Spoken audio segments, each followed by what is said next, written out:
this land. We need a man with vision to lead. John Mahama is the man for us. Oh, Ghana needs a change. Mama, I'm sorry, and random,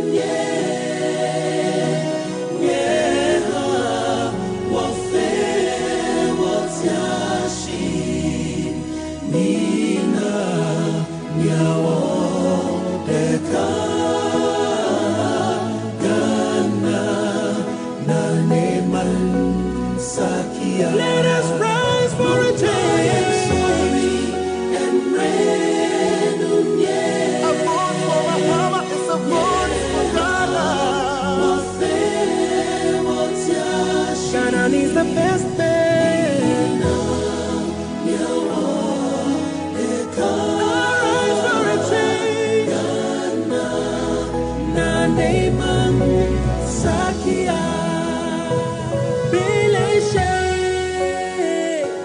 Time I saw, time yaki, Mama, I'm sorry. John Mahama is the man for us. Oh, Ghana needs a change. Let us rise.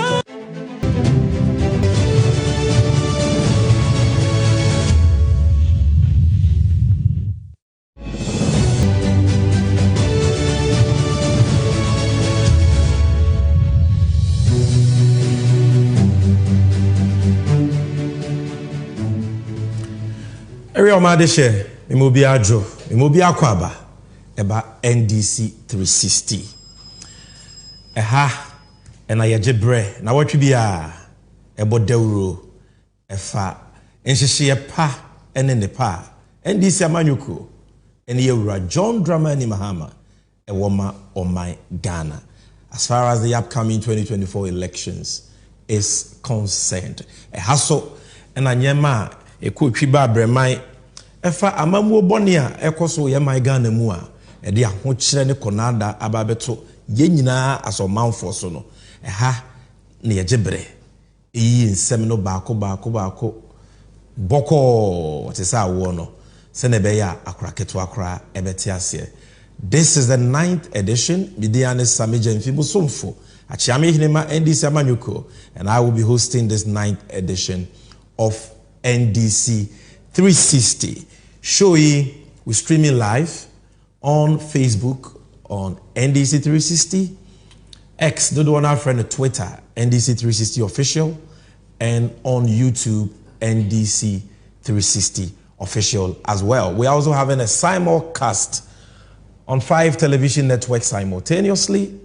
We are live on Angel TV, TVXYZ, Wizard TV, Unia TV, and Loud Silence TV. And today we are also live on MBN TV, formerly Maranatha TV. If I got the name wrong, forgive me, I'll come and correct it. But formerly Maranatha TV, we thank them. And the many other platforms streaming this program live on YouTube and other social media platforms. We are most grateful to you. What are we talking about today? Very short. We're talking about Nkontompo Hine Alaji Bawumia Utu Frankama MPP. And Trobibria, where dear Ghana for? Futura what to a Ghana for near. Ofri say a refi and to be to me as so the 6 Adani and I. About whether you need a medical we say about where we here. And it is about GDA. It's about who among those vying for the presidency we can trust. And until today, we will be assessing his credibility to see say so Okarina the student the bino echere nipa ye betumi anya no mugidie e de oman ahyenensa anase dabi na ye wie no under the moment of true segment no ye beba lest we forget and ye kakae ho afa yura John Dramani Mahama ne nyuma pa wa ya aboa Ghana empempi no anadodo no refi no ye be kakae ho kakra ne ye be health sector, some of the achievements, the superior legacy of His Excellency John Dramani Mahama, Emreti Awa, Wunyaye, Edebesumo May, Enyuma Power, yeah. And unti ye jina so, Astre Biem, se Ghana for Bayanemwa, Amatua Bano, Amani Biem, is answering penny for said, why ye be dano, and your friend, I am wafo. Now, you realize we forget now, yeah, the NDC and U segment, and also Ebebremo. And today on NDC and U, we are revisiting the conversation about the Mahama 24-hour economy. And she share pa yura Mahama edeba edi adwuma ebe bagana bebre na edi ahotompuntu eni sika ba yobotom no ene ye besanso edi ho enkomo biem. And these are the three main segments that we have for you. Medikai, like I said, we are live on Facebook, on X, and on YouTube. We are also live on the television stations I've already acknowledged and many other platforms. And like the link, share the link, and more importantly, comment, because I believe that I can count many of your text messages. Tell a friend to tell a friend that Samij Enfi is live, NDC 360 is on. Yeah, the NDC in Sempano. In fact, Ghana Mpuntu, Ghana Dache Hono. Yeah, the Bremo. No Krense Munkwa. A dance here, a tayachira. Ubehe Jumedi area no.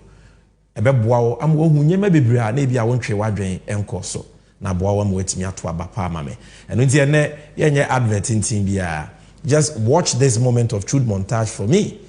Iwe ya ebe bana meji na screen ho. To bring you the first presentation on exposing the dishonesty of Alhaji Bawumia. Shall we, Mami CCI?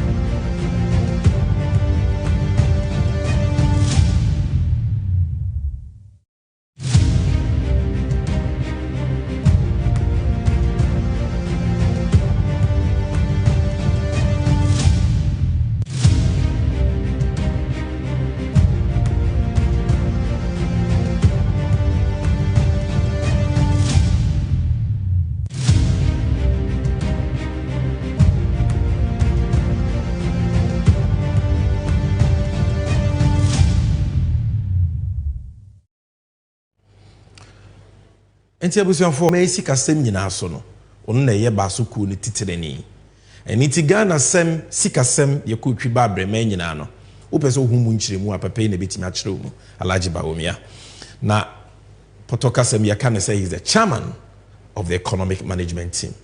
Say improdie otu franka ma MPP amanyoku a onam ebo ntoa se mon first year ne mame o kan sem bebre obi aso nyenistia obi anye ne stia mfi ne nsem oni license impo ni amanistia because on the driver nyina no ye de car ye Ghana share wonsa no omode yafa kwan bone so ama car na konya accident a e de ahokyere ni abenedie ababeto yenso enso de bia osori ose mon first year ne maye na minim se wa wo hwe me no woni me be ya adwen se ye betumi di stia na ma wura Bawumia ade ba ko pa e wo se ye gina so na yesusu dua ye de be so no wahwe na yetimi ahusi ye betumi anya ne mugidie no ne nokreka se ne sitia esan se onipa bi a won ka nokre no you cannot trust the person.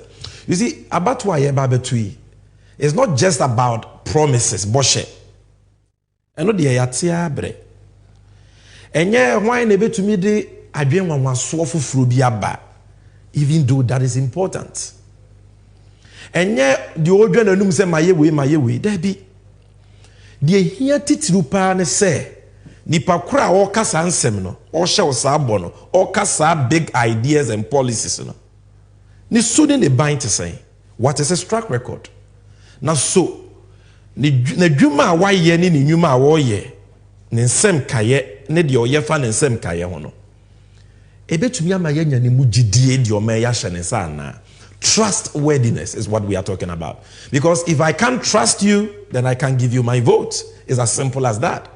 So which of these two leaders, John Mahama, Alhaji Bawumia, leading the two major political parties into the 2024 election, can we trust? That is why conversation is important. And I want you to listen carefully. Wow, we need the crumple cheme. Maybe the answer may answer no pensem na mama wa dance here.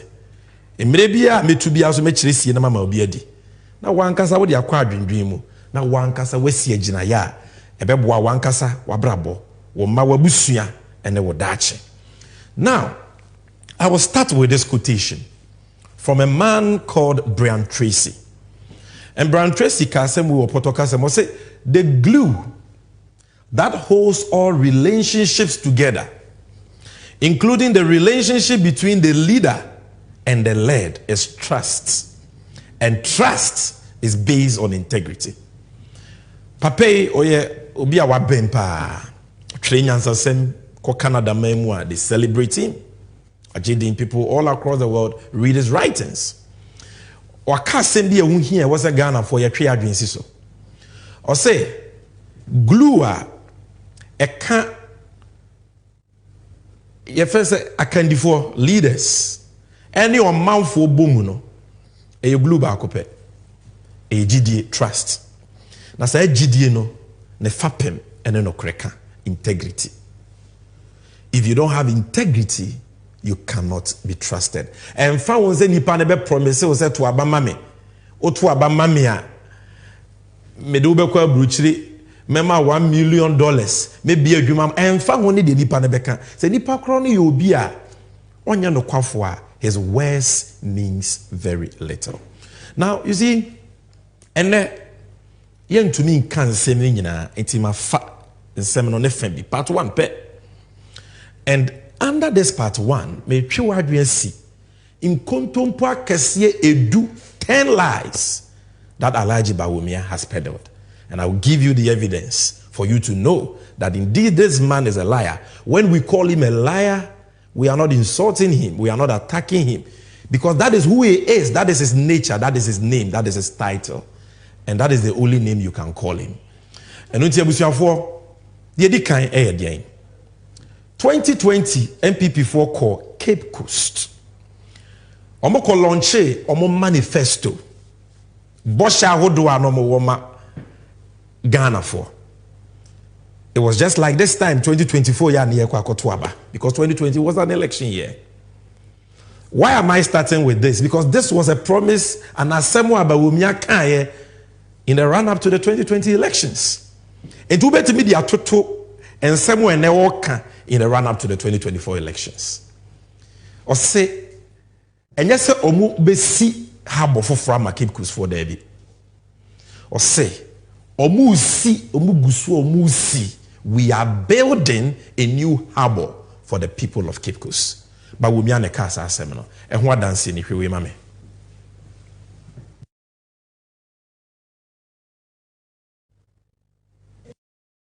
Good news for you. We are building a new harbor in Cape Coast and a new airport in Cape Coast. People of Cape Coast, I have good news for you. We are building a new harbor in Cape Coast and a new airport in Cape Coast. Now, producer, I want you to play the video again. And why we remember, say good people of Cape Coast. Now we will build, or say we are building. Tape in my Cape Coast, I have good news for you. We are building a new harbor in Cape Coast and a new airport in Cape Coast. It is people of Cape Coast, I have good news for you. We are building a new harbor in Cape Coast and a new airport in Cape Coast. That is it. Kalkum yetini kwa Bible says when no one sem yedi bebua ofo na yedi bebua obem. O say we are building. Enti ene wa wo hwe me no. Including MPP for mo hwe me a e bi kura mu didi matemi. Ye bisa mo say habo na na Bawumia say they are building o si no away. Because ono ankasa ne boss o mampanyi Akufuado ye to abane ma wo mu wie pe no. Wakọ radio so akọ say ono onka ni baabia say obesi ana wo si habo ama Cape Coast for. Shani so o mampanyi Akufuado not Sami Jenfi, not NDC. O say Bawumia your trofo because on no your man penino on can ni baby ada say o si harbor e wo Cape Coast and now will be see. And on what dance you remember me. As far as the harbor, we have to be very clear in our mind. We never committed ourselves. I never said I was going to build a harbor in Cape Coast. I said I was going to build a landing site, like what I've done in these 6 other places in the central region. Cape Coast also will have its own landing site, and the construction of that will begin next year. The airport. Yes. The airport. You see, MPP for free say Ghana for we have short memories. So, o me twa nkontompo 2016 age to me 2020 o me twa nkontompo sa 2024 aba and o masan so den sem de ba no moto Ghana for mrade and e binu mo boje ba wo miaso. But this is the man we are talking about. Who say you are building a harbor at the time wa ba wo miaka sa no there was no place in Cape Coast ani yesi harbor. Baby akra ni wa na ya do na kampese ya to 1 block busi yesi harbor. Not even 1 block. Yet utimi jina TV cameras and him we are building a harbor. Then 1 year down the line, Akufo-Addo say, me share Bobie Ansah. We never, the commitment was never to build a harbor, but a landing site. Landing site and a harbor. So one who say MPP for Subain here. One who say na Bawumia the Subain here. And at the time this happened, me say who say we are same we see here. Emma Ghana, various media organizations, a report to here. So one tia maybe a wide range Amazon. And let me play to you a news report that Joy News did on this. Cape Coast for Ansah, a kasa about nada papeyo dasui. Mon fan to sumame. Alaji Bawumia or the dada omo. Play that video for me. I don't understand the apology. What he's saying, I don't understand it. Is he apologizing that he lied on Eagle FM?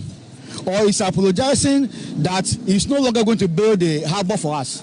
You see, and what we have at Elimina is not a harbor that he promised Cape Coast. What Nanado has done, Nanado has told people of Cape Coast that we should all start crying. He has told that Cape Coast, our father has died, our mother has died. So what we have Cape Coast now is funeral. So from tomorrow, we Cape Coasters, we are going to put on black. We are going to mourn Nanado. We are going to put on black because he has deceived us. And we are demanding, we the youth of Cape Coast, we are demanding our harbor and the airport that he promised because it is in his manifesto. The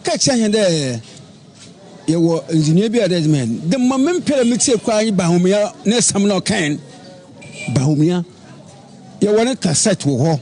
Well, there you go.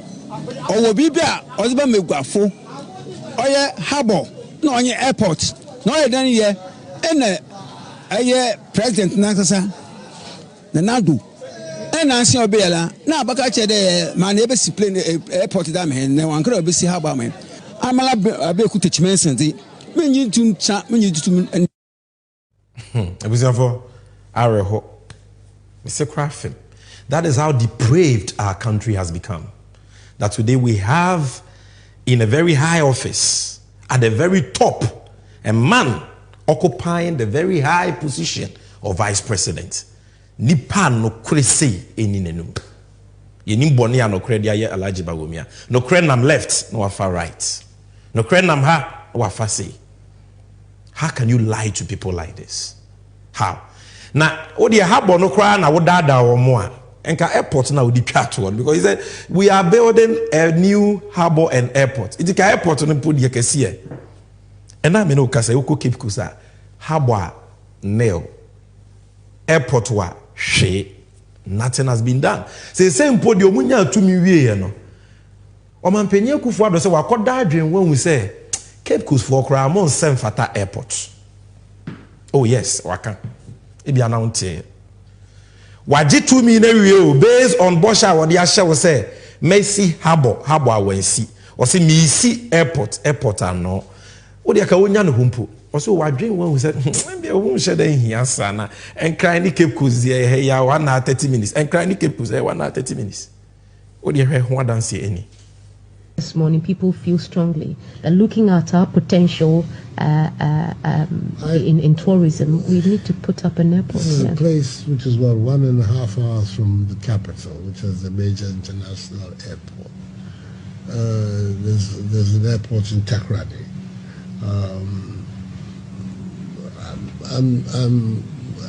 Well, the studies are ongoing. Go ahead. You don't see the need of an airport. I'm not going to say the need. These things, they're not the response of a government should not just be people say we need an airport. The response of a government should be the matter has been thoroughly examined and the need has been established. And that is the process that the Ministry of Aviation is going through. Is doing the same with Koforidua from the region from which I come, which is also another regional location which is very near Accra, another an hour and a half, to be able to decide for ourselves whether in fact the need for the airport can be justified when you have Accra, you have Kumasi, you have Tamale, you have Takoradi, whether on the coast with Accra's presence there's a need for an additional airport. Okay. Let me just bring up this question, if you don't mind, because this is the first time I'm at. We are building a new harbor in Cape Coast and a new airport in Cape Coast.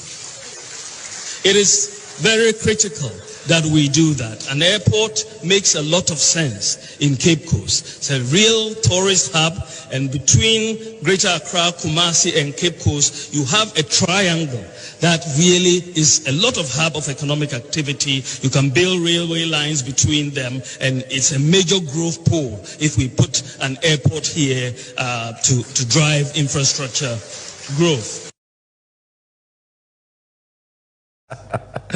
I can't help myself but laugh. Video ID can boy any Omampenye Kufuado. Wako film mante wako tena radio so. I was say habo ne de ho de crowd on de so wan hye sa abo no ba wumi ane kodi ne turo. Airport so I say Omampenye Kufuado enim so onhoro so.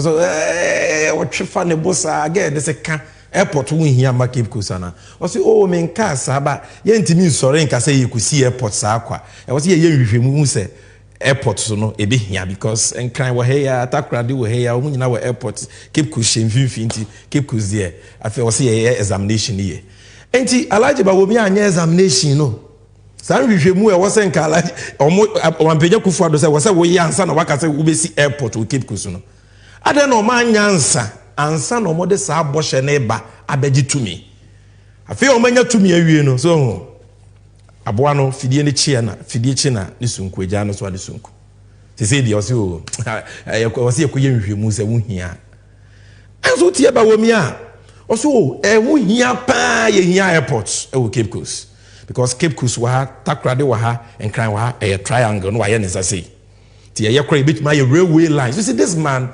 he talks big, but he also lies big. He is nothing but a braggadocious talkative. Oyobi ananwe de. So yemfa doko sempa under the nipano or your expect. And that is what you have seen. By your Number 2, the Chrese Bawumia on Kanokre, and we can't trust him. For Cape Coast for airports and harbor fiasco netunchen. Now here we. Or say in 18 months of an MPP government, no community in Ghana will have a water or toilet problem. But Womyane Kaya 2016. Ujina simpieso. Se Ghana for montu abamaye. Na motu abamaya. Boso me dungo twechi. Ensio hawe wo Ghana nyina no ebe solve. Ni ama Ghana fo nyina ensupanom. Ejanan bia ya ne problem se wo ha nyina so yebe solve. Na se bi obia so enya bi. But Womyane Kaya, this was not even in the MPP's 2016 manifesto. Ni manifesto mo. Nti untu bi nka say it's a failed manifesto promise. Na party bia no eto de bia enye omo manifesto promises nyina no mutimi di so. This was not a manifesto promise. But because of your trofo nti no gina platforms so na it is entro no a bar from left right center. Even what is not in their manifesto he will lie about. This is the evidence. Video ne mame. There should be no village or community in Ghana after the first 2 years that would have a water problem or a toilet problem. No. tearful video now in 18 months no community will have a water or toilet problem. Nti wa wo hwe me no bisa wo ho kanokre kire wo se enne Ghana 18 months na twam wo mfie nwotwe ni 8 years ya in their 8th year. Water and toilet problem no ya solve where we are now. How can any politician even make such a promise? It is only a liar. Or no, everything is about power. So be ditro aji to me kura won fa ho. Number 3. Alhaji Bawumia 2016. Oba yanim se Ghana for yan to abama MPP. No metina konwa so no. O ka asem bia na ede pa. Se bi asem we ukọ nwuram. Eko ka kira boa moti akra obedi wachi afiri nwuram abafie. Asem wa na asichire wom. Asem wa na ewo wom. Ede. Or say we don't have to borrow for roads. All we need to do is to tow the roads. Or say Ghana, onyame ehira eja ne boss akufo ado say yeti sika soso ekom de. And Bawumia ebo 10 awon chen. Say oh. Akwan ya Ghana ye hia nyina ye hia kra say ebeje bosia. Ye hia sa akwan na ya ye no yemfa road tolls insisi so ye gigi sika na ye betumi dia ya akwan ni nyina obi nyi ni se nipa bi petini anda pa ka bibisa. Somebody is watching. I'm not a prophet, but I'm sure obi I want to asem we no maybe thinking say Sami Jemfi obo aba obi ntimi nkasa any where. We don't have to borrow money from anywhere. Just toll the various sections of the road and we'll raise the money to do the roads in Ghana. Producer, I'm about to repeat mame why? Repeat mame. We don't have to borrow money from anywhere. Just toll the various sections of the road and we'll raise the money to do the roads in Ghana. So, enumjahine and trohine in kontumpo hine. 2016 no chantro na osre. And then you can't run an hour, Sasso Sanos when he beating co. A young trunk qua. Obe Han and Yakan, no, oh, yeah, Yelis is here. Now say, meet me when no Kojana and no matter and him, no Jananum. Yeah, was yes, some way you bet Yamoka. Now people still believe this liar. Just in Penny say, yeah, they yell. Now, no, yeah, yeah, fire. And throw away in it, you still believe this liar. Na nyenne MPP agu anka Darocha party Professor Kofi Abriva party UP party ka papa we betimi aye omo franka tufu ana enne hwe besia mabo besia amen na Ghana ka Kwame Nkrumah Afrifa ni Kotoka Echampon Akufu Ado papa mpo Akufu nom Dr. Hila Liman, JJ Rollins, Papa Kofo, Papa Tamils, Papa John Mahama, 59 years. On what na konya so. Besi on boy ene ka omudi Ghana 120 billion ne da no. Opana Jack Toronto ni ninu aketwa. Ba wo mi a wo say ni se e bobesia pode ye kwan. Omo de ka no every 120 billion to 538.6 billion. And now check Ghana, Ghana, your population here be 30 million. Ghana Nibia de cap over 22,000 cities. Yes, including Washeme, including MPP ni, CPP ni, NDC ni, including a Kraketwa ya one ne. Over 22,000. It is 220 million. No canon. In the Ghana is bankrupt. Or my need to mean to. And in fact, not only are we engulfed in debts, IMF also despite the promise by this government said we would never go to the IMF. IMF da. And then Ghana is the world's largest borrower in terms of IMF. What do you read video with Mrs. CIA? Producer, give us that tape and let people judge for themselves. What was the promise of the MPP? You have to borrow responsibly. He lied. Today, Ghana remains the world's largest borrower at the IMF. Nanado doesn't give a hoot. We won't borrow money. Everybody borrows money. They promised to borrow responsibly. It only means that we are going to borrow responsibly and not recklessly. I warned Akufo-Addo about his excessive borrowing, but he didn't listen. Who's that? Dr. Kofi Amwa says so. They were warned from 2019 all through to 2024. They kept borrowing.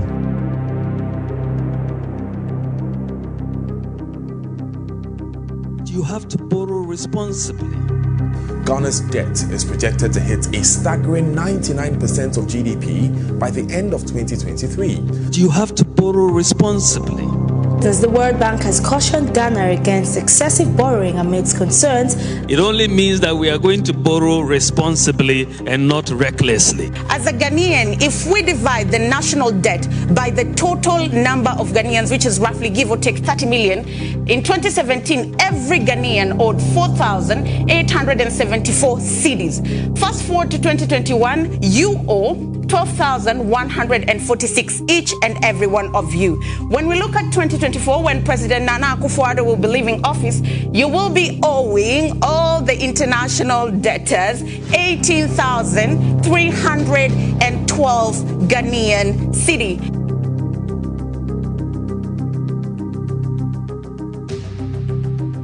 You have to borrow responsibly and not recklessly.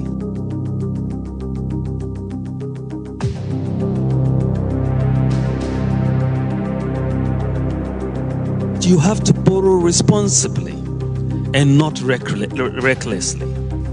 Words may be forgotten, but broken promises are etched in our souls. Your words mean nothing, Baumia, when your actions are complete opposite of what you did in office. These are the people who said, these are the same people. Confused bunch of people. Confused. They don't know anything. And so this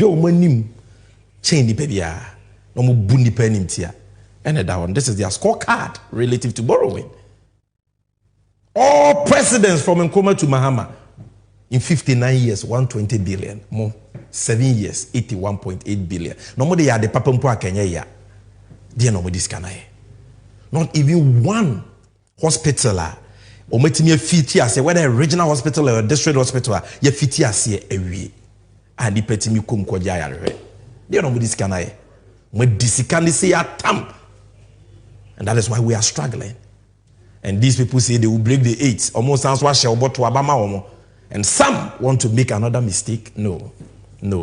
Don't make a third time mistake by believing these lies. Number 4, Alhaji Bawumiana.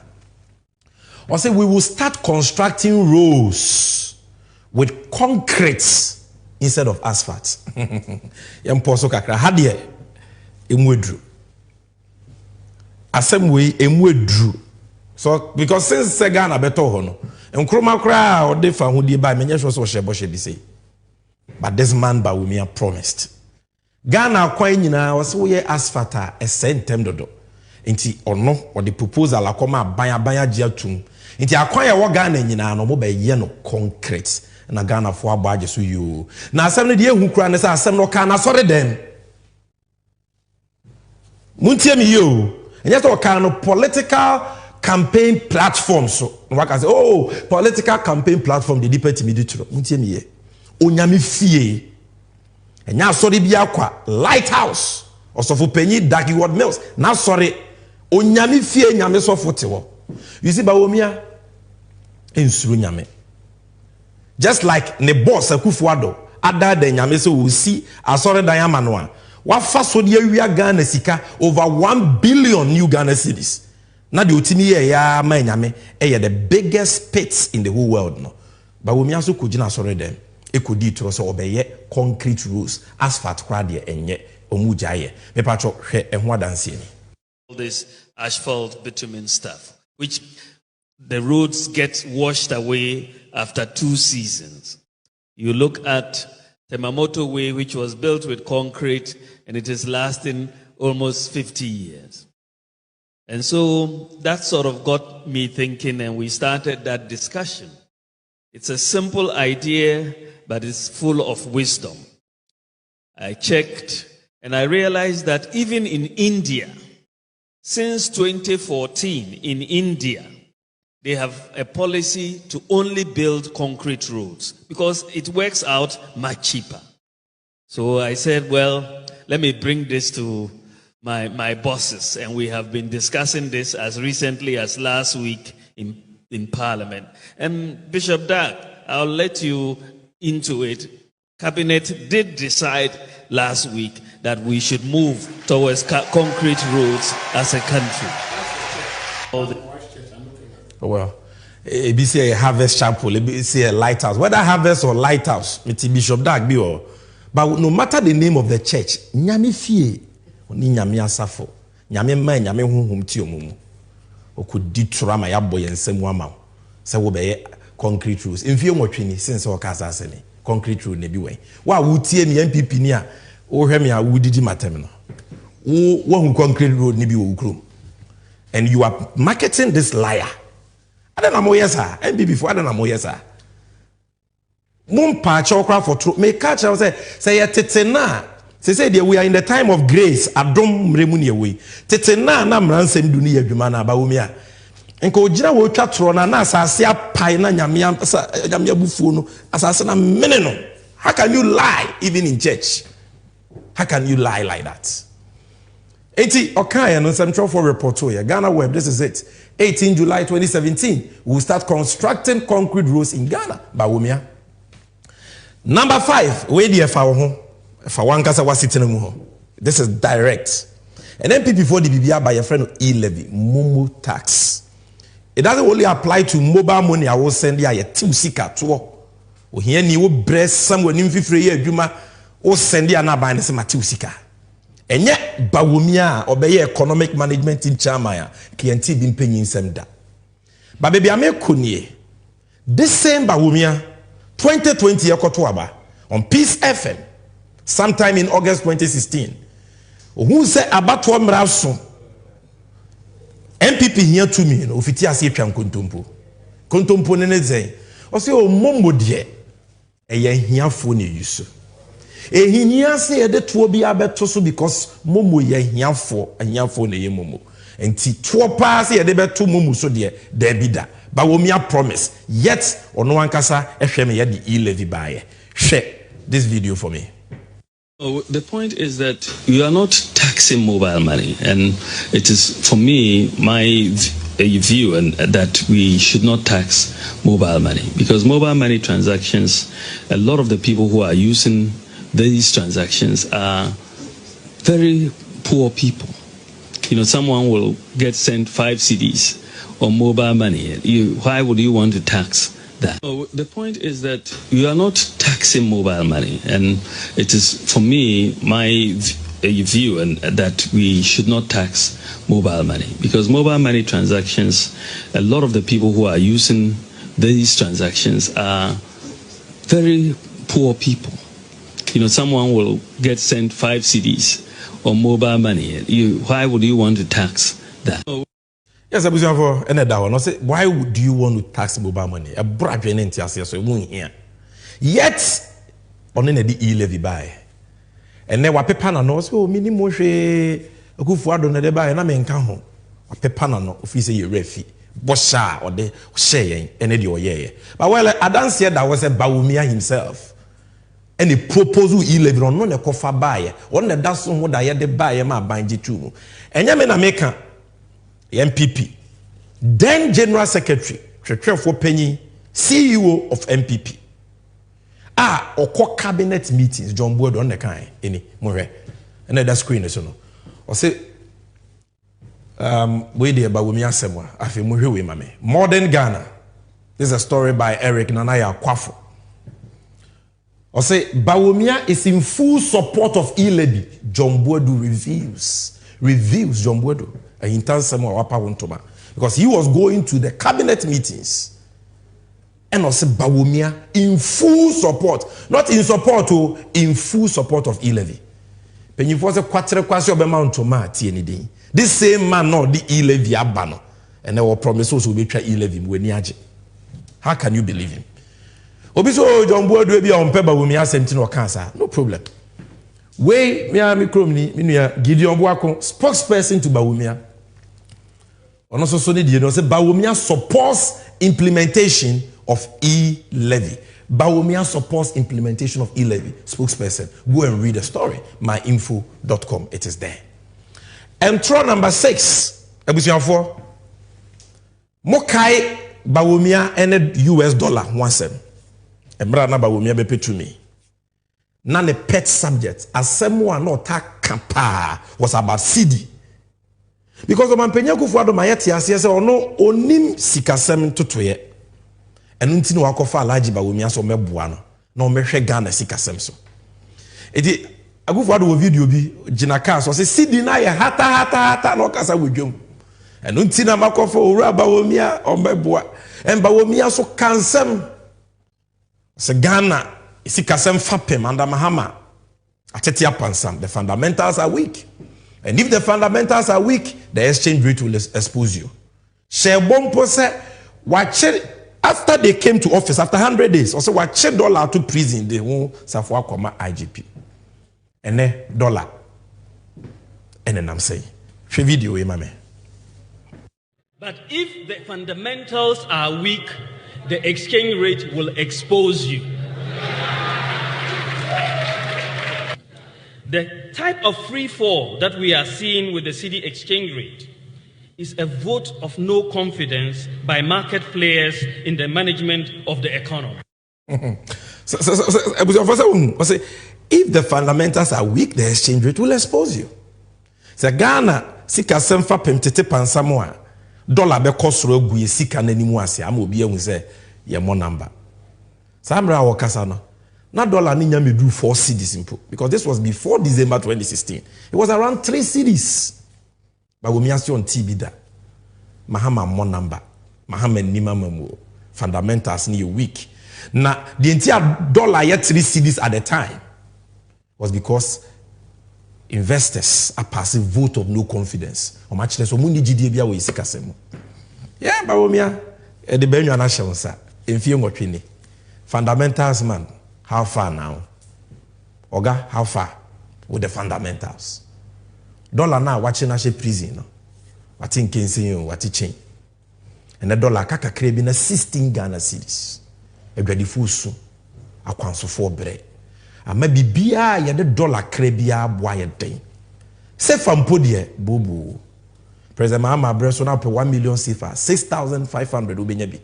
And I just look it up close to 27,000 cedis. When they burn the IO, I then I won't cannot cresa. Why? Number 7. I'm showing you 10 lies peddled by Papeya or Tisuya or Siantu Abamano. Mon first year and Mameno. I'm showing you. So you can't trust him. And once you can't trust him, you can't vote for him to lead this country. Because you also obey Biano, you to me we are obesisanano. The Cape Coast Harbour, Cape Coast Airport example are clear. What did he say? Number 7, I'll say under an MPP Akufuado government, the economy will grow, say no and grow, and there will be jobs and jobs and jobs. Say yeah, but niya beshisho mine sika semye. Now mine sika sembe nyina busua ma adwuma so akosura buso. Wa wo hwe me. Na adwuma ho 70. Napkufu mechiamo. Mo 700 Ghana no mafa o, so me nkro ma ntua.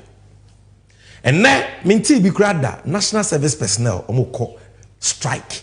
National service personnel omo allowance I'm not sure is even up to 2,000 cedis. And so omo lorry fempo omo strike.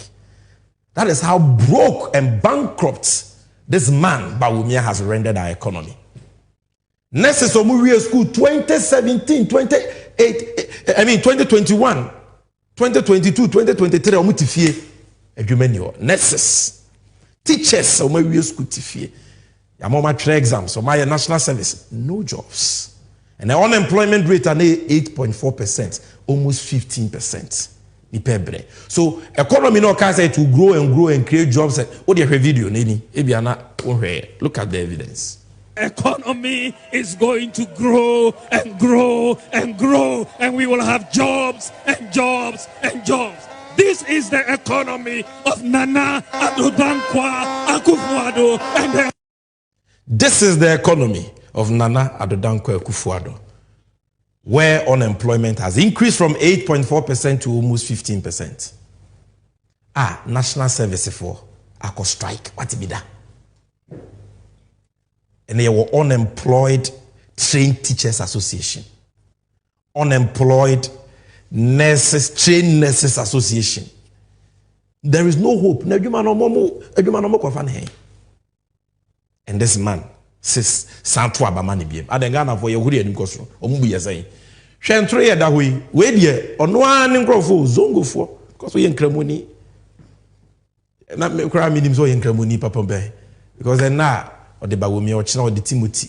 And they say, I'm a power Christian, and you're Cremoni.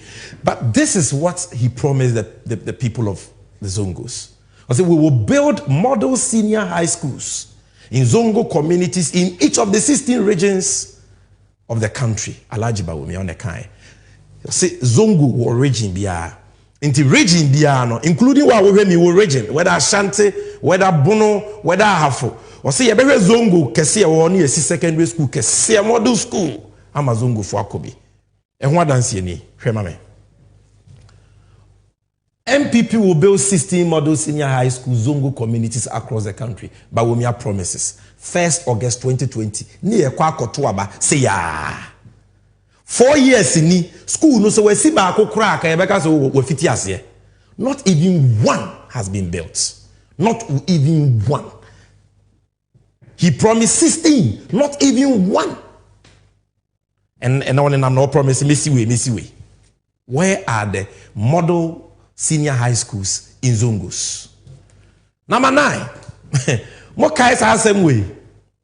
Bawumia secures $19 billion Chinese loan for Ghana.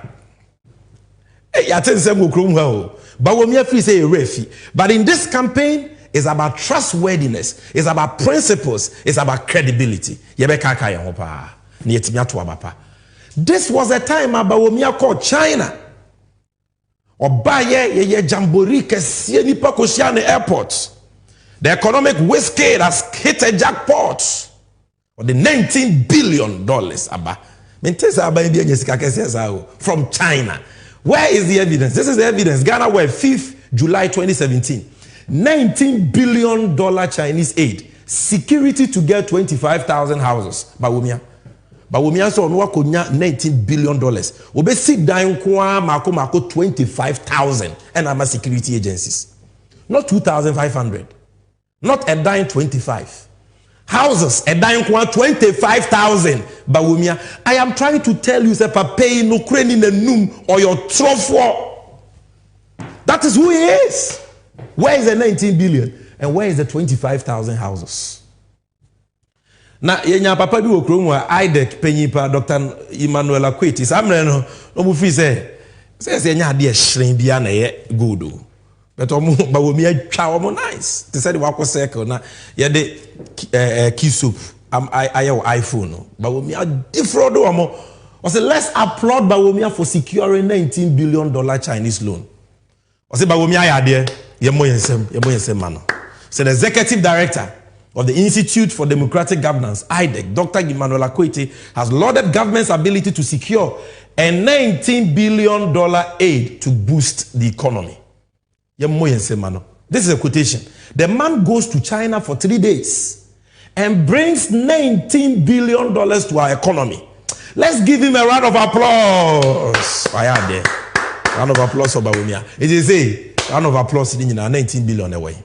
Otrofo. Amma. And that is the same game Frakadama or the Ghana for. Ewaha. You actually say $19 billion Chinese deal, joint venture, not a loan. Or say a joint venture. You see, Bofwa can see and yam or the baby penny so that the Nipankwa. No crebianim. I've given you 10 lies. I've given you the evidence. Well, we are on number 9. Let's go for number 10. Number 10, we are going to stay on this for about 20 minutes. Because they won't hear. The entire menu is because of number 10. Okay. I will move Ghana from taxation to production. Me banama betete to so. Na me the Ghana free taxation to production. Yenre. So the free taxation to production. Etwa na yetua under NDC Mahama Breso no wabete so a mama yenre. Yedi kan. Yenre to nko a ba wo mia yedi o maisi kasem nsa as chairman of the economic management team odi agu yenso. Aban ne betela konwa so a first time and omoto VAT mu 5%. Enye ansonwa ye fret will be special import levy. Nemre so 2017. I was saying aban ni twem. But we mia move from 2017 to 2019. So tax number 2. 2% special import levy. See, Oma pass act I friend act 1004. Sa 2% special import levy. Omo promises omo be twem no. Ene omo dia to yen so up to 2024. Oto abama omo a ombesa so atrema mo atua. Taxation to production man by and so the 5% national fiscal stabilization levy by. Start to one was ended 2017, almost trim to 2019. Sanso Shemra Act 1011 at the code 2024. 2023 and almost you almost so my drain. Or my national fiscal stabilization levy 5% and as they say there. Almost a sadino, no growth and sustainability levy. Pentimamento, the value is the same. You are paying all these taxes without knowing, in different ways and forms. And that is why I will be I want you to know because your shall say he will move you from taxation to production or your trofo when in the bushes. So. Or a personal income tax, they reviewed it. The 35% personal income tax on a monthly chargeable income exceeding 10,000 was introduced in August 2018. This was reviewed to 30% on monthly chargeable income exceeding 20,000 in the year 2019. Mokai luxury vehicle tax. You say MPP bawomia I was so no taxes muchen ubia or the tax be buyer. Car ni engine bro 1.5 liters be I say luxury car, including toilet car na ye jeomo between 1,000 cedis to 2,500. Omoje ya twinye moja edru baby isuye demonstration omo se omoja but omoje. Communication service tax, they increased the rate by 50% from 6% to 9%. 6% to 9%. Communication service tax. Taxation to production for assembly account. Where you from 2021 to 2022 nko buy 1% COVID-19 levy on the 3% VAT flat rate and a down, making it 4%. Now, COVID yari ababe kumi ya say edwuma so no yesanso timi e de dane to manfo so ana in the whole world. The whole world, not just Africa, not just West Africa, the whole world. Ghana nkwane de COVID sa yare bone no adane to ato ne manfo so. Malaria enti e ba ye no na JJ Rollins de malaria levy ba ya enka ba wo mi ani akufo adon kade no mbeka. Do we have HIV levy or cholera levy or typhoid levy? Why do we have a COVID levy? 1% on VAT. And so how? So throw me new national health insurance levy so na 2.5%. Yeah, the COVID levy na sans what so and also 3.5. 5% financial sector cleanup recovery levy. Financial institutions are now omo wa wunye mu akebe to me 9 billion na save omo. They spent 25 billion on collapsing them. That is how wicked they were. Omuwe no mo san say yentua tax. Into what account, what bank the bank transfers this levy on you. You pay anytime you do any financial service. They transfer it, you pay. Look, 1.5% e-levy actually, only about 1%. I hope you are counting the taxes. If you count, you will get more than 50. More than 50. I'm telling you. The man who promised you said, obey move from taxation to production. Fuel idea Juma. Look at the taxes. These were the people are almost petrol boarding the bomb better so. Almost the energy sector levy 20 pesos. We a new one 20 pesos every liter. Petrol ni diesel anwa konko no fried oil konko no be 20 pesos. And almost the 18 pesos energy sector levy ato LPG. Enti baby abefe bia ye bechew. You will meet Bawumia and his wicked taxes. And almost the sanitation and pollution levy ni the baller tax. And crime for muntie baller tax. High tea na nsuo to kakra bia na nsuo yiri fire because a fin ayaye hu etwa ye hu nyina ahia. We are engulfed in filth. Even gutters cry was about team no o ntimi team but you tua baller tax. Wa wo to petrol, wa wo to diesel, wa wo fro car, obi atua bi. And so omo mfanya there was omo de twa manum spelele.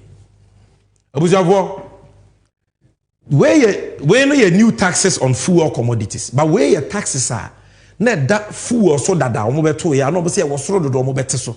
And also so mo hwede omo aye. Road fund levy ye de kwan na ye 40 pesos and normally they call 48 pesos every liter of diesel and petrol. At why you find the primary distribution margin. Now you have 4 cedis 50 pesos. No, now you have 4.5 pesos. And now you have 26 pesos. In Tumunu, you have 477% increase. We are not just talking about the 10% or 20%. 477. How wicked can Bawumia be? That one tax handle on fuel, 477% increase. I'm giving you the facts, check. Boss margin na 3 pesos per liter of diesel and petrol. And then oma 12 pesos. Percentage in 200%. Anyone that say petrol gallon present mama breso na 14 cedis no. And then liter awano bread in chain ko 4 gallon yellow no. And that gallon come 60 cedis. Come 65 cedis. Petrol gallon. Inti ade de faka bia boye den. E wo dwaso wo ton ayento ufiri ayentua wo don sa show botomu a enti so. It is because of a modern taxes. I want you to know, look, not even Idi Amin Dada or Mobutu Sese Seko was wicked enough to increase taxes and introduce so many taxes on their people at the same time. And Pranero Mukrana no moshini pano no o manyesa adewe. Look, fuel market margin na 1 cedi 50 pesos. And nobody are called 9 cedis. 1.5 pesos. Somebody are called 9 pesos. 500% increase. UPPF na 9 pesos. Somebody are called 90 pesos. The entire petrol boy then na 900% increase. Abai bia ni wa Ghana beto why set more than same way. 900% increase in UPPF. Fuel market margin 500% increase. Boss margin 300%. Primary distribution margin 477%. How wicked can you be? Yet you promise to move us from taxation to production. The same petrol. You will be an energy debt recovery levy. Now you have 41 pesos and then you have 49 pesos. 19.5%. And put the amount to 4 ball. Increase in price stabilization recovery levy. Now petrol you have 12 pesos. And then a 33 no, a 16 pesos. The percentage is 33%. Not diesel no 1 liter beer the daso price stabilization recovery levy no. And also so na 10 pesos somebody about 14 pesos into mono 40%. Where you to a menu tua se na be ya fa ngo boko soro a aban na betimi aso ya sene no watebo no so. O ma ba betum agi over 3 billion in price stabilization recovery levies at 3 year.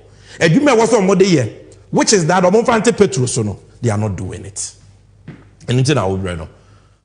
VAT Omatum 2023 omatum 2.5%. In the VAT rate in inquiry 15%.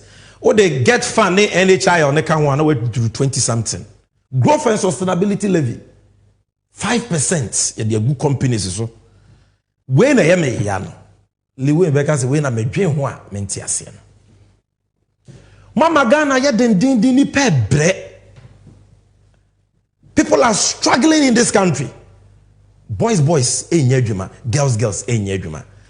Bet kakra brantie betwa on a football game. Now when you bibi kakra to no bottom so no. Abrante na bra predict obi wo obedi bet ba ko ne di no be 100 times. Now one day we lucky no timi predict score line bi ye no di bet kakra. We nya spa chacha ball score line or predict no di na we nya 1,000 Ghana 500 bia but we me say no so 10% obeji. That is it. Fees and charges or mobile boom boom boom boom boom boom. I can go on and on and on. Shehamame ukojo mu anyama otona o say emu aye den no. In 2023 but we me dem rebi ba parliament. The friend of the Excise Duty Amendment Act 2023. So Excise Duty Amendment Act 2023 Act 1093 no. Ansah yenom sparkling wine. Say alcohol ni sparkling wine. We adokodoko nsa. Na eto eda so no excise duty near 22.5%. But we me dey akọ 45%. Not 30, no 45%. Man with the other months, me ta number and then boy day. You know why? Because by we me the law we call parliament. You know? Excise duty that's why na 10%. But we me dey akọ 20%. Spirit the producer, ne cameraman you mo dey hwe mo how far. Mopo enumere ko a mabere mbetwa kakra no spirits nsa ano eden kakra na 25% and also ba wo mia to 50% excise duty we dey emphasize nsa kra de nya de penti wo to emu tax a eye. What about nsu a nipa benom water mineral water aerated water na eto no excise duty na 17.5% or dey akọ 20% nsuo adokodoko concern si chire wom ti se coke ye da hey. Excise duty 20%. Non-alcoholic beers, beer alcohol be name 20%. Energy drink, yebenu menya hoden energy drink 20%. Cider beers 20%. Other non-alcoholic 20%. All in one law. Abusiafo, the taxes are so many. Oh, kan kwa na wabere. Se say the ba womia 2024 yi the odi aba. Non-life insurance. Oh, kwa ko insure wo dan o car ne de keka ho a ye de VAT ato so. Ye de VAT ato se wa wo dan na pese wo ton ana wo rent dan ye de VAT ato so 5%. Textbooks are yamofra de besua de. Aban way for over 5 years. 6 to 6 years. Omo the new syllabus about no textbook. Textbooks are our for better mankoda, exercise books, newspapers, publications, architectural plans, scientific and technical works, magazines, periodicals, calendar, trade catalog, price list, diary, stationery, to say pen, stapler, taxation to production for, and also some of the VAT at also. Offer planer, domestic air travel, VAT that's so.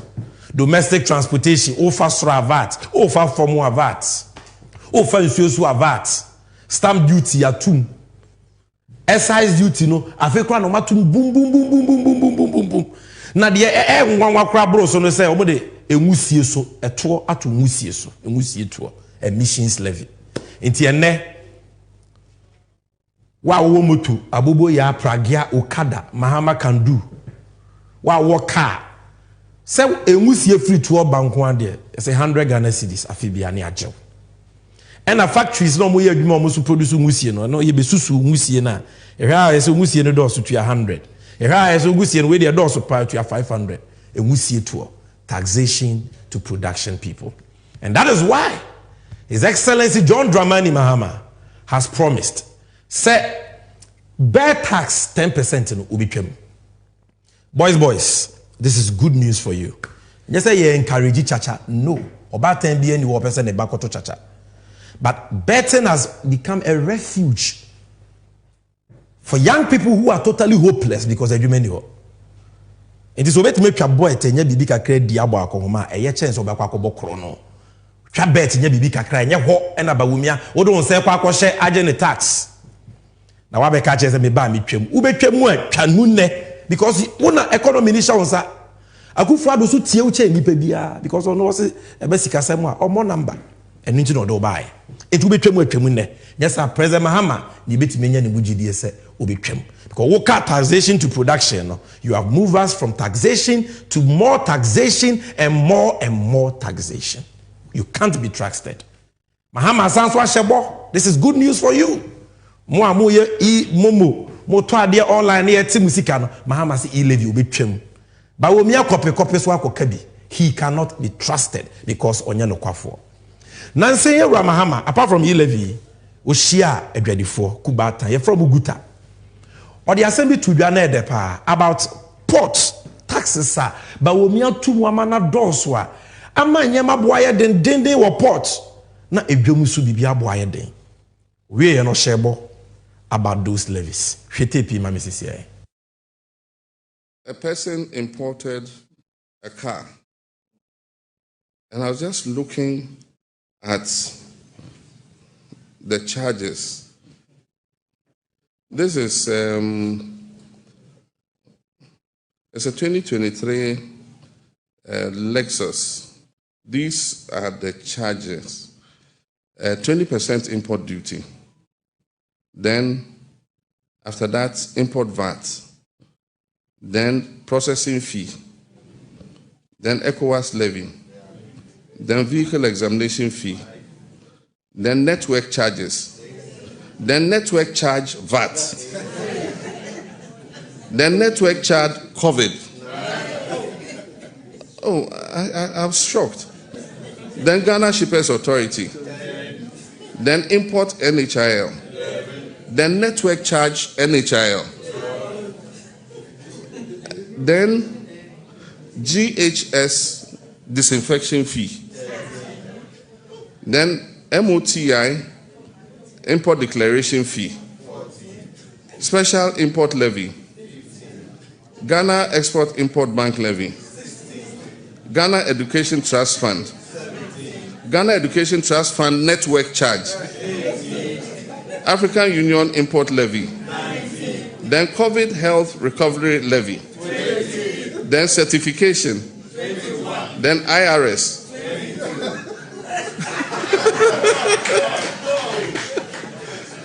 You know, there's overage penalty by 0 because it's a new car. But if it was an overage car, it means it will be 23. You know?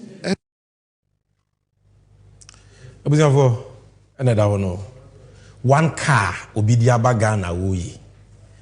What 23? In which country do you see this? And then man kasa about the Bawumia or position or kind about port duties. And how he said or better port duties so send be ya you bet me competing with Togo ne be keka ho. Ni nyina na nada, ni nyina na frakadam. Inti enne the duty of a car both me ye denche sika ye the talk car.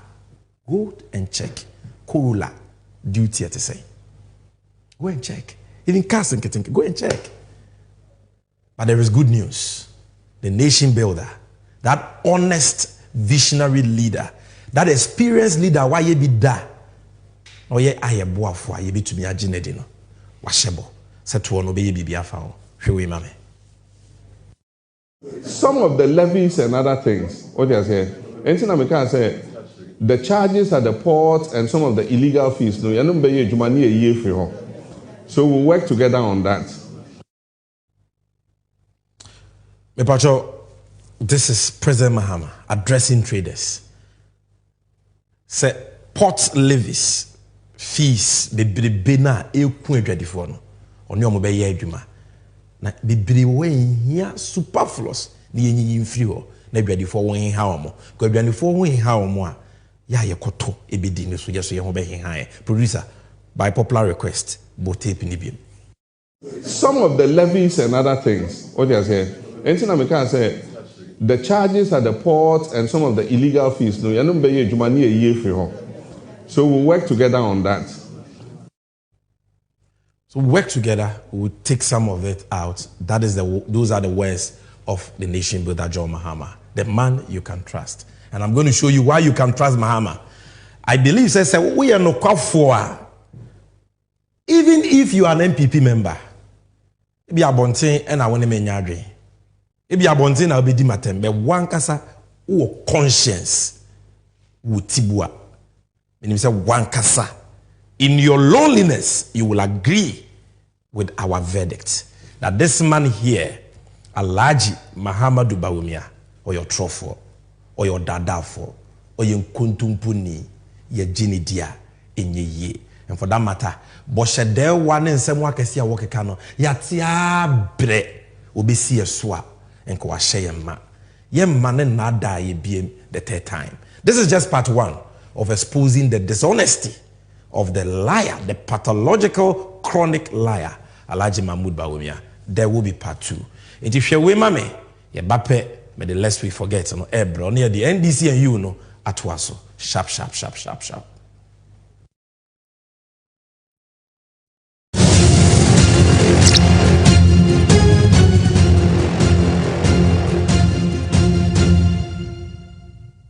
Let me be clear.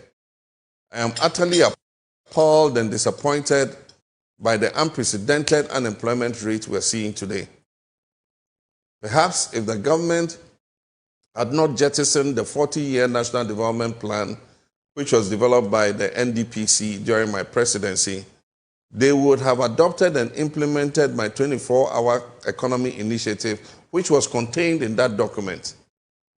And that would have saved Ghanaians from these levels of unprecedented unemployment. But as the saying goes, elections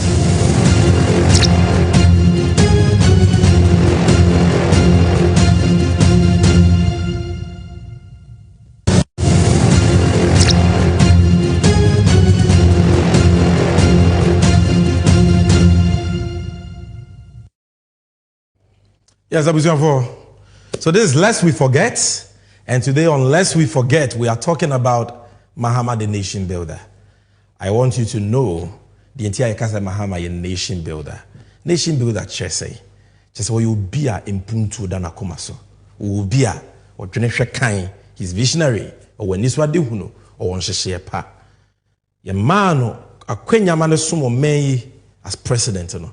Ye impuntu. The assay of fire in the year. And Yemani will be that in all sectors we saw.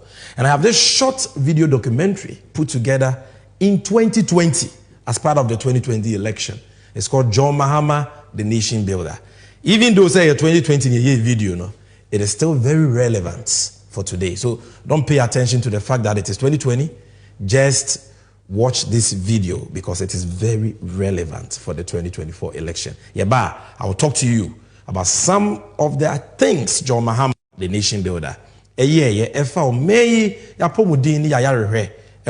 health sector, the one who didn't tear, indeed, John Mahama is a nation builder you can trust. Ladies and gentlemen, presenting the nation builder. John Mahama, waya, waya, waya, waya, waya, waya, waya, waya, waya.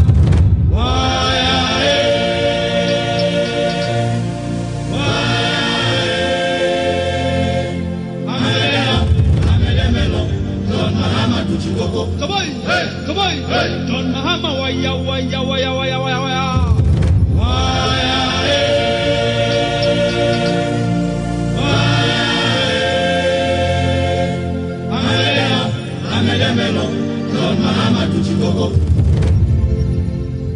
A nation builder is one with vision, a planner, and a master tactician. Here's a man with a team that understands that the implementation of free senior higher education, for example, requires adequate infrastructure in order not to destabilize an already working quality educational system. This is a man with a team that negotiates deals in a holistic manner, like the Tema Port expansion. Power plants, factories, and yema bibri stadia, edja, usisi in just 4 years. Eto de bi ebi dum 4 years pe. Ebi aga na ase edru no, de na Mahama be. O ntimuji tum se mase ga na pa on. Well, I have news for you.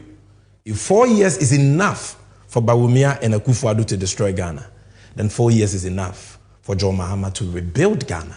Because in Yuma power, airports, schools, hospitals, Aquine, interchanges. Emma Ghana beye krabehe, edi sika, edi adwuma baye no, in a short period of time, despite the challenges we faced. In 4 years. And now, Oba even more experienced than he was then. No? He will do more, far more than he accomplished in those 4 years. And I want to show you, say Mahama and Bawumia, they are not the same. Bako yo trofo osia onyo. Bako yo nokwafo osia oyo. And I want to show you some of the things President Mahama promised and indeed did in the health sector. There is a 717-bed University of Ghana Medical Center, Accra. It is the best hospital in Ghana. Oko University of Ghana, Legon campus, and Kraiha. President Mahama built it. Jumediano President Mills Nefitiasie, Emrana President Mahama, Eye Nabediache. And it's a shortcut, sometime in March 2011. Parliament, in fact, Cabinet, Emma approval, also in 2011. Then, 2011, by June, July, Parliament approved the loan. Some meaning in a no man penny mills in a yo man penny. Na bedi echira or buano. Ama implemented sign is ready huno. Na President Mahama, Sam Vice President Mahama. He was the chairman of the economic management team. Enti project no besiane hu sikasemi nyina no on na ehye ne sa obo mampanyi mills ma mo ye sankrata semino the cabinet approval, the parliamentary approval of the loan and the ekeka ho. But by the time one yes signed the agreement for the hospital, many don't know the agreement was signed in August 2012, and that time President Mahama was in charge. Kopem said contractor called sites 2013 under President Mahama by. And the hospital no ni na koso from Krinkrin to Kankai, the construction, not only the signing of the contract, but the construction. It was the parliamentary cabinet approval shortcutting a C under NDC 1, Mills Mahama, but the actual construction all under the Mahama government. Shema yesiye ho enene omo legon omusua nursing ompesa omo be doctors, health professionals hono omo je enkyerechire na see me reading wokowamu. They have successfully done about 5 kidney transplants.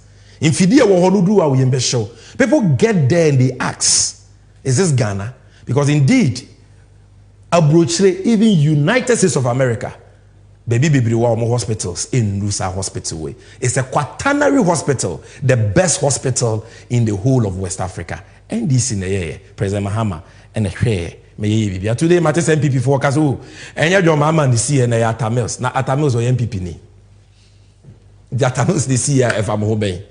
Atamils when you're the baby call your papa. Na be the train President Mahama. President Mahama the onte say Bawumia. Na Eyema Okufuado dia the best friend ne Bawumia. Baby enko ye dia Bawumia say me nim no kra Pontius Pilate. Me can't be. When somebody is your vice or your boss as president, you are inseparable. Because I one take it near to Abamamo. And until as a president, you are vice president, and acting as president.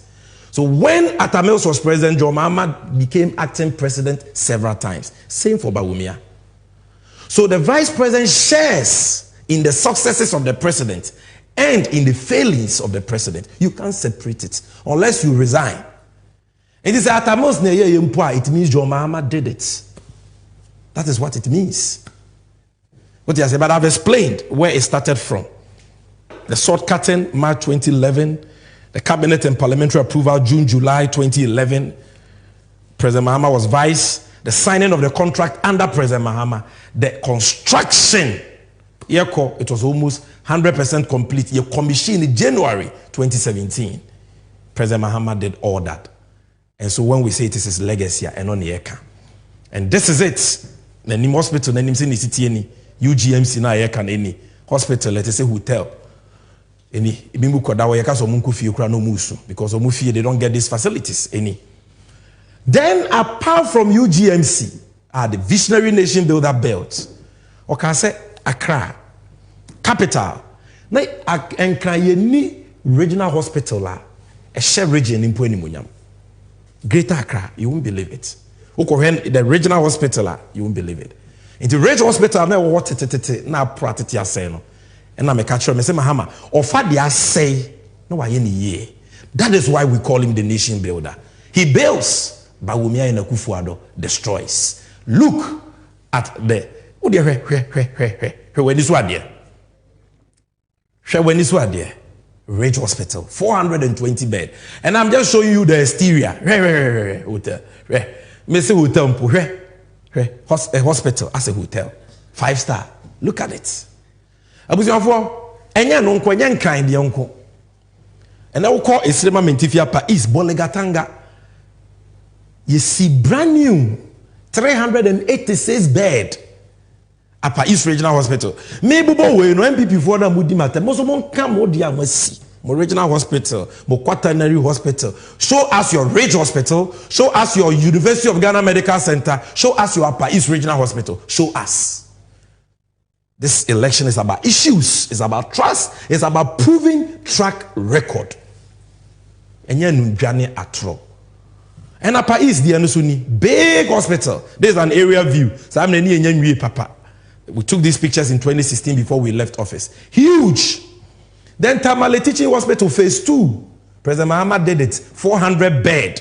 Increasing Tamale Teaching Hospital to 800 bed. Because phase 1 was 400 and we added 400 beds for the people of the north. And you can see that here. This picture was taken in the evening, so it's not too clear. If you go on the internet, you see more. Now, hospital, papa, it will feature here. Your friend of the Bang Hospital. You are born new coronavirus by and on a Ghana. MPP ministers now mudi papa ya temno. Almost only mama including the then Minister of Health Ajimamanu. Corona chill mo no mo jo mo ho a enye no. Utu kwan a enye yie koya to airport ni mu. Ntimi nkwa Abrochi Hospital. Omo pe hospital papa akono. Omo nkwa Akufo-Addo Hospital. Omo nkwa Bawumia Hospital because omo ndibi. They went to the Bang Hospital, built by the Bank of Ghana under the able leadership of the then President, His Excellency John Dramani Mahama, the nation builder. The Bang Hospital, what was it? John Mahama, and this what they fair or your guy. Her hospital. Yeah, Mahama, go to hospital, let's say. Her hospital, the Bang Hospital. And the see what's on. Her hospital, the Bang Hospital. Then, this is in Cantonment, Accra, 130-bed Ghana Maritime Authority Hospital. We also certificate President Mills Abreso, President Mahama came and continued it. Hospital kesia pa. Na pampa munyi na hospital no ye wo baby a plane kura aeroplane etibisi wo na pampa me as an you can say a helipad and na muhun ha no. This is the Ghana Maritime Hospital. Then 104-bed police hospital expansion. We expanded it by adding 104-bed hospital. No work that any train yen kama. And also some hey, this was 2016 when we were about to leave office. And they were quite the same President John Dramani Mahama. Who said Ghana have 1 military hospital. I'm talking about the nation builder John Mahama, which is the 37 military hospital. You know who say Ashanti region, not just for the people of Ashanti. Ashanti for too many projects, but they don't vote for you. And this year, whether you vote for us or not, it doesn't matter. John Mahama nye Akufo-Addo no waka say akumfi fo man to aba ma minti me twema so. Ana anwona fo man to aba ma minti se nsu agiri afa monyema me mfa ho. Nsu ono wankasa share da man nkrofo bie e de sese nipa nyema. President Mahama is not like that. But these things were done in Ashanti because they are central for the northern sector. All the regions, Bono, Ahafo, and even the northern regions can access them. 250 bed, Wafari. Upper West, 160 bed. These are Eurojust projects. Yes, Kufuor signed agreements, got cabinet and parliamentary approval. Besikana, Omokan Somoko Peno, Ama. President Mills, President Mahama, and in August 2012, through a partnership between Absa Bank in SA and a Barclays Bank PLC, you pay Sika every year, Eurojust projects, including Upper West Regional Hospital. President Mahama economy is serious. So, Afaridie, medical Kahwasem. The same thing. Apart from that, 7 district hospital, Dodowa, Kwabena, Kumawu, Abetifi, 120 bed. It's our district hospitals. MPP can't tell you. Dodowa, you see, we in 4 years, many people. Or more, my Bobie, Bambia, Wagana, Bakosemu, Ajeje taxes, Sacha, Bambia. Enya all you see kacha Bambia, they can't show you one district hospital they've started and finished. Okay, almost agenda 111. 111 no more can somebody have back couldn't be seen fear saying. He said you almost maybe 2026 and tronk you can't trust them because he cannot or medinina. So this is Kumawu Hospital, you see. Hospital no kwa see we umumie no kra no na dani asem.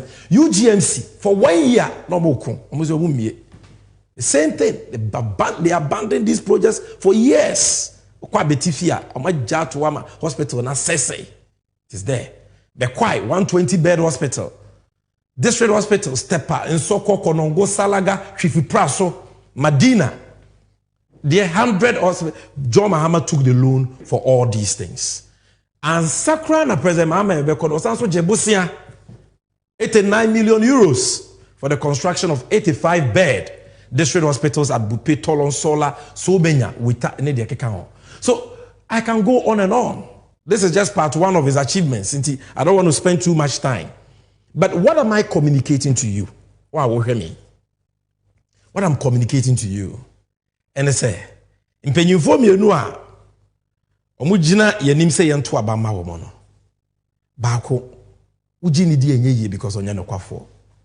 Shabwa Winiso. Are they any white or say a black or say a white or your trofo? That is a large bawumia. President Mahama on Tessa. And that is why you can't associate lies with President Mahama. He thinks ahead. Or where are they here or minor? Yemma and inchima. And he invests in that. And those things no kwa one found call with Jama or minor. Send a MPP NDC Ghana Funina. Yebenya son fasonia fires into my pefra. That is why I've showed you just a few. Polyclinics, health centers, cheap compounds, can't want them. District hospitals, you see, I jumped. And we will get another time and talk about part 2 of Mahama's achievements, the nation builder's achievements in the health sector. In the hand, lest we forget in ABC. And I believe, say, you watching, you agree with me. Say, it will be the Ghana Ansah 2024 and beyond, 2025 and beyond. It is none other than the nation builder. Yen will be a wayebida. Yen mani nyuma pa. En kasamano. Ne form me Ansah. And President Mahama will not let us down. Ye ko NDC and youth segments. A free NDC and youth segment in the Bape. I'm going to talk to you about the 24-hour economy in the next few minutes. Ansah ne de neju medino abayiye. Hwe ma mesisi me basisi.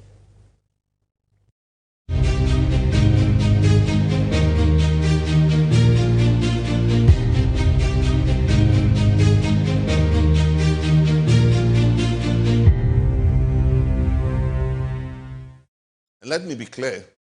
I am utterly appalled and disappointed by the unprecedented unemployment rate we're seeing today.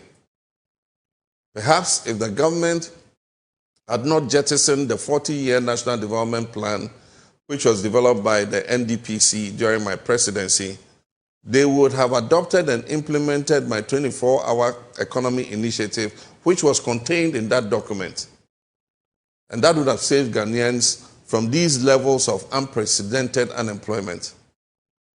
But as the saying goes, elections come with consequences. The stark reality is that the current 8-hour working system is inadequate to create the production, productivity, and well-paying jobs required for the revival of Ghana's currently bankrupt economy. It is also inadequate to produce enough goods and services for export. My young people, extraordinary times require extraordinary interventions for extraordinary results. The 24-hour economy initiative is the answer for now and the future. It will create an enabling environment with deliberate policies for business, companies, and government institutions, to operate 24/7 in a 3 8-hour shift system. In addition to the traditional 8-hour system, the 2 additional work shifts that my administration will introduce will double and sometimes triple or quadruple the number of jobs that participate in public and private entities that we currently have. This is the 24-hour economy optimization strategy, giving more to society, providing efficient service delivery, and generating decent and well-paying jobs. The benefits of this system will include, but not limited to, 24-hour port and harbor services, 24-hour customs services, 24-hour DVLA services, 24-hour agro-processing factories, 24-hour manufacturing industries, 24-hour construction companies, 24-hour diversified sanitation and waste management services, 24-hour financial institutions, 24-hour healthcare services, not just emergency care, 24-hour community pharmacy care, 24-hour tourism, creative arts, and entertainment industry services, and 24-hour retail centers, and more and more and more. As has already been estimated, the Ghana Police Service alone, at its present capacity, will require nearly 25,000 new and additional personnel to manage the 24-hour economy additional working shifts.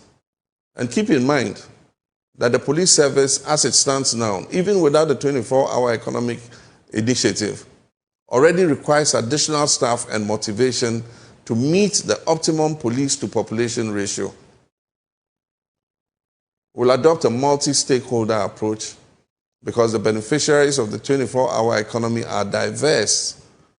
Unemployed youth, including unemployed graduates, farmers, traders, small and medium-scale businesses, students who need vacation jobs, and the underemployed.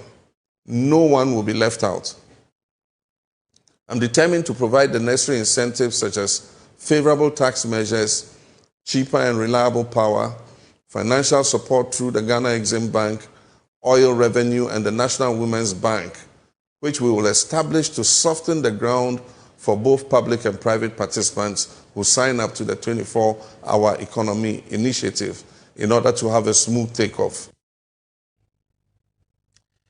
That was the nation builder, President Mahama, explaining to you, in summary, the cracks of the 24-hour economy policy. This is just a 4-minute video. The MAN say, well, Potokasa, Ubi, I want to Potokasa, Seno, Ibiana went to be Antiase, and Untinami Wahe.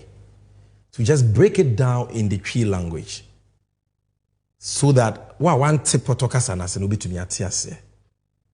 This 24-hour economy is what is going to change Ghana. We never Ghana ye krabehe because we need a jumapa eba Ghana, not a jumebia keke, a jumapa. I ni munyam wo ho aketua pada ho. We never Ghana economy na nyina ye kese na ye ka abu nkama fa yeso ayentimi ntua no yetimi atua. So let me just use a few minutes to summarize to you what President Mahama is talking about. Yedika di nkomo we da we don't know where rekopoku. Ba mpanyi se abaso ba na meja pai. Enu ti ene ye besanso akabiem. Because omo tumfutrogu amanfo ani on 24-hour economy no. So munya ya, we will also we will not stop, never preaching the gospel of the 24-hour economy according to John Dramani Mahama. So yaka 24-hour economy, what are we talking about? Very, very simple. A deliberate policy. Yewra Mahama ede bagana. Se ode enhyehyɛ egu akwam na ankrankra nyuma, whether businesses or companies, any aban nyuma binom etimi aye adwuma 24/7. Omo adwuma no be 24/7. Because 24 hours are onyamedia dom ye dakru bia no. Omo be chemu miensa. Dɔhwene nwɔtwe. Nti obi kɔ adwuma no pa no nwɔtwe a ye adwuma dɔhwene nwɔtwe no wapo anwumre no nan. Na obi akɔ adwuma no nan wa ye adwuma no dɔhwene nwɔtwe no wapo 12 am. Na obi so akɔ 12 am wa ye adwuma dɔhwene nwɔtwe wapo anopa 8 am. So human beings omo ye adwuma no benya ahome, benya braje, ahome, benya brada. But the businesses and the economy will never sleep. They will work 24/7. This is it. Very, very simple. 24-hour economy no. That certain businesses, certain companies, certain government institutions will be supported by the government to run 24/7. Mame mo ne to fama e te say, wasi so obobra wo ye teacher ni. Bo so me yetu aka 2000 cedis. Wo de ahwe wo ho adu baabi. But they do baby no. Wafa akuhwibra kakra sebi. Nti wo sika na wo de aye masem. Na de akotena chop bar, wo de akotena bia bar, na de atwa wanim spelele. Ti se obi aminim no. Eni na watwe na sika na hye. Nti agesa wo kɔbɔ besia. Ebi another 3000. Wo kɔgye besia no so na wadi asɛ no. Nti wabɔ braboni akuhwibreya fukubreya wabɔ masese wabɔ asesa ɛkae den amene wo ogi waketua na untimi mfa ntua wo ka ogi ye ekoka ka no so kra untimi ntua mu 1% mpu ɛna watena se adwen wudin se metena ho de message bi demiri famu se meye adwuma 8 hours pa na maje me bosomi aketua 2000 as a teacher. Enti mi nsome ne me ma ne me yere no ye didie de be hye de be no mpo na kampesa etinye tua me ka ama me fi ohia ne yekam enu nti me nya akwadworo me ye adwuma den instead of working 8 hours no me ye adwuma ne bia ka ho se ne be ya me sika be doso na metime tua me ho ka na me ma me yere muso enya ebra papa bi etimi abo abusianfo so bi kasa wakabone ana. Just ask yourself this. This is what the 24-hour economy is about. Because Ghana and this teacher no wakobo brabone ama eka mene no. All because ye the mine sheba wumi Ansah. Wabe bobusia me ka mene o mine no. And therefore say ne President Mahama say Ghana yenye adwuma 8 hours pa. Da ben dan ye betumi yenye sika tua ye keya ye ntumi ntuai. Ai na ye pa che say ye omo aye de won ka na omo ntu ka ne hye nimu carry forward na nchirima metua. Da ben ye betumi akreti inwuma ama memo ane mabawa omani etutu aka won sebo omo nya adwuma. Today unemployment is so high. Almost 15% from 8% under Mahama. And because of that, national security say ade we betimi your how no ye na Ghana. So this is a serious issue. And that is why President Mahama says we can't do the same things and expect different results. Extraordinary circumstances, extraordinary times require extraordinary interventions for extraordinary results. And until 8 hours Ghana yedi ye adwuma no yensesa no onyame aboye wa ma 24 hours abode mu nyanza pefo say ubetumi ada 8 hours e the 16 hours aka ye adwuma. Why do we work only 8 hours? Until obeye 24-hour economy. Businesses, companies, state institutions binuma meba be chirichiru mu omo ye adwuma 24/7. Until adwuma na wo ye no ubetumi aye mienu instead of one na usika akosoro. Adwuma na unya bi nya because 8 hours but say wo benya bi aye because ye be chiche mu miensa kwaku kwa no pa na ya wo kwa awia na amaso kwa anadwo wa nya adwuma no pa obenya adwuma anadwo. That is what the 24-hour economy is all about. Now obi ka say, I mean, why do we need a 24-hour economy? That is what I've explained to you. 24-hour economy na policy they solve so many problems at a time. Because they say Ghana ye come in. The only way we can get out of it and go back on the capital market, and they say your GDP, you see, can debate to me and you kese. Said the way out the year can to 2 years, you can be a crabby. Because then what the year cut to 2 years, you see, can't be into a and into a bankrupt. No? But as the 24-hour economy is rolled out, now more businesses are operating for more hours and producing more. Production is going up. The GDP, gross domestic product, and yema Ghana produce no, you're wet and also costro. And to about what the year can to 2 year wet and when be a crabby. I feel you're capable seeing we be my baby. I feel you must wa any hono 24-hour economy, dear you remember. Sika be new hono. I buy more revenue because there is more production and more productivity. There is efficiency. So that these are the benefits of 24-hour economy. Baby. Now, I told you, say, what are the sectors? President Mahama Boboma, my main in the tape of boy, in the just a million maker. This is the manner what dame nyame asono daye. Say on for 24-hour economy, bra. We will have 24-hour passport services. We will have 24-hour post and harbor services. We will have 24-hour custom services, 24-hour DVLA services. We need ya by Juma. But they won't hear my yet, per passports, Ghana ni supposed to mean si ana wunyabi. Minimum be I apply for passport this year. Since January, be seen in some kind of passports. Would you bribe still emma? Because even though you can apply for the passport on your phone, thanks to John Mahama or the online passport application, not by Wumi Awucha and Hontro. The processing of the passport not check. NT and Mahama passport office, Yebibieno anopa, just like we are doing now, 8 to 5. And now 4. Sa batch ne ponwa another batch beba for another 8 hours. Sa batch ne ponwa another batch beba. The same for ports.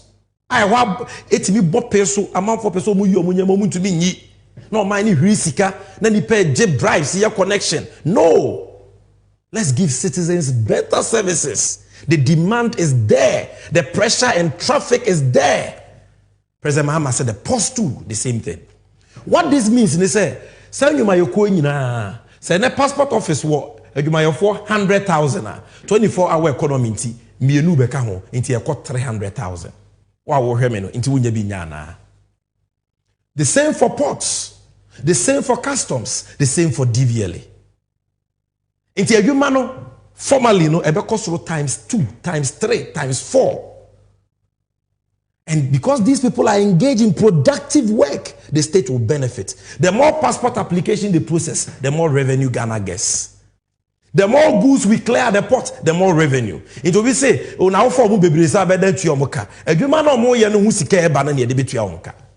That is it. That is what we mean by 24-hour economy a e ba be boa ma edwuma buso. Na economy na ba wo mi ane akufu ado ase no afa ntoma pa efra. Na the dekra ne say apart from the public sector, private sector no so ka ho bi. Enti agro processing factories, manufacturing industries, construction companies, ama contractor kwan onko ye kwan ba ko oye ni 8 hours enti no timi dia femiensa na kwan no kwe tutu sei amanfo person mo yusu kwan no ntumi yusu no man ne bon woka ye tua ho interest on delayed payment. They say President Mahama say ma major project say ye school say ye kwan construction wo ye 24/7 oh because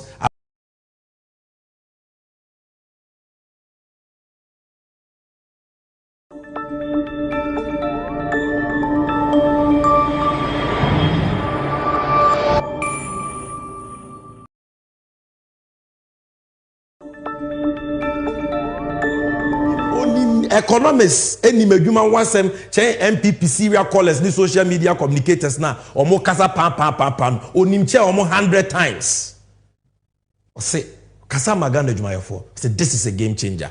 Producer bo video ni maye na omo hu ye no mo hwe. We are also very interested and we are eager to know a lot more about his great idea of a 24-hour economy. I think this one, comrade, you have to take your time. Because I can imagine the amount of jobs that this kind of thing will create. that could be the game changer. I'm telling you that you have opportunity in this country. We work 24 hours, 3 shifts. So if you don't get job in the morning, you can get it in the afternoon or in the night. So where are the young people? Get ready for jobs. Where are the young people? Get ready for jobs. This is the TUC General Secretary speaking for the workers of Ghana. And here the MPP, listen to the experts. Listen to the experts. Obibaka's away here, for a catch for. Okay, yenko tie adwadifo so. Adwadifo wo Ghana nyina wuku. Ye from Ghana Union of Traders Association, GUTA. Almost so asemo makeni. GUTA president endorses Mohammed's 24-hour economy. Ebi ana wunyini. Your friend Dr. Joseph Obeng, the president of GUTA, has backed the 24-hour economy policy proposed by John Mahama. Dr. Mua and the Kasama Ebiadifui. She video nema Mrs. And Your Excellency, let me give you one thing about your 24-hour economy.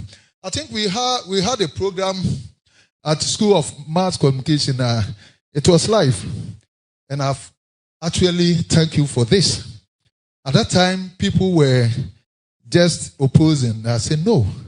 If even you say that it is already there, there's nothing wrong for us to enhance it. And there's more that we can do in the night. There's more that we can do in the night. There are so many things that are creating nuisance in the afternoon. A lot of them. That when you go to Opera Square, when you go to Cantamanto, when you go to...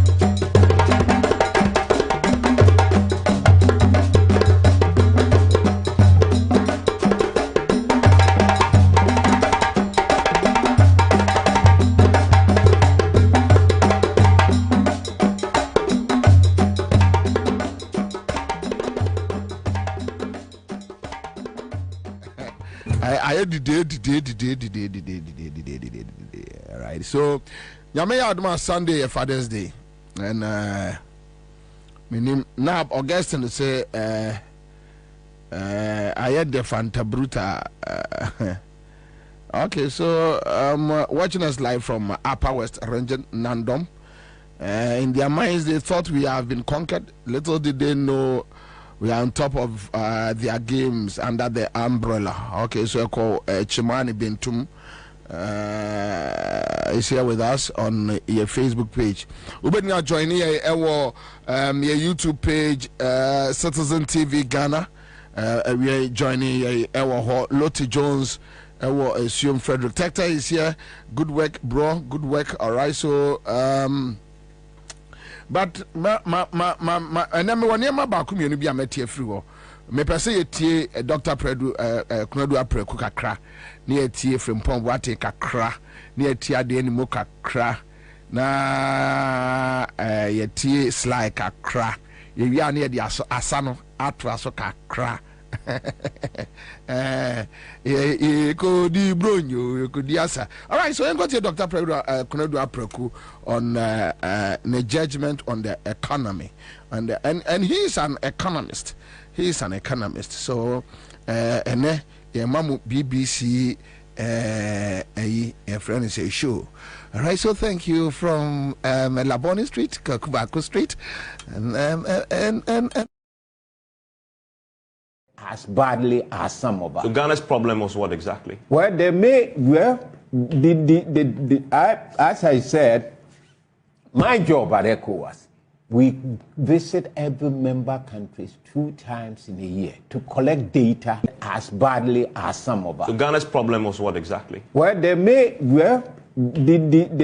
as I said, my job at ECOWAS, we visit every member countries 2 times in a year to collect data, and we project what the economic outcomes are going to be. So, yes, we had some very good times in the administration of President Akufo-Addo in the first term. Second term, things started going wrong, and that is not surprising to me. Why?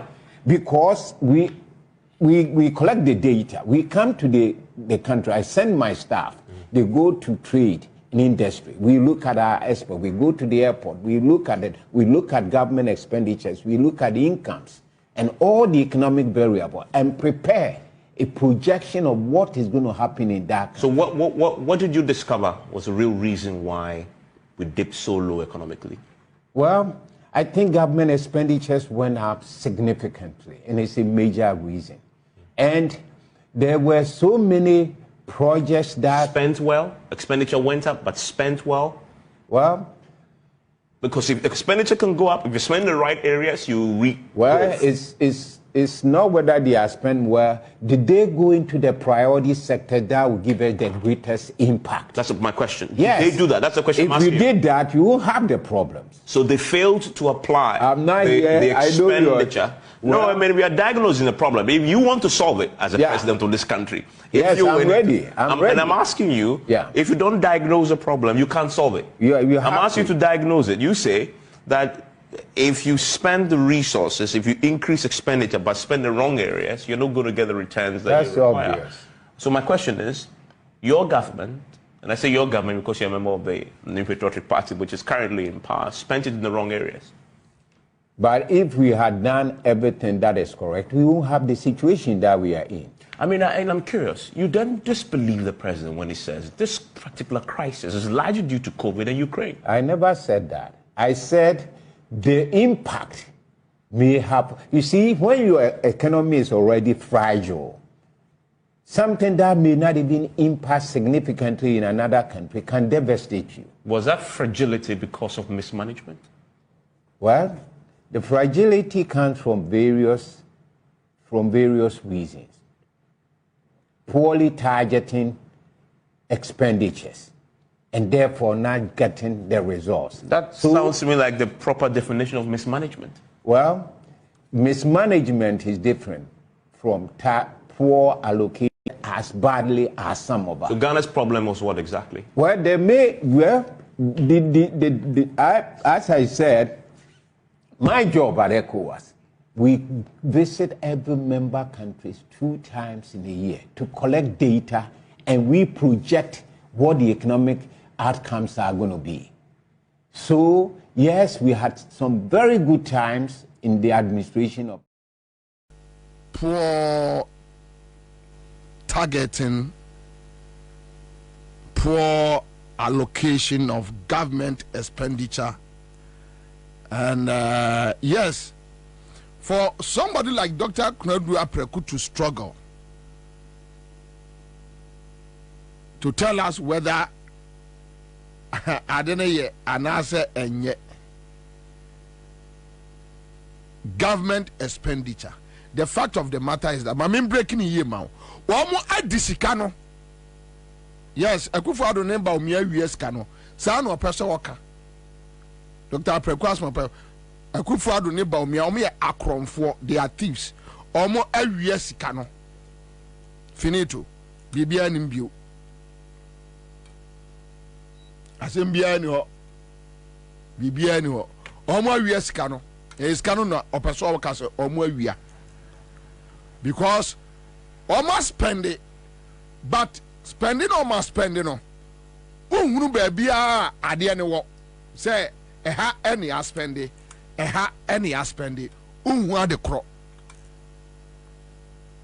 To omo wia ska no, say what to office, what to trotro mu, na say wo tie Dr. Kwabena Apreku a oye MPP ni pani, o say Akufo-Addo ne ba omia omo wia ska no. Omuntu min kyerɛ baabi a sika no ɛwɔ expenditure kyerɛ sɛ sika a wayi every Accra FM futuo mu na wakɔ yusu ɛna adwumawura ɛyɛ agongo busa sɛ sika no uyusu no for ɛdeɛ ne deɛ ɛna sɛ unhunu kyerɛ untumi nkyerɛ sɛ wawia wadi sika no Ana what this kind of HR Theo and yes management for Frasiaba.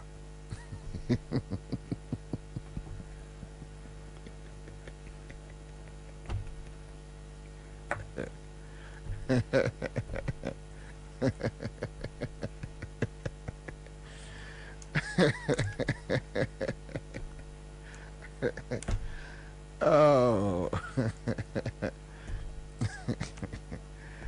Anyway.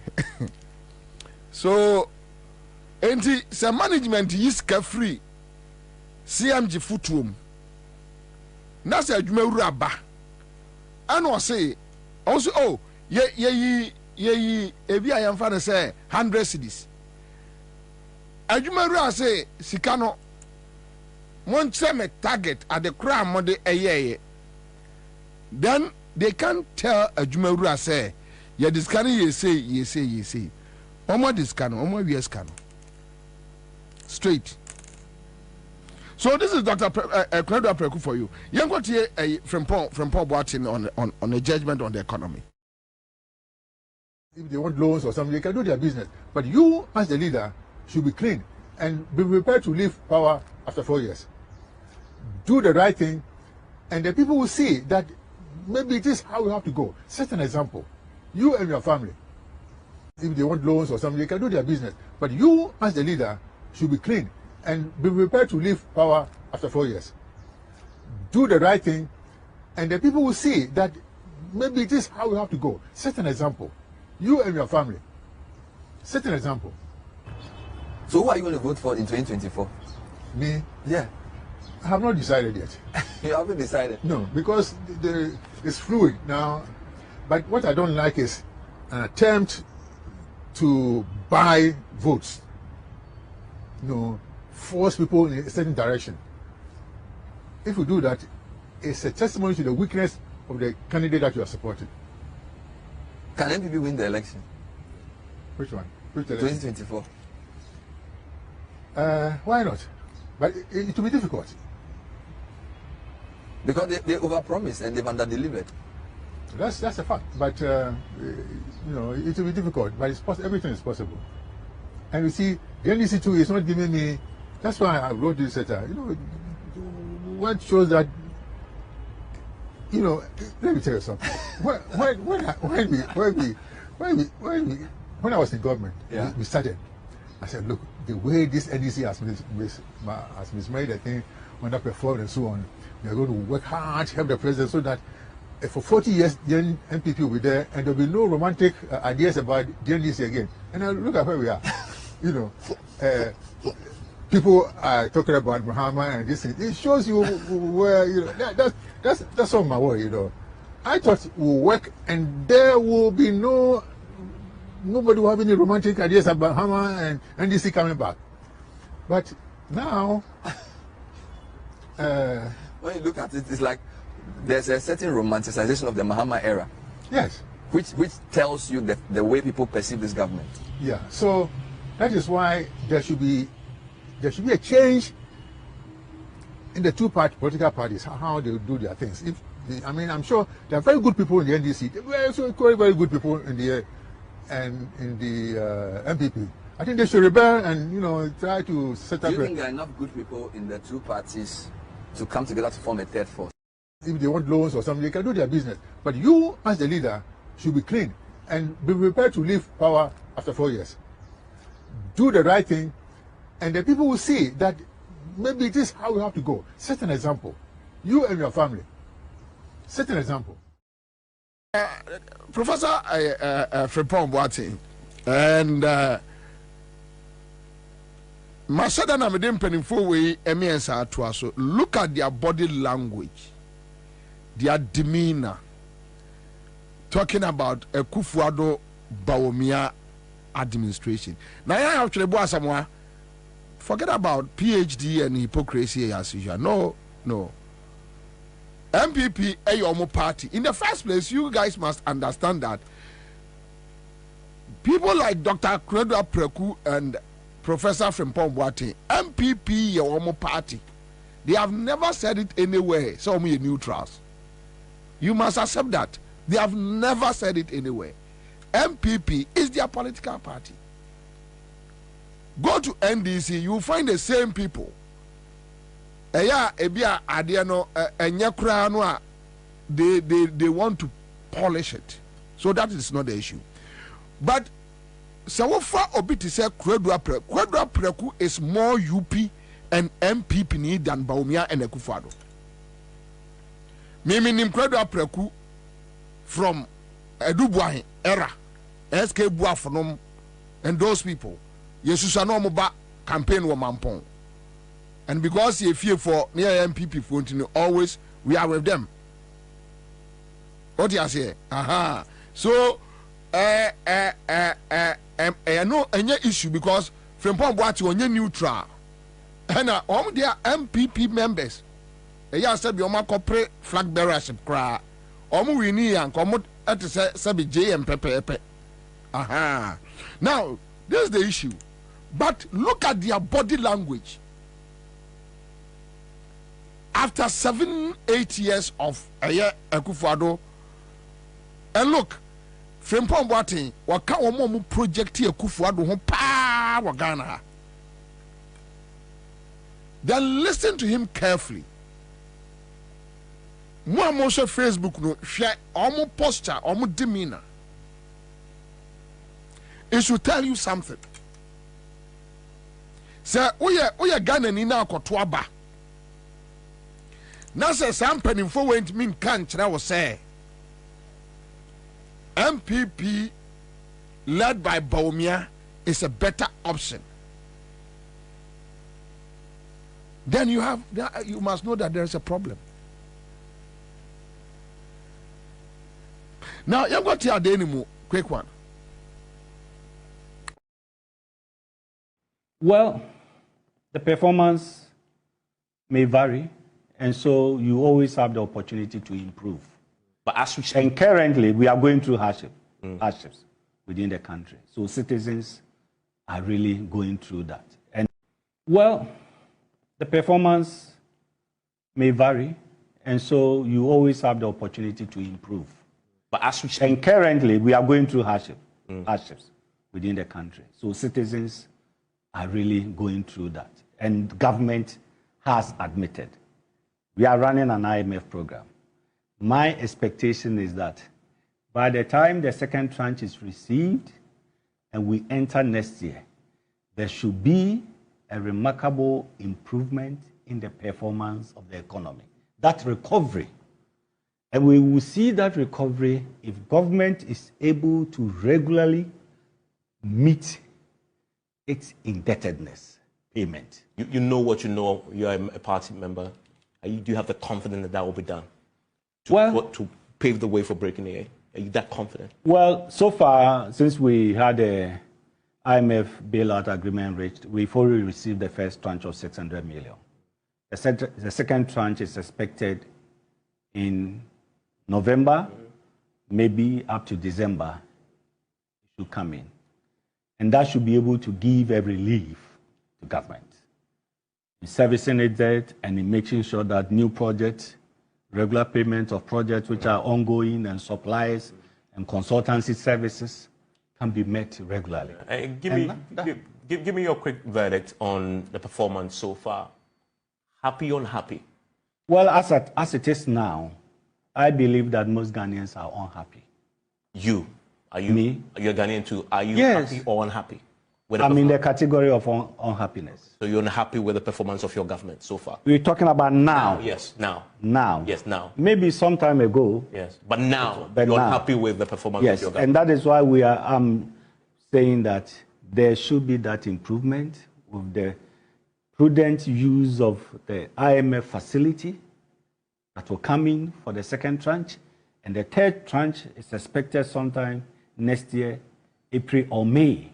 And by the time all these inflows should come in, that recovery of the economy, we should be seeing a remarkable improvement.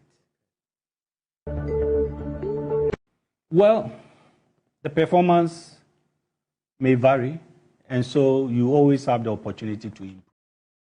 Then the last person I'm going to be trying to Amamo is Sly, and who is now the Deputy Minister of Information, Sylvester Tete, right? On Deputy Minister of Information now, and on a verdict on one government. 24 elections, no. Any man be doing elections, no. Jobs and the state of our economy. 2016, yes, of course. But now we can say so why your economy, no? Why you be behavior? And don't forget, former Vice President Bobie will be at post 24 elections, no. Any man be doing elections, no.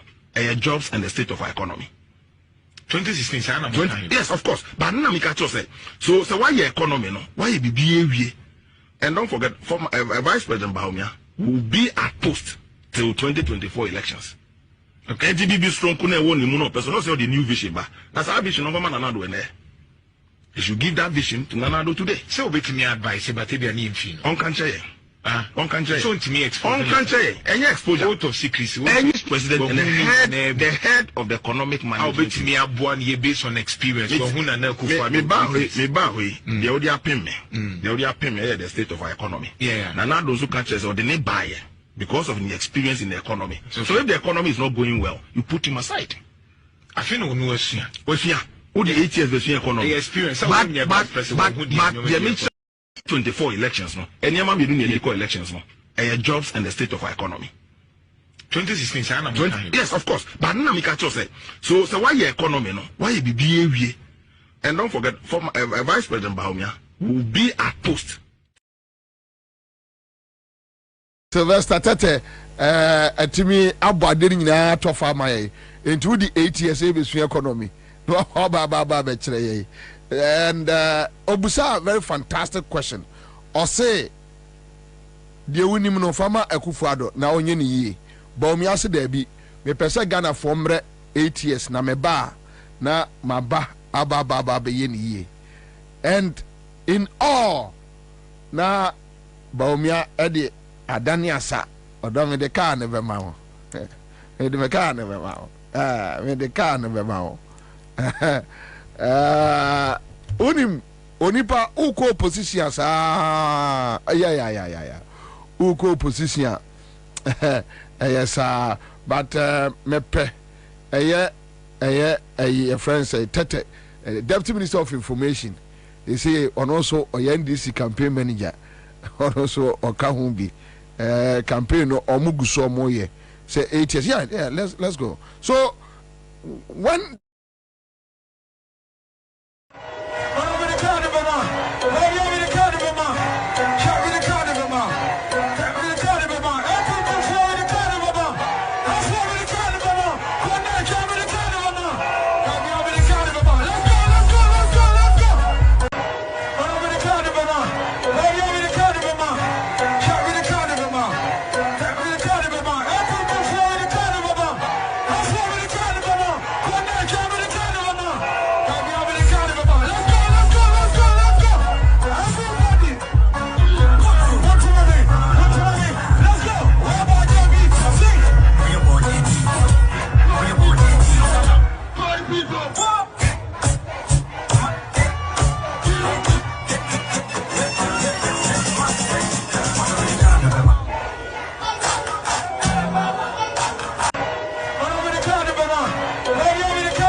and I dare you. They say campaign and Ansah. And you see, my man cast him in Kwame. Hold on, Paite. Hold on for me. John Geza about me as a very big joker. No, I describe him say or a joker. But my man cast him in the moment my dear a day party in government last hour I didn't call opposition. Asa. Yeah. The moment I don't say party ni bonyum esa pe omko opposition. Bia ka do omdo omho chere. 2008 Akufo-Addo Ansah oh Kwame but me and my side dey so say 2008 na mo mususa 2008 na mo asempa na 2008 no na omunya nhum yie papa ti omom ko ba bia ya na mko bi hwa beach ya 2008 na Akufo-Addo num timi sasa ade a chi ye condom Kwame ugugu se si Ghana web other potas condom 2008 Akufo-Addo num ko bo jams ewo Labadi beach ewurade condoms okro ones cassava star a size there masa ye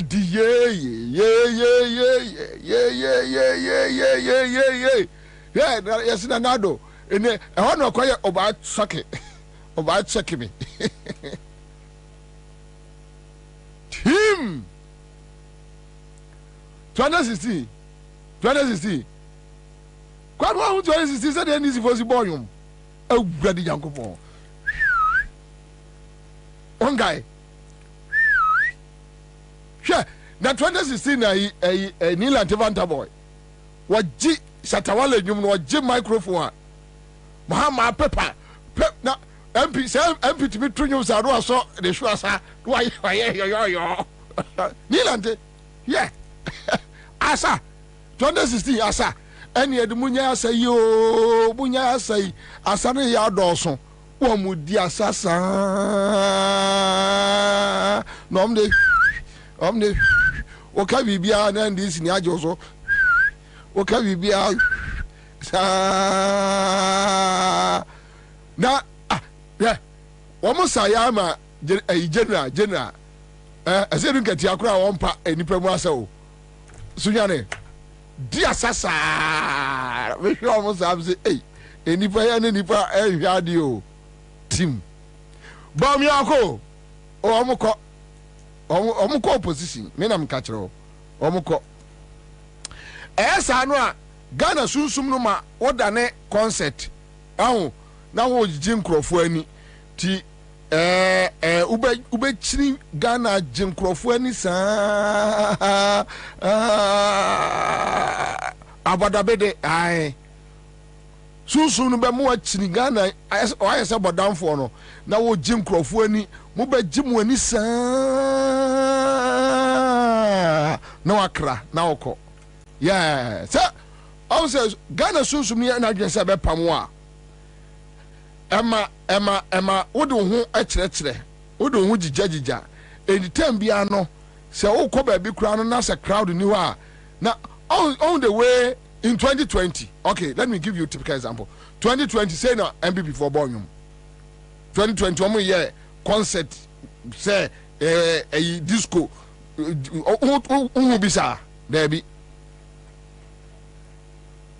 amukọ on the way Jomama are so relaxed and on from Boko dealing with people one-on-one 2008 anayo 2008 omuja labadi ebonyom no na Professor Mills no nam one-on-one ni ano na Akufo-Addo timi be gina a platform so where is your candidate your candidate to the what else what is your candidate where is your candidate where is your candidate where is your candidate sa no bushu ni manifi o ompaja no call hospital 2008 ebi na e ma omia no ebi na e omo no ya Kwame me catch o wombe bonyum saa kwa December odi obehu odi atopo so many freaking paluta odi atopo wombe bonyum saa hwe onse unu se ayi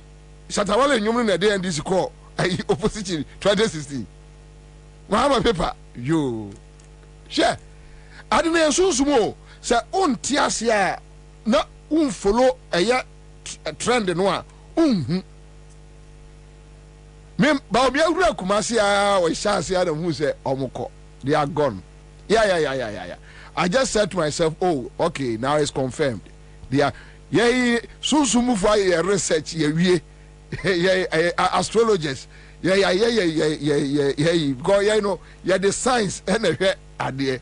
Young colleague go, you compare 10 out of 20 people. 3 said this, 4 said that, 3 say nothing. You dear Daji, yeah, the Susu, the one, Omoko, they are gone. And 2016, Kwame, JM no police crowd be war. Say Accra Sports Stadium. And Charles Meboa, Accra Sports Stadium. Charles, Accra Sports Stadium, right? 2016. Either Accra Sports Stadium or almost last rally. Ha! Charlie, crowd no me who you know. Oh, Saturday me wa ahonto. Me catch you be so Kwabena. We there. JM no fan Kwabena. Masa. Enipa. Sa we ko position on. And say skania usika ebesa no. Ana say on o say ukonya ska bumbi na say ebesa e ma you want to go so. Where's the my want to do a chisa Cape Coast me da say. There be on Cape Coast e Accra Sports Stadium. Ah, Keneto. E Accra Sports Stadium enye Cape Coast ah. Hwe. Mrs. Accra no in Ghana history. Me who be that. Sadano na ayi your friend say Nilante what to nyum sa no sa choir rapper. Say na Edin Cray. Sure mo akwase jubo si akwase Accra Sports Stadium e ma omuma nipa kura ni bi ko fie. Ghana sunsum pamo asa o. Ya. E de okwa ye no a de usi kromu de wo chinchini or the chinchini sa bo so de wo kire nkrofo sa no de wakoshe dem and one no. That's all. So that's it. Amuguso esa. But mami we quick one very significant. Dr. Mahmoud Bawumia aya bi and Kwame sa adewe mesra mo mamo sit this side.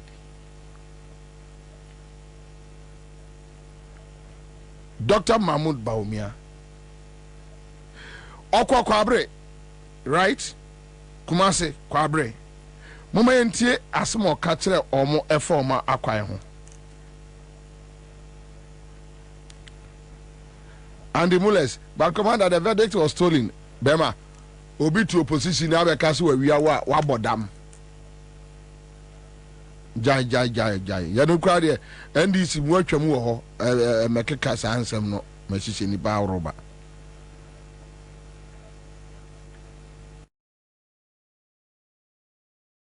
More quiet as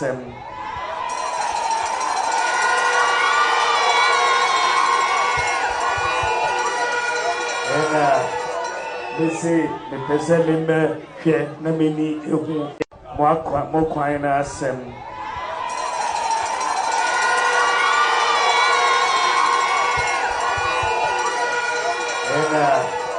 they say the person member here, Namini, said, "You be more quiet."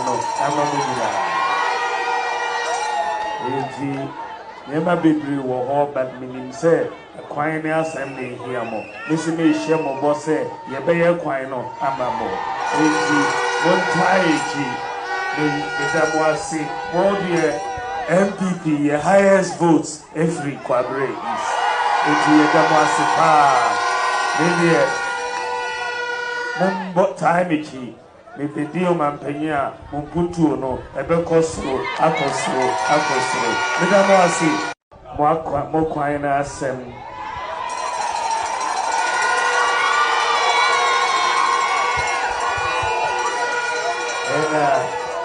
They say the person member here, Namini, said,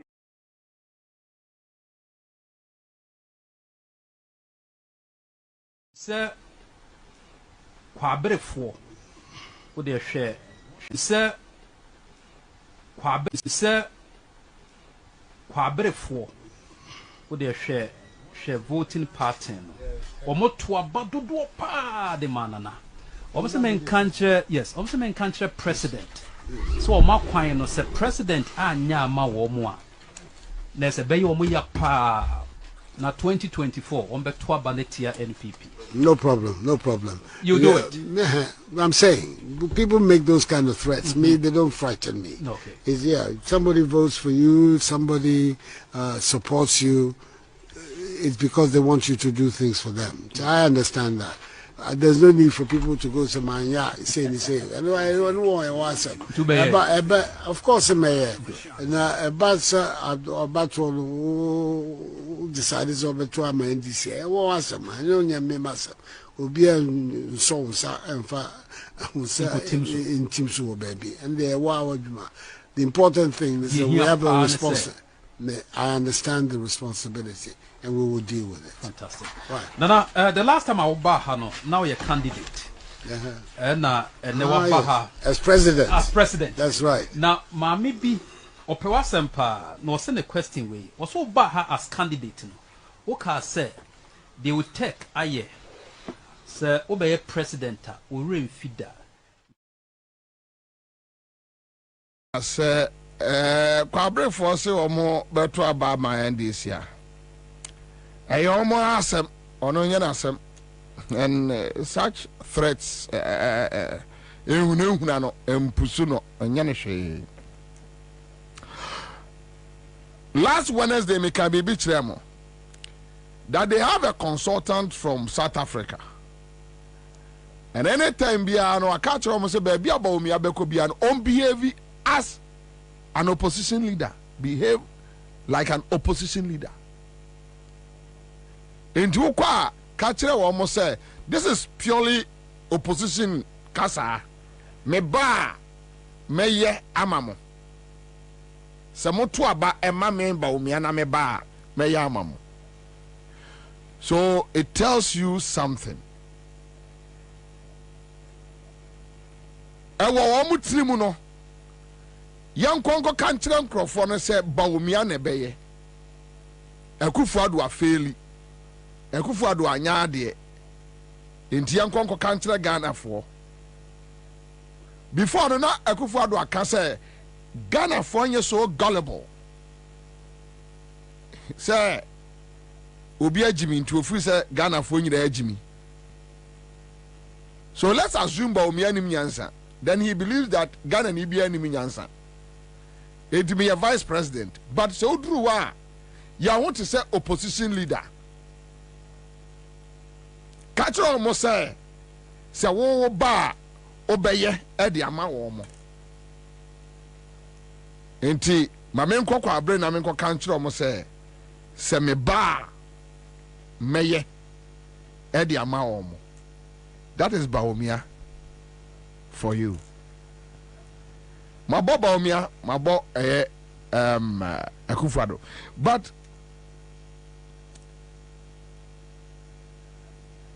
Baumia we no. Then the reality dawned on him. Then he came face to face with the reality. How many businessmen could she? And the reason why Baumia was avoiding a groups meeting to one share ni kumas no koy no wonam lor kwamu sa ye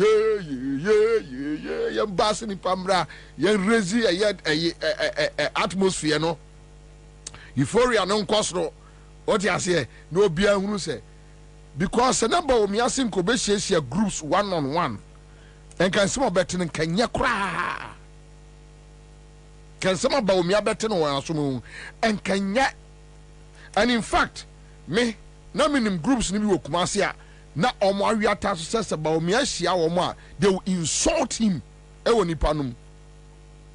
And at this point won't mean can kire wo bodyguards say omo bu obi a no they won't do it.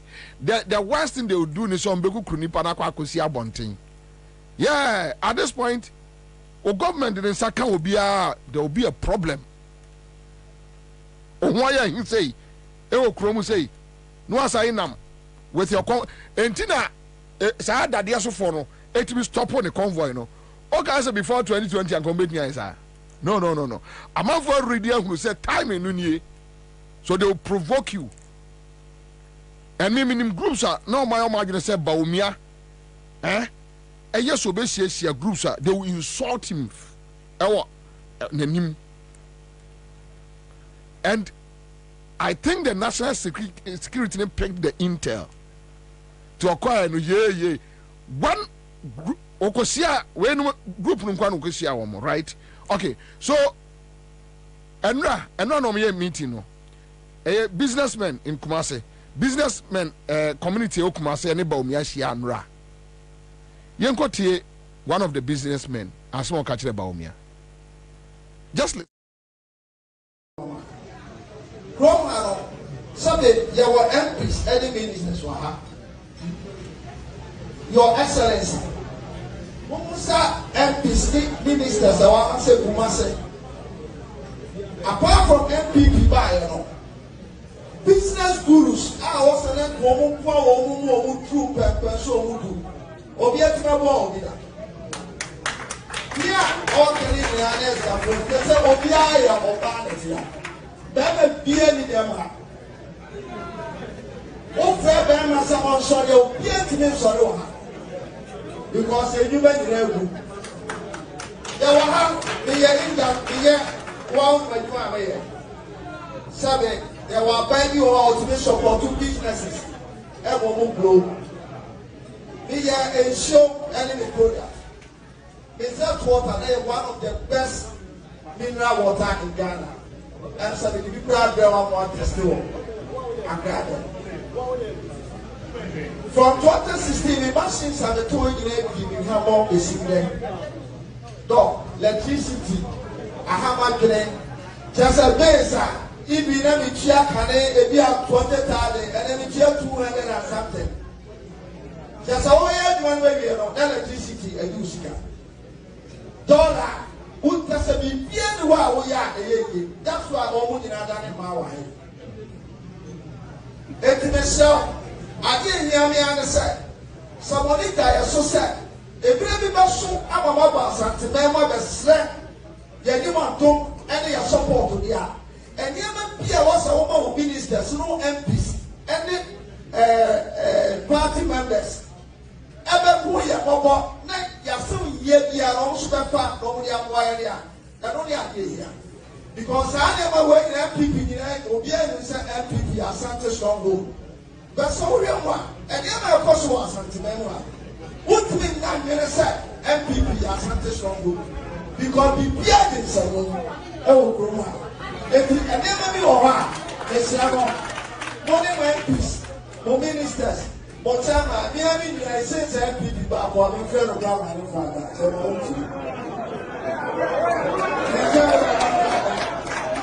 Obiara who are over fema over perform. And me na ya obiara ebie. Na dog, and then something na na make me jina aka. Eti me slow. Say ya kupo ya dom. That's our power. And even be our son so to kwem. Ever won pay for. Some ya time I know put nipa bebree so. Nipa be nya wo sa na sabe politicians they are normal program. If you sell dog, so that woman. Sa na we gina ya de bi asenya kokko ya do. Na be ku be ya power. Just say we be one piece. Every minister just say what he.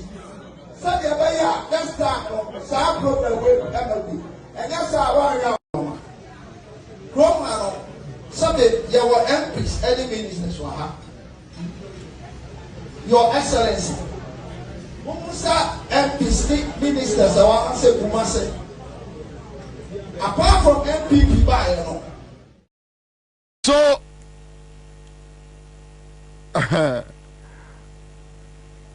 reality in ye, assembly in ye, me say, Bawumia. Oh, if I be a moano, say Bawumia ya bema, onya ye campaign no onya jomama de ni bia oni groups esia na omo busa no questions na oyi ano Bawumia ye bema onye bi Bawumia ye bema also the social media said the jomama here last week as last 2 weeks no say waso ni social media ama from raso no musa no question ka Bawumia beti na so nsem we ye Kumasi omo share Kumasi business community we Kumasi businessmen for no na obo feel say omo nya kakra bi hye envelope mu omo a eye enti omo betu omo wo de enka omo ne market for no share say adwadi for ma no omo sika akọ banks a ahye na enka omo duru Kumasi Ashanti region pensioners na enka omo ne omo ahia mesinka Bawumia onko asafo na omo ne eye omo printing press for no omo no omo nkosia ka Bawumia beti na sum se ne maame de owo ne maame wonim ne din enim wale de o chekere wale a adan nko beti obahun ni nyina se omo afa professor o kire twi ene o kire ne twi se ya baba enko beti ka ya baba nko beti. This is the reality. Bawumia so young people ni na wutie this is the reality. Obia no otua enkaniaka otwa nsuo na 2016 otua 2000. Today he's paying 200,000 Ghana, 2 billion a month for light. Ya no kura wonya light no. Na onu nsembo a ekoso onu nsembo a ubetimi akọ schools ubetimi akọ school mu akwasesa nkola na do omo nam krom no akọ boys bi omo to spa no asese omo agu trotro mu na Samia Okuni Anthony Kabonum o ti ase omo na eyo operations se wo wi sika na egu edem na omo se wajibi ntino se omo gisika ni bidi enti omo kwasesa nkrofo no omo ayi friend say clown oh no omo de wasi krom chia womo na wo ye say na pa yare bi otimi ye obi anya ohwe na omo ka che George Kwaten any PK saponom crowd nie why na we beat no because ene Ghana ni bia obi ti say PK sapon George Kwaten Farouk ne sa boys no Ghana fo bebrani ateche wo 10 times omu kwa de omu yankwala afa no omu sha abrabo ase o omu hu hwe owi ase they don't know anything nothing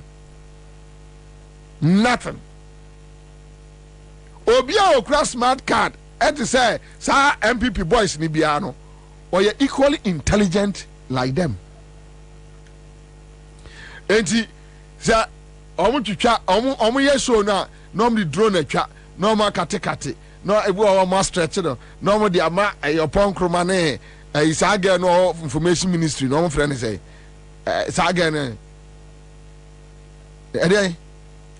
force bia isaga no information ministry no friend say Fatima no mo de bia maslai tete na o mo so afrefre boys no mo de ama o mo share into hey the love is great, the love is deep. This is the reality. When Bawumia met the business community, tells ni bi kura wa chira. What there with time, you be boni nyina ma omo. Tells ni bi wa chira. Wutie nkrofo businessmen questions on busa Bawumia, comments omo ye. Next time, Awa Muhammad nom.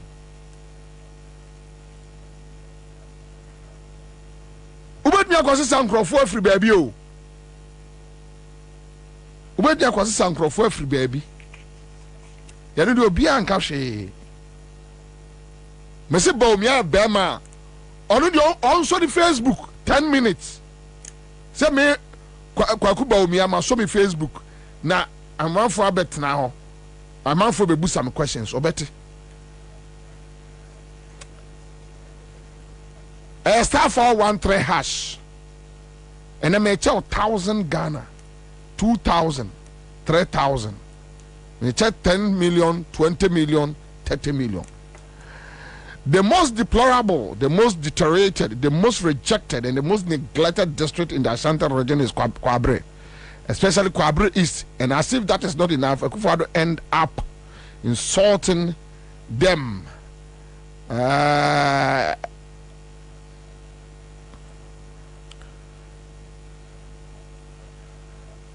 Insulting you and your chiefs, but because of tribalism, hypocrisy, hatred, selfish, and greedy, they will still go out in their numbers and vote for the criminals led by. You see, Hasif reigns. Most also no Montomobo. Baby, anywhere a year rejected than North. Hasif Ufri North. But me akọ n'ofa ya kotie the wahemfo ensema ya omokafa emano Kwame ba me anko gonja bole ya nti de ohene ne kan ya hwe video no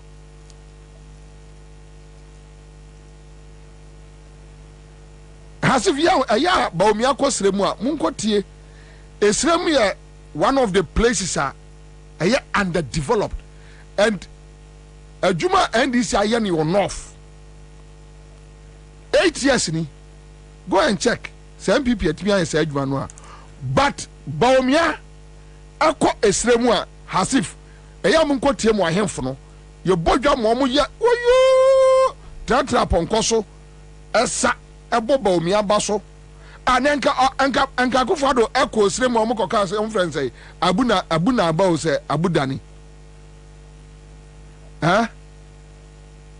krono ne nkwase asem Akufo-Addo adi na okromu yi oko esrem ama am conference abudani o say abuna aba o say abudie ya no nya tribal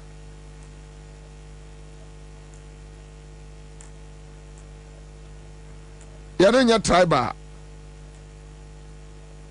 ya fra wo hine se o mesi aba omi amona baso a ye no ye ya fra obi de no okobo na baso bia o se ye no ye tribal ye no nye.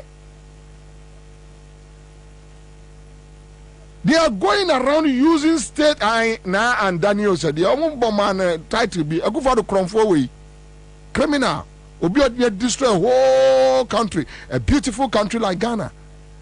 Okosre ma omo ko send fugu say your friends Abu Daniel say Abu Dey. Just imagine say Akufo-Addo akwa Ashanti region na say ya kobono enkoso hene.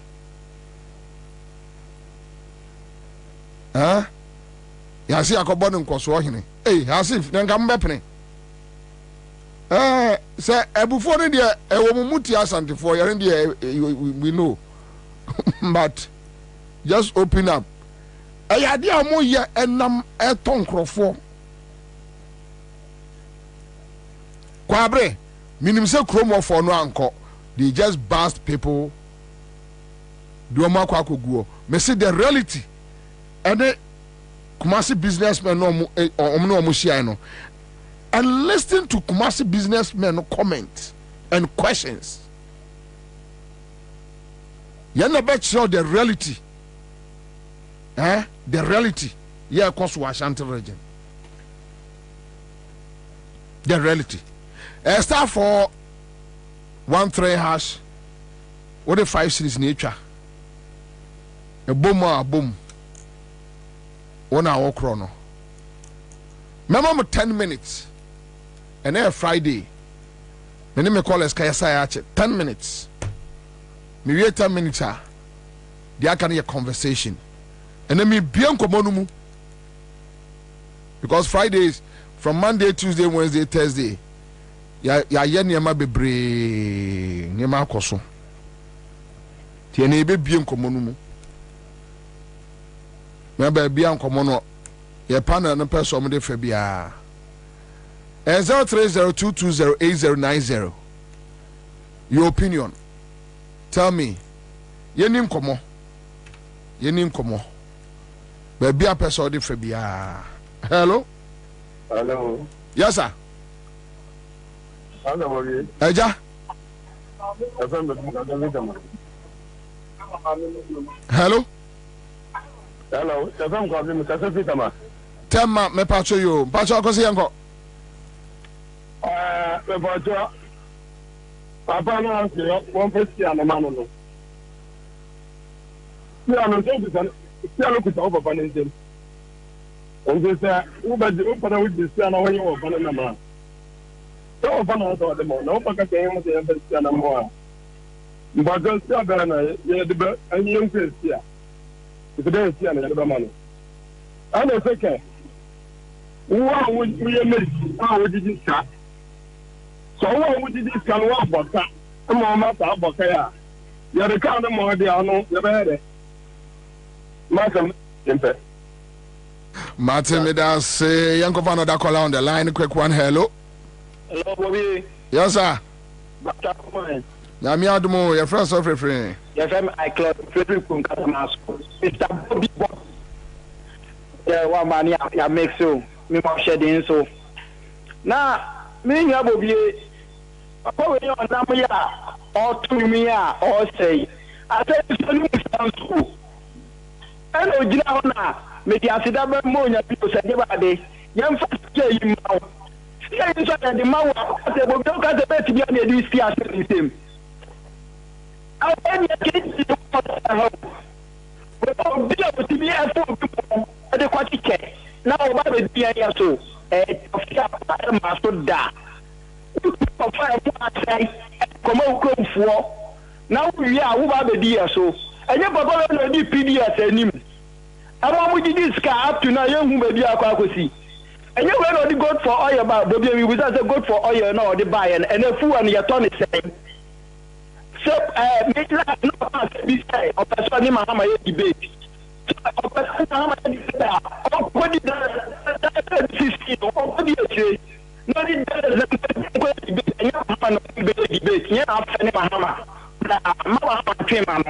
that's it.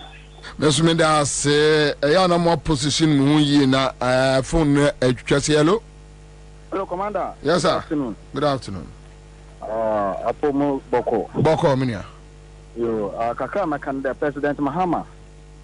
Na handless no omon kanche so e yon katwi kakra. Bo for na do so dodo. Sadwa abozigi krampo of for secretary. Twi no kwada mo a chitafo no so went to bro no. Awon so wo hu hia nti no na handless no. Na frɛ omon kanche no. That's it. Mr. That's a good point, well noted. Hello. Okay, you're losing now. Hello. Hello. Pacho, Yanko. Yeah, Bobie. It's Pacho Boko. Yeah, friend Mike and Mr. Domi. Yo, Domi for Yanko. Only baby. In fact, yeah, you must say Yanko Pwanda Roma. And this baby. But MPP ni bi were Madam Fupa or Kufubia. Wakatra me say, Nientia Nana Kufuado, wa appointed judges de Bray and he say, NDC every 2024 election, the Beko Court. The Court judges for no. Ombeji Asamna Adiama MPP 4. Into the best and penny form, so on be your homework ye. Ajabema, when are your homework ye in a house of Kotuaba? Simple. Why? Court na Kotuaba, Uturia, Wadam for no, on Fanco, a year friends at the Hague. Why? When are your homework ye court na Kotuaba? And money and country or say, or some of the Beko court into Kotuaba. Kona Kotuaba. Abandi ebetu enti to wo wasa de ne se obekọ akoto aba that's what they also on there or de beko international criminal court no fanko why okay all right so yemfa another caller. Hello. Yes, sir. Good afternoon, Bobie. Good afternoon, sir. Pacho yanko Bobie nyamisho nejo pauli Bobie in the middle ho papa that been a yeti matters day. In the mirror, when they feed the mixer, sorry, but you can be around. And then, Obi Mammy, I am in Mammy, Doctor Nima, Ness Nima, and Martin left your hospital at Nakotum Woodham, 77 Nakotum Woodham. At day, 1 way, and I don't mind you more, Anna. Bobie, Mobbo, I just say, Kufaga, Bembo, no bones had you way. Mobbo, I know. Ghana, Mamma, my sorry, your first is up by my son worker. They have come up and put away for some years. Bobie never got now, you look up about never so. Bobie said, let us do Bobie Pacho, and said, let the committee say, why send it? Why say, why more pop? Ever transfer no. Bobwa, say, come of free, you know, they are Sunday, Yaboko. So, I go Sunday, Yaboko, Yaboko. And the young man Matse, Medan say, my main fan, another caller. Hello, Commander. Yes, sir. Calling for me, with PMO, I'm Mamoli. You are Mamoli for me and Quay. Milia, who boys, my papa. And the time I was shedding into the point Sri Mamitia, Dr. Ham, incoming member of Parliament to the constituency, and Honorable Ashimo, Data Cra, with Papa. Bobie, share over tape to be see as our faculty say, our mere, and no could do a certain. I am on Sally. You knew Mamma and about mere daily opposition. And I not almost pro, no more say about almost Petunia Babani. From taxation to production. Paunakoya and a shark catcher, Konya as vice president. So what $2 say, clip, and Nakoma GP. Now GP general. President Mahama Musi or yet incompetent. Or non impresso. Not dollar. Only close to 4 cities. Not the come from 4 cities to 16. Their car. Momo say a percentage. Sir, from ya, can afford catch your plane. Bobie, you cannot air anything. From ya, only you to one house to another.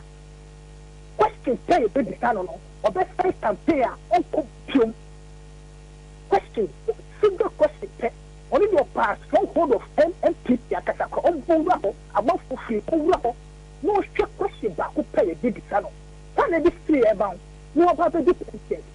In the petrol, you say, in the diesel, you say, in the Nippon was a you say, in the Kojona Kosha, in your mouth, who factual, cement go back where you say, I don't put 1 try, you say, and then I'm okay, in the peace cancer, you do, Christian cancer, you do, because MPP and the idea. 7 December, the state versus MPP. Let's make that say, me for last 2 callers. Now me there. Hello. Hello, Bobie. Sir. Dada George ni. Dada yanko. Bobie, I'm say, me never go kasa ji asa mama kasa. I be ba. Sanu sikan mama professor me dey no a na do so. O ma professor me mre no ma. E na fi okay e bia na campaign ta nu yenjina e bia why ko mo ne me do san. Ne kasa mu ne amaye o ye bu o memu na na why di won no do. Oh, we have people mo nya hwe Woman Yashi, or see a Iba, one but can't away. But can your mamma yet to Ghana or pick him or every Pia Ghana and I bet woman to me Kazan and this is what the roof on Yamaha. That's the problem I have on DC. TV station great being and kind DC.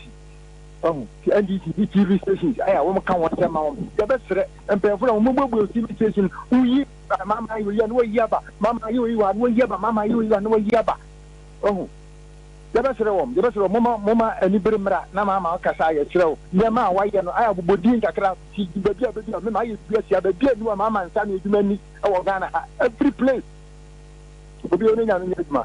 Only a meant now, my main family last but 1 caller. Hello. Hello, Nana. Yes, oh.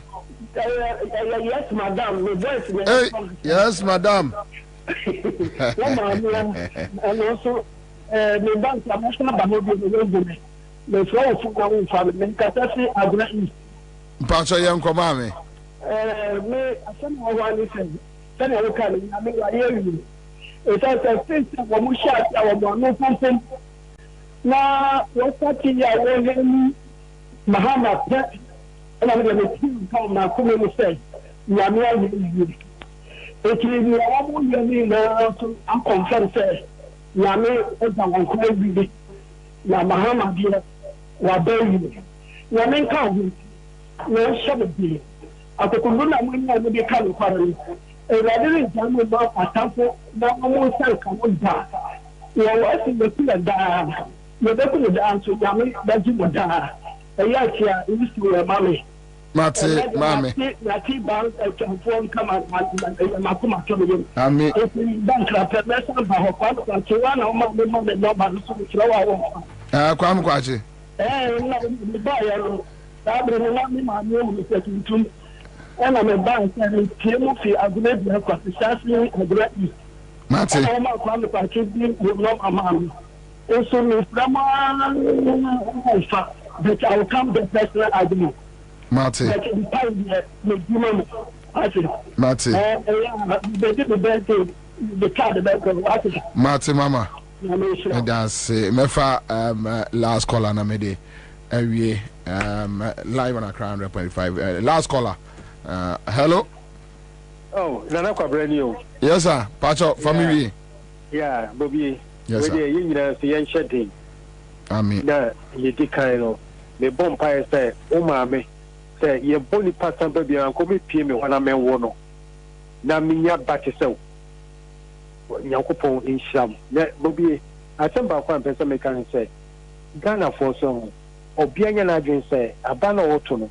Enyesa Mahama lokotwa man okotwa magana tana ye baba beji Ghana Mahama baba beji Ghana sio Bobie baby ame wonu so my range only say me ye kanka me won kofo be 100 abetinya convince omukọ akotwa mendisi eti baby obi bia wo bia at least wo de men nin say wo ye ndisi ni say anase minister bi say omra na beboa na kokọ door to door one kasa so pe Ghana here ukoma a ukasa kire oma omu betie ama o betimi ato abana Mahama aba begi Ghana for because me to aba me to mendisi me to magana say na Ghana obi ti be see hospital obi ti be see schools obi ti be abe kwan eti Bobie obi tie me a ukodo to udem kakaka ni nipa mi ensankasa wunye nipa be 10 20 bien nipa be 10 20 8 million kasa some beto Mahama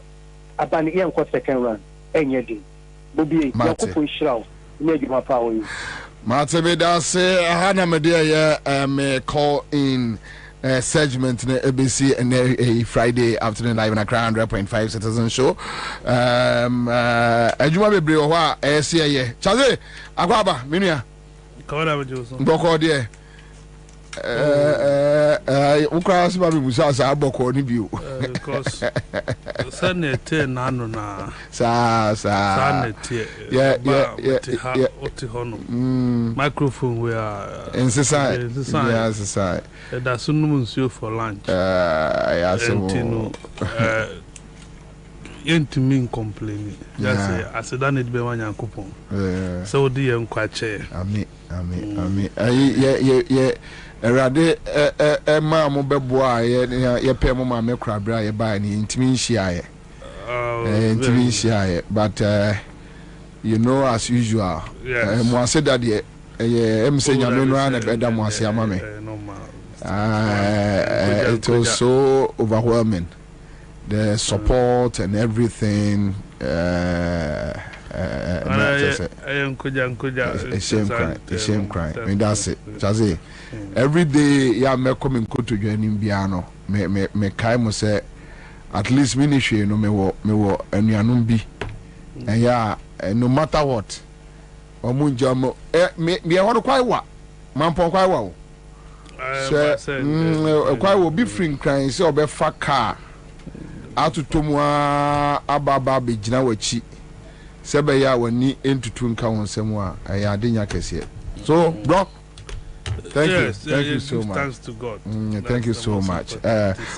My mentor, you may be through Siambra. That's fine. Hello. Hello. Kai.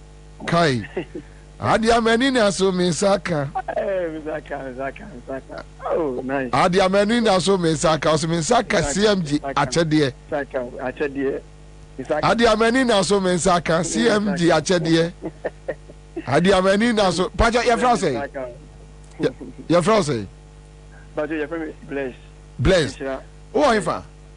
But me wo media. Na and who we need say? Who we need raffle say? 1,000. 10 million. Yes. Egu fonso. Yeah. Oh yeah, sure. Bet me a screenshot and send here. Oh. 10 million. What the 10 million?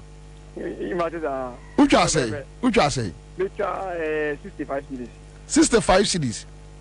And what the 10 million? Wow. Now tell us, I will say with 10 million about phones, no.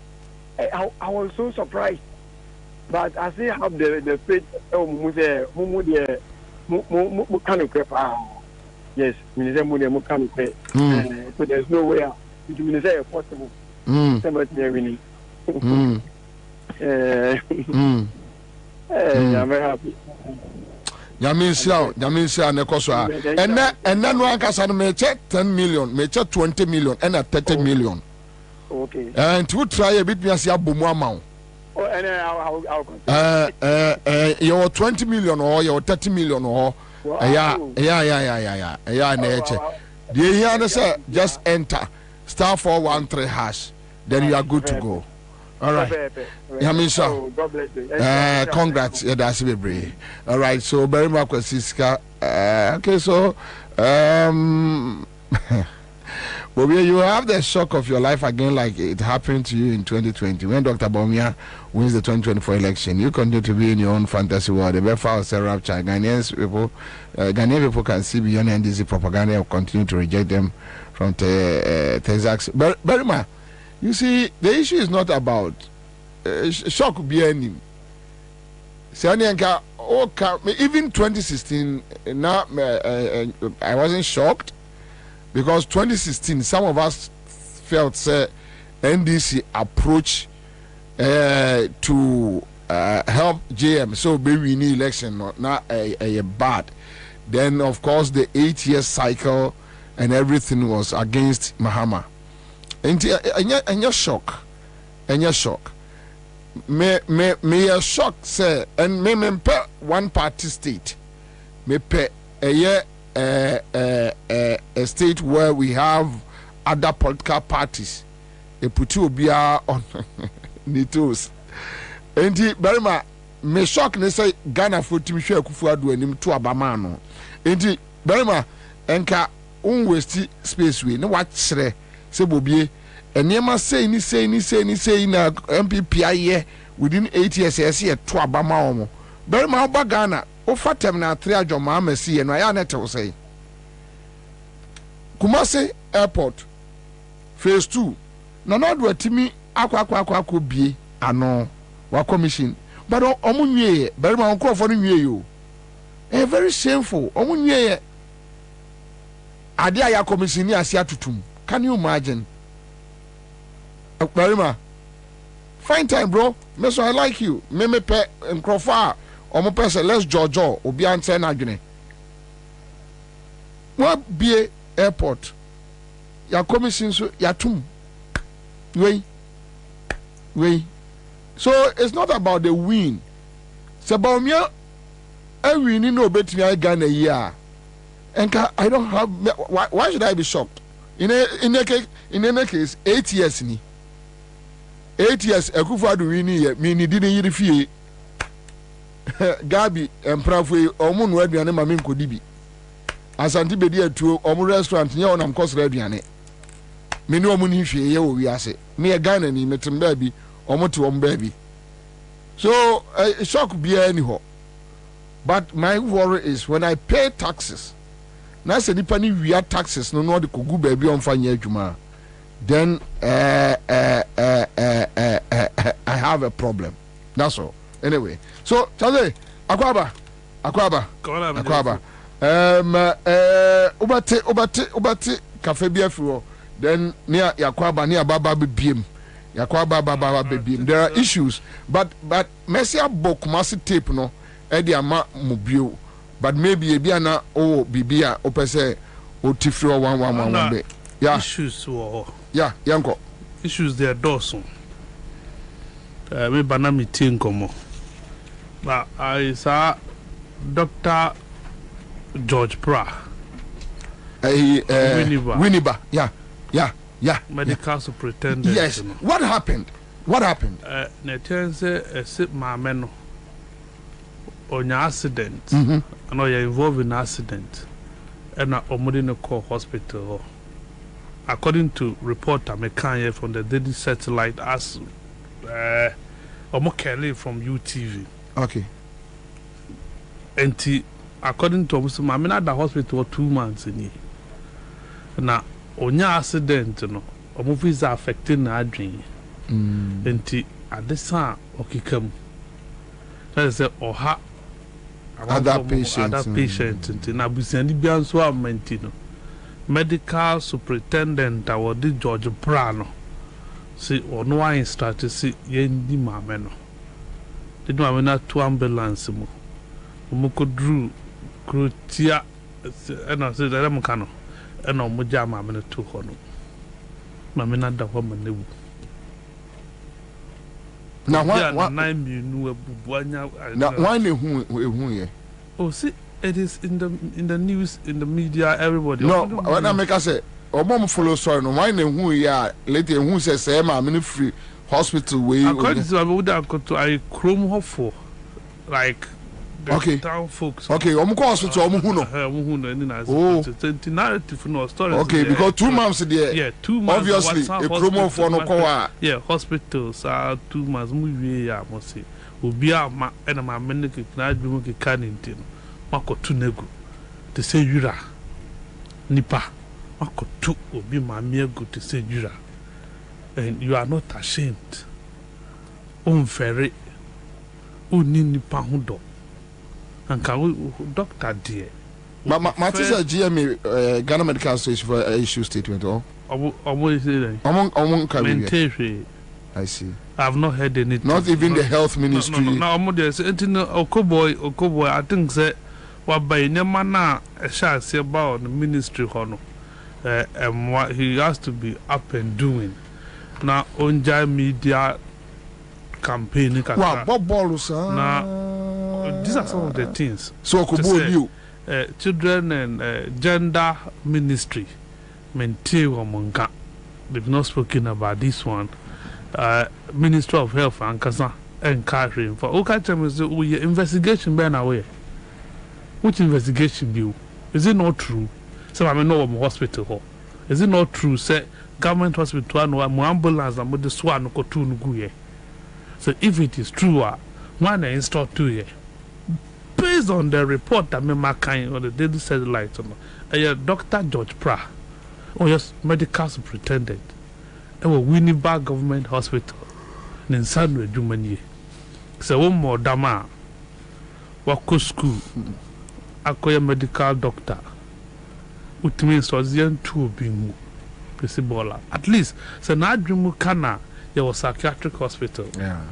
As ye mun finding psychiatric hospital no mun stabilizer no. You don't instruct that they should go and dump her like you are dumping refuse.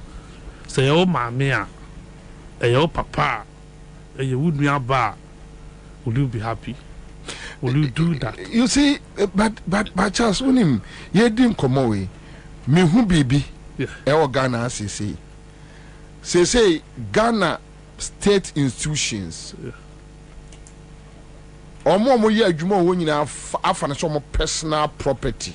Yes.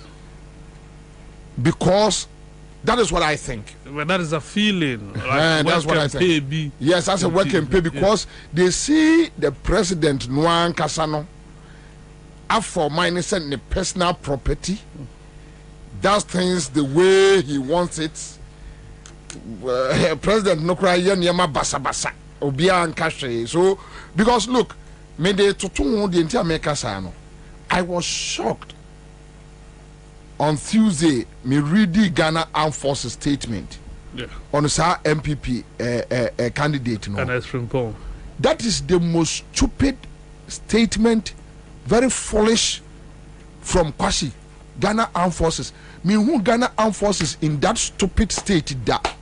But when the CDS and his people feel, only a soldier from Dim Koma, only say CDS no.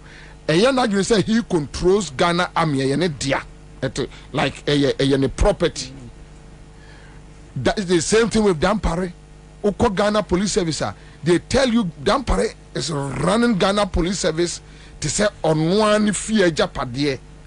So I'm say atne ako baby and say I wonder how any reasonable sane doctor bet me at instruct say mumfa we free and cotton na or hamadwene.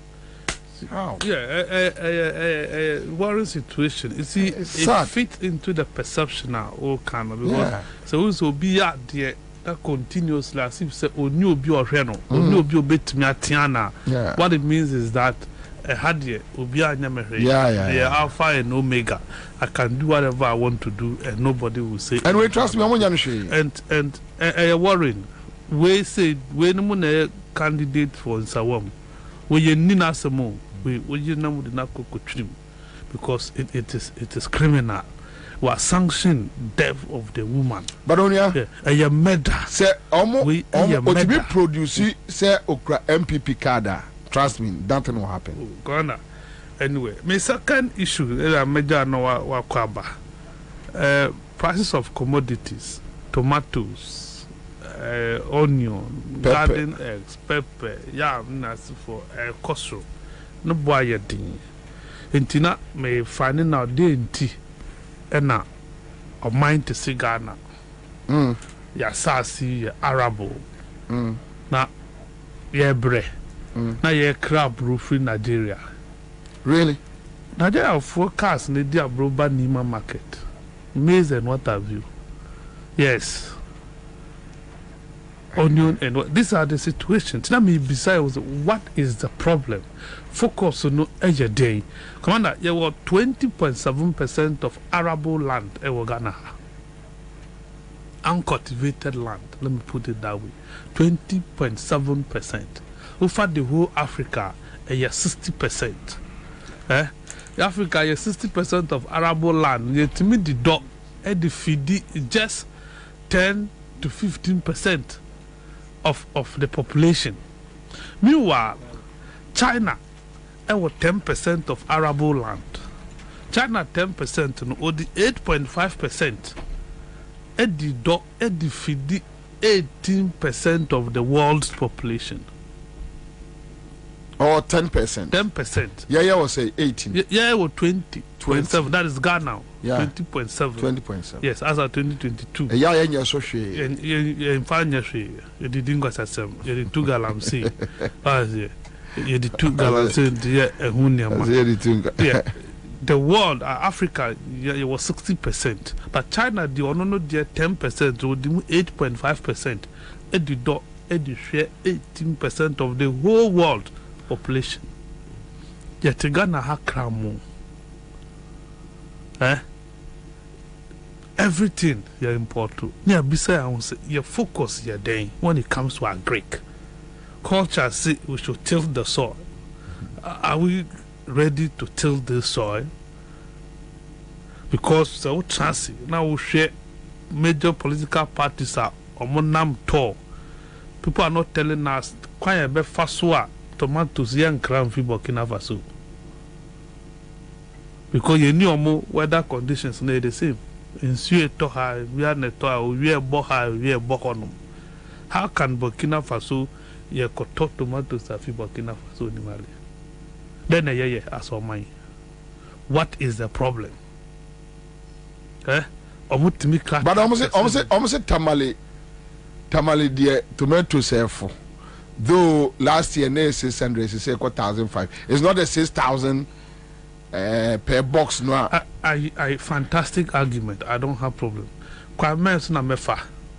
Tamale, I cover tomatoes number. Oh, so see Monday by Friday you are there. Lord friend is saying. Oh, we need Lord friend. So see my Benanti. Who rest whom you want to make a crack. Then the Duaba, Quanya, your faso, and the Kotamale. You get it? The roads situation, mind with. These are the issue I can't watch them. That my mom for no move play if I crack I Tamalena is saying, and ne you're saying it used to be how much? About 220, 200 thereof, 180, and you're saying that is the question that you beside your home. And is that what I said? What Tamalia no boy for what Tamalia? Yeah, one kind, huh? Now, Air Force, oh, that's 6,005 according to Muzi Joy figures of Fado.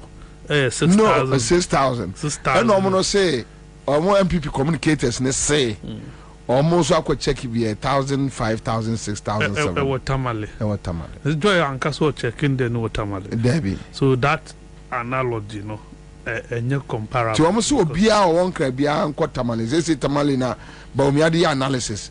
Is it yet a Google Shibu?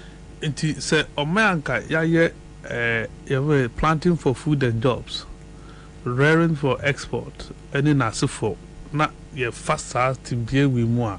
The question is, what did we do to ourselves?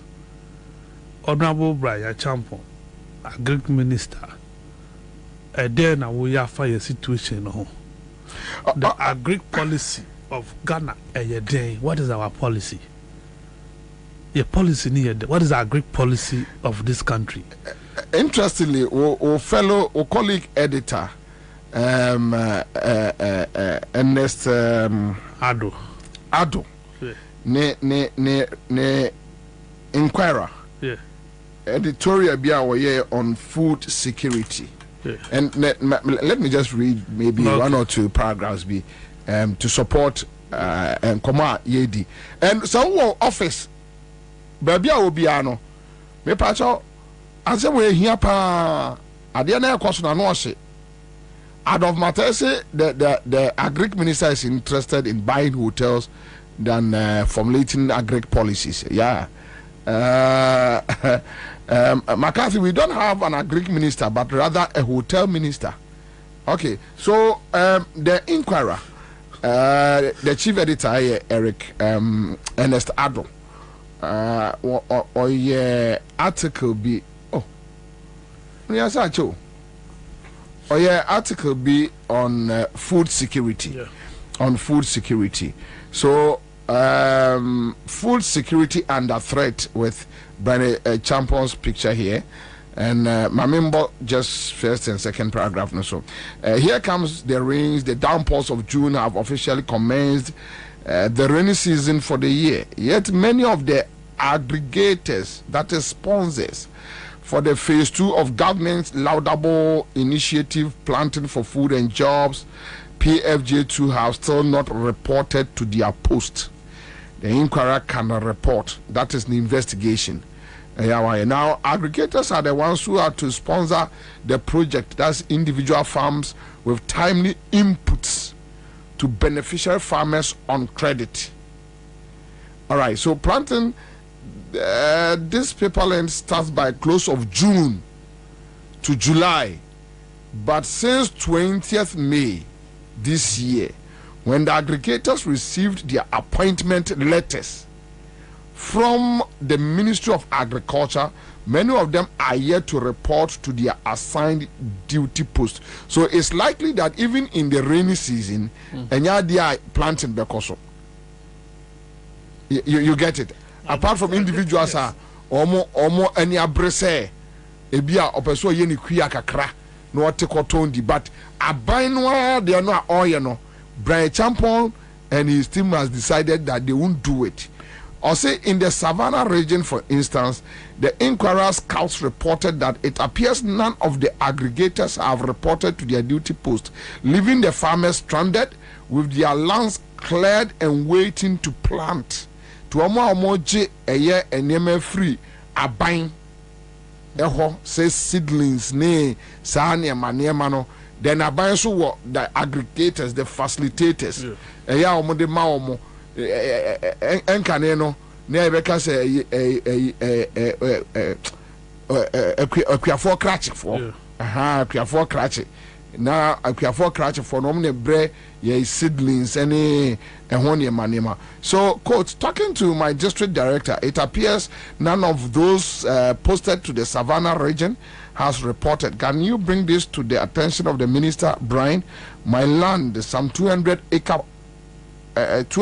plus acre is virgin and needs to be developed. That's cleared and stamped before I can plant. But as I speak to you, the sponsor has not reported to the field. Unquote, one of the marooned farmers told this paper in Bole. So it feeds into what someone now can say. Yeah, these are the issues. Say Ukraine, and in its present state, export to wheat. Africa to BD. Ugaya to Bombo. Over more than 5,000 sanctions, and at the West, they are to Russia. So, but Russia economy is still strong. I'm for a talk. You see, I'm for the more value of natural resources or more, and more harness. Yeah, they need a day. You need. See, you need to put your fertile land. Say, dying we move. You two had need their brochure near Kobe be free, and now what we see. The name of what you do. They get it, but we are not thinking about how to do it. Because ministers, you don't know the cramo. How? Oh, I somehow make cano. And now why you how the dindi ukramo? Mean cramo, but what kind of ministers? Why cradi bano ukrabi? Is it ministers you don't know? Our girlfriends and a cramo, but engineer Chessy a bit to me a dog more Ghana. Local ones are your don hano. Yen Shemukina and my yen ton war because of my yen no more girlfriends and the demon of China. Pottery, Akoko, yen Timinia Akoko. That's a pottery, dear goo. Because a man for the cradiba. La Bianca no be crabba. The year my own nebi will have. La Bianca is no more. That's a company, no, the company in La Bianca. And I'm a de La Bianca. Yes, a company as an American. And the company is La Bianca. La Bianca, the biggest importer of your friend, the Kuku frozen food. Oh, Ghana. You get it. I didn't know or know why. Yeah, ma will be a man into me, nebi or Ghana. Now affecting the growth. That is the situation at your womb. It's a Bible policy, Papa. Do you get it? You bet discourages all these things. Na aboying, na manipa akukwem. Ya mana you say I don't cry the punishment. You did 2 year team. You go to school. You did some money. You did some money. You say kodo. Punishment. Engineer ni na ye ni ye I don't dare. Emfa. Who school now could look here? You know who you hear ni? That mean these are the situations you team with an idea because solutions are meant for proposing in an and your solutions are bet you are dealing with your problem. Kwanda. Solutions are meant for no more cardi to Munsa for Heneno. If you take Ghana's problem, those solutions cannot solve our problem. We will need a proper analysis, diagnosis of your problem. There's a simple question. A DNT no mind to say Ghana, you crack tomatoes. Say Bayre and I know last Wednesday, Bayre 4 ewo tamale. Bayre 4 ewo tamale say 200 Ghana cedis. Okay. Until the fact car drew her, it will go. Oh, yeah. It will go 250 and more. Yeah. See, that is the situation. And that young age, your age is no more because everything is chemicalized. Ghanaians no longer eat organic food. No. the fertilizer will be beer, the name will be beer, and the repercussion. And the yare will corner BP, and doctors in this country are not able to find out why. Then another more the 90. No, they know. That you can't tell. You can't. Just they know. Useless institutions. They were time of COVID. Wouldn't have a poison about what man for Ghana. COVID. COVID by poison. AstraZeneca. The scientists have established these are poisonous things and then money. Muda for so a man from my body to thank God I didn't enjoy that foolishness. The young man from me one question because I knew it was nonsense. Remember in this studio, my catcher was saying vaccination. Yeah, you can't see a vaccinate you once you are vaccinated against something. Now, so I catch him say me bought COVID. This me bought 2 jabs and no crowd and assurance. So me COVID I told it wasn't vaccination, so I will not do it. And thank God I didn't join that stupidity. Man, family one could come. Say Jaja for the Jaja for no. You see, there was scientific research institutions were Ghana ha. You say we buy a month to me and verify. Charles, you are getting something wrong. They know. Omunim, they know. Omunim. Oh, Charles. Omunim. Yes. They know. They know. Even some of the medical officers, no, the doctors and those people, no, those companies, no, they AstraZeneca near the Adeneban, they even talk to them before. Not for say a president know him. On him, they know the president, Akufo-Addo, Bawumia, whoever, and you see. When there are so many things about Africa, and Akufo-Addo happens so. And you might be Ghana, some Muhammad, they know. But that is the issue. Why must it be so? No, you see, the negotiations that goes in, sometimes, now street you sacrifice your people. Oh, far away. Then a Drew baby. Now, Ansah. Edru baby na government officials no omo different one be no omo de wo Sputnik. Yeah, Emma man for ye who they say adentina the normal one na nkrofo wo no omo ho ye no bi na omo Johnson and something. Yeah, Johnson and Johnson. Also e ba be ye and then nurse. I'm see a nurse. I'm see a nurse. Emma man for ye dede Sputnik ni AstraZeneca there. Ono mu jagu. They know. Or ade bi esibia no they know. This COVID thing no. A yankrophobia to baby, they planned it, and almost a trickle ya ba Africa down. So African leaders, Ghana president, Akufo-Addo nim the entire Akufo-Addo prime minister by how they COVID by onim. And panel on the bunker for munim. GMO Adriani, to Okase, mini a GMO no. Sabia Brof, no sorry, I'm the system no. They love it, and Professor. Can you imagine Parliament? Can you imagine members of Parliament that transfer Bobo 1 year to yes. Oh, and they share money. Oh, can you imagine say a whole learned people nipa 2-3 to me say Charlie, me dey gay for this car ba. Or no one need to move when you gay. When you say when people they are advocating. Yeah, but they are omunyebia. Yes, omunyebia. Say.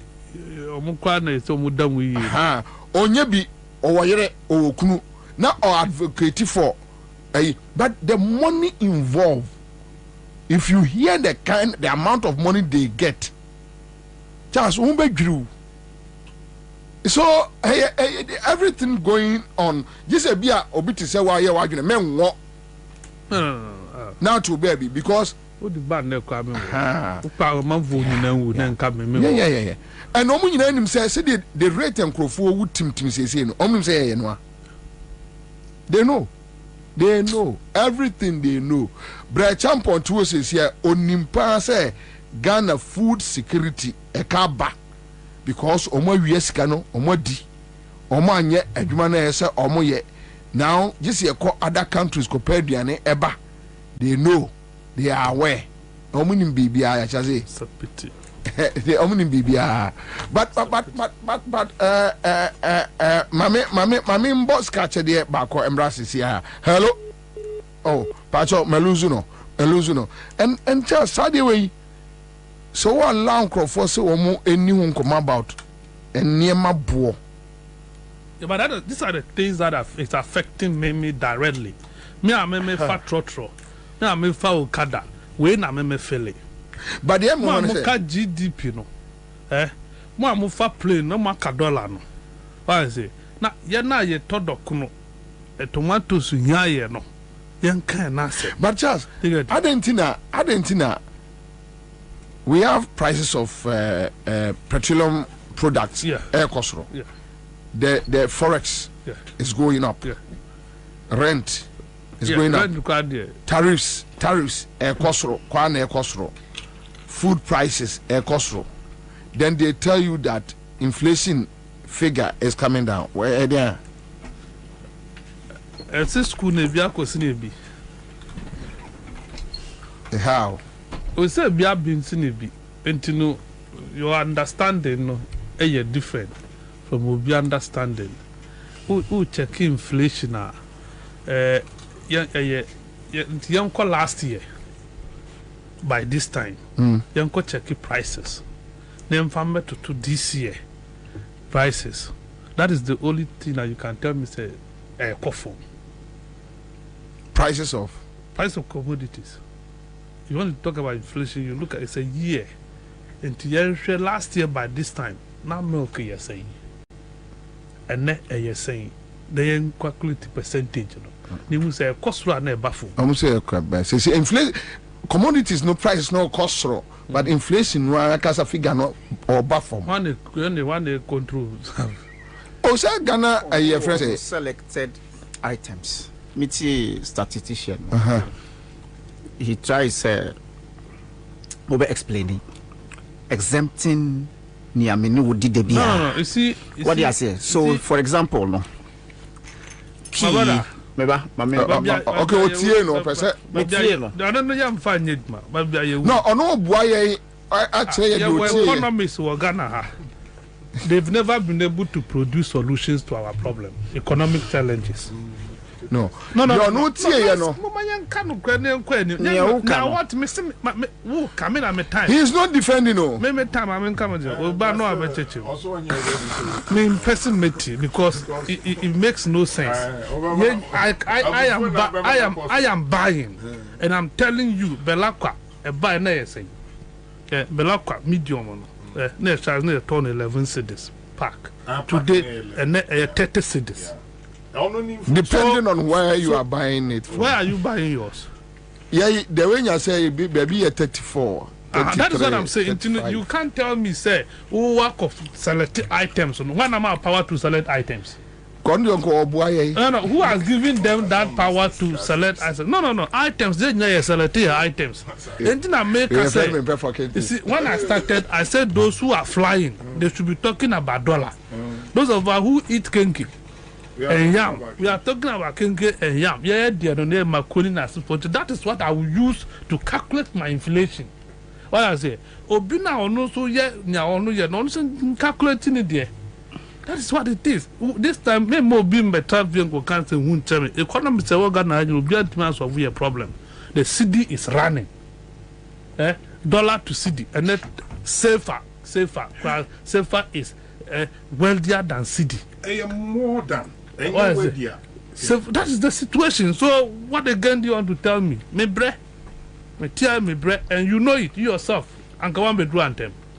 You know, so what challenge and also I want to anyway, open the Kwaba. Okay, so the last job, and Friday, when person restrict him. If you're interested in Charles McCarthy's argument, you can come in. But what other issues you want to raise, you can raise. So let's go. We are having a conversation. Yes. I'm consumer. Miti McCarthy, Miti Commander, the Cameroon TFO. Na Minia Charles, yes, Bunu Commander, Communication Commander. we are Jumapa. Commander, so you share IMF. Na we share me patch no. Obi said Burkina Faso can feed Ghana for 200 years free, and the Burkinabes won't even feel it. Oh yeah, sure. Cote d'Ivoire. No, but do you believe it? Why wouldn't I believe me? But Cote d'Ivoire can include Ghana in its budget and will still do good. Even Togo can buy and operate our port efficiently. Unem. Niana mo kafa ntoso. Me drew Jubilee House haya. Ehye before say na meni aha. Aka me frame me ma me loudspeaker. Obi a wo mo hwe mo nyina you can attest to the fact say me frame me ma me. Mommy. Yeah. Me frame no. O de frame no na me pick me bi sisia. CM just catch the hello. Hello. Mommy. Good afternoon. Good afternoon, madam. Let us say. I say. Your friend will say. Your friend me great. Pastor Wanifa. Me or University of Ghana. Hey. What will you be? Pastor. Who will you say? 2,000 students. Woo! 20 million. Pastor. No, you are lying. Oh, I don't know. When I just I beg you for no to say Pam. Now we get some more chance. Oh, Chaledo.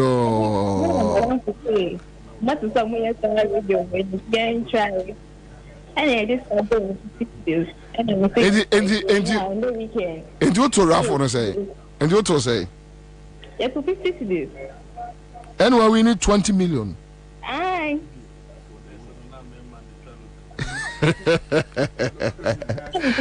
Anyway. So, where your friend is CMG Sika Achedie. And from Monday to Fridays, we do it. Ubedi di peche.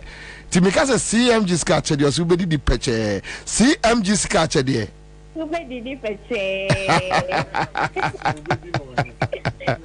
Thank you. Congrats. Yamisha Koswada ni entna. Accra FM, yes, Citizen Show, CMG Scatcher there. We are grateful. Thank you. All right, so and a message 30 million. And a message 30 million. Star 413 hash. Star 413 hash. One yen in Temo and Cha and a cancer will be in and flying Kusia. The next 20 minutes, Messia to the match will be 30 million. Match 10 million, match 20. So we need ya what 20 no. Maybe boom 30 million. Now for the answer. Mamma back. So Harun, now let's go. Let me talk for about Ntusasem. It's true, sir. The communicators of NPP omunim near adia ombe defending because it appears every now and then scandals issues of economy it's overwhelming to the extent say omufaha na di weaba omusa omuchia na nenamha, and it is not propaganda that no omo defending. It's about the reality of what Ghanaians are feeling within the confines of the country called Ghana.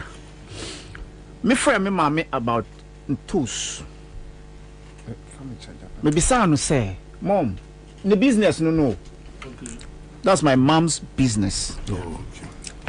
Or maybe someone how much is Ntus Adaka? Okay, Obisa me say Ntos wo ho dear.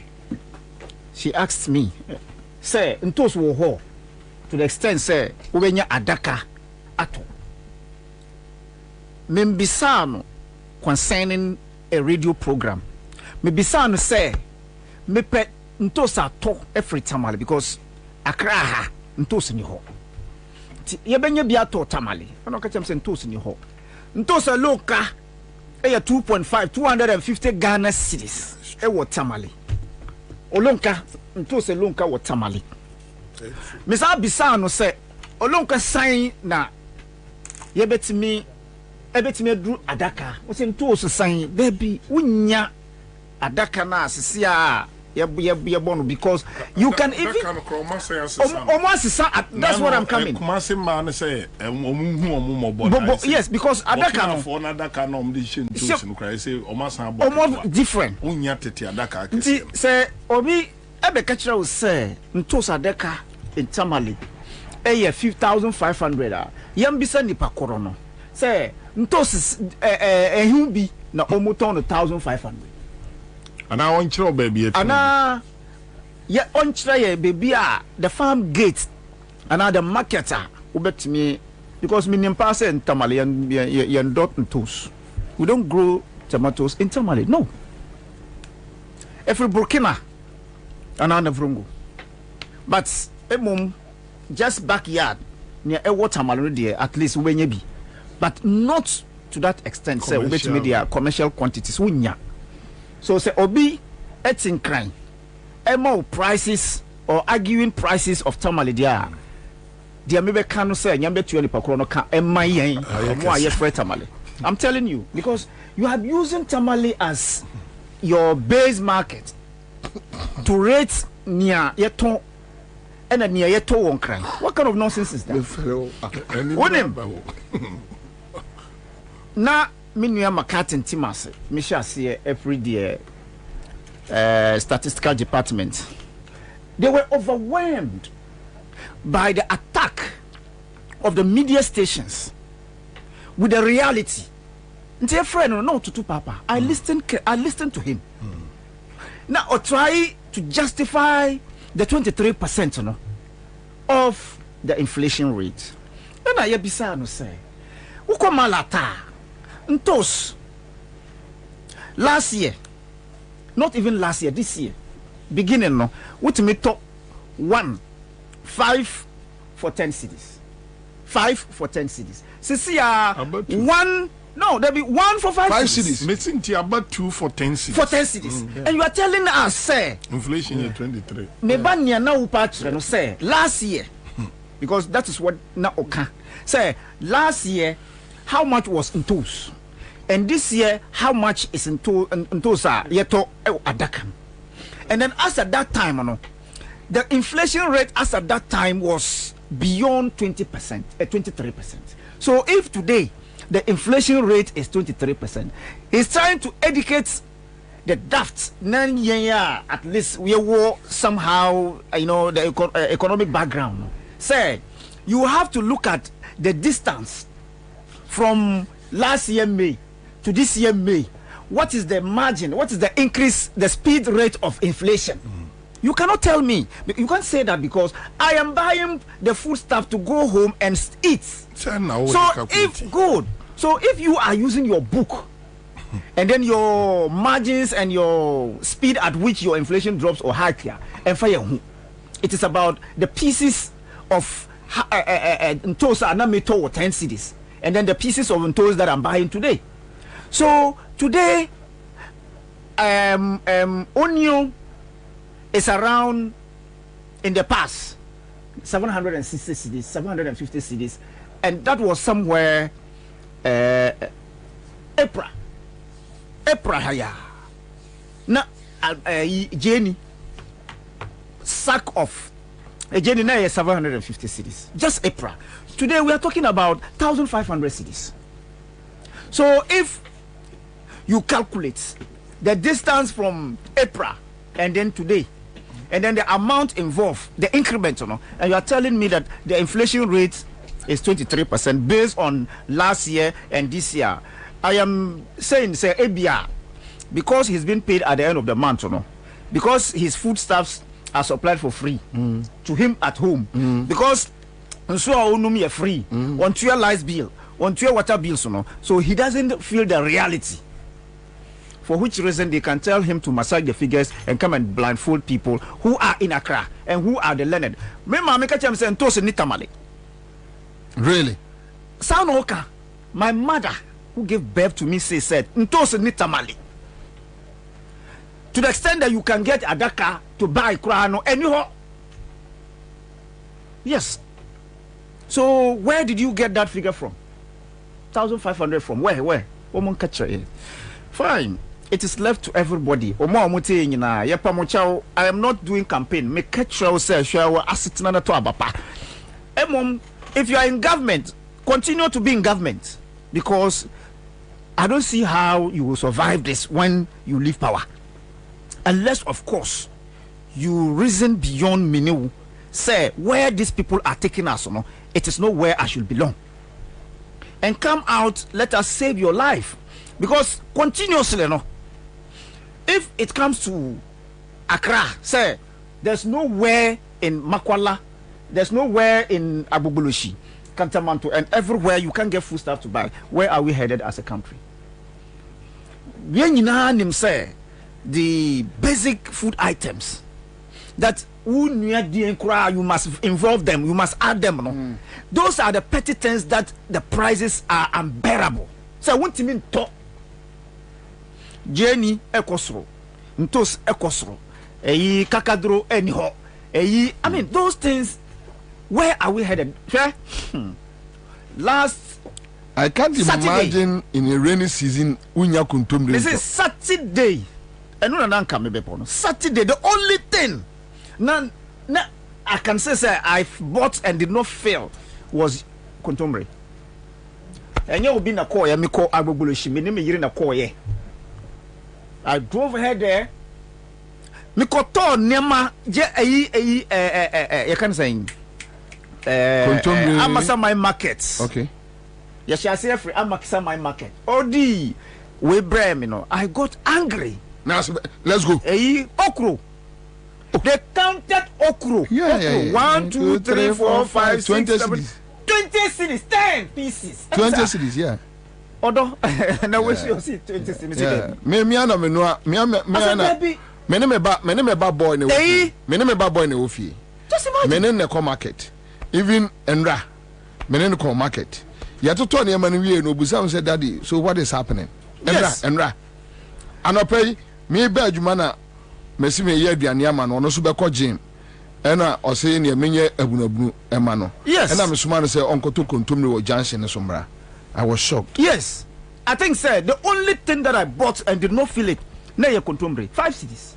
Abra na turn 3 cities, 2 cities, 1 city 50 pesos. Yeah. She say 5 cities per roll. And a roll, 1 roll no kura no en soon ni pa. No kura no to na ma samantia be wo 1 roll no say 10 cities. Me say won't ent me soon me ni 1 roll 5 cities. Okay, now I see even pepper has become expensive. 1 cup is 20 Ghana cedis. Yes. I have to substitute chicken with wole, so that at least a bit more balance. So that is how far as a country we have come. Sir, you cannot be satisfied.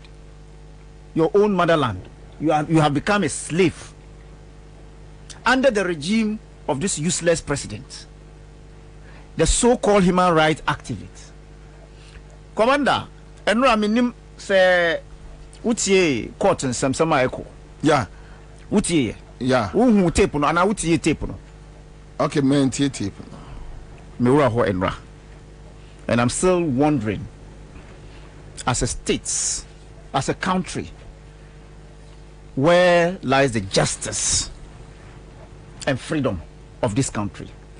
That coat of arm now for freedom and justice. And come in first round near San Coma, so that we don't mix it up. Why? Okay, all right. So quick comment here. Berima Kwasi says because most inflation drive in Ghana is because of speculation. So prices go up exponentially in Texas. Most farms are commercial and are by the roadsides for easy transportation access. Private banks give them good loans to cultivate large vast of land. So food inflation is kept lower. Maybe low over here. I think it is about time Ghana invests in large scale farming or commercial farming instead of subsistent farming. And this one is coming from Berima Kwesi, Texas, US of A.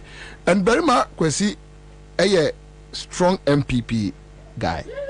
Now, and Berima Kwesi, what you need to ask yourself is, what has happened to our PFJ? Yeah. PFJ is meant to give us, I mean, a wholesale of foodstuffs. Yeah. Expand the food basket. Exactly. That is the plan behind in Tosu when he buys 10 rolls to make parasols. Okay. It's sad. All right. If you look at US, 5% of the population, just 5%, is feeding over 200 million people. 5% of the population in the US, the entire US. 5% population. What happens to Ghanaians? Bobie, can you tell me the percentage of Ghanaians that are deeply involved in commercial farming? We don't have them. So, as a graduate student from the University of Ghana or the Development Studies and agric economists, what would be my future as a student or as a graduate agric student? The agric schools now you in this country, Bobie, your baby are free. Mampong. Go there and see the number of agric students they chain out every year. Yes. They turn out to be either bankers or engineers. They have abandoned their profession because they have no role to play in the economy. They have created planting for food and jobs, and those the agenda was to create. It was just a political project. Let me call it this way: a political project to siphon money, to steal us. That's what I'm saying. To steal our money. The year that planting for food and job was created, that year, do you know how much we were buying maize? That particular year in 2017, now a bro 350 and 370 something. Today, maybe say a guana edasu ye juma. And how much is maize? Even at the farm gates. Even at the farm gate, how much is maize sold? One bag of maize, how much is it sold? Today, who beside the agric minister who is busily chasing hotels, buying hotels, and forget his mandate as a Greek minister. So who beside no baby or free? How much is maize sold? On to me catch. Anyway, on to me catch. I'll come back to you now. A comment here, Alex. Bobie, since 2018 to 2024, Nanado and Bawumia have spent 2.9 billion Ghana cedis on the so-called PFJ. Yeah. And yet the world, come back here. The World Food Program have predicted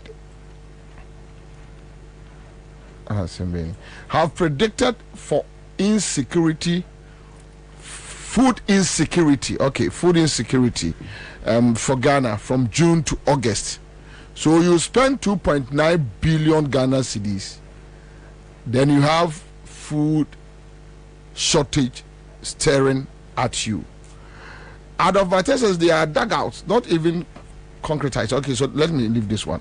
Berima question responses: PFJ was badly implemented because the then minister was focusing it on the individual small farmers for his political agenda to become the flag bearer of MPP. So he refused advice to invest in commercial farms instead. So PFJ implementation was a joke. So very much these are some of the issues, and you keep on telling us Bawumia Beba. Meanwhile, you are in America. You know what is going on. Anyway, Charles, who be to add up, or you want to just move from baby? And Fana Minsan Komra.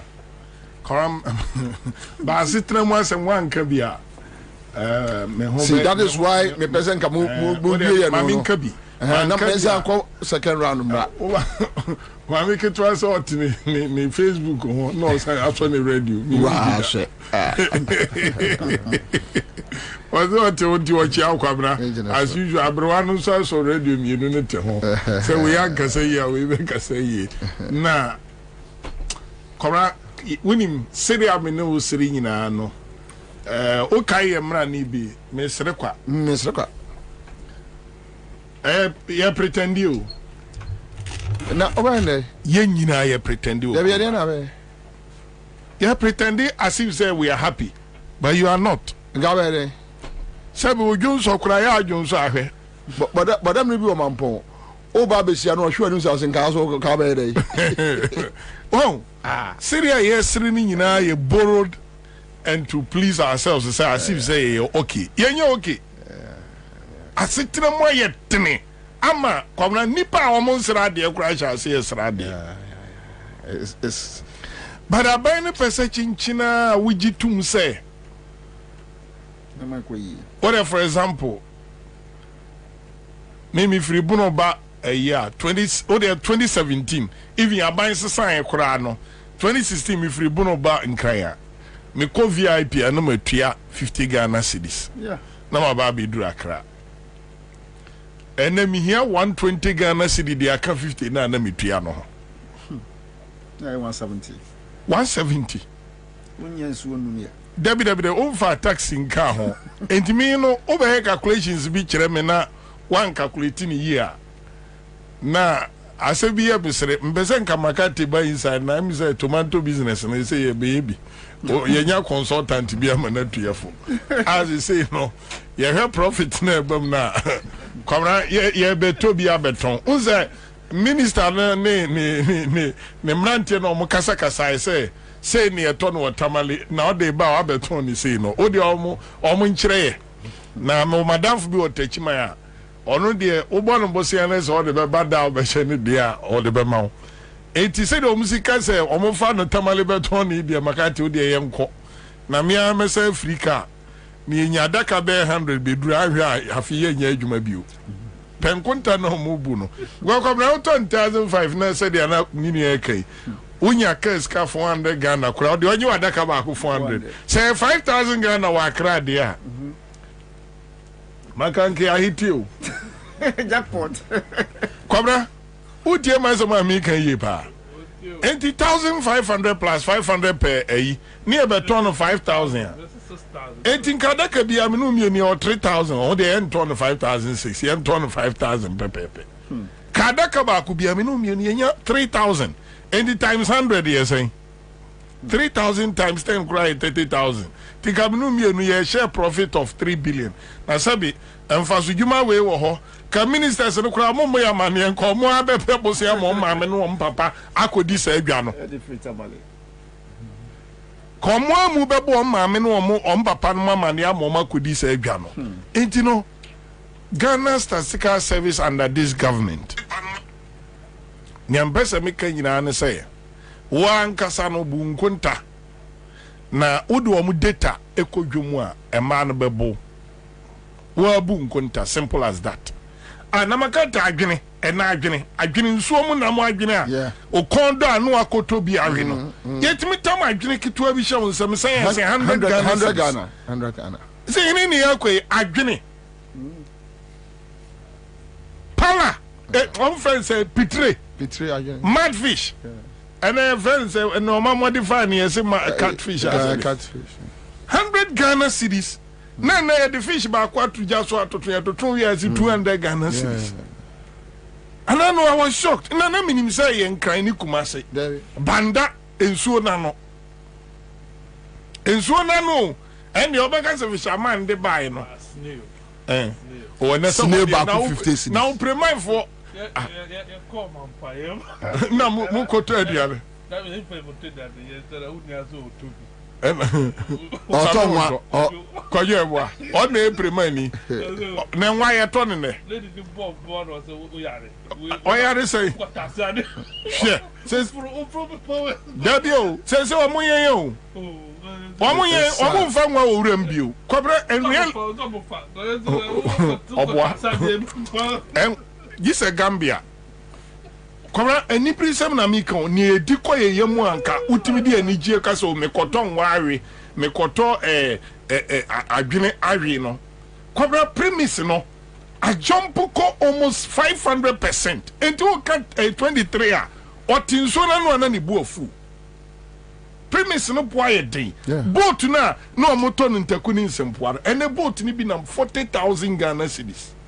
Crazy. The national security name, they are not presenting accurate report to the president. Yes. That is na again so before Kufado. Na mo brief ba omi akura nka ba omi abekwa akogina me brawo. What I know is that the national security guy there right now, called the coordinator, you know, or a Gabi boy. No, Dankwa Institute, and a Gabi no de ne kosheo. Omo a report even with a year Kandapa, they give all the report to Gabi. Oh, na Gabi asone so the ese Akufo-Addo te. Any the any quite say ot. Correct no crab put that one aside. Hey, any didn't call. Correct. Ain't you put that one aside. Ain't discussions are air coffee. And yet, about when I'm more your director of communications, any your deputy director, any your advisor on communication in there. Directors in Kwakunsia, any guonum. And the at least near Kosovo Bontino, as and come ye privy to. No mote. But sad story ni say, me am yet me munimno, me na mi kojum. And a minimnia, a ma FM. None of them me try na me ambura teach my market. Me koba no. And I'm a team my wife I say when you say, yeah, you no more manage papa. Oh yeah. They are doing well. They are managing. Hey, and easy. Miami Boda hono, unsa so mu be ma na so be so bu kakra ba me rita so nyina chi still. Me tra, nia me de mo so mo mfa nko na ese ma ne de. Se o mo de tintam mu ansa na o mo nya ne mo be ya aduane ma o mo kuru mu ye den edi. The point we are making is say, Kwabena asetenam ne nipa be die. Me say Mediba Akuneu. Strategically, so me mane pa 12 months. So me body heavy. Oh, body heavy, man. So I know you any for the day. But one ni peduano kura nyini. Any na hoto. And a permanent kwaku. Yeah, be 10, 11:30 na. Oh, medium ma 12 no power because me sure of enumerate no. Eza me botra na eza odi so manage ya. And I say so no. Strategically, who dear you so near to when you're banku, a yanungu so a crowd and work. I remember me breakfast, I mean, heavy. So, these are things are making one and empty TV who know where not tomatoes debate a become minim one no massitinum yamakati. Ah, no, Mokasamu be Kabia and then Omope 500 Ghana survival the week. It's not happening. Any near quay. Kwabena ehini ni ekwe bibia mfanshi o bibia enkoso sesi amaba mi bekwe say ya me bekro nyame o atasuri nko anim because ahana obaye no onamfo abetoto omo nyina no IMF kura nya approve omo deal a omo de be survival makate kura onyanya bi no beka se o ma bibia wa man bi ena baby ami kro no nso no or crowd the life support IMF no with the two or me. No one is doing good. And this is where we find ourselves. But they be also your bobusia begum and ya kaya de ekosro. Yeah. Kwabena me kotra parliament. As at this time, I found na parliament in city. Ekobo 5 p.m. Ena utumu say ya ba ko hwibrama Obeba no abre. Debi ya pako hwibrama. Abani ni hwiye.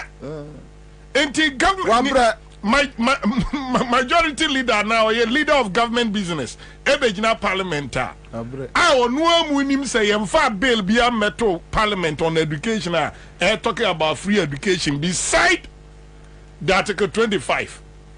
No ejina ho bi sapita no chu say so free area meboa.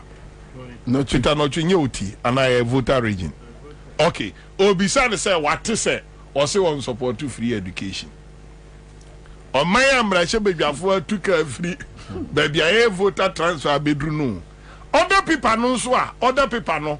Be anyone may talking about say the bill being passed by committee level and a bill no crab for first reading or second or third. Not government business ni oda no afenyo markings. Adaya was a Kwabena is of public interest. Tomatoes born and yentimi ndi tomatoes no. Kwabena the of public interest. I'll come back to. Baby, omode papa no koto ye maami BSc ne nine ya hye ne POP no. Enye winiba. Yeah. Enye ho na majority leader o free. Efutu. Enye ho na afenyo Mackenzie free. I think so. Kwabena ho no ye MP. The question I ask me say, now you know mo ka say 98% of yare or Ghana health insurance etiki care. Ni akoyi nipa free ambulance mu e o constituency atokwan ho. At the amana could at the point of death. Tinkwa kona bisa say Mr. Speaker can say any statement no. Now the statement not to ga.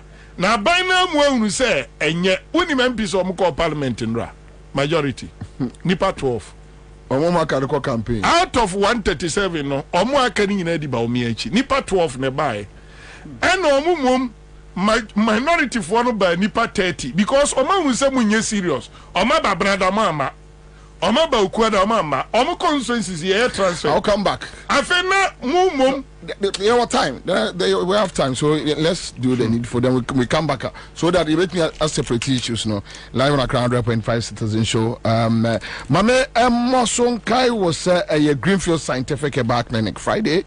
Almost say bright soja capsules, bright garlic plus capsules. Abemu Nyaji, your friend I was one night in Timpacho Jodie. Tango Prime Washing Powder. Ubesi Enyema Ameniat na Ontario Sham. I kama and yet wine yeast stains every tarima Tango Prime Washing Powder, you know, Nagana for Ajiatum, ya, she said, dear baby, would see near ma, and man said, chilling water, Akasha him, or say, quay, na Equajo dear or Delta paper mail 0243 033033 on sa bit to me aka omo Tango Prime Washing Powder. Now, Royal Chapter Property Group Limited. Almost say, Yanko teacher mante, Nyanko J, Ansah Papa B. And almost I AC Adain. Yamude, my Sassano, plot size is 70 by 100, 80. Half plot 3500, 7050. Nina cool price, Omubema B. Teacher mante. Omo a year 2 and 3 expandable bedroom houses are omo airton, nebone da form, Nitiano, a flexible. Omonsa no omo ensuo ho dada electricity and no demarcated rules nso ewo ho yenko eye Royal Chapter Property Group Limited ne no monko kasai from 025 651 5862 me boso 025 651 5862 onsa ebetumi aka omo eye CMG scratch de night ene yeguso ye che 20 million ye che 10 million ye che 30 million wanya ne ntem obeka se Kwabena trimu oden enye mitrimu na eden eye wona ese botumu ntem mesi na mema amanfo de dipeche wa bo nso botuma ye heavy weekend yi wani age faketu abeje kakraka odimma. I'll be back. You can either go out to watch one game at your local and pay for the bumpy, stuffy ride there. Then the food. Then the drinks with a 12,000% markup. And a new team jersey cause some drunk spilled red wine all over you. Or you can pay once right on your phone and watch 42 live Premier League games over a whole month. For unbeatable value for money entertainment, there's only one way to go. Go TV. Love it.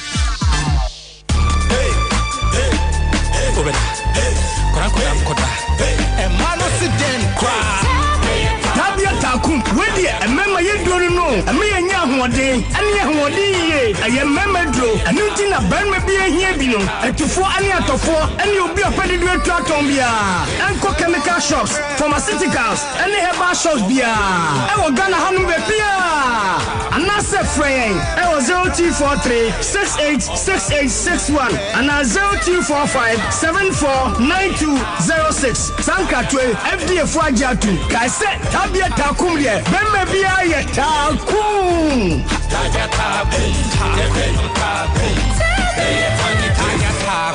Not recommended for lactating mothers, pregnant women, and children under 15.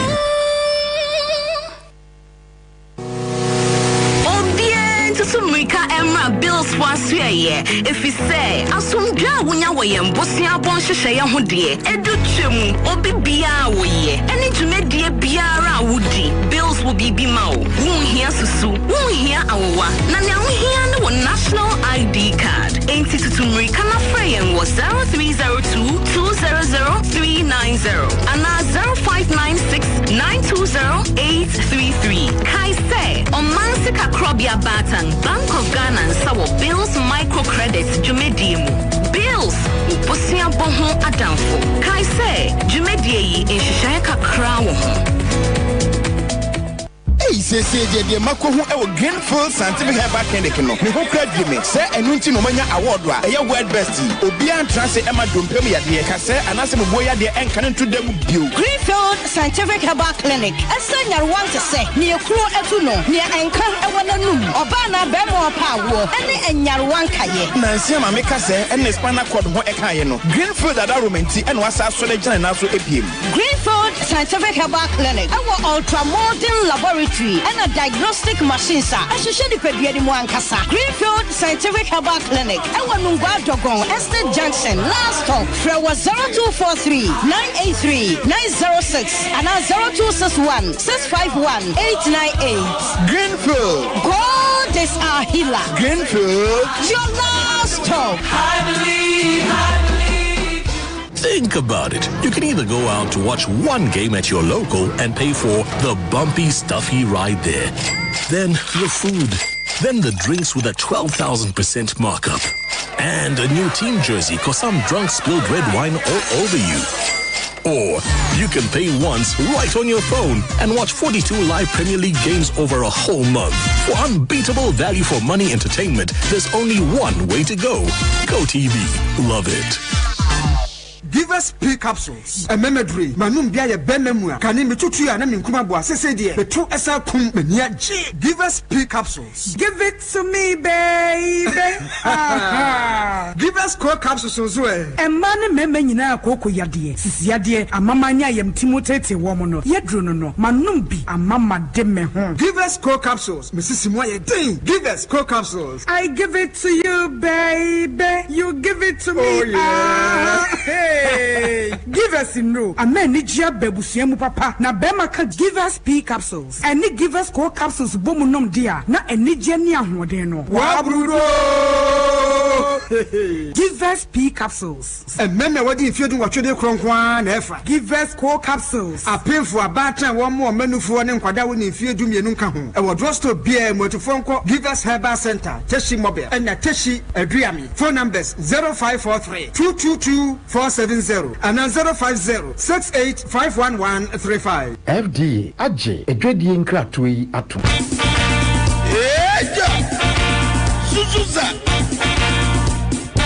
The incoming president, His Excellency John Dramani Mahama, flag bearer, Zuma National Democratic Congress. Asozin Chiamo Bibiara Orite Democrats. Sasara Elkayem Manigana Ma, Grata Shishene economy, awatu to our pants. In education system, I was say. Friends and family government are all kodo the current administration in Ahocher, Mecha Hashepa, all kodo, Eshepeyin, Afraba, Obibiara, Asgana, yes. With the Ahocher na dos. You know, His Excellency John Dramani Mahama say, Ni awa everything crap to we. Erica Bob they have built the Ghana together. As the Marsha few wine there. Buona support in the campaign for 2024 election. JM 2024. As the Marsha few wine there. When Sabaka do you see good governance card in the Good governance card in your card. Edge was there support JM 2024 campaign. Good governance card. What did you do? And Timawusi Kanyama Waho Zinabo Tuman. That was so agile. One saw one pedal watch a good governance card. When it's 40 30 10 citizens so the bottom about short code *248* says hash now also ascend the was it good governance card after Johnson support JM 2024 the bottom a friend 0534 000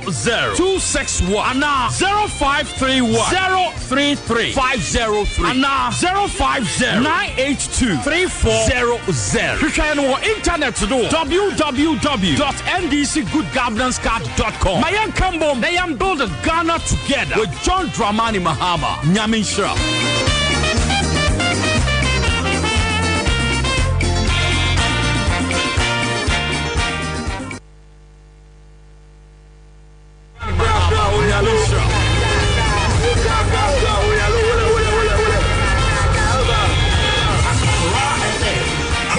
100.5. 100.5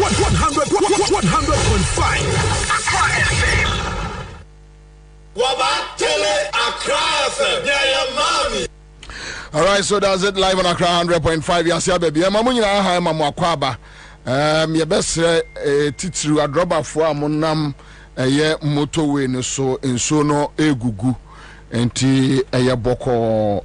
Ena mesre emayo no ayesoma mu a mosu obi se enso ba na memra mese ne dem wasi bejira me store no era be se me store ha kakra na enso bebo eya moso eye efutuo eya a free good citizens eho de bremo good citizens ana meka say omo si asoma wa baiwa na bia ene mawura abrabejira kakra na nso no bebo how are pevaranda ni bi hey many good citizens esremu a ya no so no mo so ye before mo ball last hour e dey afaso ti mama nhyase free charge so na me nkosa am from ramesi no charge me makata no akowa okay ti akowa yanko na me baba be so corona man no da asem by 5:45 say yes sorry no man no da asem so America won say Ghana be doing pempen so say a whole 1 week parliament is doing nothing because at the papa be any ho no mo aye den ye na omutuka betrase abra o mine so air conditions job 600 any chamber spend big money on them na say near leading government business no timi me waste a whole week. It seems say Afanyo Markins Kora or ya say a yem parliament no kwanya omufaso yo madia yemi ye nimraso and then last day our registration or quick one on it a grand ye see hon no kwabra maninye ho ele koso by force ISMPP for on pese nipa ni mfiri wo kura ese chinchina achi ye de ne be kokuru mo no no akotwiri na this for the play o man pene but the point is baby to say banda kura de omo ka banda kasa na na farafo ni bi nso akọ ye omo transfer na omo share driver ndi dua bonitri ho ama omo refer driver no ko eye comfort no chisisi ameka say ade na omo ya enye no so obi na nkwantre ne nso koye ne de a na omo kwa akodi abro ma two appreciate am no omanya one-on-one encounter say omu believe in intelligence omu say this government is gone aban we agu e koda da 2024 elections was won 2023 they know omu ye election no practical no omu nim say MPP ni wo biu patapa pieto no makofa aposifo so ben omo a no maka kire so de danduru a ye behunu si agimia no afa abrantie afri anom say oye special unit na de na afri na de na national chairman constituency young man who the fire di agro na kromo no kodu yan kasa wo say ne ka ho nipa nwotwe no akwa gina wo say o ye special team a ye ba hanom ne ya be show muscles e wa hanom abaya aka no busu mi nsia no oni akonwa so ya fa so ye professional police officer na ko onum no tan onum no kwan na hodo se na wunim akoye ne awkire adenti a ye be se ye de nkrofo free sampa ye be se ye de nkrofo free techima all these things kwabra anya adwuma and then last day big ups to all the party faithfuls entina me ka che NDC for say ye branch for no mani abrechen ye kora mpani for na ye da no they are really working entine oma endi day ni ye said ya 2023 ye twere din a na je mensa mo adwene ye omo say ombetimi akoye omo Ghana card fiasco no parliament a amfa enu nti ye ma ye ni bri ye ka kire party for say wo a wo bra so bia ko register as a sense nkrofo de ekom ne anibra register no kwabra obi a hwe no so ye na final data no advice am de be ma all election directory through Accra FM no wa wutiem bia ka kire omo say enne de bia e be close air registration or transfer no omane bu amani ni team no Kwabena final figure no before 7 p.m. na yensa aka omo maintain enne omo add na de to all register number na obi am make sure say number na isi be print ama na anwumre no omo de ka dada no ho a saa pepepe na exhibition register no be ba na yeden etie na akotra owie na wanya calculations na say na ya wie nti wajam na sa ade bechi na exhibition be ba na maka 1002 bi akwa ho a sabre no chiremu aga na ni bia beka so wanya oniema yi enti wo checks and balances bi enana amu close no last print out na yede mamo EC office no mogia monwie hunu se 0 no mienu ana miensa bi nye den emeka ho elections no ni nyina ye garbage in garbage out edina be call constituency no say dina na be to aba na on the 7th of December advisor medema ye party for no e wo hon no unua MPP opemu wo yumi or say if indeed you believe the government is gone as is being suggested by the NDC guy in your studio, why stress yourself to make noise on air? Just sit in your home and form the next government. You want to form the next government with a policy of railing the export of lions. Kwabena, we mean you know. Oh, so I'll be the message about some kind. What's the message on the year? Why? On the year, me and ya had a me by change the same name. Or dame, go for dame, ba wenchi. All banana betty hanging, so to say. Mekachiro said the government is gone. Besides that, they didn't know approval or more presiding members across the nation. The government is no more. MPP are good. I just said, well, we need to go to a better home when him say, "Oh my fuck it up." Ghana for reject him. And Tim Crawford, Muyusu na touchy office. Eton second 10,000 each constituency. At the common assembly members, they fertilize and Wellington boot to car home. 10,000 machete each constituency. Emo Mukwache carry almost MPP members. Kwabena they lost poto. Bono region, 3 district penny approval presiding member. Now Bronyan Mote was say, Oma winning majority assembly members. NDC woman organizer region on the presiding member of Brikum, UP Krum. Banda butter trade near the same as Sunyani West. 9 na kano Governor Damia ba wenchi bemprenu. Bisa say only na attorney general ni nyina ba hodom no. Kwabena otimi approve presiding member. The point is ye we need ye here omo support. Ye be approve because we have the numbers. And na me catch omo say the government is gone on tiasia omra from new social media. Kwabena too. Ade e course wo court ndra no. Se me de toto nipa asetena mu a Kwabena mitimu se nipa areho. Ade na beba otrim amwa describe a whole tribe a friend say tribe say omo ye cheap. Because what per say odi ato forcing eco jail. Governor Dame Buruni Kwabena bunu force ba intesa. Ebio mibisa me ho say it is a Ghana a civilized society under Nana Akufo-Addo. Sempenifo do amato atentene na no ene atemu ano no Kwabena anokwafo wo mu a the moment attorney general entimi antinai say oni suspect no ending komo ofon so no Kwabena sa asem wenkase ebotugu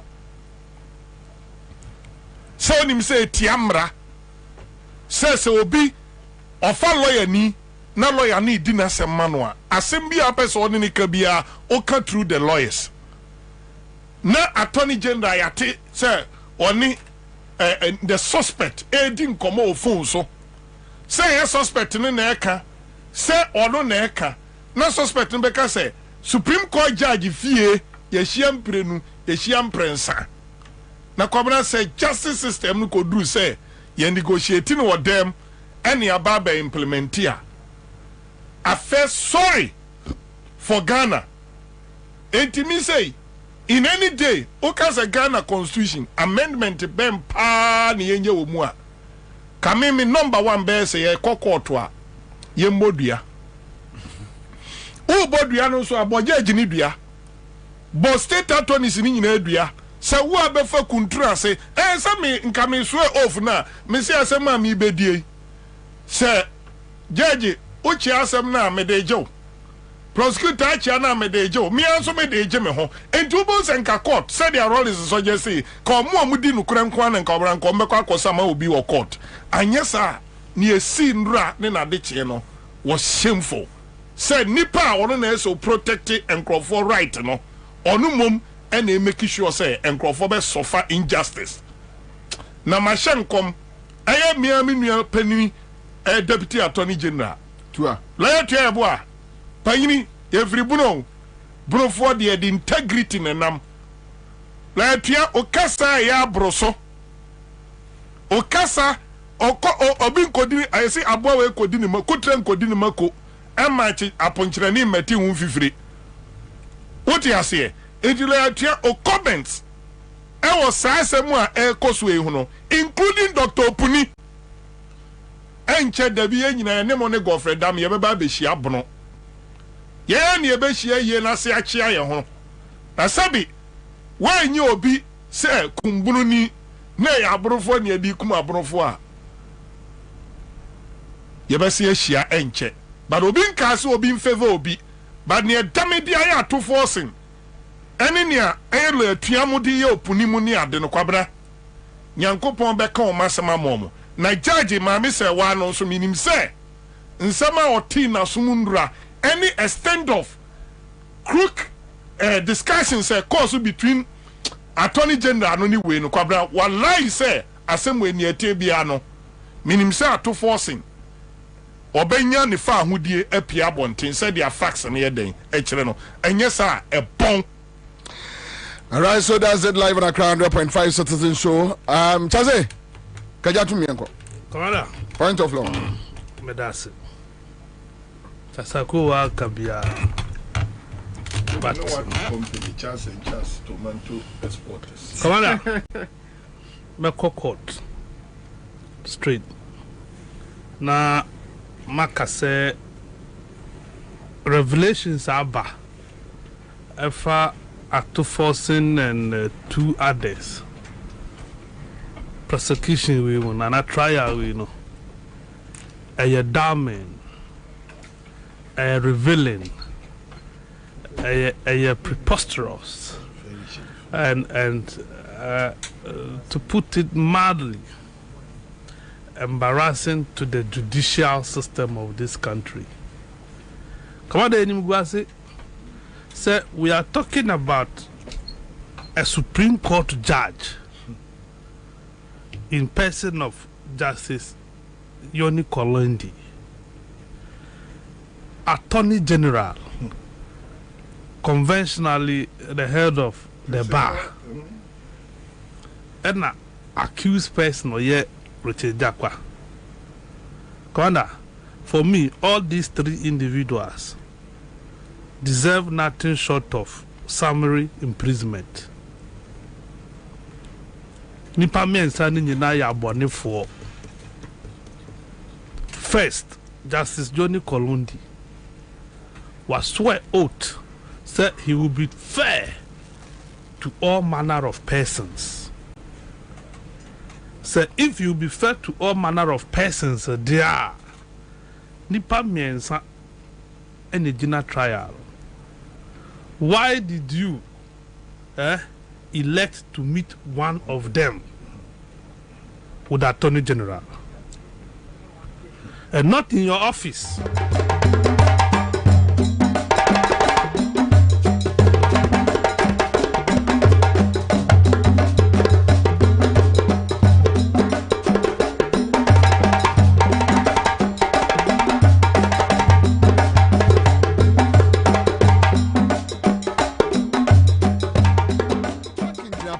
Say politicians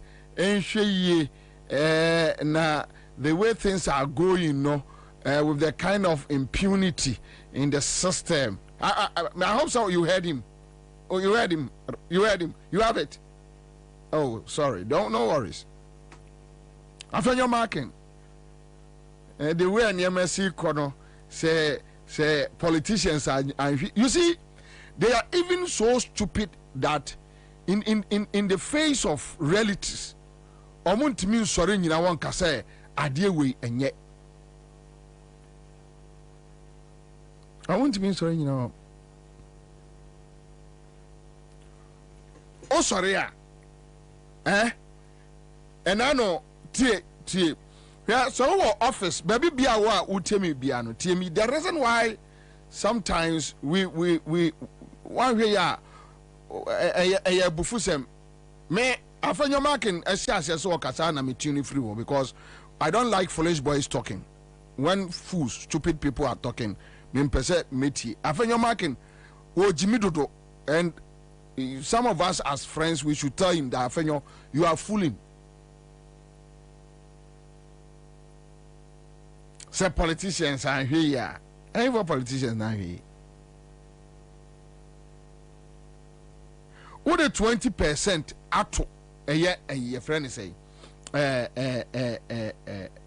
beverages also 20% excise tax.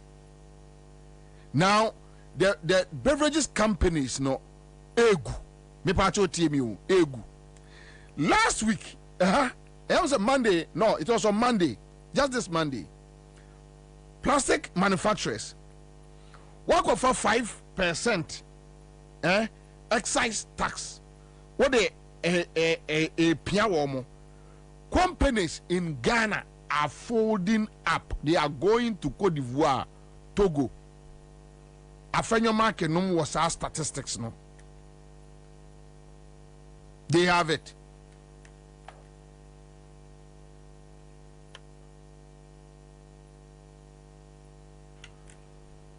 Almost our statistics no.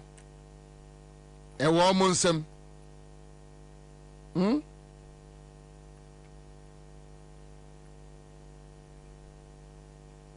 Plastic manufacturers a jumano. Egu. Still what the tax. Akufo-Addo Bawumia impose 21 new taxes on Ghanaians. Kwame, 21 new taxes na e wa your platform no so ka de to no bi antiase into what is taxes no egu adwumayefo so jejinia mabasa uwia why increase fuel prices. As if say you know kwanya issue when increase electricity. As if say it's not enough when increase water.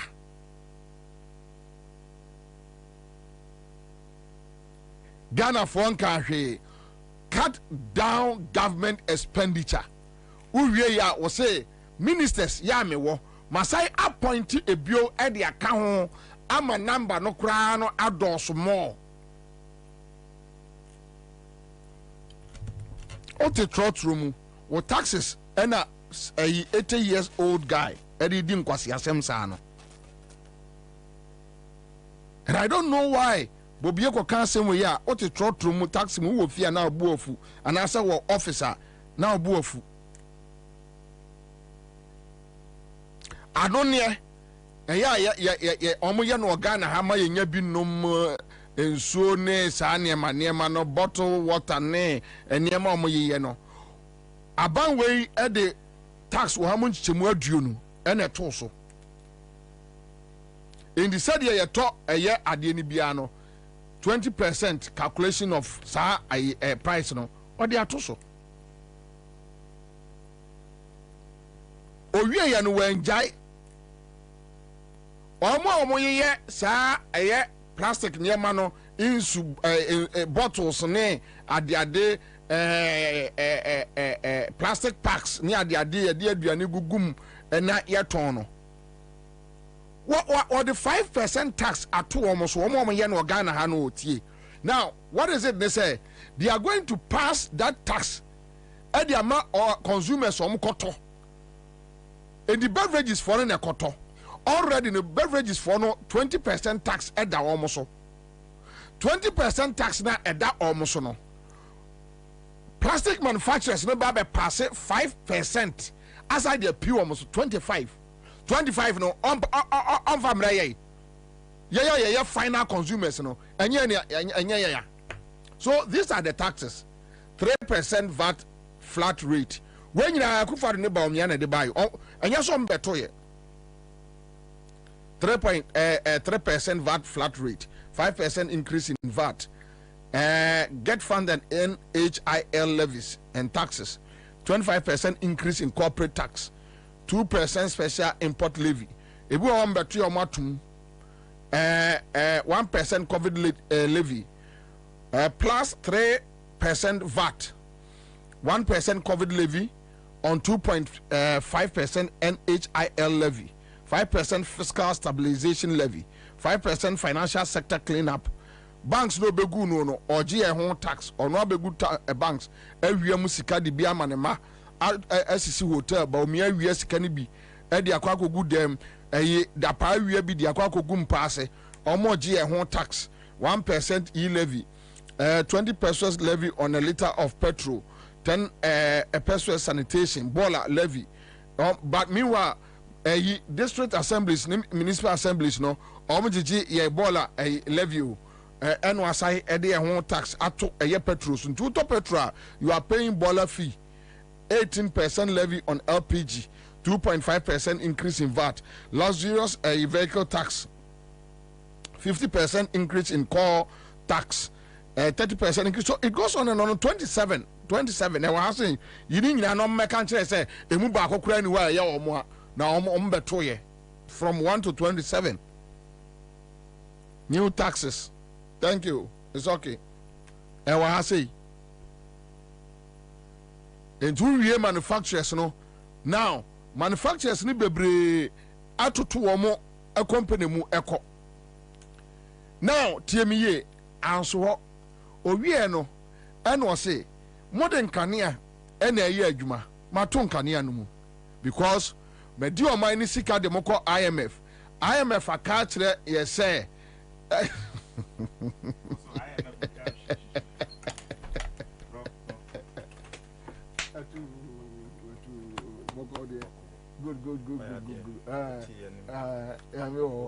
But over more 5 minutes in there. Aye. Enyame. Enyampa. Judges need any yame. Enyame pa. Decision. Oh, sir, your friend is saying my press conference. But you see, so if you quit to say the way or more packet a year court no more ninja home. Then me pacho adia bako so honorable am say here is cement issue no. But once a man for kasa mo nimba heart say sadia na ayikura mutala be kan say on tia say minority man kwai ma sadia no call floor. And run it say abambabin so omo Ansah for airline nko right. Or but or advice it and it's a why Ninja ada na muja sadia man go through. Mona muko ina pono. Mensia, kumasi mensia na timuna muko ina pono. Mkasa muko kabi mano. So oyo this year. Oh, okay. Okay,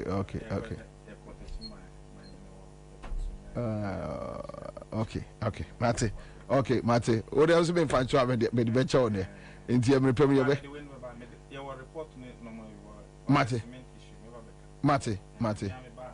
Bacho.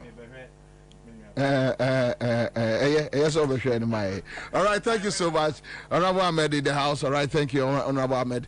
But so enti se what catch the Ghana ni say ontua electricity bill, moatum, water bill, moatum, petrol, watum.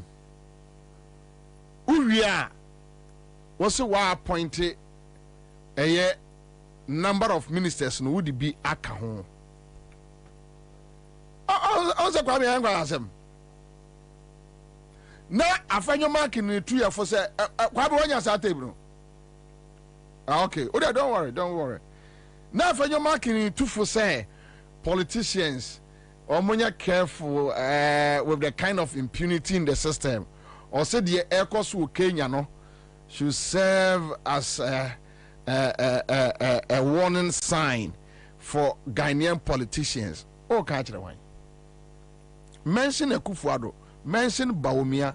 We have 2 reckless people leading us. Tell them, Afenyo, tell them, look into their face and tell them.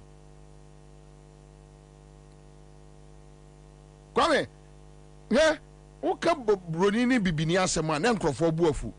Menu Kasa says, yeah. Eye friend say, Akwanem Crawford no. What do you call him? Biden. Republicans no, right? Biden. Ono anem Crawford ni bi na si ne kwa won say wa yemre on si fom. Eni padu na ni hu ade. Wontimi nante. Wontimi nya hwe. Uje ni mu abom. When you go to UK Prime Minister, I don't know any Crawford no. But here there, Obi befa ache amienya bia dintino. O ka asem no a na ase o ka ase on ka ase impunity. Akufo-Addo ba as we sit here, Akufo-Addo ba at Creative Arts. Now an agency write only appointment letter. Only for how long? Over 4 or 5 years. And see Ghana memuda. Huh? You say unim Rollins problema onyano kwakuba konsem. Kwakuba konsem Rollins ede a friend say a military chopper akwatere ne ba how to fly. Yeah, Kwame Okra when you need better the same way. Peace FM. Anopa bi aya na discussion. When is anopa? Na kwakuba akuya brantie no. When is anopa? Hey, from year 2000. Eba. Jai. Yanokrano, let's assume Rollins a yuzu beye 3 months. Eddie on my military chopper. Train about how to fly an aeroplane. Let's say 3 months. Let's say 6 months. Akufo-Addo under democratic rule. Akufo-Addo ba a hijack a Ghana Creative Agency, a authority and agency. Yeah, check mami. Wa hijack only letter from the president because a appointment from the presidency only any a letter, official letter say occupy that position or you sue or more letter heads at the year business or you sue or be bia cast bibia wajia boso for almost 4 years. Agency, right? 4 years now. But you see, Ghana for the ayana me catch them no impunity no na kwakuba kono mo kwai keke to come and show Ghanaians what really is impunity. Kwasiade, ba me famra twim kwasiasem. Ye ka se nipa agimi wodi agimi sem kwasiasem a kwakuba ko Francis akwa no awanya no ba bi ko no the late Sheshe Akufo-Addo Akufo-Addo on say omo hu say enkwasiade na Akufo-Addo di no e na omo twen wo mo no na omo ye group Kwasi Pratt Nyaho Tamaklo any all those guys bebrenu a atwe omo ene am say so far MSS group na aka kwaku ba ko na Akufo-Addo nkwasi for ahemfo mienu kwasi asemo nko a My worry is that the vim they used against Rollins. And now me know big kasa a friend say Facebook MPP ni baby Rollins regime and I'm say on me adia ba one see under Rollins regime a Akufo-Addo nye bi onye double tell me one adia ba ko pe see under Rollins regime o say Akufo-Addo nye more than double tell me one. Well, yeah. Any bakum.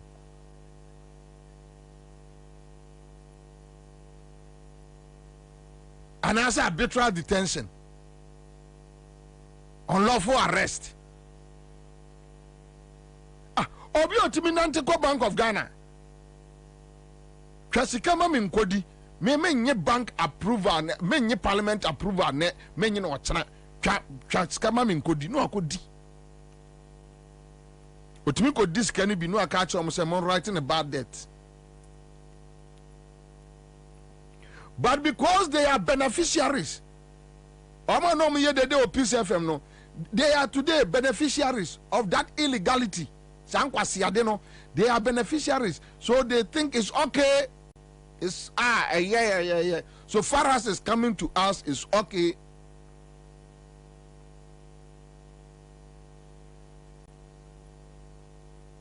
So today, when you ask them questions, they tell you go and ask the president. But those days, they will sit at the same Peace FM and ask questions without calling Mills or Mahama. But they will sit there and ask. Now today, they are telling people, don't ask it here. Go and ask Akufo-Addo. You see, you can't pay Jimmy. You can't say. And when you are fool, you are fool. When you are born stupid, you are born stupid. When you are born stupid, you are born stupid. Then somebody must tell you you are a stupid man. You. Somebody must look into your eyes and tell you you are a stupid man.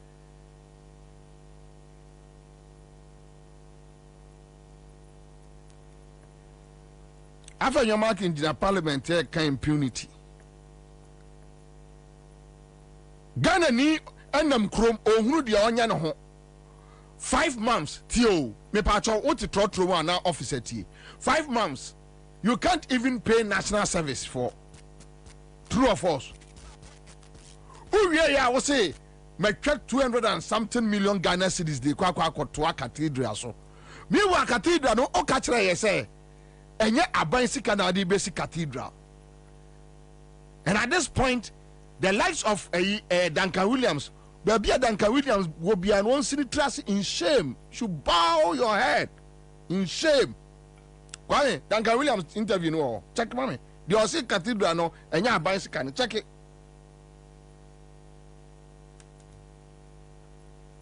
Woman say Adena say hani catch them say this is another conduit Akufo-Addo dibe via or mine seeker.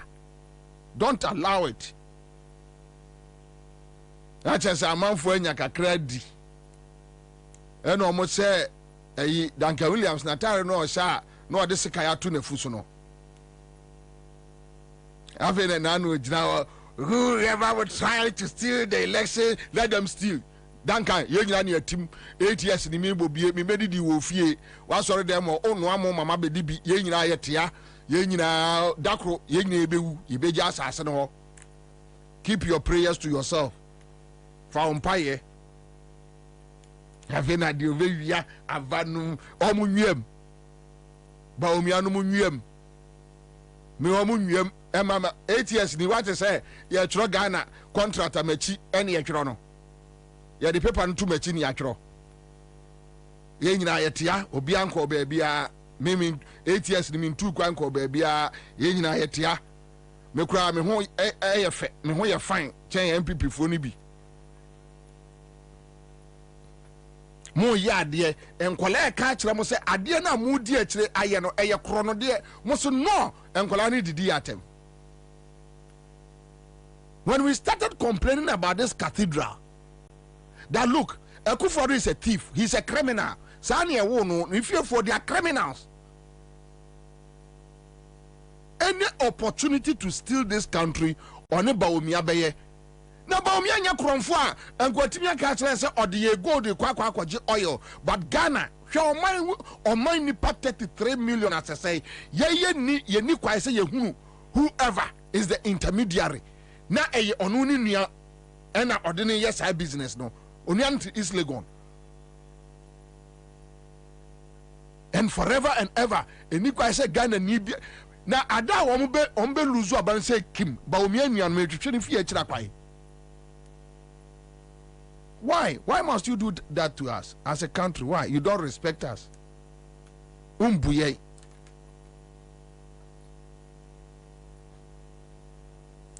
agudi anyame de acha oman Ghana enkroma no mabako ehon transactions eye open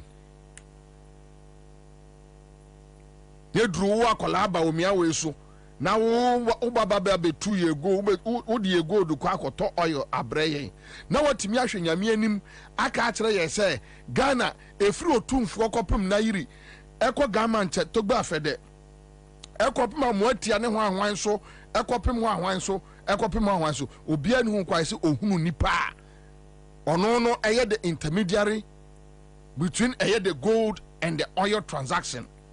Nipa okoto oil na brema yehu ampa na omai we etewo afenyo marking. When you talk about impunity bay ene chance adewe meba impunity bay na afenyo marking oka say and afenyo marking say the esi wo Kenya no Ghanaian politicians anfa ntuomo fo a ebi betimi asi afenyo ebi nsi obi anya mo hwe Ghana. We behave different from other countries. Afenyo obiya nyamo nkwasi afo se mo adaje ematinsi kromo. Nobody will do it. But the time will come afenyo mo be dwane. Mo be ka dem. Wo afenyo mark won't be pie because who pie kura be dia somebody will slap you on the street. Somebody. Also ye Satan na ye minority leader. Obi be hwe wasoma mo atrase okura de wo afanya okura de wuni anuonyam bia o unlike those days ko fonom time no na say omo nkrofo no manyinyini kakra omo obiebie and at least utimi say anuonyam kakra papa mpanimfo ntin wo hwe no a wontimi nya obi ti so osafmafo omo wi a wo hwe no a wontimi nya no hwe de na be no look at osafmafo o bono ana be ni dey but afanya what they say you are young obi ba hwasum what a restaurant did no be abawasum afrechire so afenyo the impunity no Ghana ni akola bia no wa owo mo ho adaje to hit the street. Nobody would come and burn the parliament for what? Ghanaians nyame boy are unique. We have our own way of dealing with issues and dealing with people. Into obia and see street nimu obia nya hwe sankwasi adiwe eya ofe sankwasi adiwe impunity be na chen we say me metimi mamu na maban eya aban no transactions bi obebia no oye no on behalf of eya Ghanaian citizens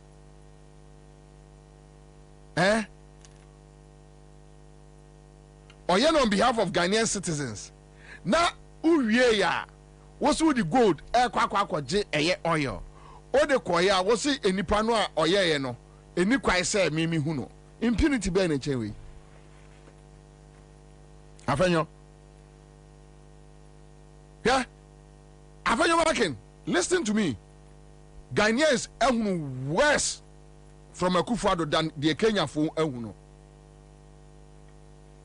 Ghana for worse. She say COVID.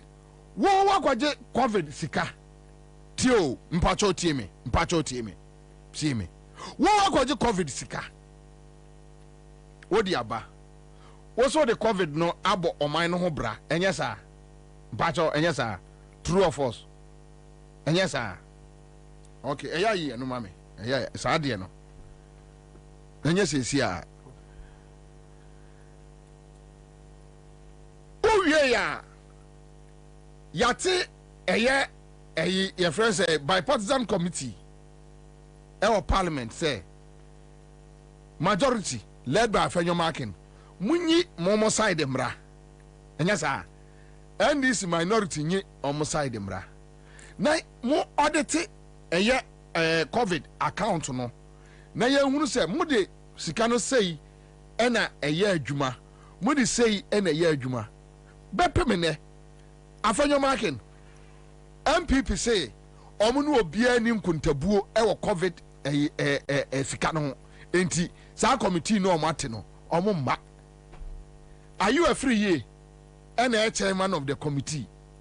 Are you a free year omako sentence 19 times MPP anko da impunity be ubedua kwa sade o Kenya.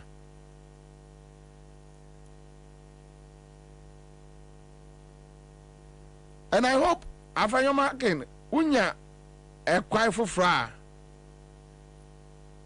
I think Afenyonka opportunity say o my Ghana nenya me asese de asi ewo Kenya no ebinsi wo Ghana emabunu enkotwa ajanto eye parliament mu omo attack presidency omo attack president ma facilities sa na nke so odanya me ase wo ho. Because Western's and Yama fun tantan military rule could be NC. Wakwaji sikaba. Sikane ya Ghana for sika. Bra. Niya nyina ya mu konta. Niya unu how much? Udi sika we ni ye day. Udi we ye day. Enfie enaini. MPP say da. Omo ma da. NC da. They don't care. Impunity by the chain way. Nkwasi ade ben ne chen we pacho so to officer, are you not angry? So you see on we bi adwuma na tie ma wie wo support Akufo-Addo me busa question say wo de sika ma o general manager say onfanye bibi na owie na say wo frɛ ne say omra na mumu adwuma na wa ye ne ho nkonta na ose oma wo enka wo etewsai ya ya kana wiai no obuafu jimi obuafu no a Bobie num de ya na omu didi atem no ujimi yenka etewsai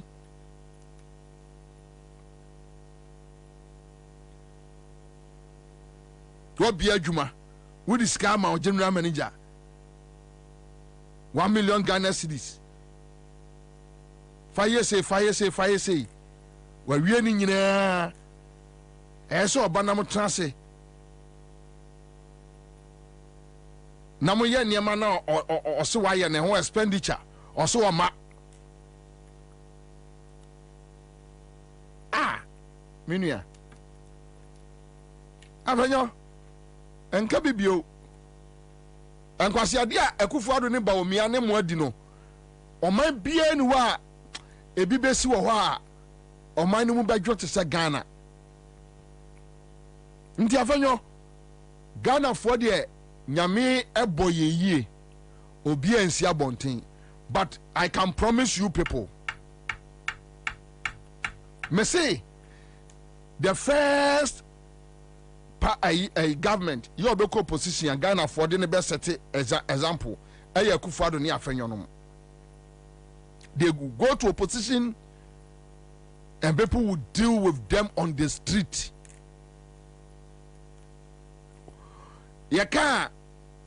You see, with Kufuor Atamil's nature and approach SCV and Yema Ekwanenka Rollins Pese Omudu Omufasono and them corrupt elements within the Atamil's setup, they have been corrupt. Sa they are born kokra. So they started playing games, taking money here and there.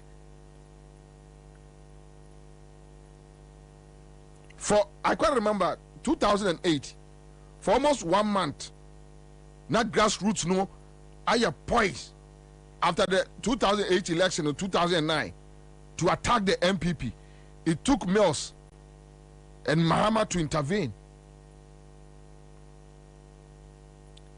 After this time, munyano boko. Somebody should record this and give it to Afenyo. Munyano boko.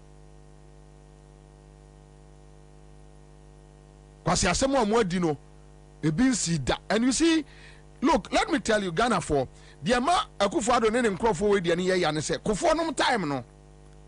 When you look at people like Kwadwompianim, Jacob Echebe, Satan near advertisers in Ghana.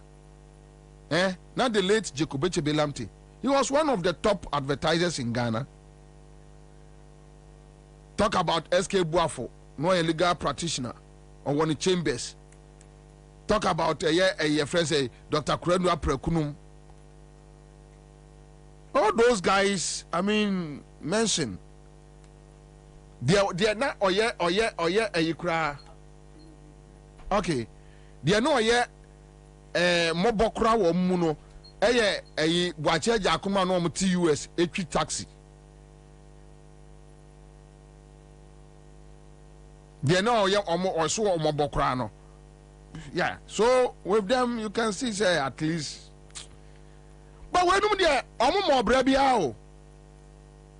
More brebia. Just go and check. We are going check you from Fremont Parade down. Kosa Santibedi to Gabi or Savmafo. No, on your old horse or Sabi Wabane Brakakra. Also crowd the Macmillan Famu. Chino Manchino, but yeah. Would they not to tell you, Juma civil servant, Kakra, or Ghana. So, but Akufo-Addo Nwemu, Ohia Brubro, a Kenoforiata data bank, not just a Okofa party, a property, no, the Akwaje, or the Akoye collateral, Aji loan. Abraba no, we saw them, we know them. Nebi Yem Preku. Now, your friend say, Sabwe, Nana B, Nana Hobasa B. We can show you pictures of their situation that time. We can show you pictures.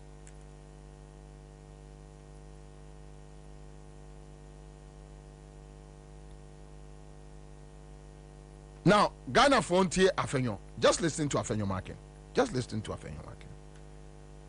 That's a national service for enya wo salary now first kasa de kwakwa akosi cathedral impunity be na chen ade we yeah. Speaker, thank you for the opportunity. Speaker, thank you for the opportunity to make this statement on the topic rising impunity in Ghana, a threat to democracy, the role of the political class. Right Honorable Speaker, Ghana has long been celebrated as a beacon of democracy and stability in Africa, a testament to the resilience of our institutions and the activism of our political class. However, beneath this grace lies an emerging reality, the detrimental effects of our politics. The political class is increasingly consumed by a desire to outdo each other, leading to measures aimed more at undermining opponents than fostering national progress. While the political elite focuses on electoral battles and building political capital, a significant portion of the population, including the youth, is being left behind. Consequently, the demographic potential of our youth, often praised as a critical driver of development, remains largely untapped.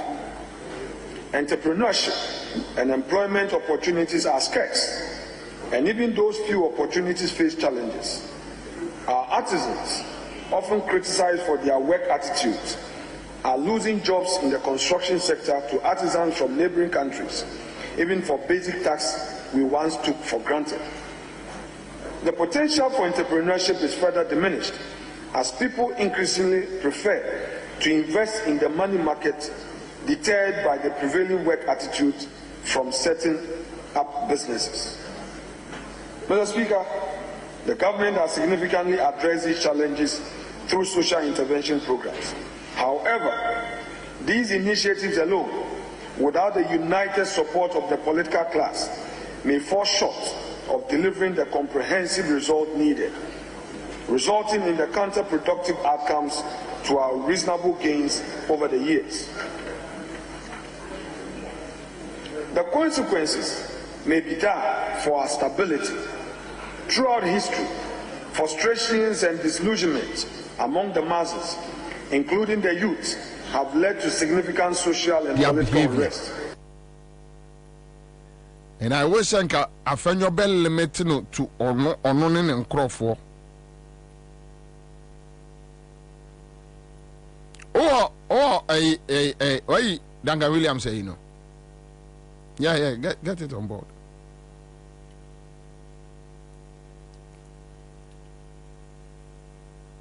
Come to Crawford. And I don't see anything wrong in building a national cathedral for the gatherings of God people to come and gather and pray, meditate and receive from God. And I don't see anything wrong in building a national cathedral for the gatherings of God people to come and gather and pray, meditate and receive from God. And especially too when it's not taxpayers' money. You know, we are soliciting money from different parts of the world anyway. You know, and so if money is coming from elsewhere to do something like that, to glorify God and to edify, you know, Christians and the people of this country, I don't see why that should be an issue. And I don't see anything wrong in building a national cathedral for the gatherings of God people to come and gather and pray, meditate and receive from God. And especially too when it's not taxpayers' money. You know, we are soliciting money from different parts of the world anyway. You know, and so if money is coming from elsewhere to do something like that, to glorify God and to edify, you know, Christians and the people of this country, I don't see why that should be an issue. And I don't see anything wrong in building a national cathedral for the gatherings of God people to come and gather and pray, meditate and receive from God. And especially too when it's not Papa, Ganga Williams, what do my way bonny? What do my way bonny? You guys have no idea. You have church members following you blindly, and so what Digana bonny too much. What Digana bonny too much. That time I na Danka Williams and Niabre a campaigning ma a Kufado Cathedral. We're telling them that look, another way or the baby we are. Was it there be almost just carefree baby na diaba? Almost just carefree baby na diaba. Every him today, national service for 5 months, no salary. Meanwhile, ya yisika almost about say 230 something million Ghana cedis, right? Mumfanko dollars mumame, Mr. Mo.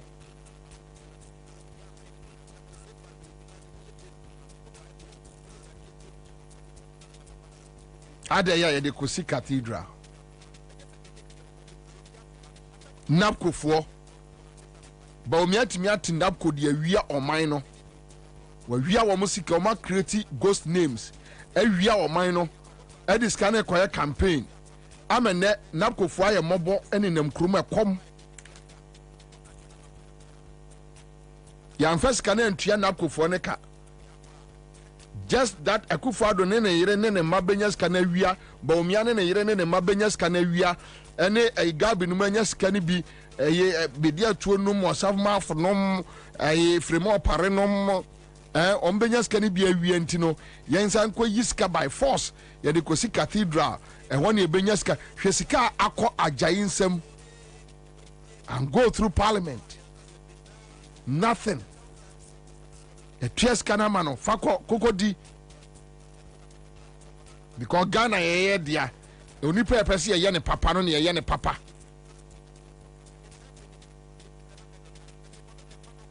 Now, after your marking parliament, talking about the political class, here for mentioning your reckless president, mention your reckless vice president, that you are a reckless boy trying to campaign for him. Mention Bubomudin say, Adia ye, and yet, Adia Tikromo, and yet. What's it? And Yama Kufu Adwaya no. Kenya, emu kwatansi. Menemo ka say ye obi afrefri Jubilee House say omo ye cleaners. Jubilee House cleaners. Presidency 5 months ni yentua omo kada. Menemo ka say ye 5 months ni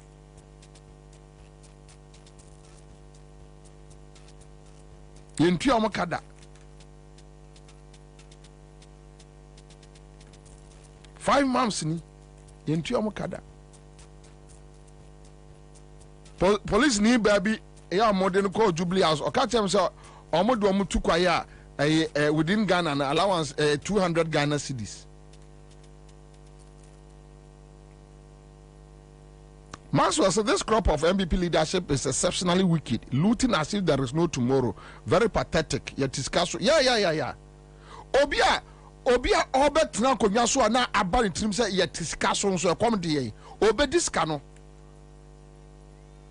We couldn't read through the lines. Star 413 hash. And Chemuska. Our friend is talking about impunity. Hey, Afenyo. One ngwasi asemo, mesibe, me hu aban wadi ngwasi asem te se Akufo-Addo ne ba omi aban da, me hu bi da. Say yeti wo man mu. O ka say dey we besi Kenya. Say Kenya airport, wo international airport. Na company bi free Ghana ha. Na omo kwa ye omo do omo table, no omo akonya akwakosi Kenya International Airport. No omo yi omo mfidi aguo. No ma ka kire Kenya for say ufre abontin bewura Kenya mu a ufra brochire ba Kenya uduru wa ye jo $50 $100 COVID for COVID ye jo $50 or $100. The akoba ne say ye busa Kenya aban a wo se enye obi asem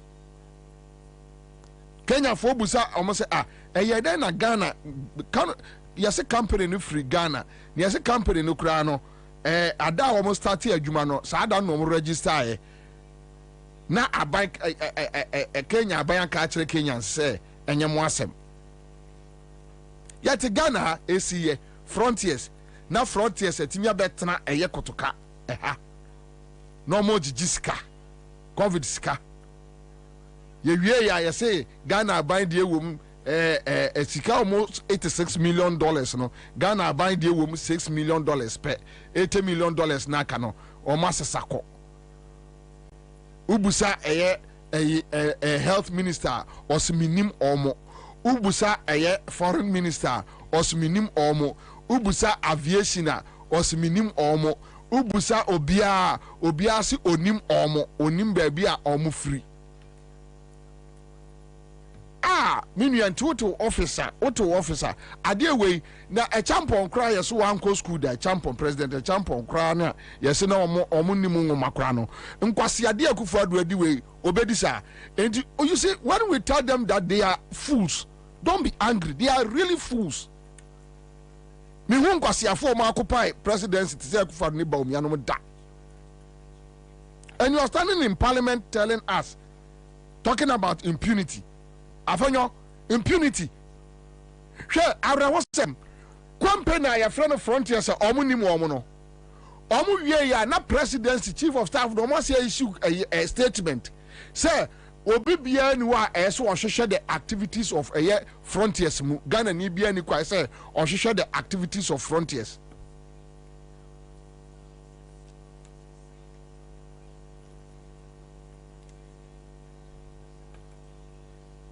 Huh? Really? Company obia so onim ba bi o free obia so onim we nya say eye kokoamu eye I mean your friend say open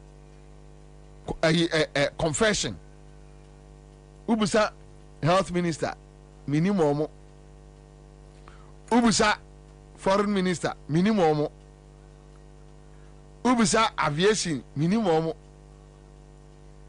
ubusa we ya minimum Ghana Health Service minimum enti omo free na omo ba terminal 3 ho be tra ho ye adwuma for almost 2-3 years SSS ka twitwedie be $86 million edi free Ghana ekoye omo free even omo free national security minimum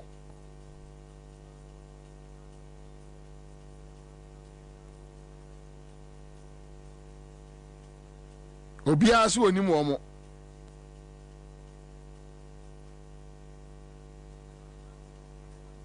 enti de ba asema obia so oni mu omo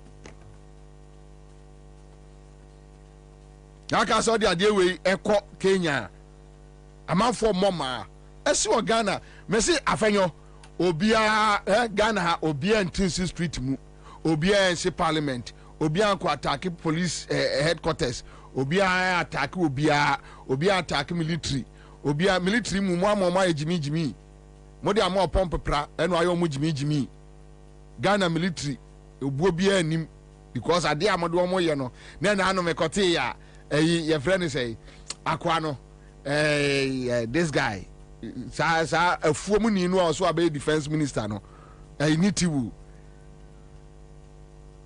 onu kotu military fofo se Ghana military omo nyina mfimfin mo nkwa ha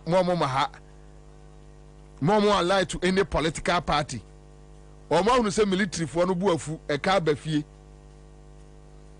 But Ghanaians don't need Ghana military because Ghana military for so be any so Ghanaians don't need them to push you people out. You better pose, you better aba. Say omo na etufo and I know asama boaten. Ai mama asojafo enko polling station na enya asojafo adwuma no na asojafo duru kro won kunipa. Ghana has civilians ekuma asojafo on several occasions. A soldier for you immune to death. So when now your MPP ni now what Jimmy na me kwashe soldier atare. Now the TC polling station bia udi obehunu on the 7th December na ade be koso okroma. So what Jimmy na so me o your MPP ni na me kwashe soldier atare de o mapempem go agu dem no o me kwashe obi na so de be ba eye polling station ba be dim kwase ade a udi dru ha na ba say yes.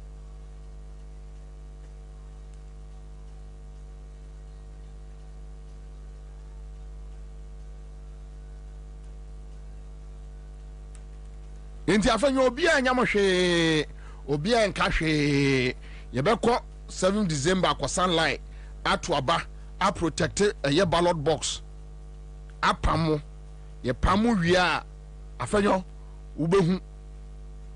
ubehu enti sa afutuo no obeka wa wote Kempeski edidi na obi abehwe wasum afra aduane no enti na bedi acho no nyina edwane no gabi no nyina edwane ti na o nyina edwane afri kromu ano ya o mu ni made kura etwen o mu street ni mu o medwane ama aka ho ye ne mo ebeka wo kromu a obi anya mo hwe impunity no mo de mo nkoso mo nkoso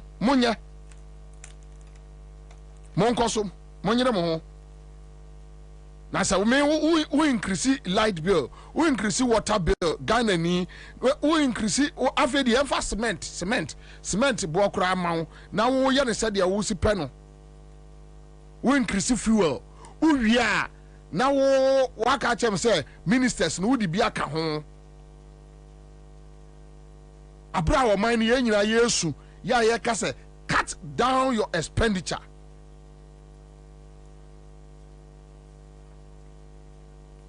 Wọ́n sẹ́ afẹ́ kura ni ma sẹ́ bi di aka ho di ẹ̀ mo pẹ́ bi a mo nyẹ.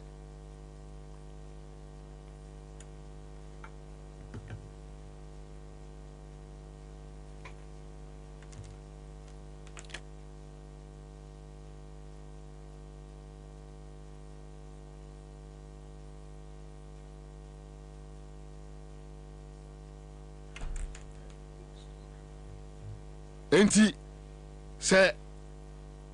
Oh, ekwam de nkrofo. Ekwam de nkrofo. Ekwam.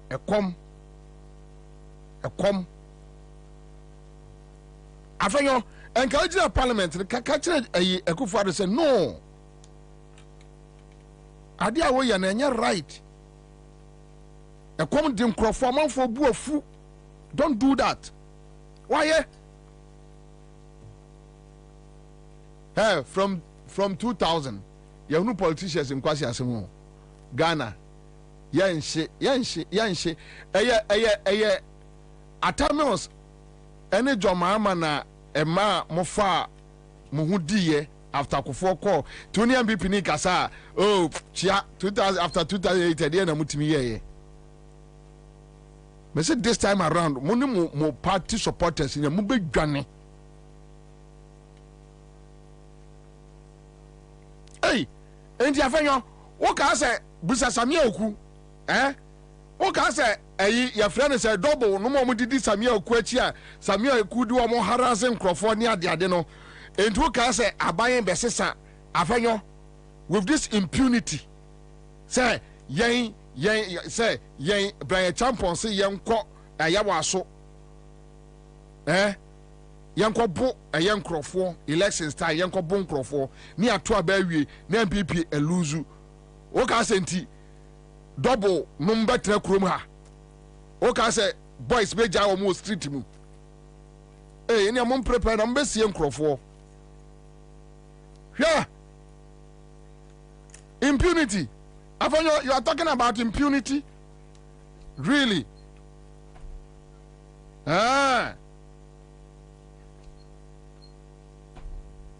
impunity. Jai want some car. A come dem crofo. A come fita a dem crofo. A come pa dem crofo. Who the sky ye the enye? Make a semi tremo. We are Ghana ni na utie we tie pa across the country. Foster dummy or a cleaner ewo Jubilee House. Foster Akwaba. Yeah. Foster to say. Foster, you say 5 months ni Jubilee House cleaners yentua mokada. Bachani. Who a cleaner or Jubilee House? Bachani.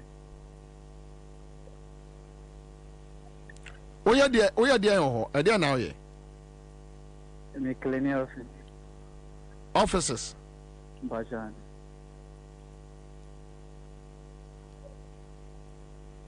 For how long did you Juma or? Getting to 7 years. Getting to 7 years in. Yes. Which means so called year ben normal file call. I'm not say 2017. Yeah, 2017. 2017. Yeah. Says a buying society no na almost file call. Bachani. And 5 months no muntua moka. Bashani. You're man team 5 months. Foster, we are sure say Edin Foster na ewo Jubilee House Foster Domi we clean our Bashani. O kana bontin ni wa je adwuma no na abese akọ. Bashani mesako. Obakọ ho. Bashani. O ka say radio so obakọ ho, obese akọ ho. Bashani. Ujidi. Bashani. Mo busa o mo sa de na 5 months no muntua moka. Bashani abisa mo. E no mo say. It's a company this an employee. Aha. E no mo say. Company ni employee no ono say yintianika. Company no idea. But they didn't body no already.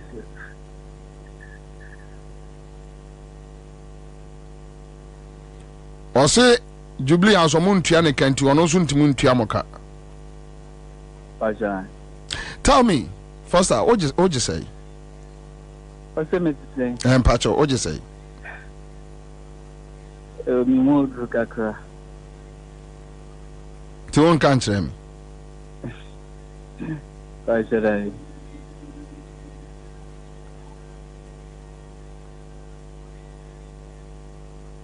Say mo judgment na mo ba den. Yeba nti yeni management na kasa almost this month ye share by China Friday. So 5 months ni, how do you survive? How do you go there to clean? Nyame na ehwe.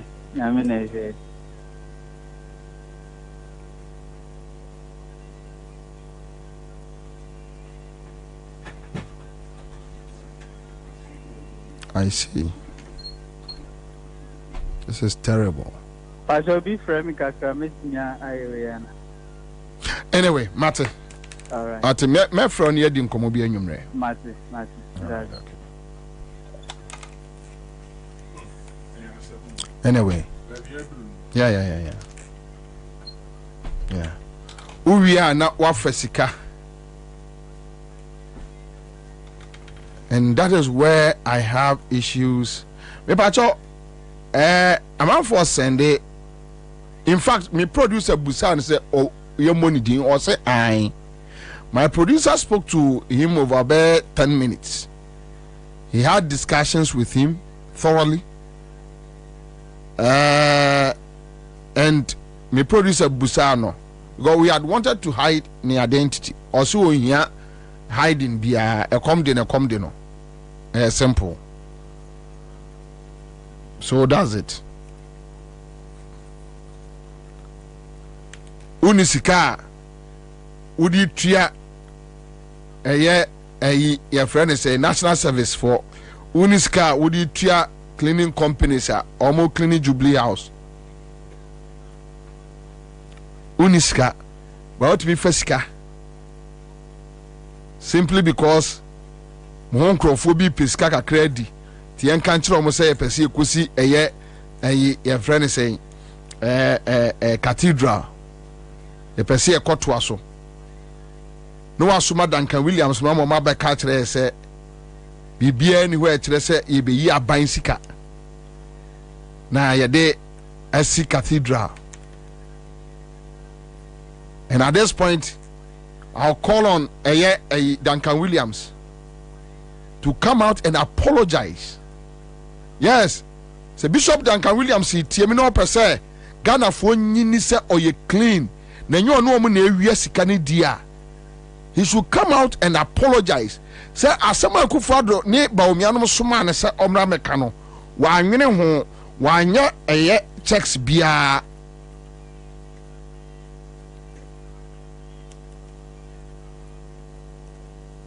se Duncan itie ya omeka enkyere ye se no ade we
obia nya hwe na when we mo wadaji a o ma che nko parliament nko se Ghana parliament say for what nko se afford say when we mo wadaji. But Ghanaians will go to the polls on 7th December. We will vote and get you people out. And one number one setna ye ne mo betra e wo street way mu. You will see, you guys will see. And obi an kwatete o. Amanfo be yama mo hu say we na yem say people will do it money guso. Obi an tete.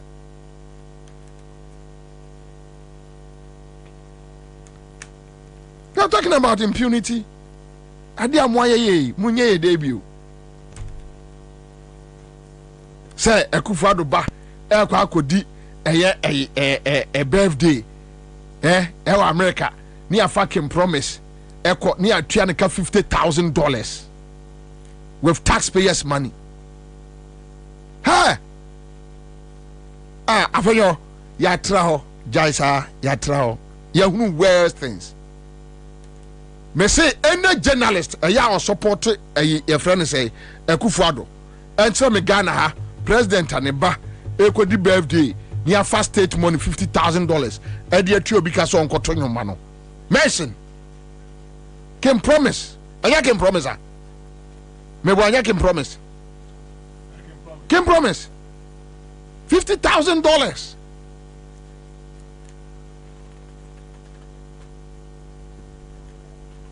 Really?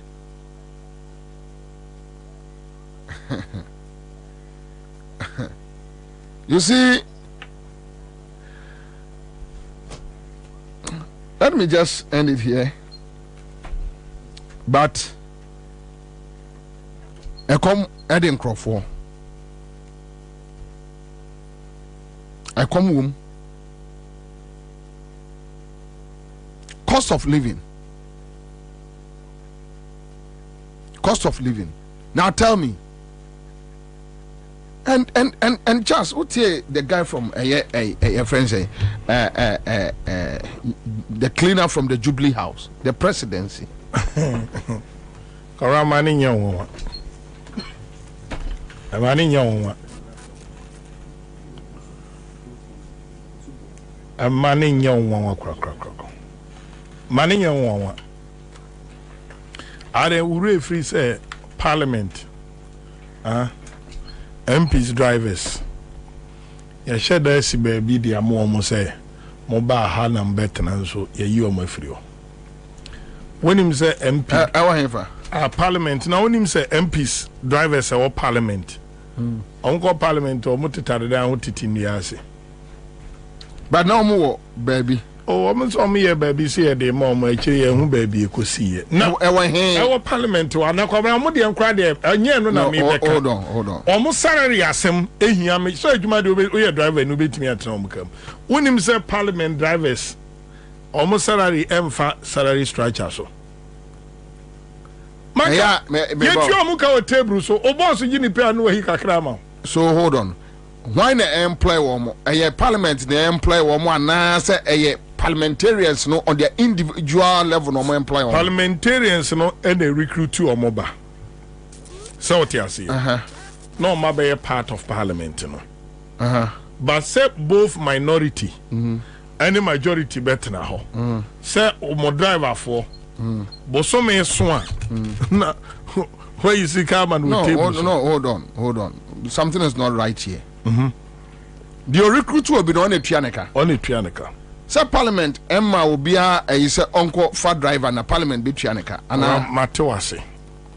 But your MPs ni bi wo hono mu a or my driver for parliament ni Triomoka. Been for me person me hold you omudin for now. No, we should go because this at least your MPs be be a 2 3 4 beer or my driver for there.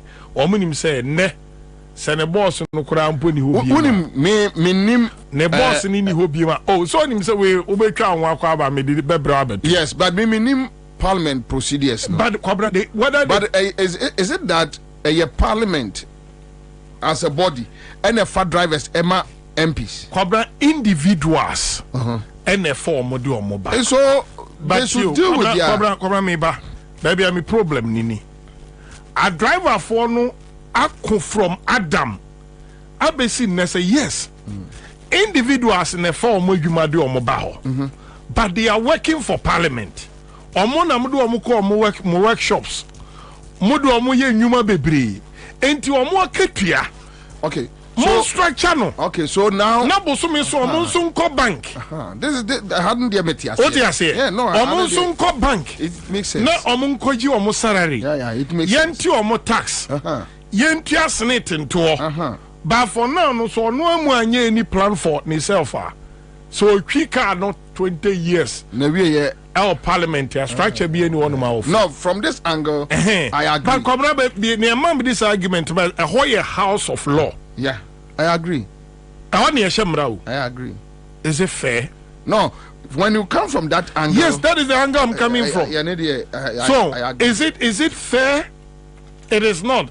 See a Triomuka near Kokamo bosses and Sano. For that one, it's not nice for going forward. So, which means Omuni any future guarantee. Anyway, so no papa no ankasa je 500 Ghana ko bo bra ano no. Whoa, ni risk no me ko China paga bunkrubu yo. So which means your taxes here this a cathedral no could have been used to regularize. Oh, Kwabena. Or say okay, parliament. I wanna make twinwum ne ba no. Parliament. Yetimi ebia every 4 years be an EFA drivers 275. Yeah, what 275 young men be wo ho a they be up omo nam kwan so ko ba. Omo facilitated the work of the MPs that they need to be regularized. It's a automatic. Yeah. When him say we o mako ho radio so nyina. Omo nya kukodro ko radio so ko kan be si ne. Omo need achi. Ti o boss no ya me amana nsi ni ya na ese wo de. Ti o no o driver koye arna idrusu mo driver ye omo guarantee ti na me ka bezi say ni asi jubri house ni wan ni say omo na kwa me ni another person kasa oni de kwa de adwuma no ompe no wan so am so omo apam na free yes ono no ye obeka sir former supervisor no we je adwuma no e o jubli house we jai former supervisor je adwuma no say adwuma oni mu say ififre wom paper way o paper officer sebi ai Dutch passport adwuma nyina account yanso de atare ne ma pro yes me di agro obe clean na bosuminum national service sa adwuma we so nyankokrafo youth ni na eye na mo ankasa mo hu se mo in danger mo ankasa mo life. Obi or people seat of government na 5 months Kwabena untua ba bia sika onim Bonsays office of the president sika de sika bia ankwa no de be dika yakọ what dey say na se mu didi. Obi send me message. I don't know how this story is true. Michael Denhoa, Commander, can you imagine the National Peace Council is demanding $1 million for their election monitoring and conflict resolution? Kwabena, he mwa krum ha. Entina me kan besi so say impunity. Side we Kwame check mame. National Peace Council, whether it's true they are demanding such money. And you Kwabena mo na mo bi so on Facebook na me monitor say Abrante no o jeni permission san o kasa wa abontin. O producers ne kasa na me gira na nchen. Also any problem. And answer the nipa beka jiro say mini problem say I command me busu minum na afedi nso atop ubekumi na baby abisa na me dan so so beko obi o say me ko na say akwedi kukodro me kwa say me beta meka na kobra me bezo mo tie say akufo ado mo nya nipa nchen obia o wo mo te say ya obia ya adwuma company na o ye cleaning contract no Oni Ivory Coast o Kroba udini sika manwa workers odo musika be mom sebi maami fo yo musori anopa ko twitwa gas wo Jubilee House animu papa nkrofo agya na bia ne ade Kwabena they deserve better ede na ba say abant me release statement say national service yatua mo April salary abra July mu ne yewo nti mo mom nsemaye yatua bosome 9 salary o taxpayer na tax no ana Kwabena yanti kuroma no na maka kire se school ye free na yankwa ye school e kon Ghana nyire sibroni ade kire o kire the definition of free yankwa Ghana for free akwalazu kozini o kire ade so yanti ase because me twi ko papa panyina wasua ngoma pa no ogino se school ye free meanwhile material 400 Ghana cedi for PTA PTA nkwa my textbooks be say nsia ko be 2000 Ghana cedi Saman fasika nko support me ba no school mu every week me ba no survival enti me ba no kodi busu me mienu I need about 2000 Ghana cedi to support her other payment in my enti krona team no me tise china wom say ade anye mo ba bi okuruma no mu a enye mo ho a ba no oteso no Kwabena MP ko bo kro no wa parliament Abra kamra si no so ayetema west ana ho yetema hin Carlos Ahinkra onko wi ballot papers akwayo onko wi ballot box ewo Sini West 2020 election Kwabena ye jeli no hold on mamenka asemchiro enra aseransanne wa papa Aban Babin ye busa no asem okumase a o say both sides NDC and MPP ntino omum prosecute ye no. Oh yes, and me can be so Kwabena. Me say say MPP or NDC prosecutorial whatever or you know or damn election Ansah. Or say me can question na yebusa wo papa was asking. I don't care the answer or the mind. And you Bobie na chief prosecutor was say the opedo onko report. Who bet me a report? You don't need to talk about this. Any try report. Fair. Near me can say Parliament, member of Parliament, me can be say afenyo impunity asemnuzo. Say impunity be koswa. Aya onu any ni caucus. Any di carry a ballot paper our Parliament. Omu wi a ballot paper no. Eno omu sandi soldier foko ura Parliament. Wa bro munim say head of parliamentary security Marshal na oya odi da di speaker nim ebano. So the point is when it comes to impunity it started from the house. Defense minister and supervising the invasion of the military to the one of the arms of government unim coup d'etat so analyze it ade na omu ye na because near Guso the democratic process now. You shall see from 7 December no. Yeah, my dear Chelio. Now, a friend you crowd your impunity. Mumukami. Tina me do who you say. Omuti the word impunity nase. Kwabena. What impunity? Impunity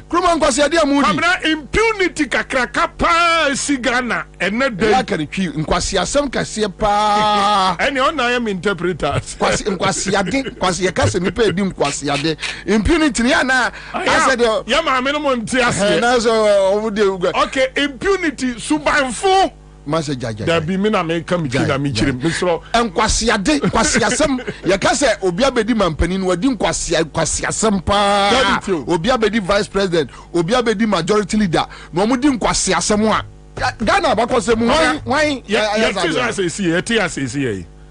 ti asesi MPP mpanimfu a enim nyansa pa wo nyina akohia e wa salam down woni ma de omokoye Wamu kwa kwaji Matthew Poku Prempea Wono as education minister and wamu kwa transini kenufuri atamu eye asasi food asasi special purpose vehicle a bit discussing don't run before maybe what a man how impunity define how Now somebody and kwasi mo di we no kwa 20,000. I ask myself say enti what they nyahwe tina poti so parliament in inside obi say na adwini nya adwuma no we will come there and how Matthias see the state cannot pay drivers of MPs because they are not employed by the state. Yes, I also believe same. I agree. Also, these drivers are not working for parliament, but they are aides to the MP. Yes, I agree. But you see, Matthias, the issue Charles the issue about parliament, be normal regularize sa drivers. No say parliament. You hear drivers are on chauffeur, MPs. We have 275. 75. Say it me tia a speaker driver. Etia. Deputy speaker. Etia. No more second deputy speaker, right? No more second deputy speaker.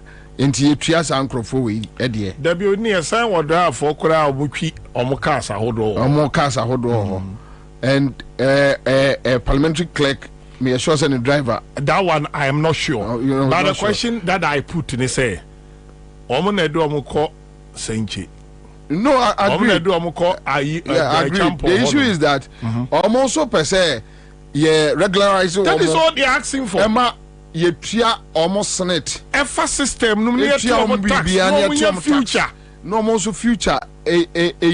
So, Matthias, if I buy to me, I decided to send rank where you 230 something million Ghana cedis.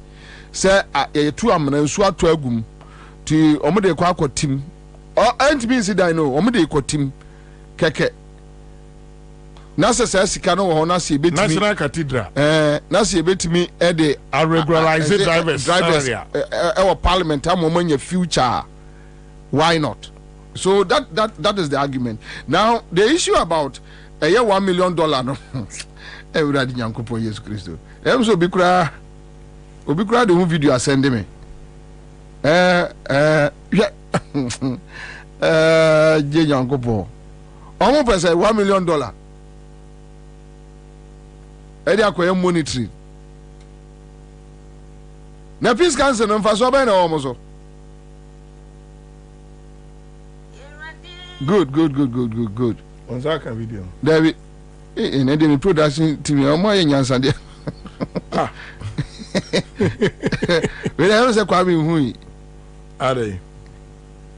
Hey, we are boss of I don't know why.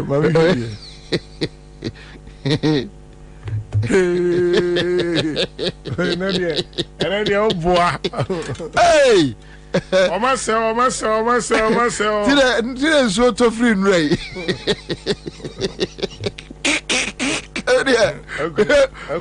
I could tell you when you have said we will be there 5,678 years. Now details no no. Right now, you know, now Ramson, Nyano, see, Bobie, impunity is not in Kwasiade. Impunity is a moise. Oui.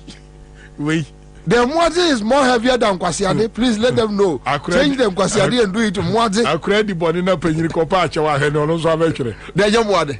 Impunity yamuade. What's up for the man na shame. I create the body na penny kopacha wa he no avekere. So please cancel per $1 million. E dey akoye monitoring. Say I know some confirm. Yeah.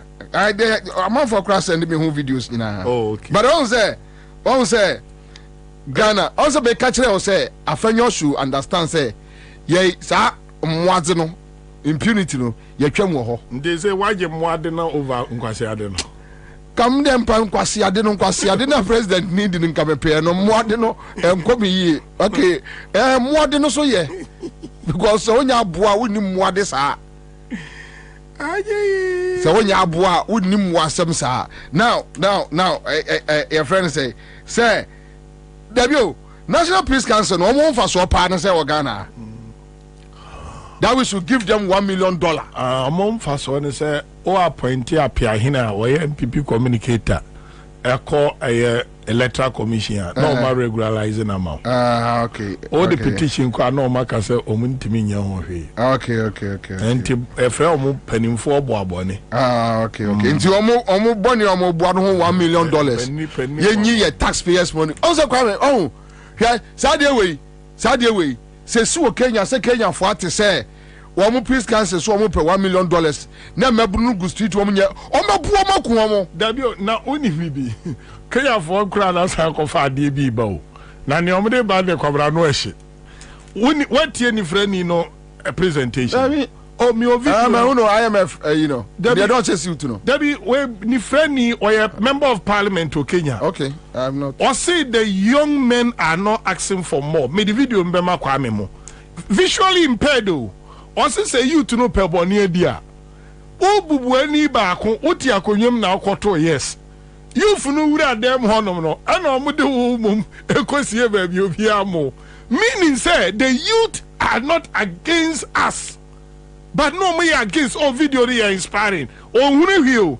And I say I support the youth. Now I'm saying no, but I say I support the youth. No, Charles, and it's not about mambo me no wa yentimi into American no. Yes.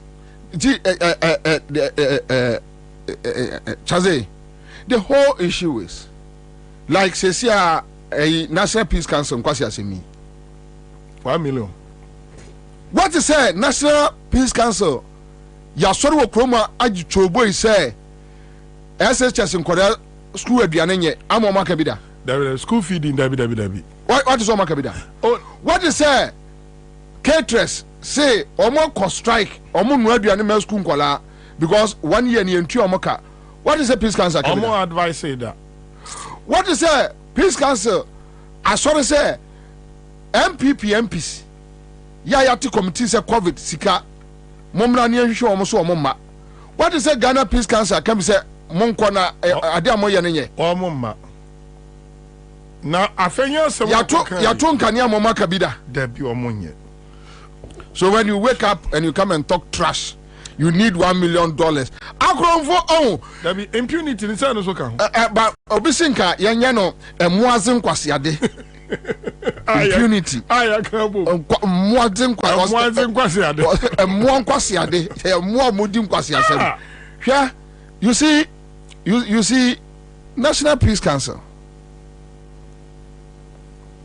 Moye debe moti kroma yakum nipa 8 yakufu adu yakum nipa 8 in an election.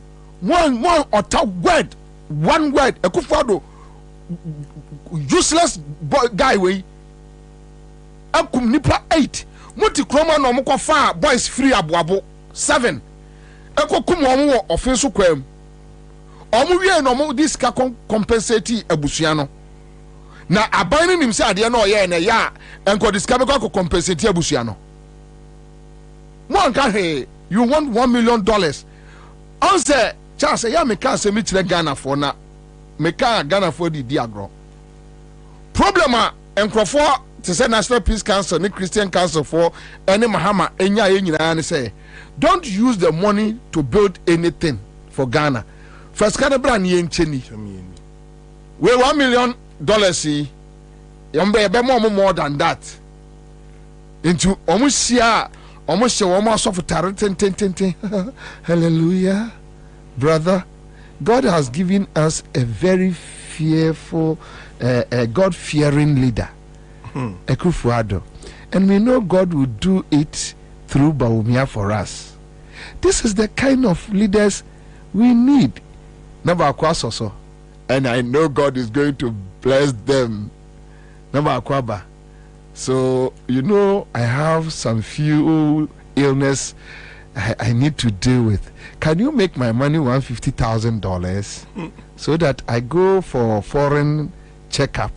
I'll come back next 2 weeks. You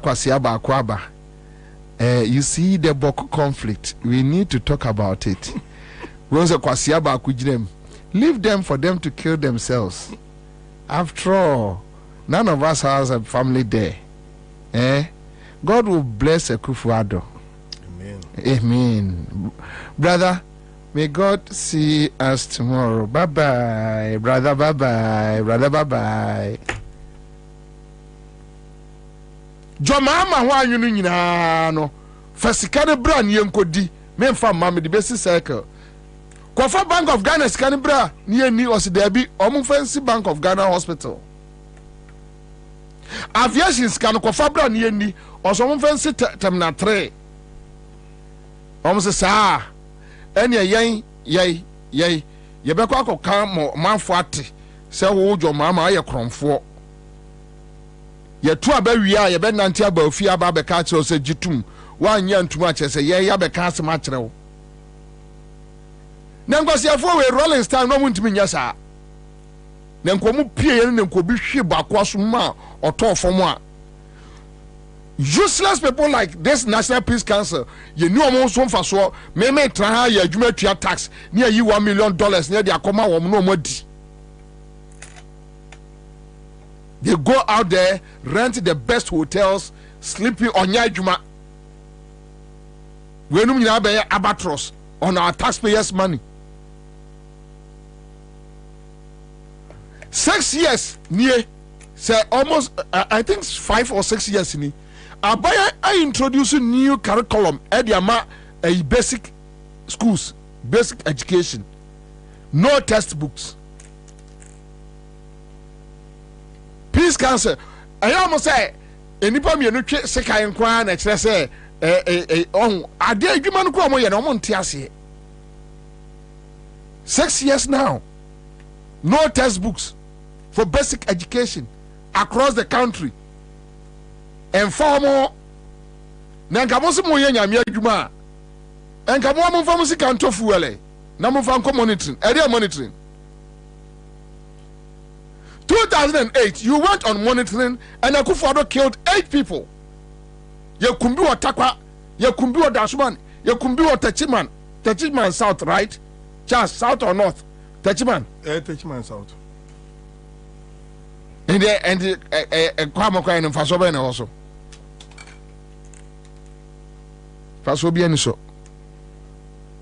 Thank you. My main phone call a listen. I share the coso. My member videos nibi. Said the atmosphere in city. They say nena omo bebo napo intrumuntu edin. Yes. Napo ena kofa a friend say CES, right? Or CSC. Offense sensuality education. Na po ena kofa bae. Say yenche enkwada. Akwada be ma ne akwada be ma hunu se be ma fe be ma no anye bone. Na akwada oba ene oba.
I say the $1 million is a negotiation they had with the president so that the 2024 election they can go back to JDM to accept defeat, to ask him to accept defeat after rigging the election.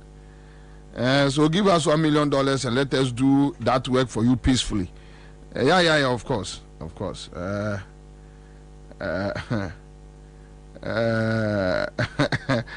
so Alhaji Tako said, do you think they are fools? They also want to chop their last. And you won't chop one last. But you see, Alhaji, we cannot run a country in this manner. You know, yent me run it on my ewo. A quite say so say, ya run it on mine say the ubia pibiano on tam na uni, but impunity no ayekano. The main issue where Bawumia to settle on Napo and the impact what Napo can do. Yakini Kadiri says, Kwabena, whenever I see Napo, no ma kai bibi. Eleke my heart says Ghana pa Napo vice president. Can you imagine?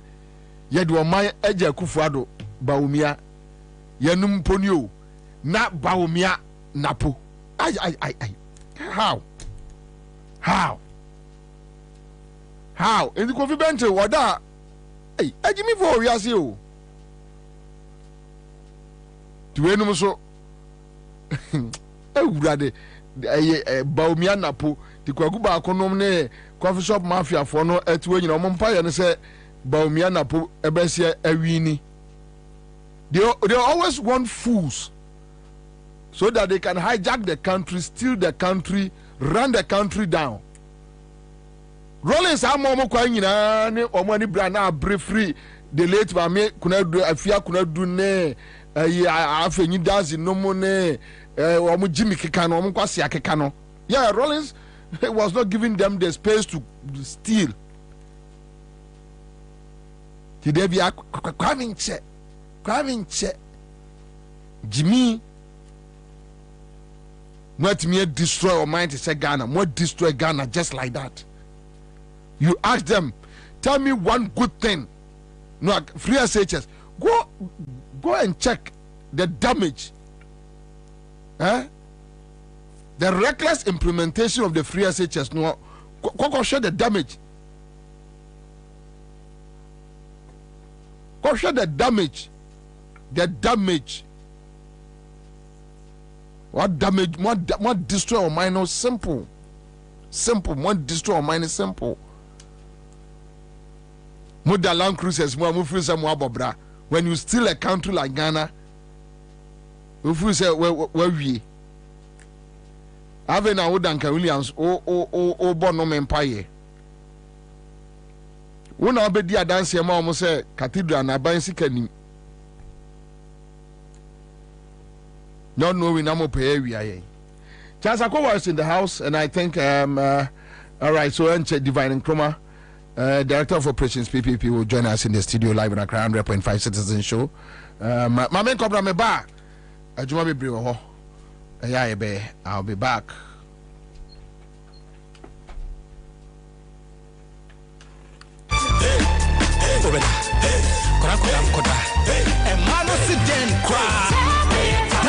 Ready, a member you don't know, a million young one day, and I am member Joe, and you think a band may be here, and to four and out of four, and you'll be a penny to Clatombia, and cook chemical shops, pharmaceuticals, and they have our shops beer. I was gonna have beer. And I said, friend, I was 0243 686861, and I 0245 749206. Sankatwe, FDA Fajatu, Kaise, Tabia Takumye, Bembe Bia Takum.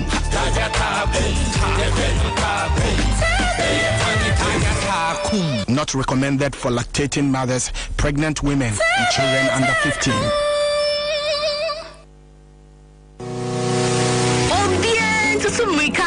Bills was here. If you say, I soon draw when you were in Bosia Bonshire Hoodie, Educhum, or Bibia, and into Biara Woody. Bills will be Bimao. Won't hear Susu, won't hear our Nanya here no national ID card. 80 to Mrikana Frayan was 0302-200-390 and 0596-920-833. Kaise, Omansika Krobia Batan, Bank of Ghana and Sawo Bills Microcredits Jumediemu. Bills, Uposia Bohon Adamfo. Kaise, Jumedie in Shaka Crown. Give us P capsules. A memory. Manum bia ben memua. Kani metutu ya na minkuma bua. Sese die. Betu esa kum menia G. Give us P capsules. Give it to me, baby. Give us core capsules so well. E man meme nyina akoko yade. Sisi yade amama nya yem timotete wo mo no. Yedru no manum bi amama de me ho. Give us core capsules. Mrs. Moye ding. Give us core capsules. I give it to you, baby. You give it to me. Oh yeah. Hey, give us in no. A man nijia bebusiemu papa. Na bema ka give us P capsules. And ni give us core capsules bomunom dia. Na enijia ni ahwodeno. Wabrudo. Give us P capsules. And meme wadi if you do what you do kronkwa na efa. Give us core capsules. A painful abata one more menufu ne nkwada woni if you do me nunka ho. E wo drugstore bia motofonko Give us Herbal Center. Teshi mobile. And na Teshi Adriami. Phone numbers 0543-222-470 and 050-68-51135. FD Aje Edwedi Nkratui Atum. Accra, be your mommy.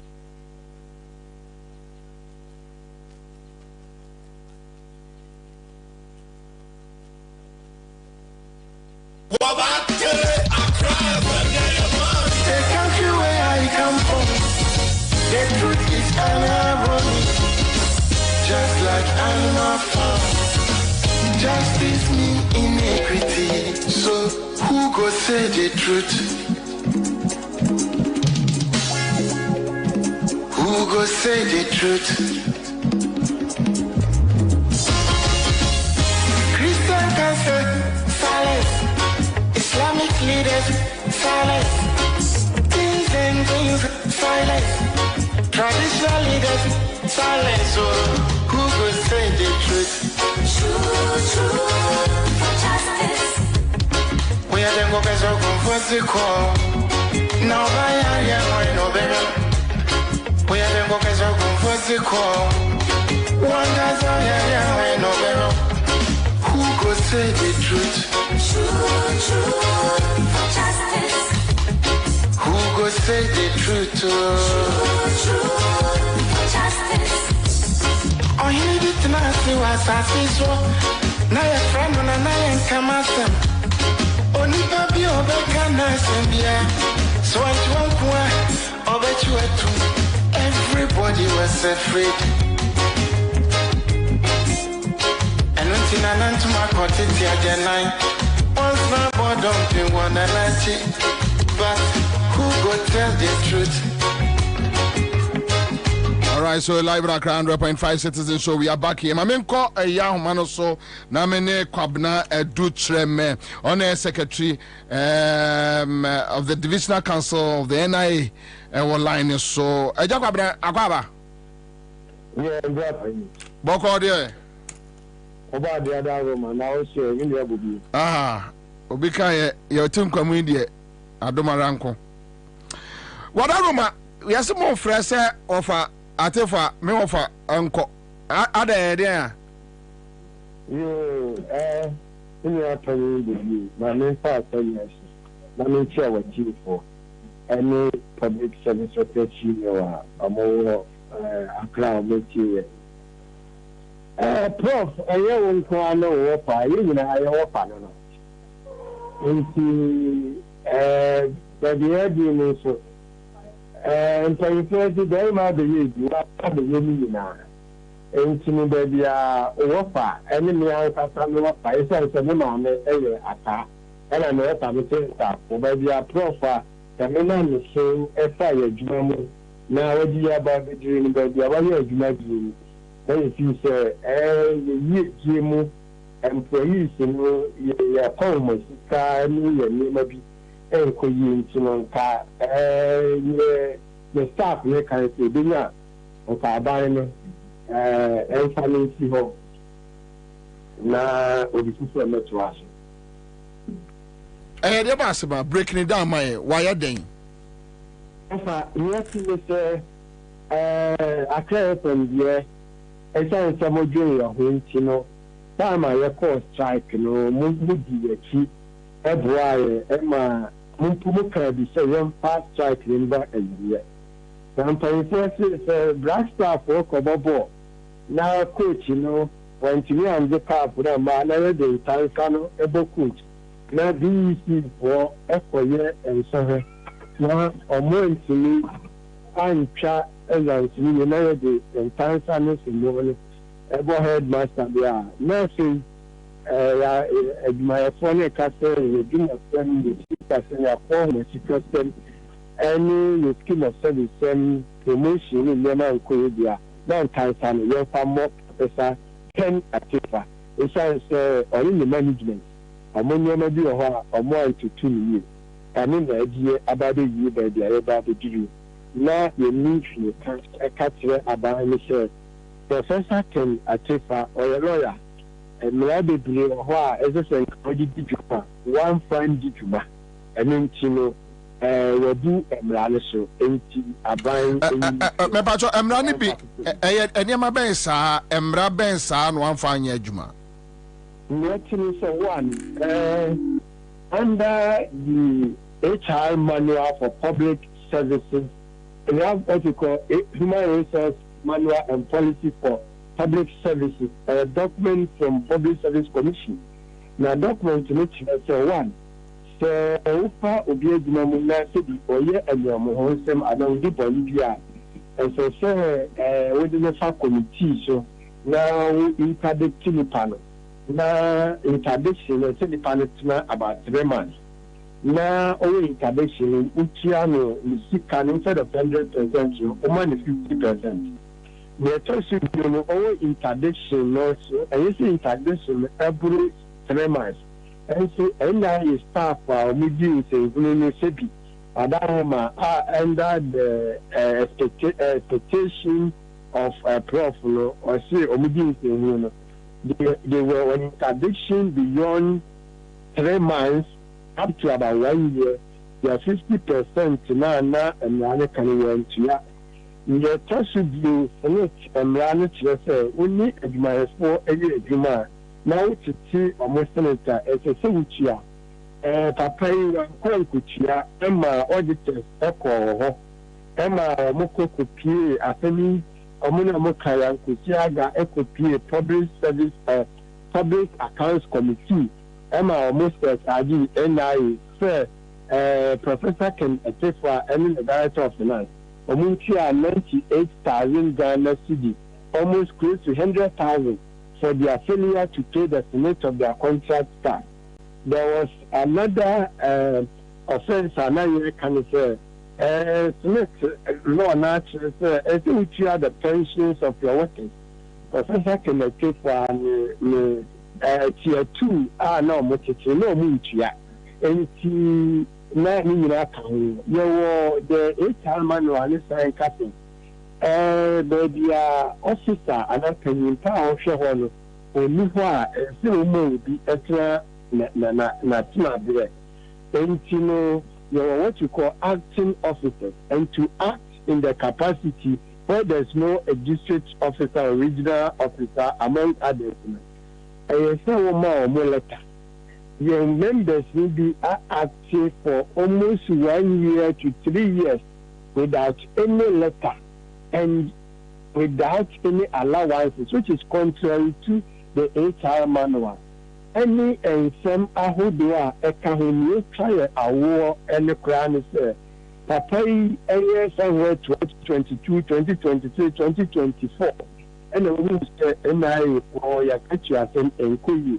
And now all the letter quadra say wages for say motion now come my market premium.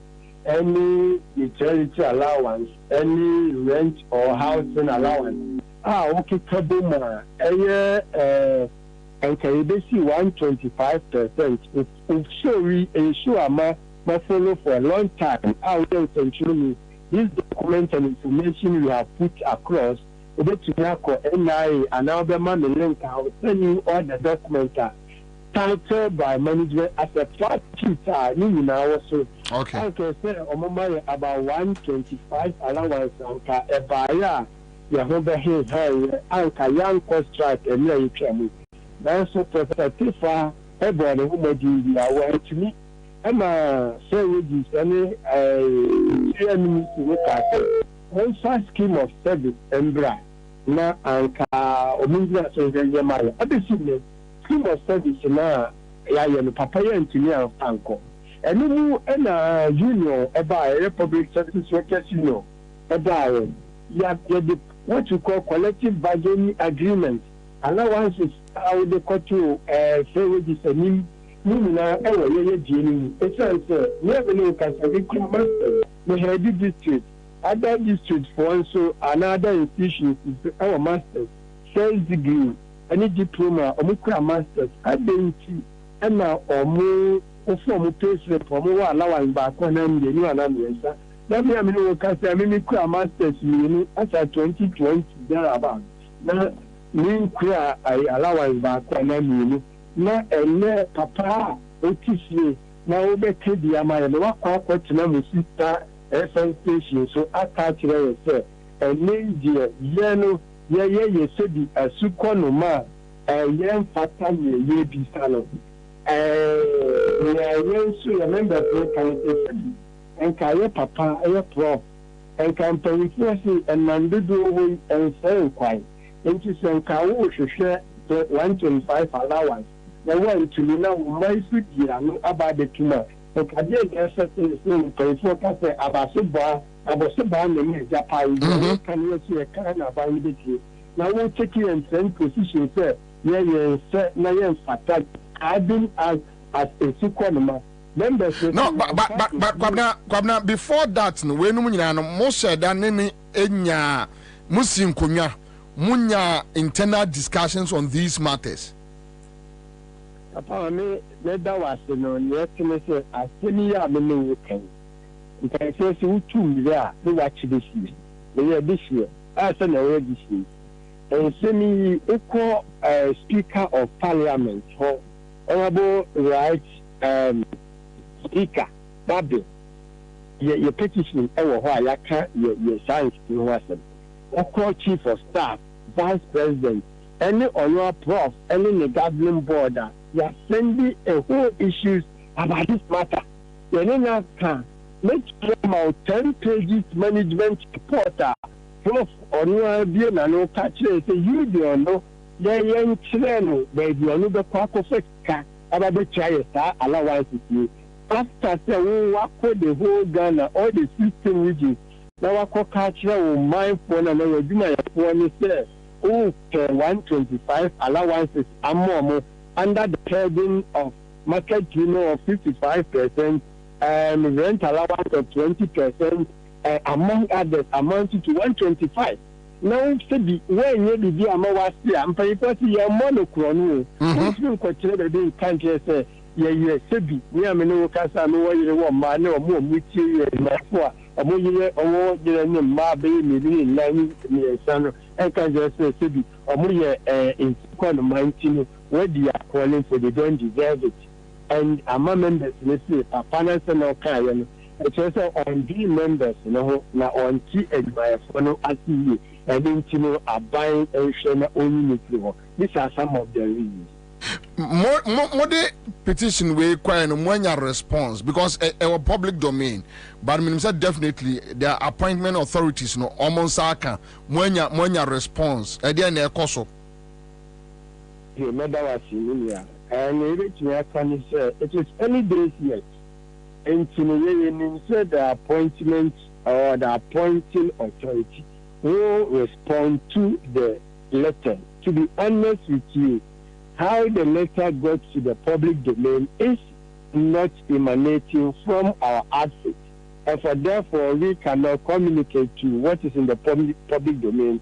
We can only communicate to the fact that as and when we receive communication from the presidency or the appointing authority, we will give them our feedback. However, the Omutna Senania can no more and Tidia and Paiswasi will be in a class to be na pudu ni hye so aye bedi mejo me da ase Ajakwam na ya da ase bebre so ne akasa na anwre mesi me da ase se wa me da ase ya me ene me ye Ami. All right. So Chazi, NIA, it seems all is not well. Quick one here, your main issue. So all is not well with the Jubilee House. NIA in her exception. No paper baby, you just carry your money be. And you know, Koran, the implications of and for when it comes to HR for failure to put you at the right place. Adia chingina unyini.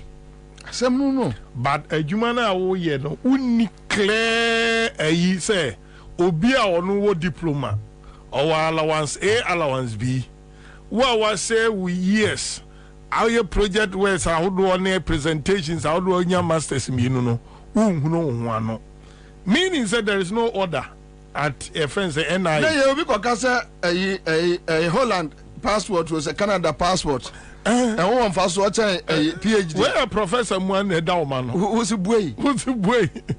So the Kwabena me throw the Tama me bad no not a whole lot is going through my mind say enti no mo dia so no na enim nyansa na say ye no mo dia so ne enim nyansa na say ye mienu ni adwene ni nkoyi ana say je say ne ma pa akosu kroma no ye mienu say wote wa unwie o na fofraba what you want now? One can no, say, I say, I have free, I have fro. So you don't know even subject potting. That's our touch organa. Be PI at this organized. Here, some into a byway. Well, na Kenya for over 900 workers. 5 months to elections. Went to me and secure more welfare. You better read this supplementary budget, Dabe. Some say next week. Not this month. Yeah, I'm saying next week. And they don't know their feet. Meaning, sir, bro. Near me answer also the Kwabena to send a mini other Kwabena will be and say, Kwabena for Muni. But I say, there are 900 people. Kwabena. Say a fair Juma or NIA, a fair Juma or NIA, you know. Omuni proper structure bia omode ya den omode organize omujumede wo NIA ho. That is my worry. That is my the sudden aspect of it say ain't you know omaka ni oso obeka bia mamwe mo panyina ene professor Kenatefu ano o see mo ye nsukwa no mafo Asuko no match say santini ka kiro say wo asuko no ma wei na wo kire wa adwene wo sa de we hu akwabra wo betimi asam no nka bio e kire say woni adwen kire wa asam na wo kanu eti kwabra. What was the essence of Professor Kenatefu traveling across the 16 regions to go and seek or to go and look for these challenges and go for from South according to them? No, a monitoring system. She can or Jedi or better hotel or call the girl beko. Ye tofu or the care the Ephraim. Where get the Ephraim? One man who could our get. It is so be fun. No, and I made so say yet na say state money. Now guys are the one money I me found. Never tea. She cannot obeje. Now when you a laptop get adinachi, say be omo ko north no, and you man no ko you. I know I didn't know be what plan say think can also there. Obi chira what do we bottom the air for atenka me enyama say. No ne atua de ka. Was what the virgin here. Then I make sure say who na ubusa say it was just carry nyina no oje then I make sure the enti oje. Who chira me expenditure. Yes. Well, you do all these trips. Kasi ade omudi no. Na Kwabena. What we say say ni odi kan no hia ni odi agire nante. Mampani na mu no. Tama ne mankoye no. No akwa play. No, I need to obi a wadi photo debt our high plane. So what the way wakwaje bank bo sentiment tua bank ni beti for people one na etwa we ko mu bi Ansah wakwa heavy mienu free mampo edi betwa mango sugar kope esa bank no di people to nche no omtwo papa wani so omo omrante a ade ekoso nyina kwabra there is ne ompeso kan say omo provoke you to na nka bibia si yeah mesra you to omo pakwa adwane oh yes omo provoke say ntina afanya otwe omo adwane si so say we de Kenya de no mo nse da nya bi obi anya bi obi anti street so obi anya bi krowe ye nyina betram anenram babia ma mi hu say kwamna program abane say mafa boat originally na mi so mami to America enkohwe madie bi wo ye friends parliament mi wi amabamo ha ana mi refi say mi call parliamentary candidate Sunyane West o Millicent kwamna ni ato me ana me call fa boat driver bi unim eni enyina video mi bo mi phone so na aboso kan na nsuo ayiri efi driver na no na se nsuo no kura anya he na se panyini ade na okasasa wani afi o se dabi se nsuo no fa onyina na ye niema na mpanimfo na ni bo mo so na muze no abufu aba ade o se na bra ne ekoso okro ma ye ma o ehwo adam kama no tum fine because me say anga Kwabena ewo youth no do no mo do Ghana o eno ma ye din nyesa abaya otimi trase mo over 300 financial institutions gu sabi asen kokko na ye adwuma wom asen kura na ye adwuma wom enti Kwabena unu nuanom NIA fo mu nue sesi tag fo nso e was strike anamboa yeah ana close ak so mo do mo ho agim na ni nse hu na obi panyini bi ka ndra se omama se no o ko register company ni ade a processes na store Sama unu say computer ntimi register ni pedi wa bra ni pantache. Think about the people. That is all we are asking for. Enough of the pain. And rate ya mo the petrol may increase petrol price. May increase a diesel price.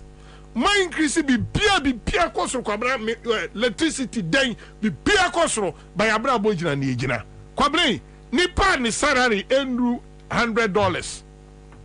No akwaji breaking the 8 ata de ashe unse hu na obi pikosoro ni ne salary endru $100 o wasa akwaji breaking the 8 ashe mi kan mpabo atwawe ni sisi asachia na odi sisi chia de na wani na breaking the 8 koba unra answer say I don't know where we are going as I say ye chigana fo bi trase ni ewu omo pani asabi ebe mo omo common sense say oti omemu all your funding what the funding Ghana nyina no Akufo-Addo ne Nkrofo abefa ni nyina ko collateralize move a 2042 2035 2061 oma brokana guo ba Akufo-Addo to be honest Akufo-Addo ho what diponi oma brokana guo no oma sekro no ana oma ka kire Ghana katuafo say ye penso ye ntimi ntuaka mo fa nche nchirima nanim. You are in this country no one ye nipa because of a community uni wa brabo aye say you to amuo MPP mukura ma brabo akweti say mpanifo isha mu nsem de to aduane na mani timije mo ankasa mo ne mo ho you can save 900 Ghanaians Kwabena say 900 yi woni bi so mo Nkrofo dan omo ebi wa yiro ebi no ma me no mo na titi mu omu bidi so you are not dealing with 900 people. Unze mi hu divine area kura ba kwa kofa GN de ba be fra sama mi keo. You know, these are human beings. Kwabena ba kwa Professor Kenate for salary no. Ansah me share GN work a video. I don't know, say 2020 you say current o. Nanka me here say Kwame no but o share current either last week young guy bisa also no here adwuma GN ba. Recent on before 2020 call me so call smart program so there be no and also but we enra na me wo baby and I will be seeing so I was watching the video and the guy was lamenting GN bank wo na nipa na masa so ya na no obobo aso no obi na edi nkomo no GN bank wo no ya adwuma no or no hwe o ma me onuanom 3 and I know you're a met two. But and Yakrano are not Omunia at least. Yeah. Just yesterday. Kwame, minim obia. Just yesterday. GN. Minim obia GN. No, sorry, no pa. Ono na neji. Kakra omujiji no Methodist. Say APT. Say Methodist school back over Wenchi. Wesley, Methodist senior high school. Yeah. And now Tifie. Now him. Oh yeah, a bed in Amani kuno nene. Yeah, because you see, first not the man in Krasia Kranoa, Ghana Commercial Bank Enco. Oh, Fidelity will not go. Kwabena, I say all the commercial banks, baby omun kono, GM Bank is sacrifice here. Oko German of SHS was a Kranase. I don't know the survival. Yeah, no more Susu department, right? In the Susu, the Fabak, some of Concord is say, and yet they are so many so. I see, and you couldn't anticipate. That is the reality. I buy Bonia, what didn't want. That is the reality. Kwabena, so, oh, dear, you can't NIA for Muso, more 900. You are about 3 batches of health training, a friend saying, students are, or my graduates, or my school, or Mugu Fie, ya say, be more bribe. Say yeah, before my and fire, what was your less a human review? You are about 3 batches. My brother, nursing training colleges are all Ghana. Sabi Kwabena, Oka 5 Kurabu, my bro 900 workers 9 Oka 5 pe Ebuma, Omubro. So, Unim, there is a serious chunk of labor we are, Omukra qualification, profession, Ahudua, Omunugu Gatem. Omunim da be fa the crown wa koye adwuma wo ene wo about 300 financial institutions so a omso akufado agu omo adwuma wurafo adwuma ma bia ka adwuma yefo ma bia ka omo yirem no omo manom ti kobra 2024 elections aye kona Ansah tricks. Oh, for the first time in the history of this country, about transfer you will get 1 get 2 registration you will get 1 get 2. So and I love your show. Lawyer Foster, baby, will be a big house. Ojinem, one benyan and company na with them. Gideon Boaku Kosu Swensi. Namako Fankro former from Boma Senior High School. And Kolano, Omiyendi, even being the 16 years. Judge no so me could do anymore. I could not say I want to read this nonsense. Mundile to Omudin free register no. And so yenya district commander, education officer, any empany form of contract regularizing kola omundi 18 years. I qualify almost 18-year students. And I judge and say, mun prove. Na judge no oye ni papa. Lawyer Foster so be as ankola we parents wono. Omko you hear nana say. Osi won pesi ebe show innocent children enim. Na out of ignorance no omo ye omo ne ombe no kwa nim. But Kwabena, aban where would you already know? There is over 2 million people. Omu vote, you know. Omu kotu protest vote, divine. Like you, yourself, myself. Young Divine is not going to vote because he likes NDC.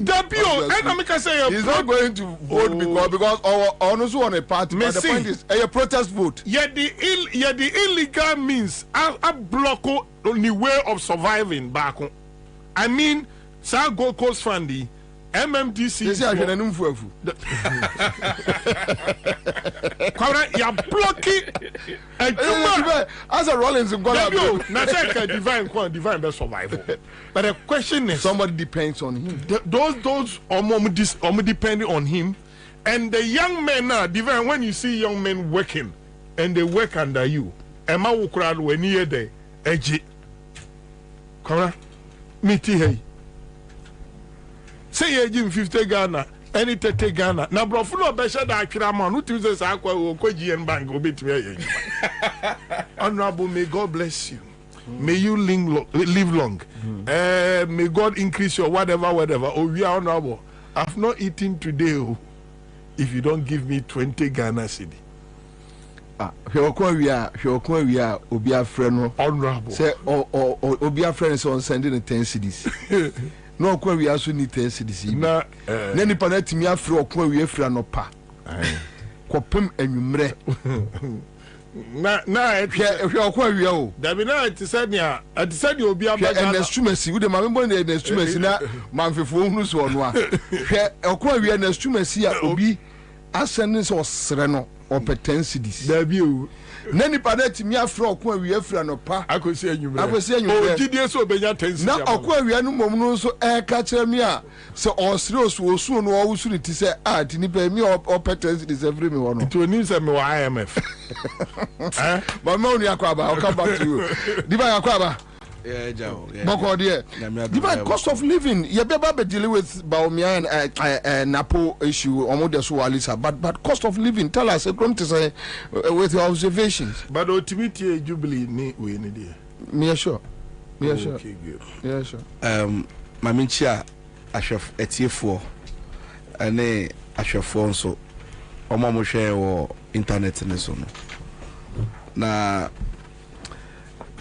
ende mitie akowa na mitie mu ameba no mehu se awose agumi na se wo hwe omamu hase enema ekoso eni senia amamuo no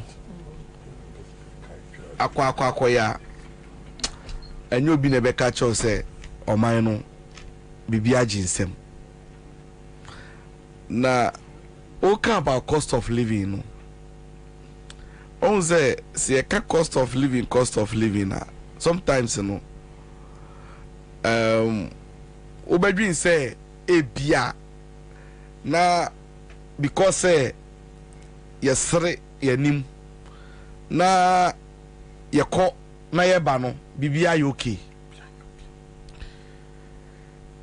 me de bia me de me yan fanton enro na me ne abrante bi di nkomo na me ka chen say me say me brea then it means that Ghana for a bre no mo bro 70% of your population because me nyo bia me yakwadworo me nyo bia be ka say me ye ni ha na say me indolent as o de bibi hye me nsa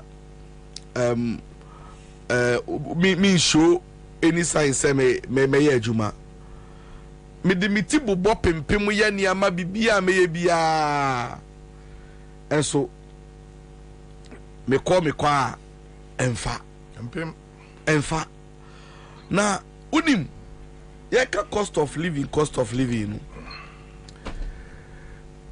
there is a segment of our population enunu pono kra de e crucial ayen twa adwen kohwe hoye ho no eyeye maame no mmerwafo no amun ko mumba enna yenua no mumba ne ye mababa wa no mo fie no see omo abaye vulnerable see owo nua ba owo baba chawani hwe no yie me see enkrofo a yes sorry anopa because of the impoverishment, the suffering and the hardship omucho mani entwa na omu self-worth omu dignity omu wono they have to just reduce it simply because accommodate omu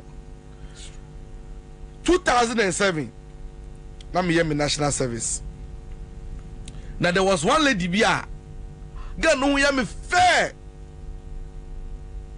na onim de bia me kwakọ hia no office ho bia na me ka chenze ma me ho ya me feel me ni girl kaya girl fi me da na me de matuma adwemu na me ti me baby no abefe onim say 2 weeks ago girl me won ma no WhatsApp me a was your check up on me na me bisa say o check up on me say unim say me ho na o ka cha me say de me pe bia o de be ma me de me man o be member omra fie de me pe bia o be ya ma me like joke na me ka cha ni say on de omra unim say me wo fia na lady be landi crib you do on mo a unim say o se me man 50 cedis a de me pesa me fa ne body nye bia o de be ma me 50 Ghana cedis 50 Ghana cedis o see watena sia be se 2 weeks nie hwe nko hwe ma emu aye de ofro bi e mfa but nani sabe because ohu mi se me wo Angel TV nti no onim se bibi kakra o me ho onim se wo the IMF bailout na nam onim unim se girl ma areho kan utimi ne kra nya see me wa danfo bi ni message me de be kire o Facebook o send me message o Facebook and area me to be bonity but na me no here printing wo Newtown and o send me message but me na me just say scammer because say if no be to me send a message hello bro yeah me ntwa no ma me read ya ibi nchiro to be honest with you Enra Wednesday enyumre 6:53 good evening Mr. Bobie okay let me keep the name of Ebiano okay so Obiade Kwaku I'm Kwaku from Tema. I'm unemployed graduate since morning. I no chop till now. I have 2 kids. And please, if you could help me with 5 Ghana cedis to buy kinky. Any. Oh, nyetwa na ucha. Ebi wa me hu ana am say no. Frosters ni bianti. No. 5 Ghana cedi. Me say unim masema mi ken. Oh, di me ntwa no. 5 Ghana. Madam Fubi koyi 7 Ghana cedi wo momo. Enem se masa, mami nyina chire. Me mpesa ni ngu asese bui. 7 Ghana na ni bra no wa. Na twa ho ko jira chire. Bi asusu etimi ho we sachetin. Ukoyi 7 Ghana cedi say. Na mi jira onu say, Madam Fu aba be yi 7 Ghana cedi. Or the kwede chele or the kwaje hot one bi na. You know, this is where we have got into. Unim, inti Madam Fu no friend me no see o send message on Facebook but me no WhatsApp inti I thought say obi na scam me and I may reply and I may say what's up and I me friend the phone me friend no find no see bro e be me send you the message o unim say o see Jeff amini ni adwuma me time o we can university Jeff na chere me adwuma o ma me adwuma Jeff is call unim so since 2017 na brabo asesa ema onya adwuma nye na onim say MPP baye contractor na printers for enya like omuye ma schools ni nyina om dey ama girls 6 massa yes sir yes girls 6 minimum onim say ade no so mo produce bo Ghana say ka kwajimpo om di nyina fi China na eba iti enya bi nye China ni India faka o minimum China ni India publishing it onim say madam for no frame me no say ne yira wo 3 weeks ni intimi nkoma o se ni yira di gari ni gari ni sugar intuni so mo bo gari no so kins anopa no ma bo eni ngo awia na ma sa so abo no eba eni meko yes I'm telling you he's lying okay me say intuni me say still na me doubt it e no se me say ni momo unim say me o say onya 50 cedis no no pondi na ne yire ne mba no say breast milk ne ba ne yire be nom wo mu no kura no se mba na ne ba no a ya wo no na ye malnourished otumi ko hospital very aka no se ne yire no o de ade achikire no hye dem o very poso be pie I'm telling you Madam for Jeff sorry unim say on fan chem you so tell there but this is the reality adorning on Ansah or unim say me tuka ekoshia no 37 station unim say all this while I wanted to be sure I'm telling you say or see shenko shemba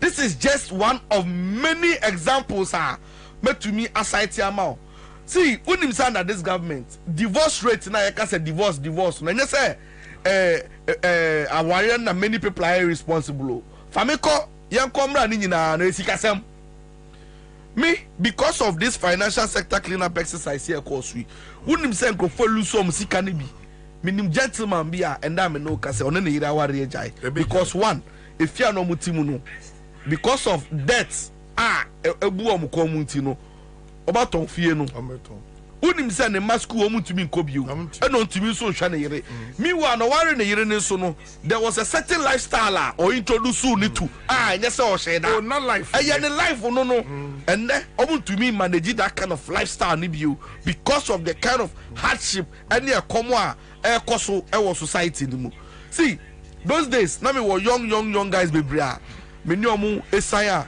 ebi wonu mu ani omu kwa osio Pipiro boshemi and a divine boshemi udim say last time guy bi catch him say boss na send the onye show kra me say me so omo ya bi show no so omo nya mi show omo platform na bu agum omo ya show omo me omo platform no ebu agum ti hiba do go jira show kwabra me ti hey awia me ma kwaje wedding ase ebanku abedi na me me da yo show me ko fa no me imagine word yuji me boa me ampa me kwa word man fa banku ama ni e chiche me so me e chance ntino na me gina lunch ya nsi ala me yende ma ba je be hye eyi won ma ye mu ye kama word ya se banku edru sa na se mpanifo chance ye che banku na mpanifo chance ejibia hunu se ya yeden je che banku na mpanifo ejibia mpanifo ko sa lunch banku bi wo word ya se a divine reality na me say me wakra man on my aka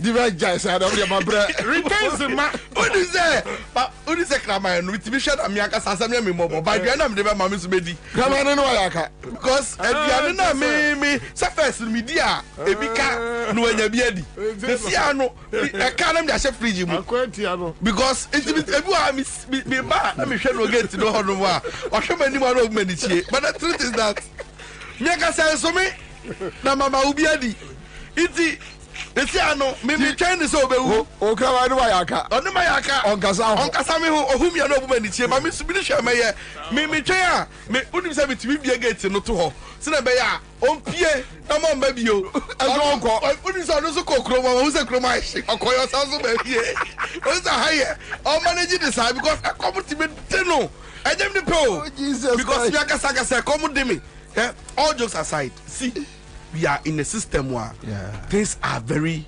difficult times, bad times, terrible moments. Me show so tie me o shia me wasalam down nen nansa and o ka kire me still unim say the cars if you o say the parts the car parts bia say o nya sika nkonkoto still o see o defending anado na o ka kire me o no ara confide in me said enyemomo e thing and so o ka kire me said the alternative is bad. No alternative near bad no.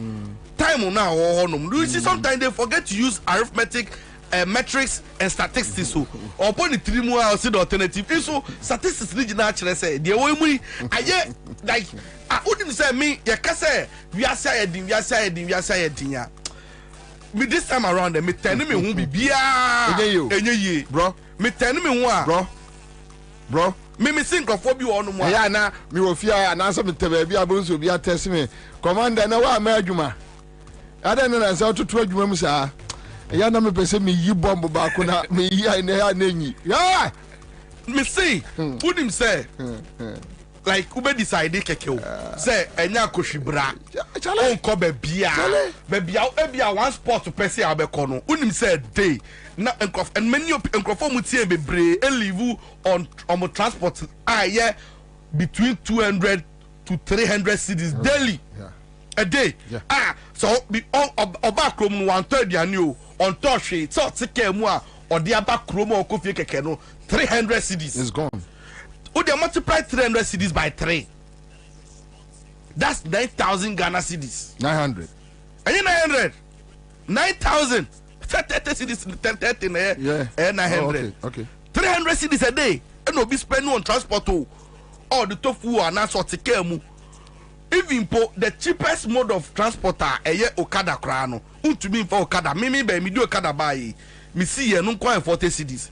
Wow. Imagine say we come back. You like that is the level I Ghana for. The emphasis say the one come baby. You free na ba. Man come baby ya. You free a go free straight.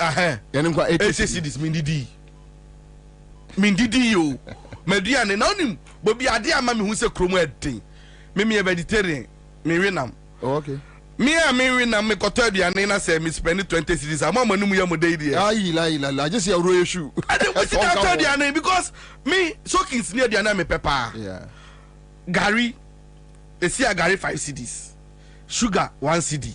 Me can average, you know. Yeah. Obeto or unido, kakra to moi 3 CD and I say 4 CD.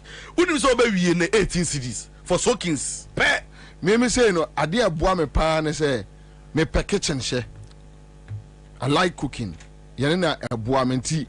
Se me dru kroma nye bibi ye be ye emergency bin mesi kroma de day gidi then I need to buy something e wo kwan ho edia unim say e free say si Kempinski e free 2010 be mingra hoda o ka Kempinski mingra hoda mingra hoda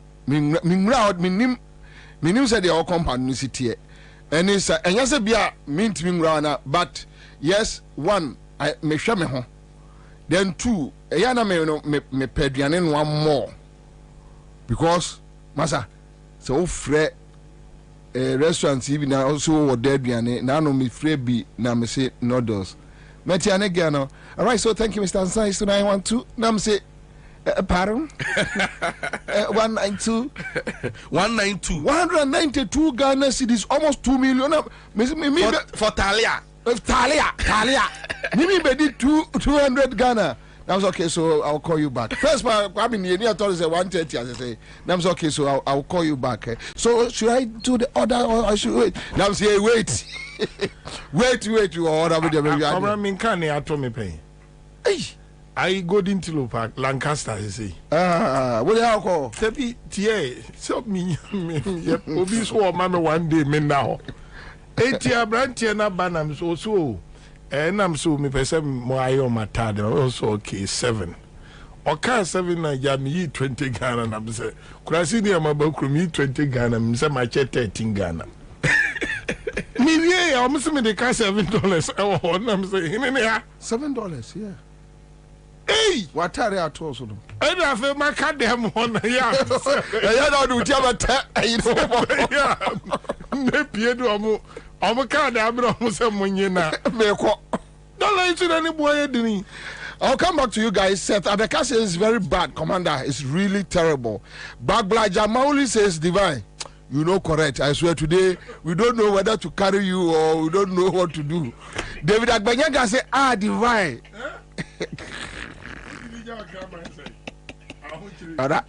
Oh, my child, Divine. I'm for some person dog no issue, no. Omusim kogane eka. Esi oni ne ntem. Ekwa bi a oni aboare na so bia. Who dim say? You say obi wu a uncle rest in peace. I'm telling you say obo humu so wu around this time we may never rest in peace. Hwe, he se be fa ofun. Who dim say grofo free efun mochire fee. Omu free sisi. Yeah. That can be possible. No, me because I operate business in the field of sa unity no. I know what is happening. Me see me who be that would say me honor. Me ni pe be friend me say nkophobia nya yi no maba be deposits for hers.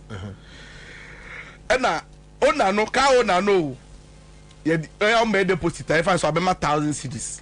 Inti no na ni da so say a year no e be ba so the following week. Now waje balance of hers ni sika no. Owo honum a in the driver na friend say microphone say ye no o ma sanso etu a sheda bi nto musika no kura sanso ho deposit de kwa o mo sanso form ade mo furu no ka de mo odi bi say madam for the friend me say asemo ato no no ade onu so adi inti no me ni microphone nkasa na me find out say bi o ma nya ka afofra na aza odi bi say me koya o mo sisa na o mo twen o mo nua bi e ma ne contribution na bansa na yiye na ya she date say oyo chinachi no nipa no so ese ni sika no mbelande yenti no se ma ye dia abusuafo no se yi a ya share print poster ye be na de tie no o matu a share bi no ho akire no efunu wa akire no obesi da receipt piece efunu print bi receipt piece o ma sa so transfer the back e da akoshe ehonum fridge mu bi o se sika ya ho bo anso ye woni so bla kosi September 50 February papa ni wu ya yesi ebe yo hwemu e de ne ko September no kwa still so subject to nipa na o sika of family ni mu a no so twen se ne sika bi be bansa na etu yesi so beti ni koko. It's a sad situation. Shukura Sani Akime is here. Seth Abeka says very funny guys but sad reality. Opoku Adusi says where is the Edma right lawyer? Afriwa of Radio Gold should take Divine on. I'm watching from Berlin and Divine, you go pay for it. I will invite the Peace Council to settle the problem between Divine and his dog, Ali Abdul Wahab. Jata Jatabi, we are watching with eagle eye. We are quiet but very valiant. We are not afraid of war. We are just being patient. All right, so this is coming from a citizen. And Top Choco, me pacho choco chocolate spread. Yeah, the fabrodum uni bida. And yeah, one messia dear pa uni bida messia dear. Me bosso choco chocolate spread. Yeah, the fabrodum. And no more 3-in-1 chocolate drink. The only one is sushi. Abba, nede. From 0243 Seahorse 50/50 engine coolant. Seahorse engine coolant 50/50 engine coolant. Or say o engine no bon buying a free overheating ho. TME pa. Okay. Now the attention say was it o radiator tank no e mana nwe na achen na sika ni ho. Engine no lifespan. Eya na worry o. Yesu ban boni nti na man say. Eya reduce fuel consumption. Engine yamre no na enum fuel. Afedo siama engine nso I smooth. Ni nyina ne so hia eye Seahorse 50/50 engine coolant. 3367 wadi aba, 1090 wadi aba. Waso memu eye lubricant shop so benya bi afri ho. From 0244 577 559. Interestingly, obi send me video bi. Also ni nipa kron kasae, nipa kron so yetumi bo. First video na me de send e no. And onipa kron is 50 Ghana cedis. And what is sending no. And I just want you guys to watch it. Me person obia oshe. Also Australian 50 Ghana cedis.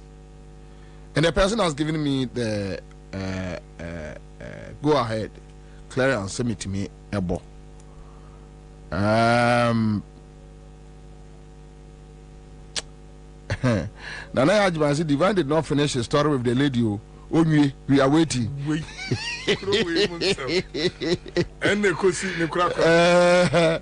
Anyway, Pacho, a competent running mate. Oh, President, so this is my first time. Mami is stranded pa na mintiasie. Talking there me bida. Because number na registered Momo number to me so the to me Momo account mo amami. Enti token no me vendors agents ni be 3 kula ho around Osu Laboni haya ma ya. They say me back na me be pay me ID card and almost me call Tigo office main office wo Osu. Enti Osu kula na me call Osu na Tigo office no mo say number no mo hu enti me call MTN office. Enti sisi ya na mako Osu MTN office Naija.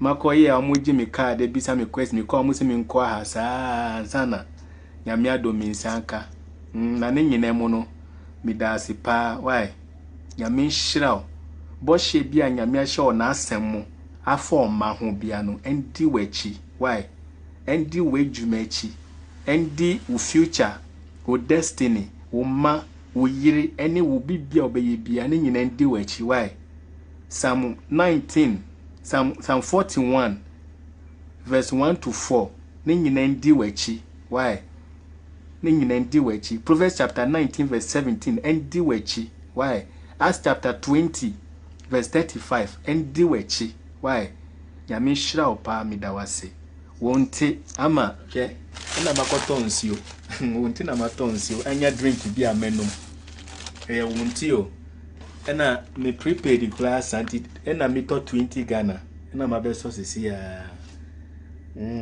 Master Jerry nyame hira why nyame hira opa nyame hira unti ase na waya mami edos mami na mpenifu a minimum wendi simu pa eja minai mi wo plate wo mi nai mo sisi ya na mi wo pins wo mi hip mu e wo mo na aka mi ato e wo mo na ya mi ya mitimi na tisi aka mi start bibia ye na wo frɛ nkrofo eja nsɛm mo ka kyerɛ wo no eja sɛ nipa no mma wo hwi kura wa this is the reality. Easy. This is it. This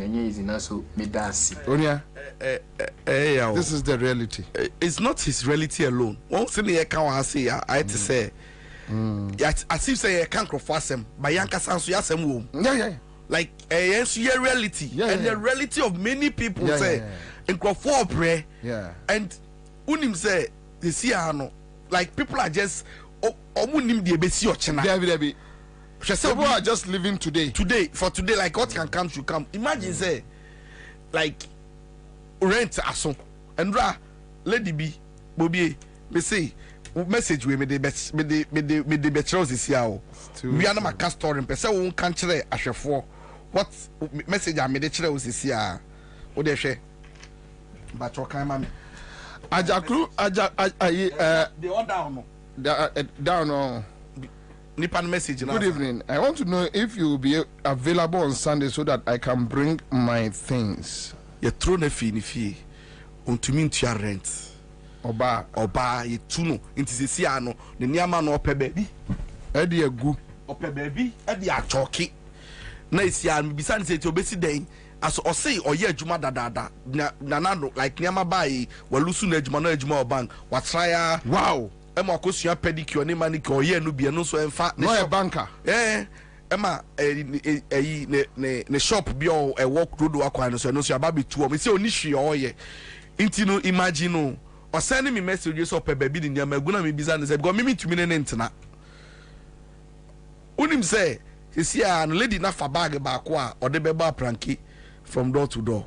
Yes.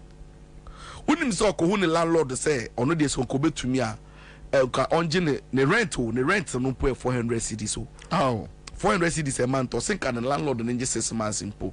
What's you to mean? You say, oh, who do you onion or send a bush your phone now so dino. And then answer another lady. I'm seeing train in Kosher Mano. Another lady so I mean in common. Unim no person met ya semono. Or say shop be any muna me tram one no be coming. Who say me do on YD? But me tisa o catch any pan say onye day or a 16-year-old akolao. Ena onyem. No who come be fast wine. Teacher say a drone or share. They are solving in your problem. No, Nini say no na obo ho amani achirobi. And I'm saying no, let me get to know and intervene. Unu say me call and not to know you no get on ni pa call nenyem. Me bizan say there some ne buyer or say your kai say last month mo no. If any say on member base 6. Wow, different die. And me bizan say na den obo e jantre adwuma no ya na say den no ye ntina e ban san no se dey bi. Ne maame e yare. Ono na mo osend ni ska e di kofie. Akola 16 years. 16 years o say ni nuanu wo school no no akasa hwe no wo school a. Nti o say oba e kodu ba bi no hu say oswa ne ama ne tonwa, o say otimi swa ne ama tonwa. Wanya ye ti say bi a 40 cedis. Ontumi nyi bi ma ne maame hwe ne ho. Nti si ano o hu say so o de no gija mema no a. Emu ye bo no mo. Bi obenya 200 bi. Ne maame ni madwuma ne ba ne ye. Only see again yare am no kasa se other them obi ani mo yare because of poverty me bisa ne sentie e suban opa na so there be na wanya that is the end shedi paul sending message up baby di nyamagu yo dignified or like enyonyam ni bawo but I'm telling you say because of the condition she finds herself no I don't know what will happen tomorrow or frame me and dra osusa nipo kita degree on the sanu nyuma or bibia enfa obakasi aboni dua emboni dua. Under this government people are living like they are cursed but we are not cursed. Andrew Kotoko says Bobie in Hawaii the same thing is happening here. Almost every day people go around begging for food, common food. They move from house to house begging for food, not money. Yakini says then I'm blessed with my nice 2-bedroom. I don't have any problem with landlord. I'm so blessed. Okay, so you are lucky. Truly there is hardship in the system, said Tabeka. All right, so thank you. Live on Accra 100.5 and the young your friend is say Alisa and normal a doctor Opoku Prempe dentist and then ye dentist actually. Now maybe secretary they are ready. JFK they know. Okay, so you go to JFK MPP National General Secretary or announce dentist said dentist na economist running mate to dentist economist and me and economy dentist baba ye economy no enti yem pharmacy proye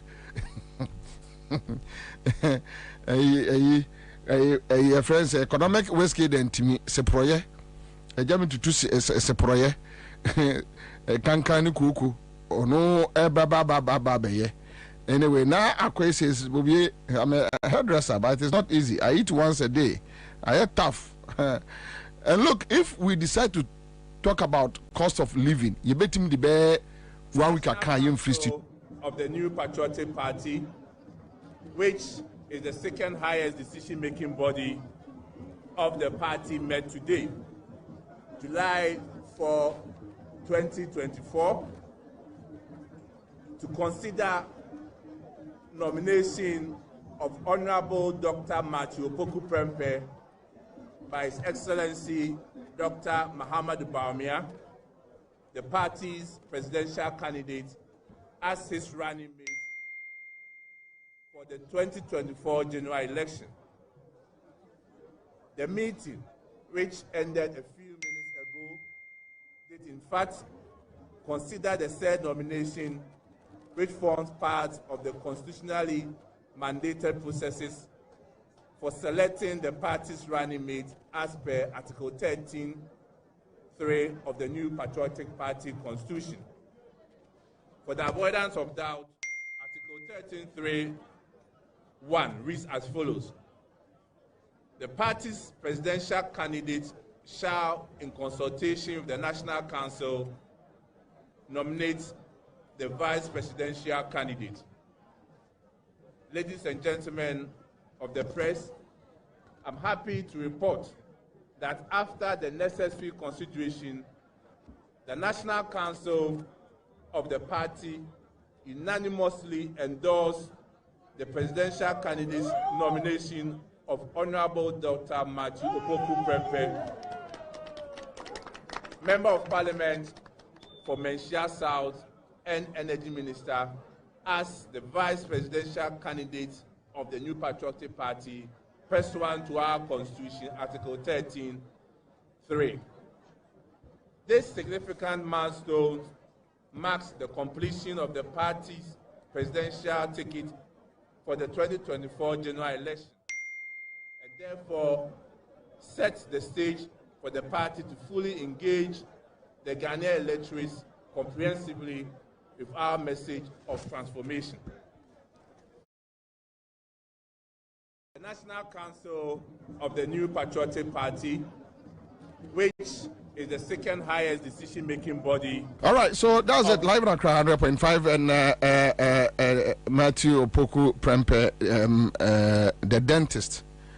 Yeah, it's a obe manage Ghana economy. Emma Bawumia, but Bawumia acceptance speech. Bawumia acceptance speech.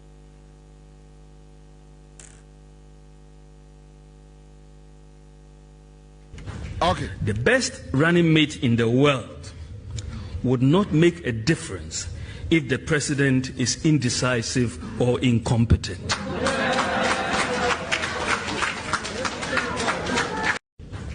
The best running mate in the world would not make a difference if the president is indecisive or incompetent.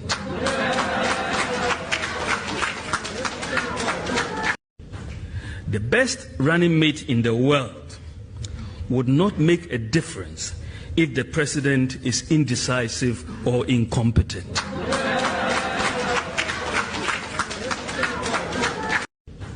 The best running mate in the world would not make a difference if the president. My mom first.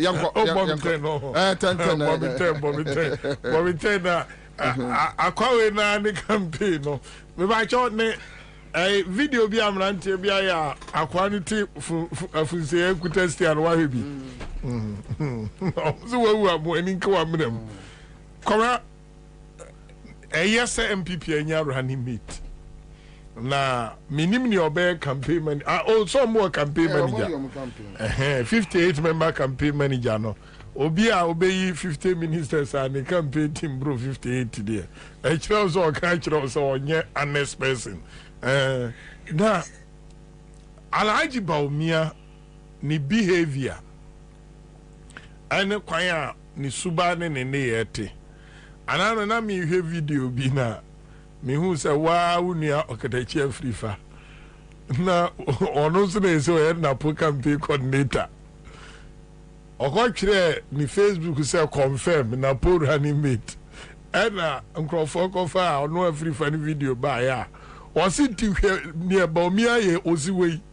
Ti we pa be da ma na Paul instructions. who video no on the page ni yam. What's it way? What's it way bad damn and upon instructions some and upon as running mate? No one say Sassam way basic new and you know. The campaign manager baby I will be a mechiao and I hear toss me no Kwabena. Napo Ghana education have almost free SHS here. Na me ka ho asem kanea. O ka asem ntwe ne e ba so no. Free SHS anya yie nyina ya matopoku prempe.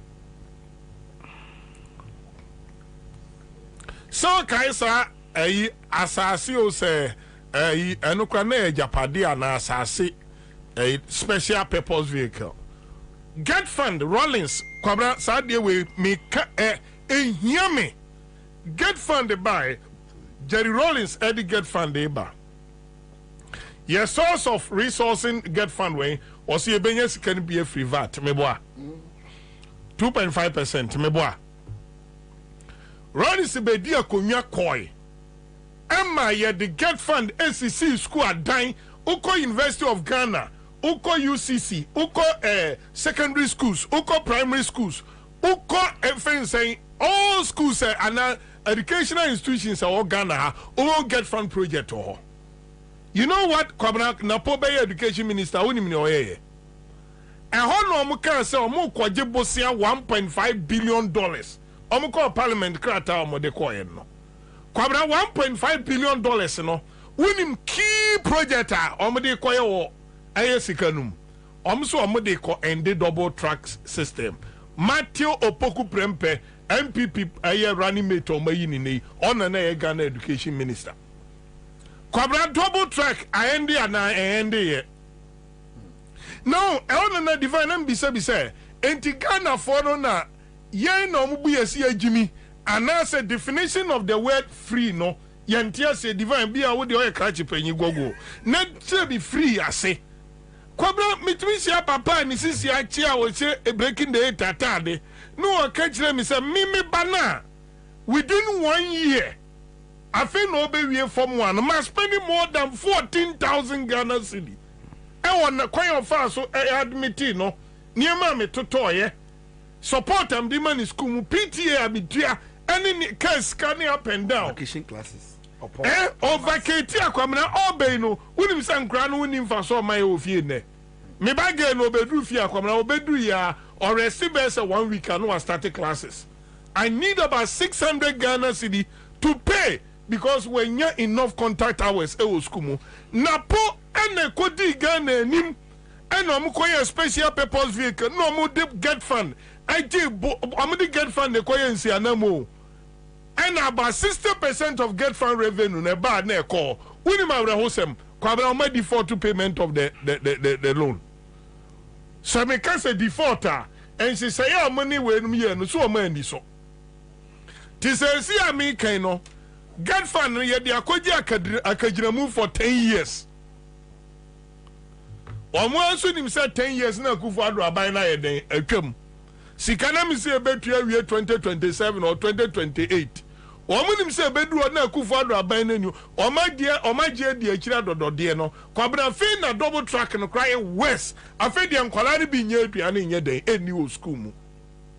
Kwabena beside that no Omo ban kura san ka kire say omo locate oil sikana bia omo dey fund a free education me bisaya yesi na do buy oil revenue no ni odi akọ free education mean do 5% ti kwabena 95% na omo dey here den enti sa kwa we so onu na energy minister onu na energy minister enu bi no mkoye special purpose vehicle energy sector savings levy and also till 2035 de akoye collateral enti sika kotom sa special purpose vehicle no so o we sa vehicle ni wurafo a unhunu omo obehwe na ye wonche ni association ya enti na podie is welcome me Matis and Crawford and then Crawford di akoto Facebook say arrogance stroke comedy and in the me I am not interested in Napo arrogance and I say whatever baby I'm interested want to say Napo enam any Crawfobia can bomu say ya free education I no po cost parents the more than we used to pay in the past. Enti say sika no mo kwaji say omode Ghana get fund akwaji no kwabra me e free na kwei. So nse sa manso obi anhwe ame ametwe. Special prosecutor na mko no ntia me kwashiraj. Me kwashiraj na wa ntia me activate RTI. Na man make sure say money has been taken. Ya jin kwala ni muska. See they call and the double track. Still double track eguso ye de koso. Na sabi obi twan track constitution obi swear so obedi no kre or dey be obe make sure so the Ghana constitution be adwuma. Na pa kwaje to na sika minu mienu tua through your friend saying get fund taxes are tua. Na when na Kwabena what tua de ka na ye dis ade na man say we ye de ache free. Enya Ghana fo a what tua tax ami atia koto Ghana education trust fund mu Kwabena constitution esem say a time will come Ghana say making sure say education progressively free for Ghanaians. Na ya say twatoa to say enunti 2.5% tax egu to obim na divine yemfa nya education wajuma na ni panel for say sika dia koye guarantee aje bose 1.5 billion no abeka cho say Kwabena mama ba free school unim nyansa no now so say cover dondo asho moto say free education. Hey, before the sabi see empany for who your level of reasoning any IQ here support to MPP. Nipo support to MPP. Thank you very much for the correction. Nipo support to MPP. Ni onunkwa ni teacher ni o chere the word free no o chere no kwan ben so. Say ya je oto. Kanin de agi eto na ni anim say your mama declare compulsory free education no. Ono na year budget Akufo-Addo best spend in 3 months. That was November 2017.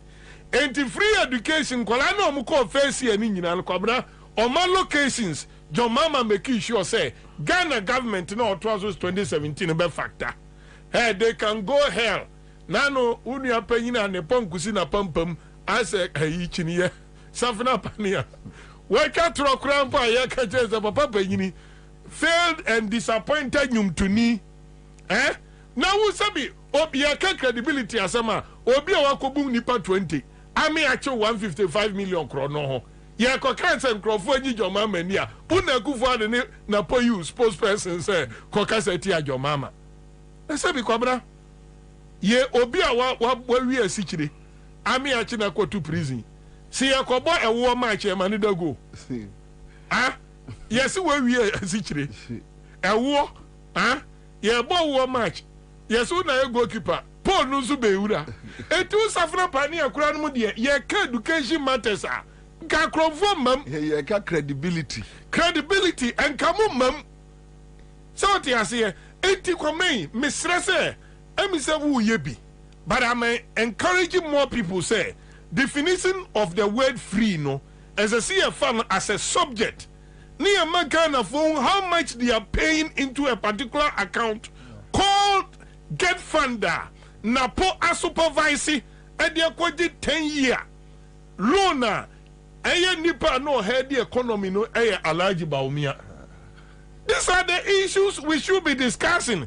It is a Ghana for United say o matriasi kampo to account to bim and they are fund your education and a buy na san koyi oil sika.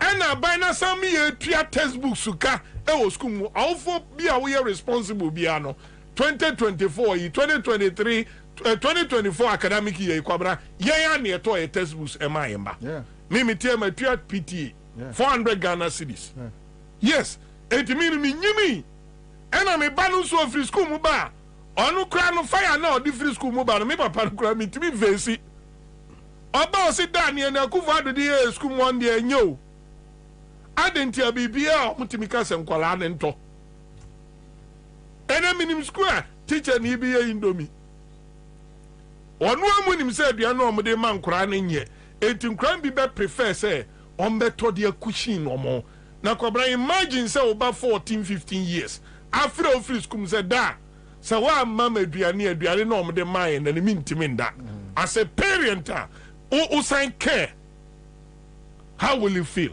Enough. Enti ya manapo akwaba.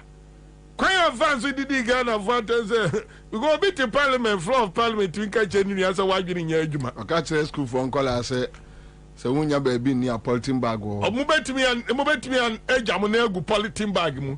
Nipo timi unsa last 2 weeks no catch a Ghana for say or monye power a be a timetable.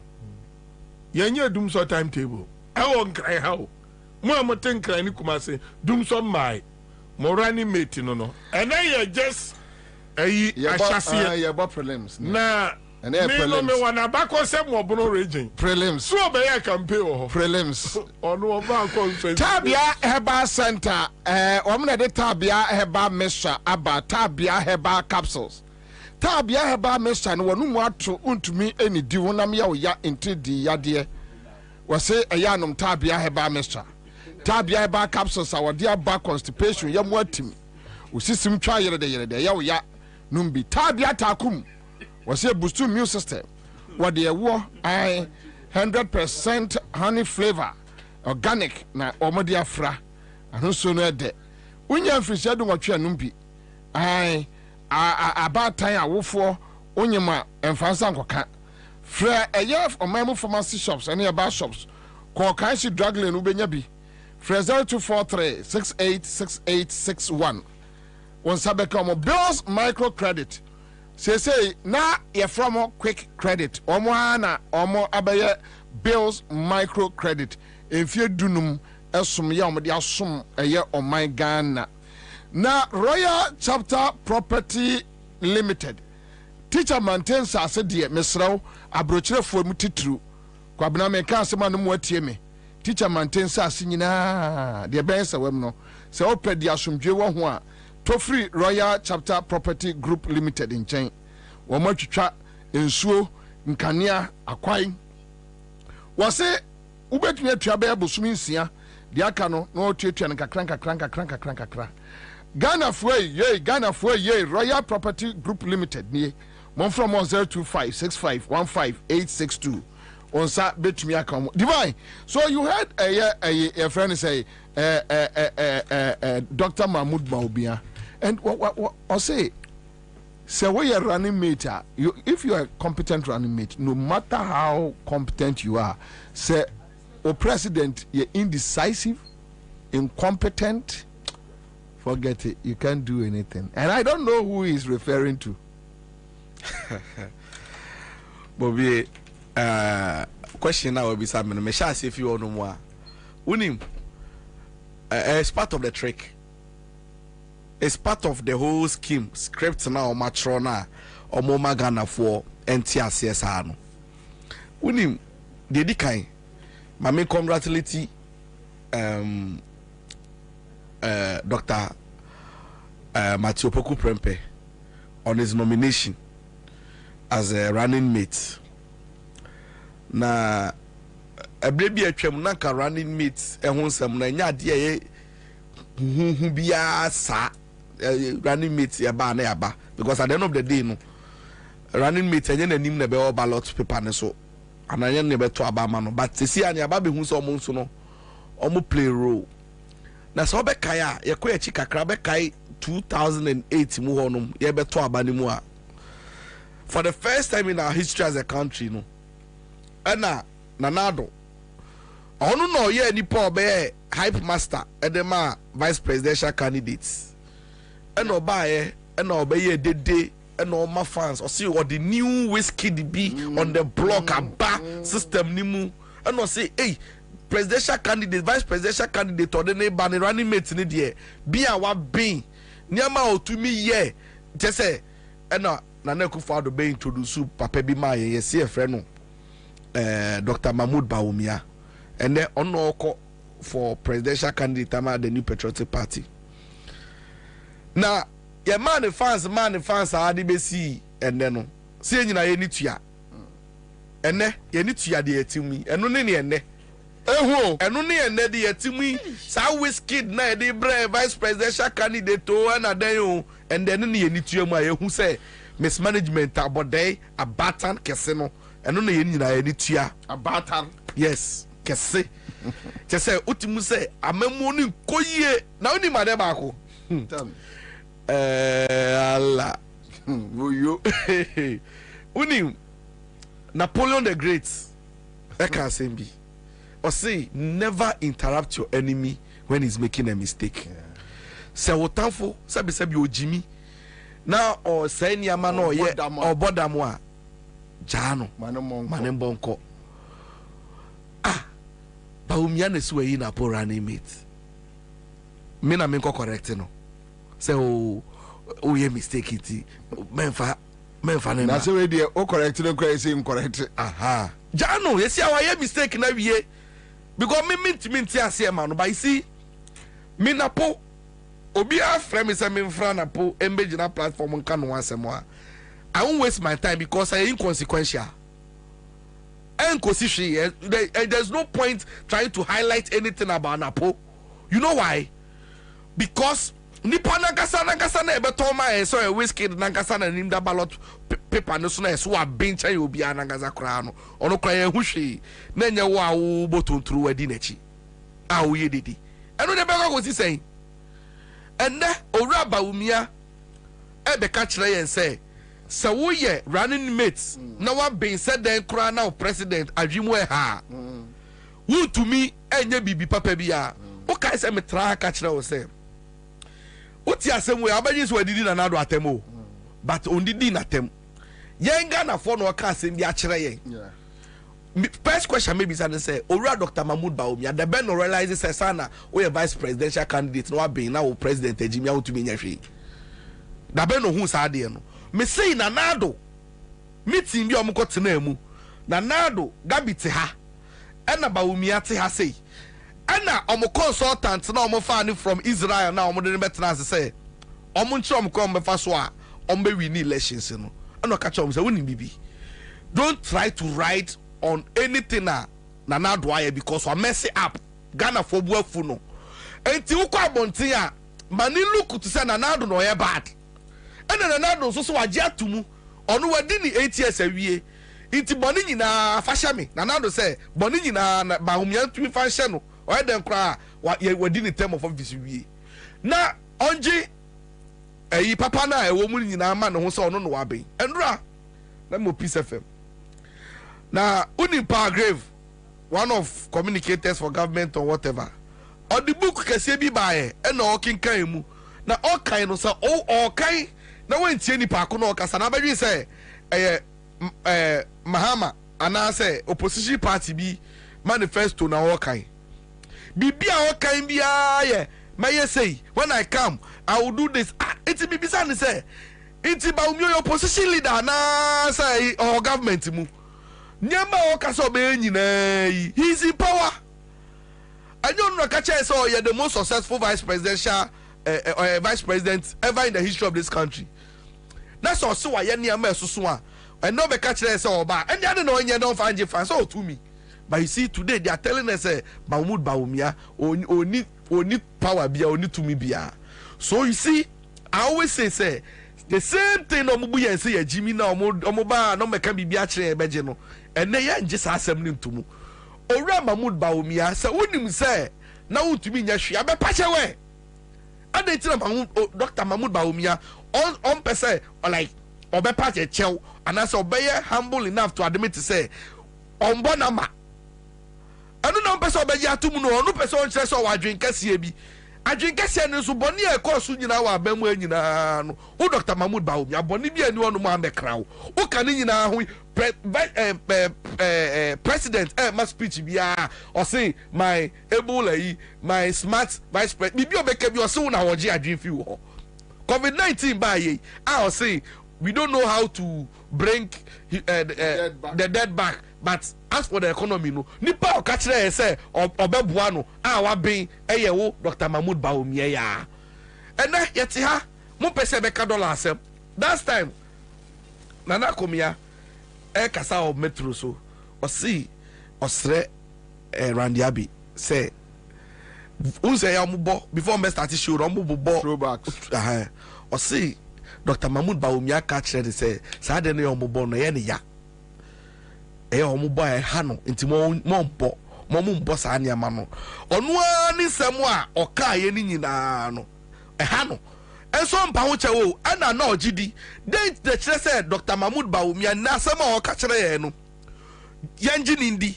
because the track record in Chelsea you be oka no kore the track record in Chelsea you be a so oka chere say hwe ha odu ani behwe onka no kore ene what any hand pointing fingers to the president said it you nyina enim say omu nyina omu ye the same at the comment omu nyina omu because say be pray there sir yes follow who no road one kasa no say udi obi achi na so onimu road a wa udi na chi how can you be better tio wo si obi a udi na chi no tie wu wa be na wo so udi na chi akodu the destination na wo say ho no nya right way no so wo jimi because I maybe onyansa na so be lead me on na say baby ode me call no nya kwan papa I should be smart enough to know say no I won't follow such a person but onim owura napo medin ho yawo onim dia medin ho yawo say me owura napo abusuani na me yono ankasa na ka owura Mahmoud Bawumia na yo bi a o ma me nomination to become the running mate of him and can me accept it why debi o na okobo bi chi do ma onhwe nipa na ansa okodi na nipa no de anu guase na be bra na so de anu no napo no anu ma guase dada debi itin wo no wo daga temu na wan afi wo fa ko for the media afi no but he who is down fears no fall but this one no ko join ni no he who is down fears no fall well but me me ko join ni because wono you may look clean you may look obi our conscience Napo you obi oni conscience Napo is more or less like a pig okra na waka asem no unim say but ye fence Napo ya ye kana asem ya unim say all of a sudden you want to brand him like some messiah be enyo no beton maset my 65 cedis maset 10 cedi no enyo no beton my Ghana for he's a thief enyo no buy ya within 1 month per buy your Ghana school for uniform nyina anya papa ah the contract ni come and ni be ma say on be supply the whole Ghana uniforms enyo no enyo no the same person no ka kire Ghana for say amamboefo for the fact say ye bisa say ye fa dum so timetable bra unim no credit I na pona enka o introduce you cry we comprehensive sexual education hey unim say okay me hey napo unim say saade no ba ye na parents draw attention no unim say did your matem say mo nya forward looking we ase ne corner nim napo erade nyame well me dey very useless boy like that unim say afia sa agro dey asha ase we dey ho fiafia ho no nsam ne dey bebre ono mo a ye be on cover aka ho asem ba me dey napo ene owura Bawumia nyina no honestly so do mto nsane ani a minim kwa be fa so obe yi otwe ni adwa mi hu dey obeka so obona ma chen obi won say in the case of now wo ya so ye economic whiskey no want me am one nipa na ma na anya economy na dentist na ebe bo am wo atumi aye ni ye unim say in the case of Nanado and Bawumia no yes Bawumia being chain Nanado until no like on be complimenting no why adwuma but in the case of these two no nyina tie it why the best supporting nyonko why the be ka asem a kire nyonko na we tie na nim ade a me de be ka che no you talk matter who's in the case of Nanado no sheda kofa Bawumia say one the one PhD holder or economic way even if he was not at least mindset and words no but we the mindset power then because we need to with Bawumia and Bawumia no so enim no se sia no yenim se ne tie on the street na Jimmy che Bawumia na body we Jimmy so imagine say omuni patu no o sha dem pa wan dey be two wan dey be catch we na ade ba ko a me realizing say handless of event say napo unim the handle no me new nana bi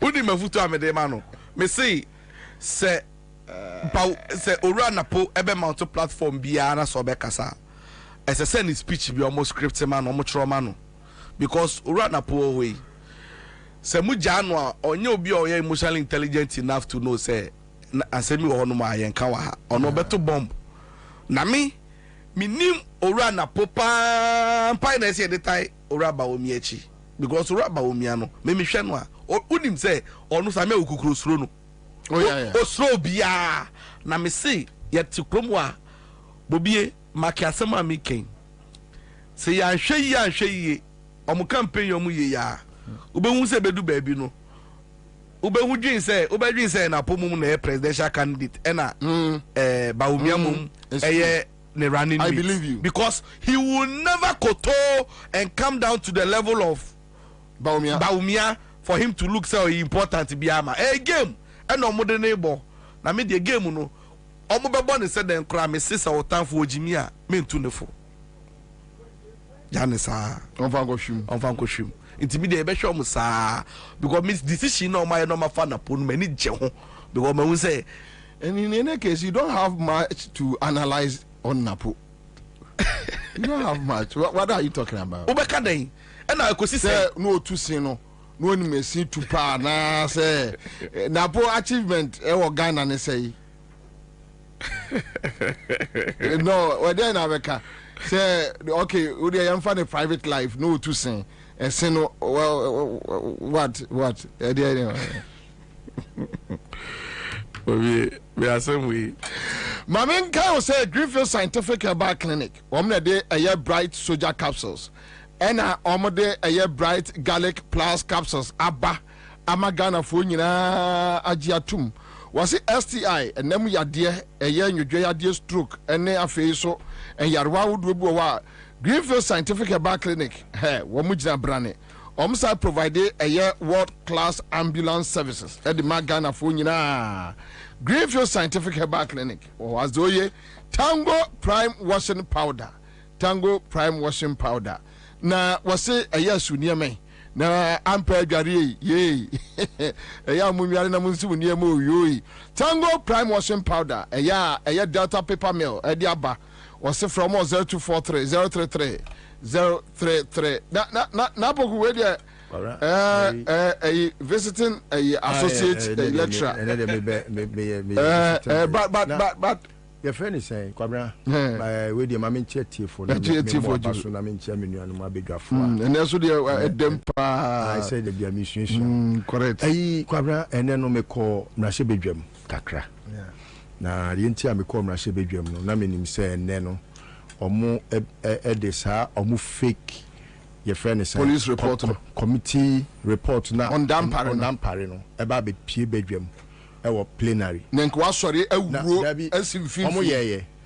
no. In fact, Ura Tachia has made my day today. Okay. We're good members of the committee in anymore as a ne.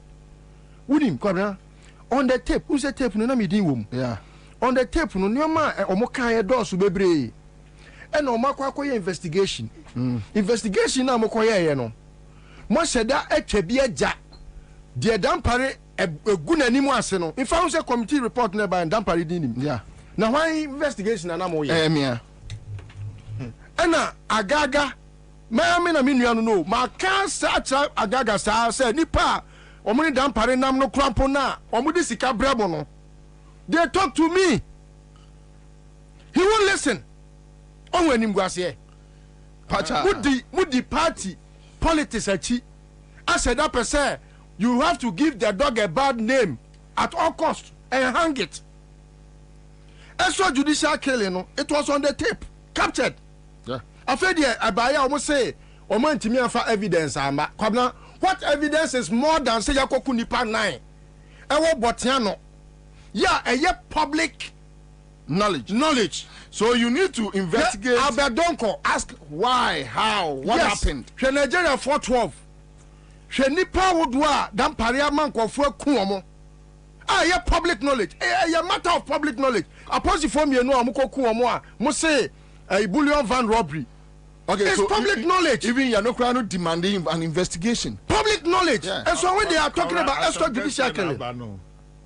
Now asem can say na aba mo committee mo kwa jisika freedom pare ho aba be throw foolish report bogus report mo ni maguase Patrick Buama Kwabena atache some Tobu Erikopoku your friend is saying Akwai Agaga Patrick Buama. Okay, so Agaga. And Obana ni kunu wu ye, Oba post ni na ni kunu wu ye, didn't be no. So Agaga. Patrick Guama. Eriko Poku. Tobu. Nye Tobu. Peter Lanti. And Obana ni kunu wu ye na. Oba post ni. And when I'm Robert, so I'm next year. Sani penumi. And my report. Report no. And the come Adam Parino or no edit report no.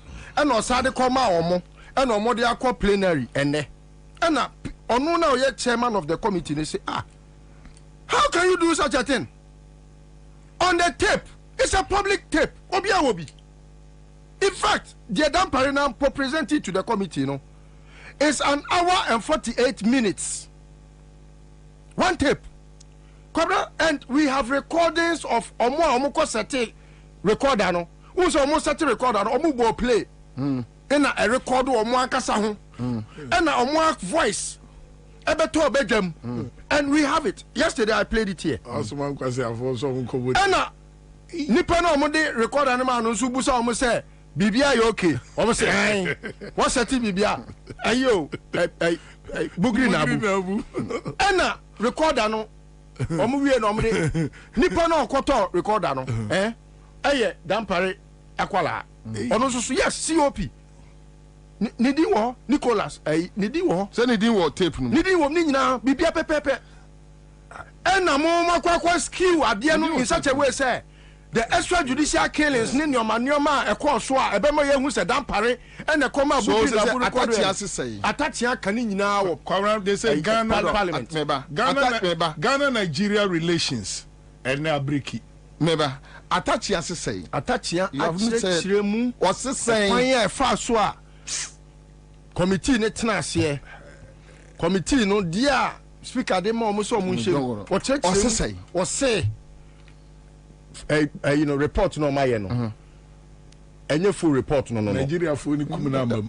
That's all. That's what. Any full report no. That is attached. No one sign. Edi Kwabena oni baby say am speaker kwa kan. Okay. Country relations asem no. Say whole committee chairman. I didn't hear video parliament live on Facebook. No Timmy kan say ye kum ye neighboring country in Krofwa. Yes. Yakata so. Nigeria for no. Maybe.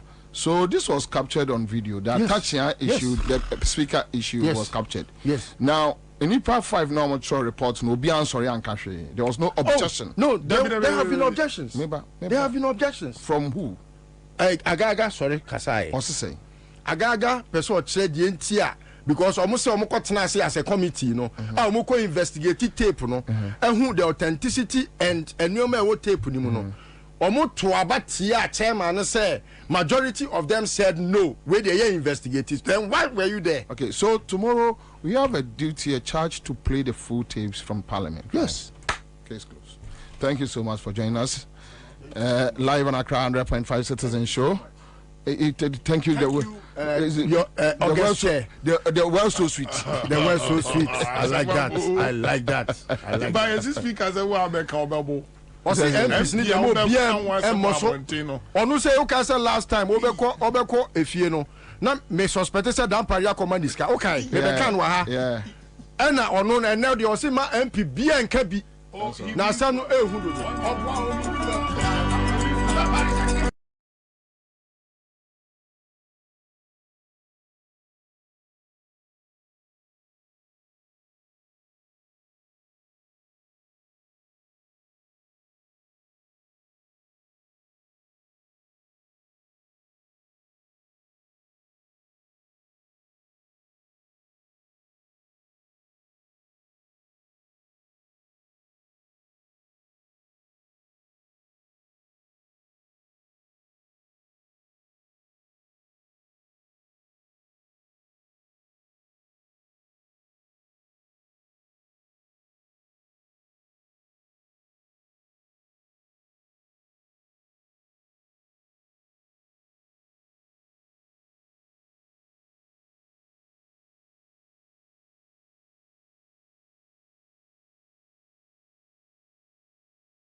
possible.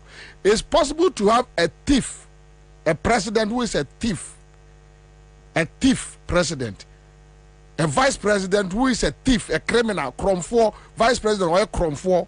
I'm talking about Bawumia. It's possible. A thief.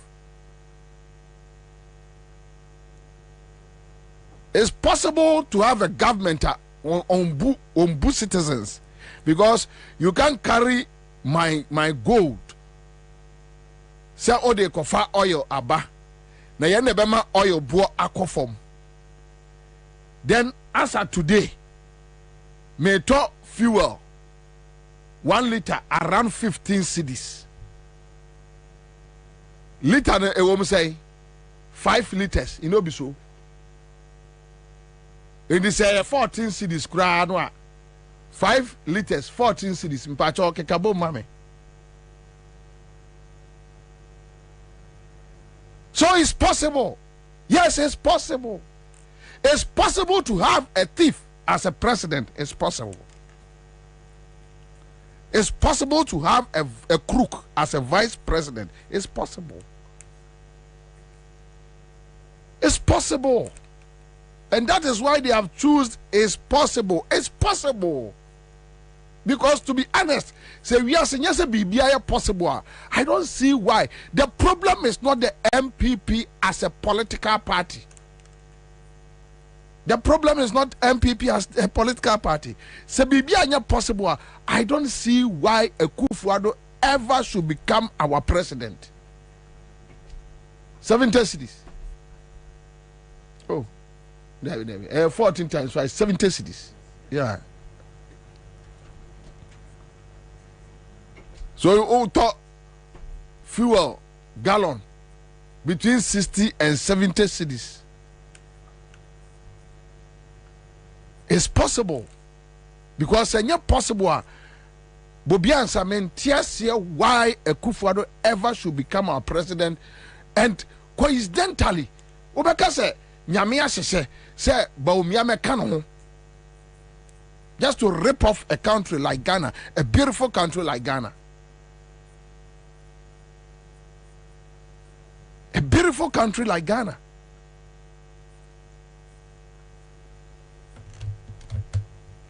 So it's possible. It's possible to have a economic wizard, Westgate, economic and Messiah as vice president, and you are doing $1 to 15 cedis, £1 to 17 Ghana cedis. It is possible. Yes, it's possible. It's possible. What the trotromu? Baby, I will tell me, it is possible. It is possible. So Obi bet me for on my budget, Sikaso or Kwakodo PFG, planting for food and jobs. Then a baby and we are buying food. A change said the affairs in the Krania Tono. It's possible. It's possible. See a fair Sikakodo a fua yenya no bayento. And I saw people complaining about tomatoes. A friend say, tomatoes boy. Say so many tomatoes for say 20 cedis. It's possible. Akufo-Addo nkwara ni Bawumia ene betimi aka kire wo say ye ba aba besi asoridan no aye besi no yatimi akonu Danka Williams no so media dance ye say aban sika ba kokura enim Owia was me usika 200 million Ghana cedis there me de kosi asoridan taxpayers money yeti committee ewo Parliament say MPP government fa won crofo bra ne ye probe into COVID-19 your friends say cathedral ni sika no a almost say ye obi ama ye man e machna. Yes, it's possible. Yeah, it has happened in Ghana. So it's possible no omo ka kire wo no. They are telling you that it's possible that they are coming to kill you. It's possible. And nyama womo dia ye no and ama womo nya gidie se wiase anything is possible. omo di oman we bone Akufo-Addo ene ne family ene Bawumia ne family omo di oman we bone and bone omo di ye no ena ama omo saa eye moto no. It is possible. And then it's possible. I don't think it's possible. Tell me. Yakwaji COVID funds in the name of Ghana for the first time in Ghana's history. Yafre a party or wabemu. Bra. Yenye probe into COVID-19 funds no. Also me nye. First panel, we never thought this can happen in Ghana, under Ghana. We never thought that it will ever happen. That a government, a party in government, can disrespect our parliament, disrespect our laws, disrespect the people, the citizens. It's possible. But so it's possible. Yeah, they have done it. And people need be a WTM emusa no say what Tibida say Atamels Kofor time. Even Rawlings, the military leader, Bra Parliament, your mind sika, yasati probe. Yate bipartisan committee. Come, let's probe into that Sikano news. Yadibi ye say MPP are buying led by Akufo-Addo ne Bawumia say me ma wenum fre omo say they respect institutions. Sometimes you just need to control yourself and control your tongue. And you have people like Ajekum now got to Peace FM kekan kwasi asem no anopano that guy Ajekum nwa o kekan kwasi asem no ya don't know enye ne dadwene. He is thinking of the Peace FM kekan kwasi asem, thinking about SML say obi gu obi animu ase. Today Ghana onipa kofa company boy e krono say President aji document at Jubilee House wa massage no yi bia frimu eden kwasi asem we abeto abonten. Then you are sitting on Peace FM in the morning, Papa Banimu to say at your age Ajekum, at your age now you are defending nonsense. The burning kwasi akeka na baby and to edro no nansa ndru won nansa ndru wa na kwasi abesa na mode ama ye dia trewi asesa na asa Ghana onsa achi be ye odente so onsa yem no obi jimi no obi dim kwasi asem while the law should take its course no obi dim kwasi asem onsa achi be ye odente so onsa yem no obi dim kwasi asem ese ne kachire makura wo moko no obi dim kwasi asem ye fra ne say mumubu akronfo be woman de akankasa no ebubu be ebe nkwasi abe ebe mfaso bia ni so and I hold you back as a country ebe pemene asema bani aka bia ntuadru ense ndru and na ya aka se no so no so osua se fa kayo se die o no so asrivi Jimmy obi Jimmy ka kira ne se wu Jimmy asema ba oman mu oman sika ya ni abre. We have an obligation to protect the sanctity of this country. Asma basika yira ya pebabi asika na yira obi atam sika unlawfully ade ama obi wo yo median de na ade na enyanse yenu abia o ma jiska no wa baje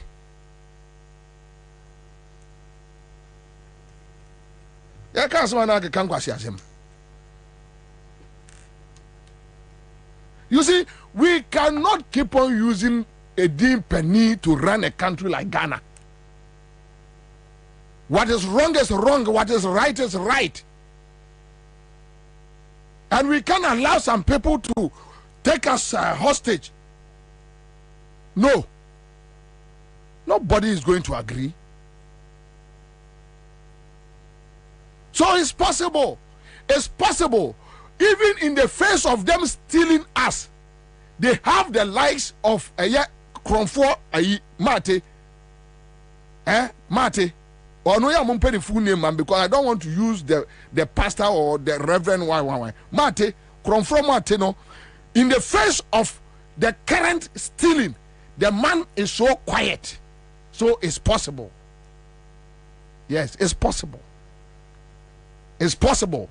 It's possible. Looking at Akufo-Addo, looking at somebody like Bawumia economist, baby, your current economy ne adru, ene nkwasi asema Bawumia di, ense huna wakeka, entra wadie. Then you have people like Kofi Bentel, yes, Ghana, kiya think tank ni, mimi tu kwa adru baby ni ebo imani diya. Then I know, say, we have people, we have watchdogs, people who are watching over the system. Now you have somebody like idiot like Kofi Bentel. Kofi Bentel. Kofi Bentel. Because here me mix a din too. No. Kofi Bentel na what imani no. You have such people telling us Bawumia any president. Kadia or your vice president, Kadia, why you you can tell us. For Kofi Bentel, your Bema on your street, on picket board, say Bawumia achievement as vice president in ye. John Mahama achievement as vice president. Go and check under John Mahama or your vice president. Now, your friends say inflation figures. Go check it. Or no one your economist or your communications aspect. But go and check the figures. The 4 years he was the vice president. Now check about me 4 years as vice president. Inflation record. Check. Your friend said dollar rate to CD.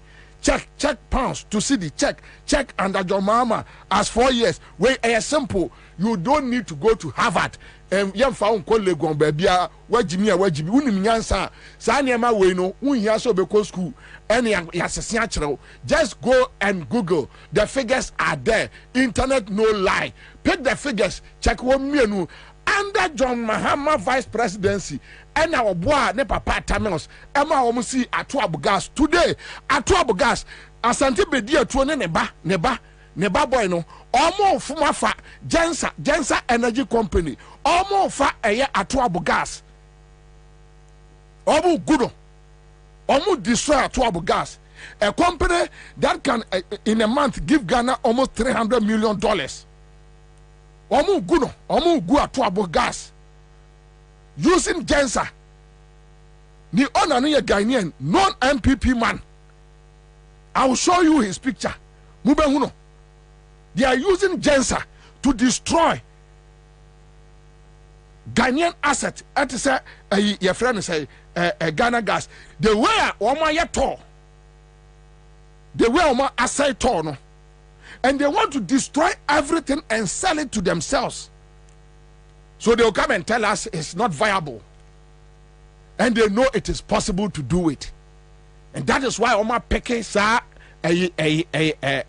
moto no is possible. It's possible. And you're possible, say. It's possible. It's possible. Yes, it is. Very possible. So, Ushia MPP niya. It's possible. No nyane papa mu. Or catch you say it's possible. Say dollar bet me drew 19 cedis by November. Yeah. Or catch you say it's possible. Anybody I don't go say or don't go 40. It's possible. It's possible that dollar be hit it. It's possible say and check you better your friend is say fuel.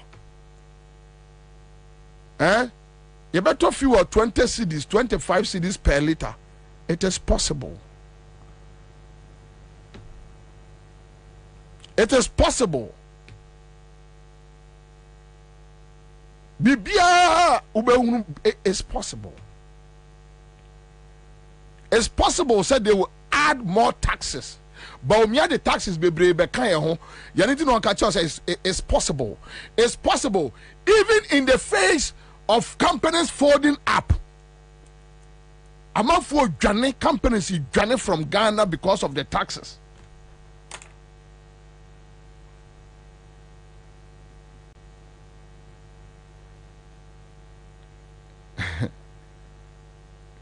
companies need Ghana.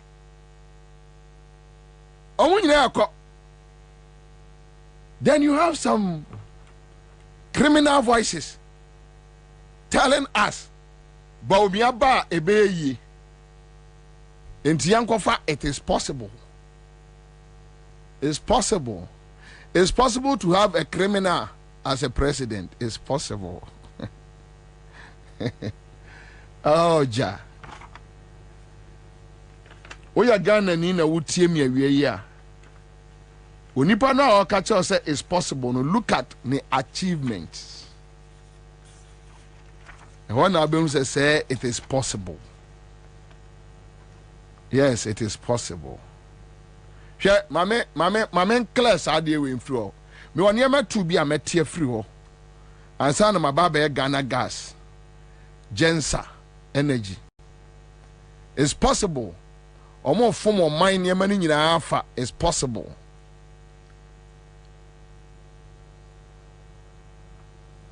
It's possible, very possible.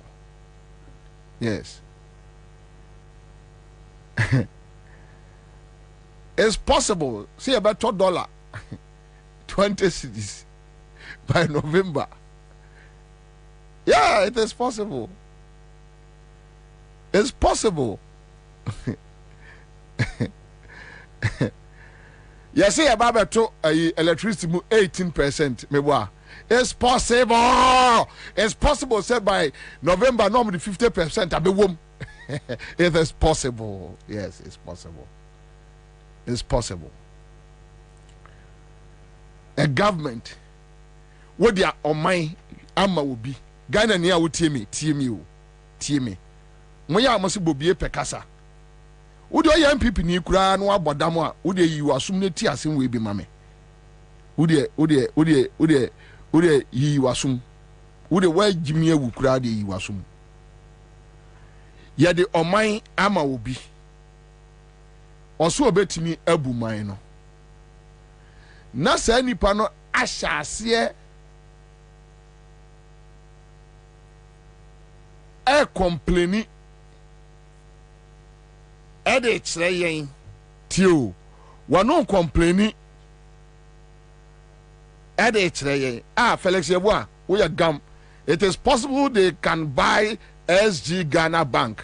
SG Ghana Bank no womu dia di bone no mo free system no mu womu dia di bone na de yen kola yen kola haya oh what the of mine as obinsa then Kwame the person start complaining to you the citizen no awonam kromu no wano no complaining enema bonia koso or no complaining but yankoshe a friend say me am ofa Kandapa National Security Minister yankoshe Kandapa on chieftaincy and langards right me mamo example aya meka mosi Bobie. But internally there are also a number of threats that have the potential to undermine our peace and stability. And these include land and chieftaincy disputes. A case in point, of course, is the protracted Boku conflict, the farmer-herder conflicts, electoral violence, and cybercrime. And let me say that chieftaincy disputes in particular remains a thorny internal security threat that must be permanently dealt with. Interesting to note that chieftaincy disputes are a significant portion, that is, they constitute a significant portion of the daily situational reports that are received by my ministry. The potential for such chieftaincy disputes to degenerate into violent confrontations compels us to constantly dedicate considerable amounts of resources to the mitigation of such threats. And these are resources that could have been channeled into other productive sectors of the economy.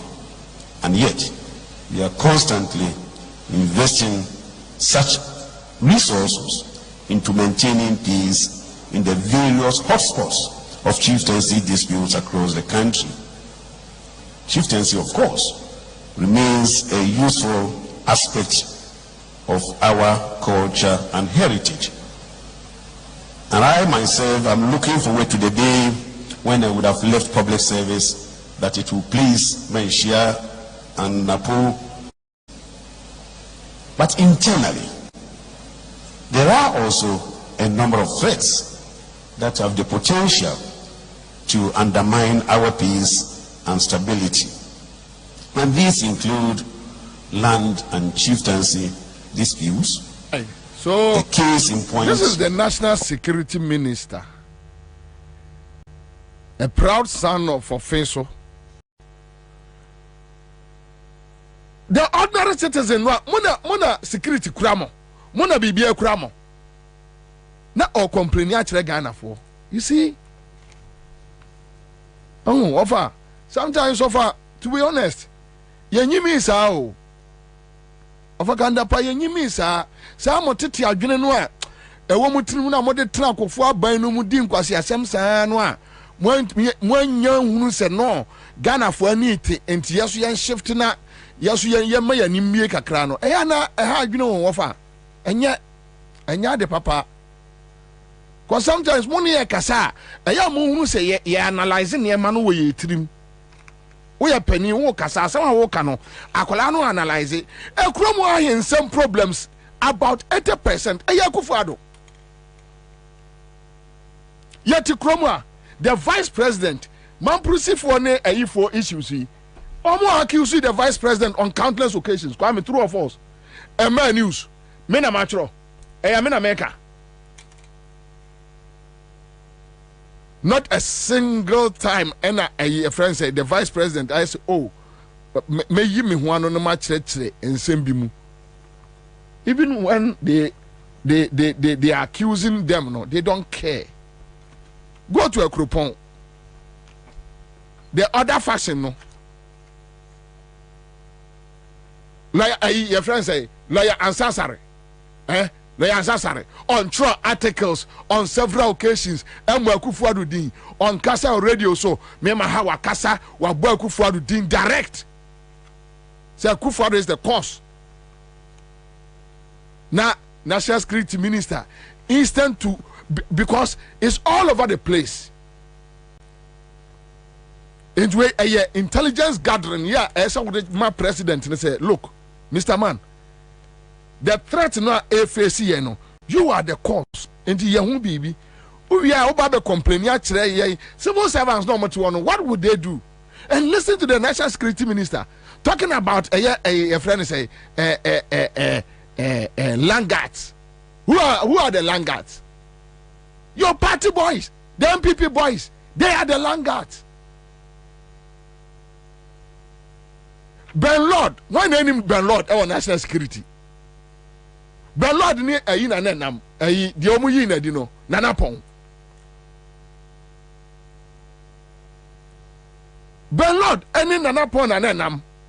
Akwatia a friend say Etiwa forest Galamsey Ben Lord Nanaponum, they were in there and a mujai omo. Why name him say Ghana Ben Lord the Okum Sojan, you know? Why name him say or yet a national scrutiny? Why name him? No my issue statement. We don't know him. At the end. Why name him? Who are you deceiving? Oh, over can. Mama, hey, when you pay dimu ya papa. Because and trone boni amudi bu o mine enye fe. You are talking about Langards. The National Security Minister complaining about Langards. Gabi no was here ya. Kind of right a fieni. Enipa baba to petrol bomb e wa Accra FM. Befim there, the National Security Minister, any problem. IGP, any problem. Yeah, any problem. yankoto no Man FM, yankoto no Untumi FM, yankoto no Kesbin FM, yankoto no Peace FM. Meboa. Aha. Si atoto no wo hono a enka yane de enka they have a cause to talk. Kasamre koma issue statement. Ya beto no Accra FM and so what? Wenum na ne yesusa wa asantema mu a na omo ne SK Buafo no nam say they believe in rule of law. Entu odwiri nsem a wo mo kwase asem wo mo aka ho na be to de ne omo ye no ho a na wo bie wa no a na wa hwe yi a na so kan kwase asem pa kire wo mo.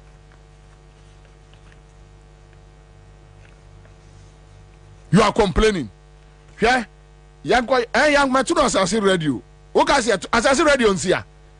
Adena oman ko to petrol bomb no Assassin Radio. Assassin Radio what turn a friend say first it's a Lord of the Wings shows say Johnson no so no.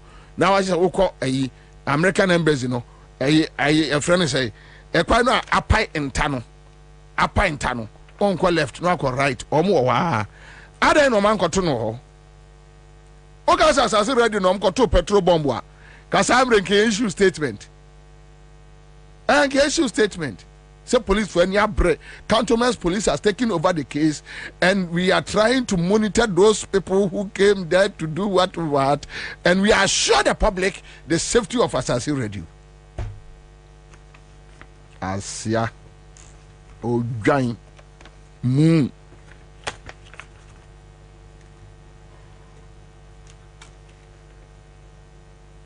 You go to yourself, Mafu. Unemployment. No, Asaf Mafu. Complaining to Ghana for. You go to yourself, Mafu. Anytime I look at tertiary education, I become nervous. When I was Minister of Education, there were 5 universities in Ghana. 4 belonging to government and 1 private. 5 universities. As I speak, we have 95 universities. We have 95 universities. You are talking about a period of 2005, when I was Minister of Education, that we had 5 universities.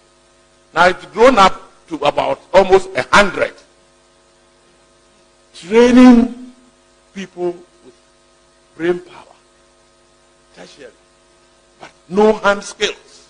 Fundamentally, very few come out with hand skills. So what is going to happen? It's scary. We need to do some serious introspection about the education system. And here the government and the churches need to sit down on the drawing board and think again. We can't continue like this. We can't. Because unemployment is a serious problem and is becoming a security problem. We need to resolve it. We converted all our polytechnics into universities for reasons I don't understand. We need the church and the government, because of your experience both in and out of Ghana, to sit with the government to look at education. The presidents are good at this because you have been the cradle of good education systems in this country. So when we are in difficulty in our education, we need to fall on one Christian unit. It is going to be the president. You have the know-how, you have the experience. We need to sit and think again. We can't continue like this. Otherwise, we create a security problem for ourselves. As a nation, wow. Here's Sandro for you.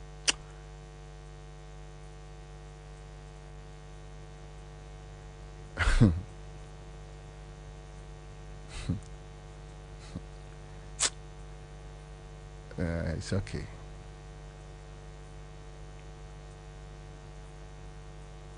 Headmasters, teachers are complaining about free SHS. Said the way we see implemented or no, and yet was here. Or you are not going to bonting and collect about bonting or mushi. Oh, who can see the Panajimia? Was who did the Peniatem? Oh, say one tiase o ka se ni pere Jimmy o mso di pani atem pani Jimmy say anka chance wa Jimmy no sometimes etiefo enti ade a wo mo ye kire ye no miwa osafumafo kasa no senior minister cabinet minister one complain yan kire ku for say look massa the way or running your education system no yenye bibi mfa ho wo abegina asorefo anim na or complain yan kire Ghana for say unemployment rate no is unacceptable to osafumafo wo me taxes no ye edit tofu amount coupon buy 10,000 20,000 negu kamu na tetema maiwa Land Cruiser me taxes no wo good for nothing man say wudi ya day yati kroma na esankoma be ka kire say ono he work like a bull inti won krofo say omo dwene ni abaje esankoma so esankoma say enye won never be dwene e dia ma aban no. Today you have these stupid people standing in open air telling us, complaining to us omo kan minor problems e dey akire ye omo no kan minor problems e dey akire ye eja Kasano unse you had a break and Mekai say say in literature you are be a friend of aposiopesis. Okay. It's a break in like speech. Okay. Because assembly male. And yet assembly I say repeatedly no. You can discuss it on and on and on and on, and I may why you fatigued about it. And until say you had a very long break. No. But problem. You know why he did that? Why? When you say he had gone to say the church is corrupt and about 72% of so he needed to go to a church to redeem his image and to redeem, because the church had now become like, okay, Osafuma funuma afedi omo si ye na ye akronfo. What you say? It won yan free ho. Enti no o pe baabi ama na ye te say discussions are all ye. What you say?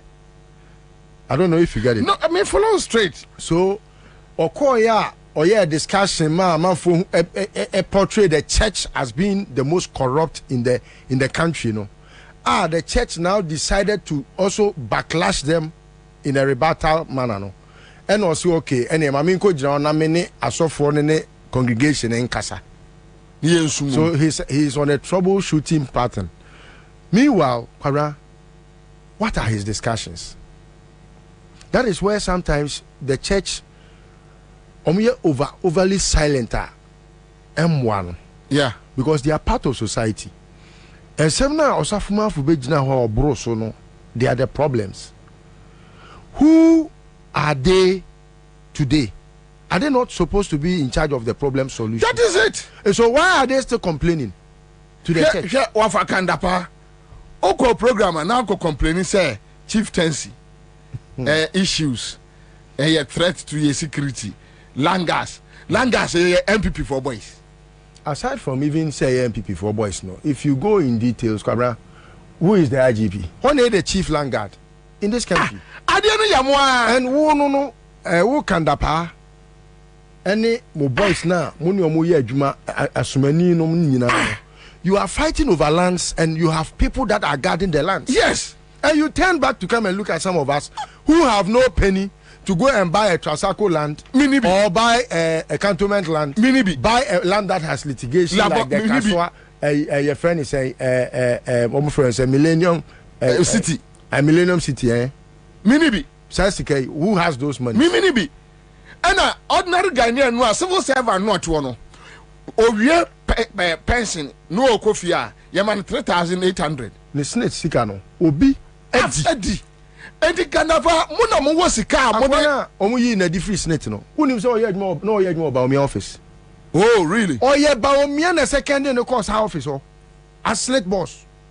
Recent, you're in a 10 crying. no ya adwuma about me office na unim we confess anti be dey atu enu ana no ho no unse no wedi 60 years yeah Lorette yeah wedi 60 years na ono said there be tenkran me kwati me age so makoya affidavit di aba enti me dia koma welfare for your friend is saying human resource for afei de tenkran say there be wedi 60 kofie. Oh, okay, so I want to say anything. I want to so asenti we dey tio na letter man or love letter say me nu yan kofie dia wo so kofie. Why? Look at how they are messing us up, running the whole country. Say Ghana. And asante be dey tio nua no. Na I was say oda un say oye deputy MD. Yeah. Your board that because oye deputy MD no wo so. We free board ni so. Say we dey na ko ba bi wo GRA. Baby ana oba na oni certificate e wo no. Na o ma ko ni GRA boss no. Yeah. E ho no me dey na akọ akoto. De ne ko ho a board na no owo snit oda so no. Oda so da board ni so. And me point ni say. Adentine ya omo ye we nyina they come back to the public to complain. Say omo person omo kire say omo BT ya na say dictionary. Oh say say ya wote ho a o ka say. Senye se uye deep a ubetimi analyze ye hu enioma ba ku mienu a ekoso a woye we ya no de abri wani so.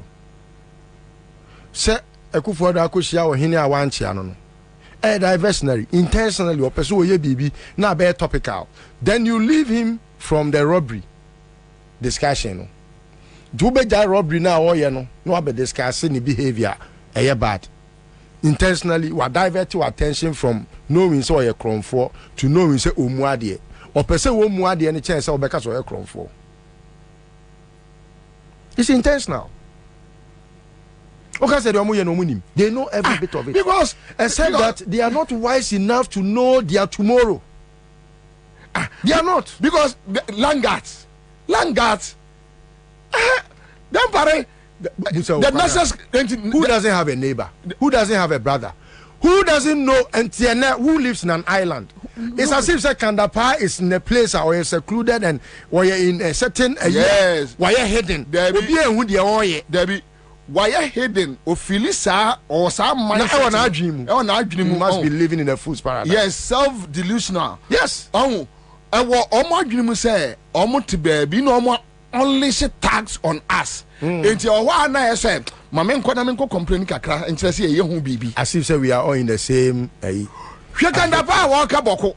Boko na boys and a call boko boom crofana you prepare woman a painful kunkum. Yes. Bapem na yenu baby a case na kwesi. Omo na sa call garu. Say garu no. Anya garu tempan. Yes. Boko.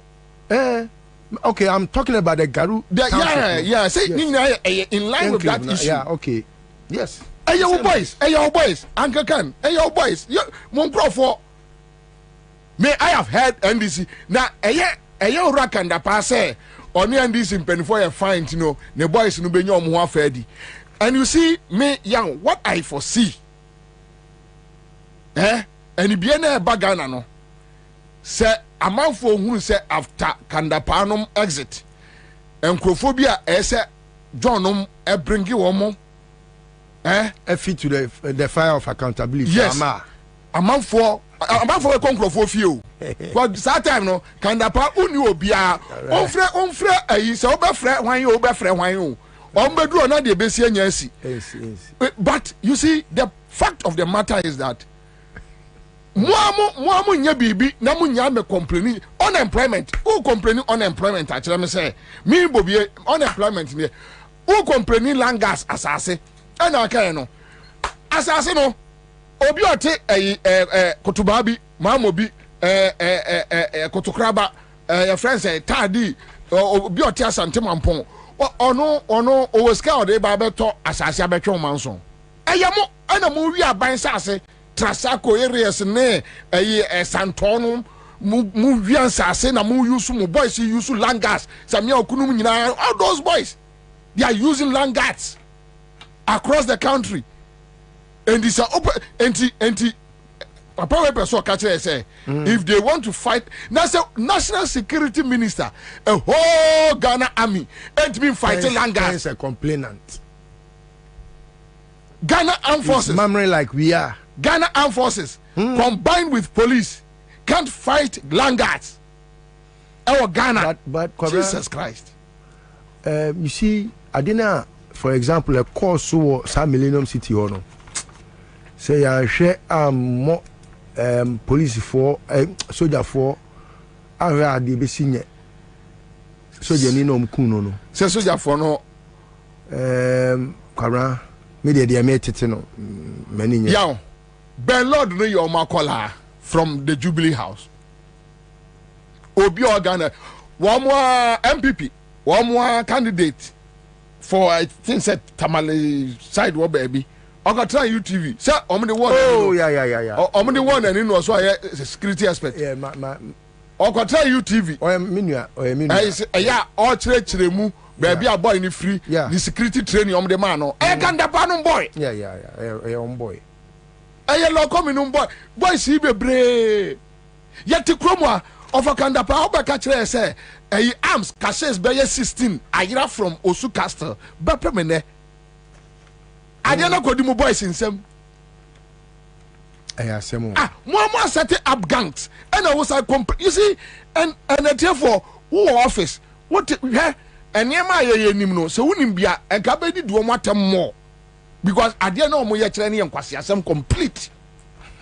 That you create, you create an artificial problem. No one Johnny, Abba, yeah. Victims of that problem no are creating no. Now what babeko go to a cropon. Tense what I in some says anya gufuado. Anya ima. Yeah no. Ima no dia won ani. Dia won ani. Go. Ba odibem. No, go to a friend say a cropon. A cropon in some aya Ofa. Ye nyimi sa o. Yesramo. Yenyimi sa more creative problems.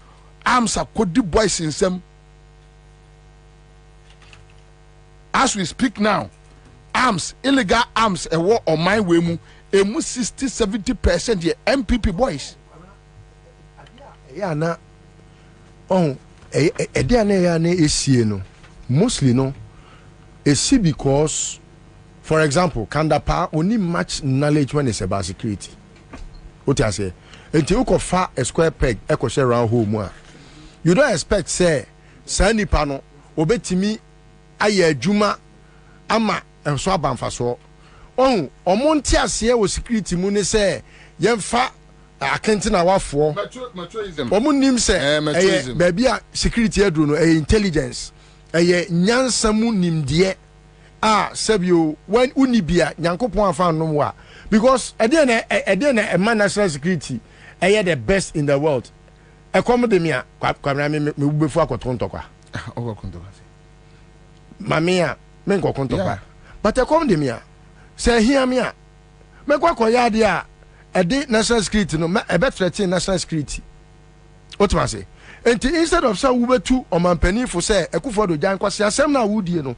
Nako, and Tatia, Yansani, Jomama ho. Ne kosua na kwan ne hunu nyansa no onka o ya kwese boys omo ya ayemo omo as if said they have monopoly over yankobo no. But the point is, those are the things leading to you know beyond that they are creating it because Langas obianu or Langas chen Kandapa no. Oh yes, obianu or Langas chen womo. Jato Clemens. Hey, can the Bible so catch him say Jeto Clemens and your money no na ekoba. Is it MC since Ansah?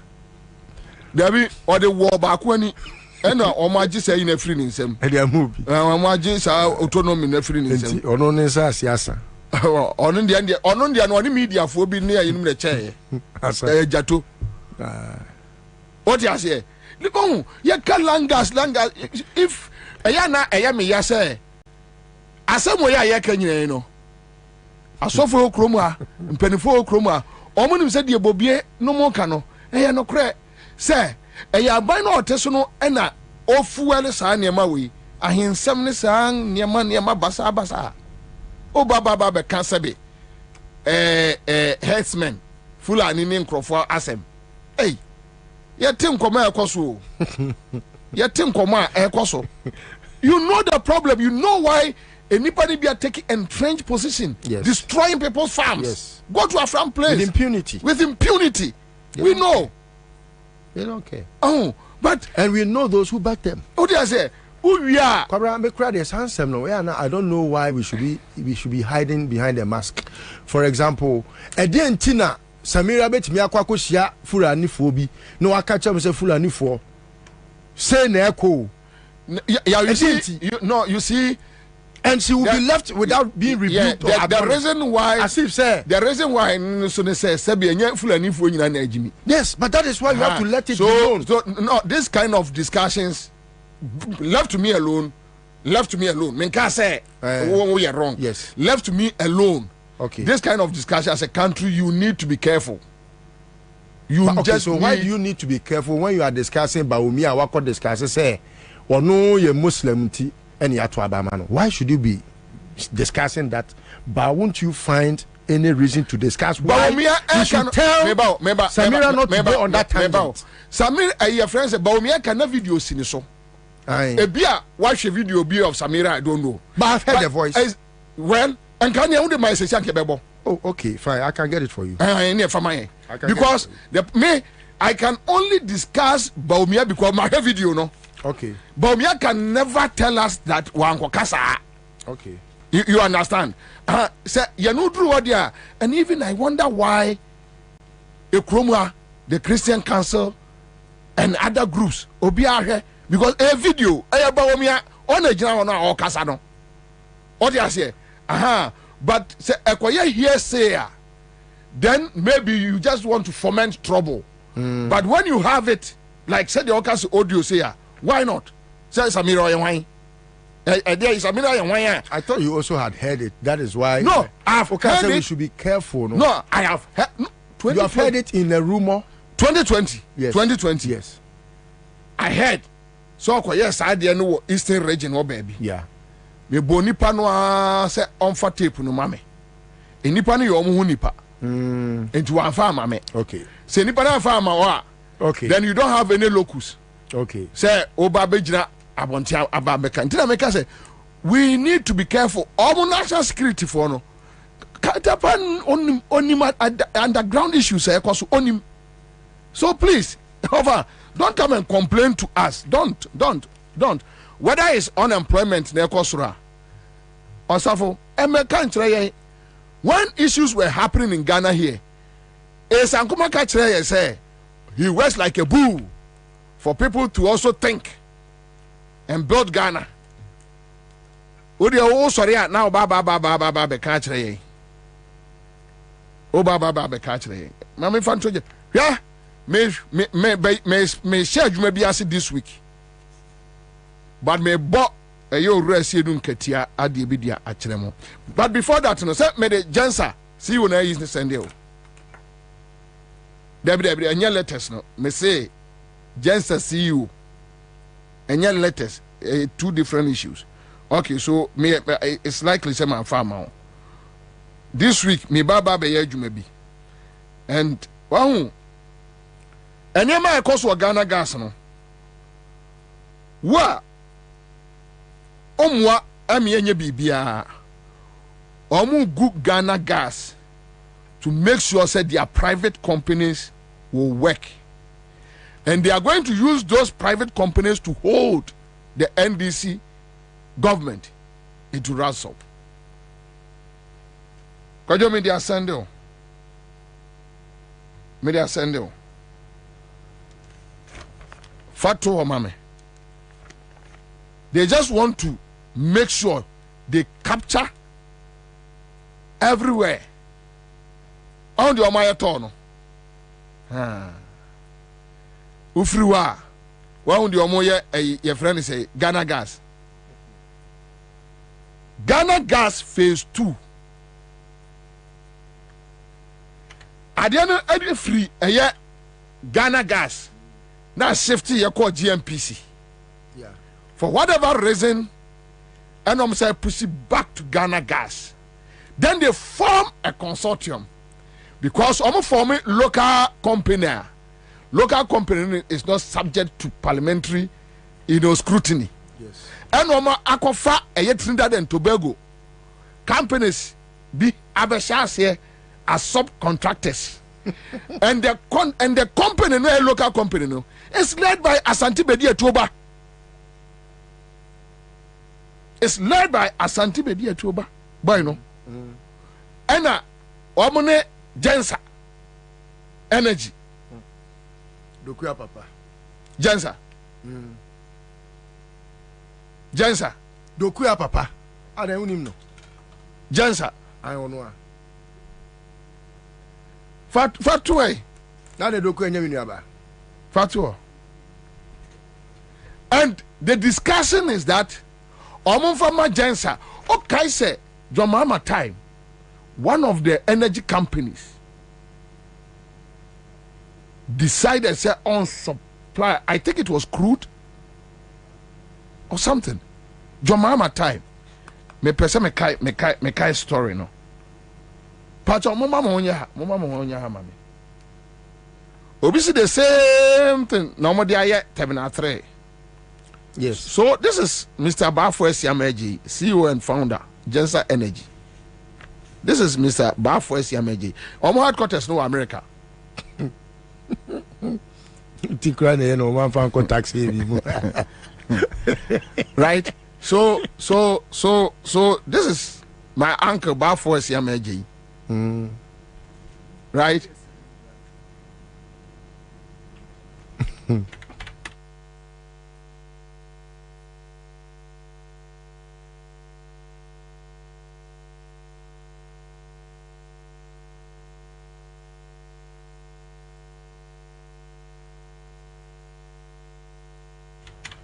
Okay, so this is the CEO, Bafo Esiameji.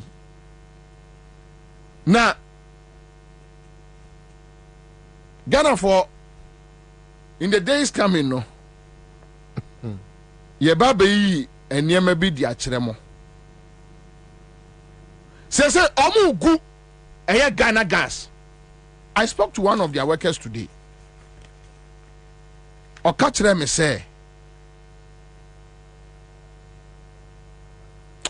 Say Ghana Gas to me survive it till December. Onim. But you go to say ketia on Ghana Gas and Ansah. You go to say ketia on Ghana Gas and Ansah. My brothers and sisters, another example of the corrupt schemes under this government is the Ansah energy deal, which is stifling the Ghana Gas Company and may end up collapsing this monumental NDC legacy project. Under this, my brothers and sisters, another example of the corrupt schemes under this government is the Ansah energy deal, which is stifling the Ghana Gas Company and may end up collapsing this monumental NDC legacy project. Under this corrupt deal, the government has decided to allow persons known to be affiliated to the MPP to build a private gas plant so GMPC can sell natural gas from our oil fields to them at 1/3 the price at which they sell to Ghana Gas, which is bro na Ghana Gas egu led by Asante Bedi Etoba eba penny okwa ECG transformers supply nyina ana omo atiesi eye Ghana Gas, and for the next 4 or 5 months Ghana Gas is going to break down.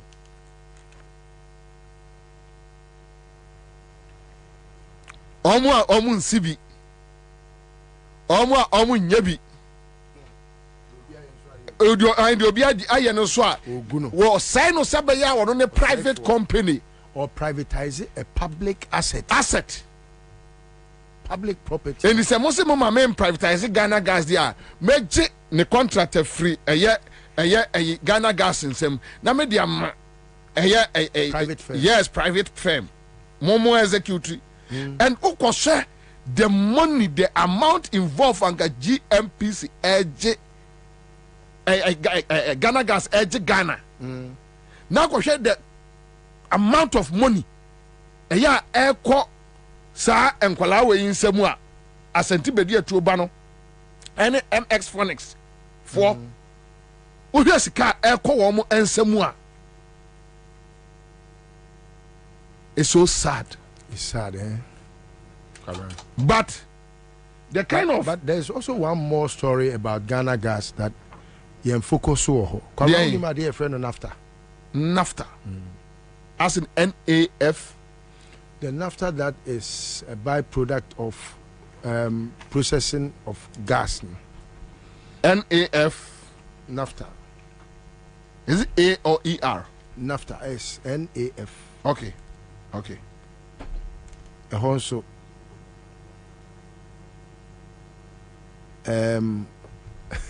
boys they are your majuma.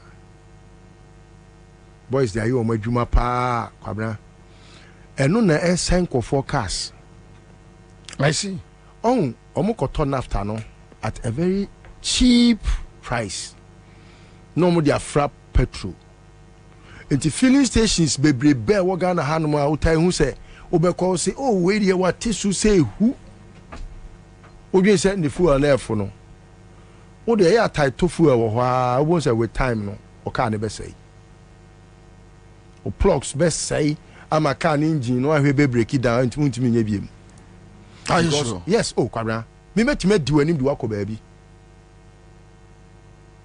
NAFTA metime church ron conform ye NAFTA business e wo omo temane ha nyina metime church ron mu nyina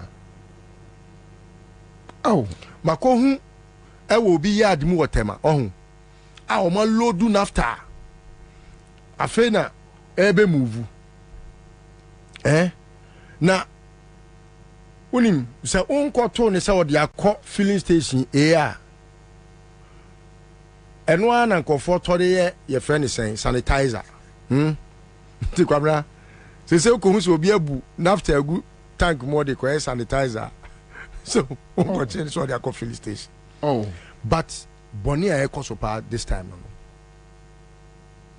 no Bonia ekoso pa we eyo obi sikani bi top secret and me yato abonten no and aboa papon aboa papon na ne hu ya me moboa to the extent say who say boys no say no akwai say business now mo ye no it's supposed to be a byproduct but idea ye ton which I was a Ghana nya so mfa so yes but say no mo ton go mo abotom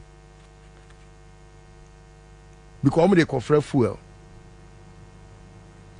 So Kwabena. No, but yeah, we yard be wa nkofo bi tank tank farms Ukona ye hwe NAFTA agum twen say bi a petrol beba na bi a de bi a petrol bi a your friend is saying tankers be 5. Omo be hwe NAFTA be 3 e dia fra as a bu petrol 8 tankers and you call obi filling station who I am show what you say baby o am into fuel yeah and you're sensitive to the point say e betimi agu filling stations bebre but I want to be sure the first time that I will be very sure say what the fuel way akọ filling station way ami many way ebehu measure the extra photo now they are better ha so nipa ko no pese or they me call the Hague kra meba but that is what is happening and the MPP for no say no Kwabena what they show on the first no almost say NDC for filling stations okay emma omukaka say allied oil e okujeto dia yeah unu so okujeto ni wofa sami okujeto MPP enye MPP lawyer no ni nua okay and only allied oil and sami okujeto ni wofa ni omumienu ti allied ni no enye ono ane lawyer ni no na wa bon no o ti ase MPP lawyer no enye ono a e mama for GD say Sami Okujeto wo filling stations bebre wo Ghana the dinner term. In fact ene kra na man for that GD say he owns a lot of the allied oil your friend is saying businesses na ekoso no. But a time came Okujeto be the betu just said there be enye ne dia no be officer any dia bia no on finding koko because omoye ma do no funu tigari. But eneme no ka say kwara there are filling stations be air spring up our residential areas ha residential areas so baby wow to say we don't have to cite a filling station there were abelenpe hono wo abelenpe Canadian baby am koji Canada visa no VFS hono to the end of almost to the your friend is to that Mami Dokno area hono yes why I don't think so be see filling station no why EPA for man krata me te say do baby the entire yi kokofu adi ni say na on makwan but I don't want to believe it because I don't even trust Kokofu. I don't trust him. Yes, he was my friend. Me, I have people who were my friends. I have people who cannot be my friends again because of how they have behaved and how they have made life so unbearable for the others. And you know, I don't know how true that is. But Kwabena, she baby to say Newtown. Oh, Newtown. The new filling stations are spring up no. I don't know who owns them. Baby to say yes, baby to say to Bobie, sand it down. Another one was all right. Within that stretch, me so many come who filling stations best 5. Spring up.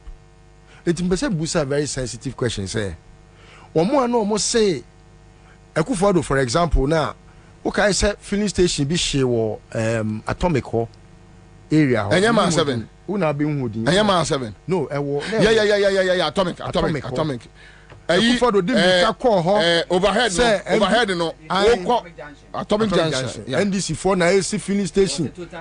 I now omu sini ye na omu kura man ko fo ahye na ye death trap. Okay, Akufo-Addo call her kind of comments. Yeah.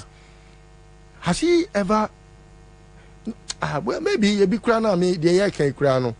Maybe I don't think he's of sound mind, you know. Sometimes it's very difficult to question. The danger is not of sound mind. The danger is Ghana for in the coming days. Obisi come to Medina Ridge Hotel. Never heard. In the coming days, you bet some money be a air coso air Ghana gas, Ansah energy. Now okote your friend say company what the company no akofa bi abehya ase ene wo mo bebo na mo asesa na mo de akọ but the idea ni nyina ne say you make sure say state institutions, sensitive state institutions, no, you be good in na be the private phone sem. Tis a your mama a winia na ya yere no edi a chile in Ansah. So in the coming days, we'll be talking about MX Phonics, Dr. Benasante, and Robert Latte, woman prepared. Benasante, and Robert Latte. Omunya prepared because and you see you can decide say and then obedi atwonu be ka kire wo say bibia ansi say mate say your friend say akomia de minim say o hyehyɛ NDC fo aroba keke say be o say akomia no ankasa nhyɛ danya kromfo no jimi no wagimi akomia de bia na minipa no on said nya kromfo sa omukofa no mama ni bi omuma ni bia de aka na ya jimi keka nko a nti wono no unhuni din ewo bibia so aha na ni Jimmy no na ni atiche wo because ono unhunu wo bibia so akomya de ne de no ono a onkowia da bi basa mu kofa na mu pone kakra ma no a na asoma no se koka nkwase asem a na wabekeka ono to ka che Ghana for say NDC ba bibia nsi omutimi nya obia hu yo akomya anya NDC na be obi bibio awere ne anibra no amode ahye nkrofo no nkrofo will walk up to you what to Joy FM ne nkrofo will walk up to you. Let's finish it there. What dear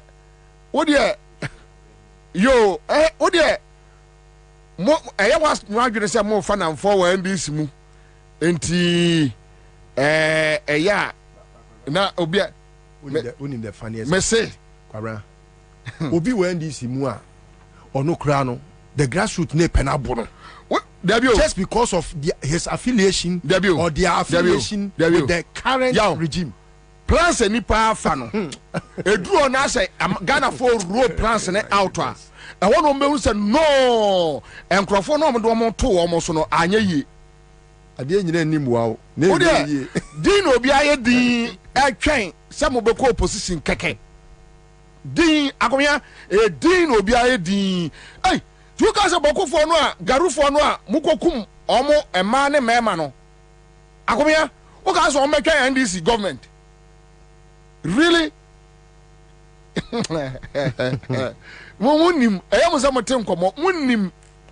have no clue. And your money no na Ghana munkura musa 200 years. Ya me muchau. Udi munko di fie 2 days kura. Muba de Ghana for no beye.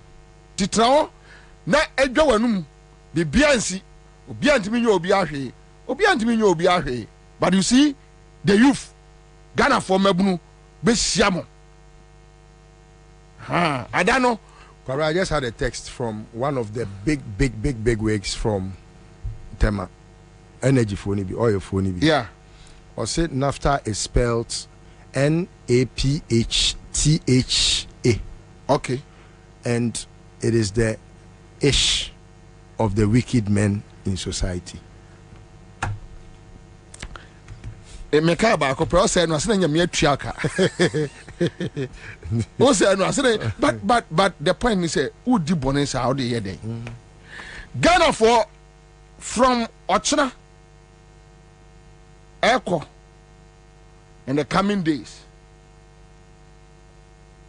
ye betre mo niema Ansah energy for aye including the dear tuoba and in a company and Yamoma Yeno Kruma Integrated Logistics Bureau.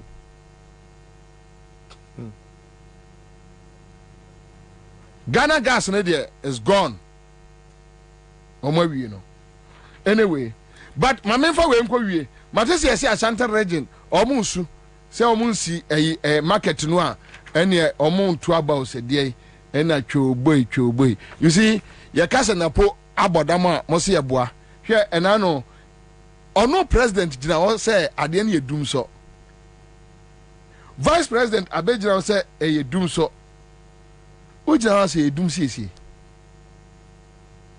I go for the call a Kumasi. Ada will be asked to say Yenya Botre would doom some and he used the term doom so. Do you know say there are people are no, where one say the word doom so.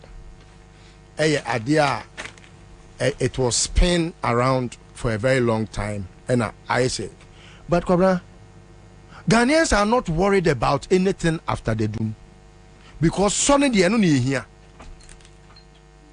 What we are worried about is the doom. And to say doom CSO, say doom so. Say doom dion. The word doom no and a yempe. You can see stupidity talking. Nana say a ya and doom no see. And then I say, just say What Jimmy Amahon sometimes on one will be afraid say and I put there a yarn and Kauna but Seman and Nauniano. Now near Jimmy say ya. Oh go where you must see ya. I mean one ferry, maybe I'm crying I'm a ferry. Semi near Jimmy say. And yet Ghanaians don't have a problem with so we see you, so we are there say ya so. Ghanaians don't have a problem with it. Et tout the Busa say okay between wo we are jaw thermal plants, ejao Ghana gas, ejao even power in excess. What timia dumuno? Adaya mikosi yesie. Any will be our one be one she ye nyano thermal plants ye akoso mbare. What time me Jimmy inti wo said ye transfer war. Jimmy inti. Oh, Debbie,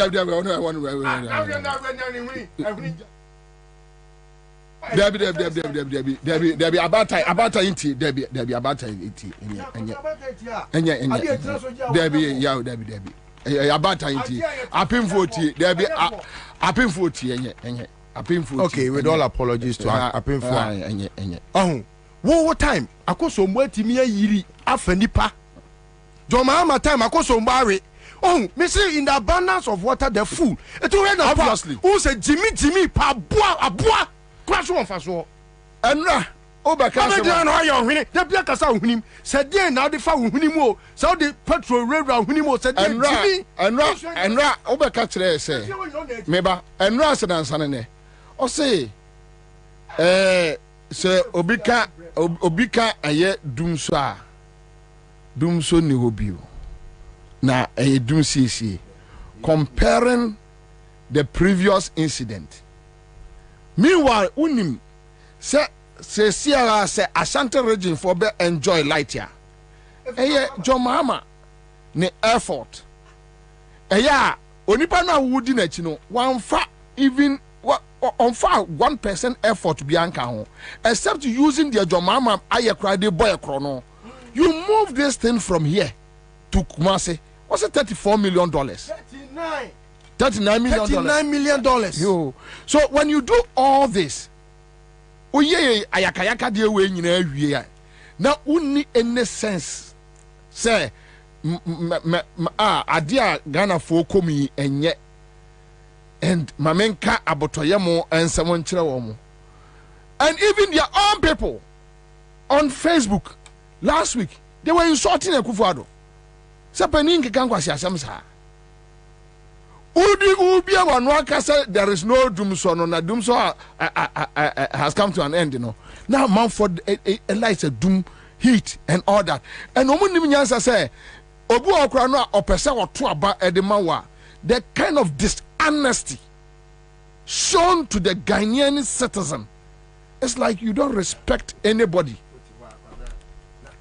See I say we say ope say running mate na dey ofu running mate dey say ofu ya na obefa no ofu running mate na come befa me onto akwaba fami joso na pomie boko mekwa asiaba mamenka man for say *413# *413# *413# and enema boy dian kasa aduane boy diun aduane boy din pa aduane boy din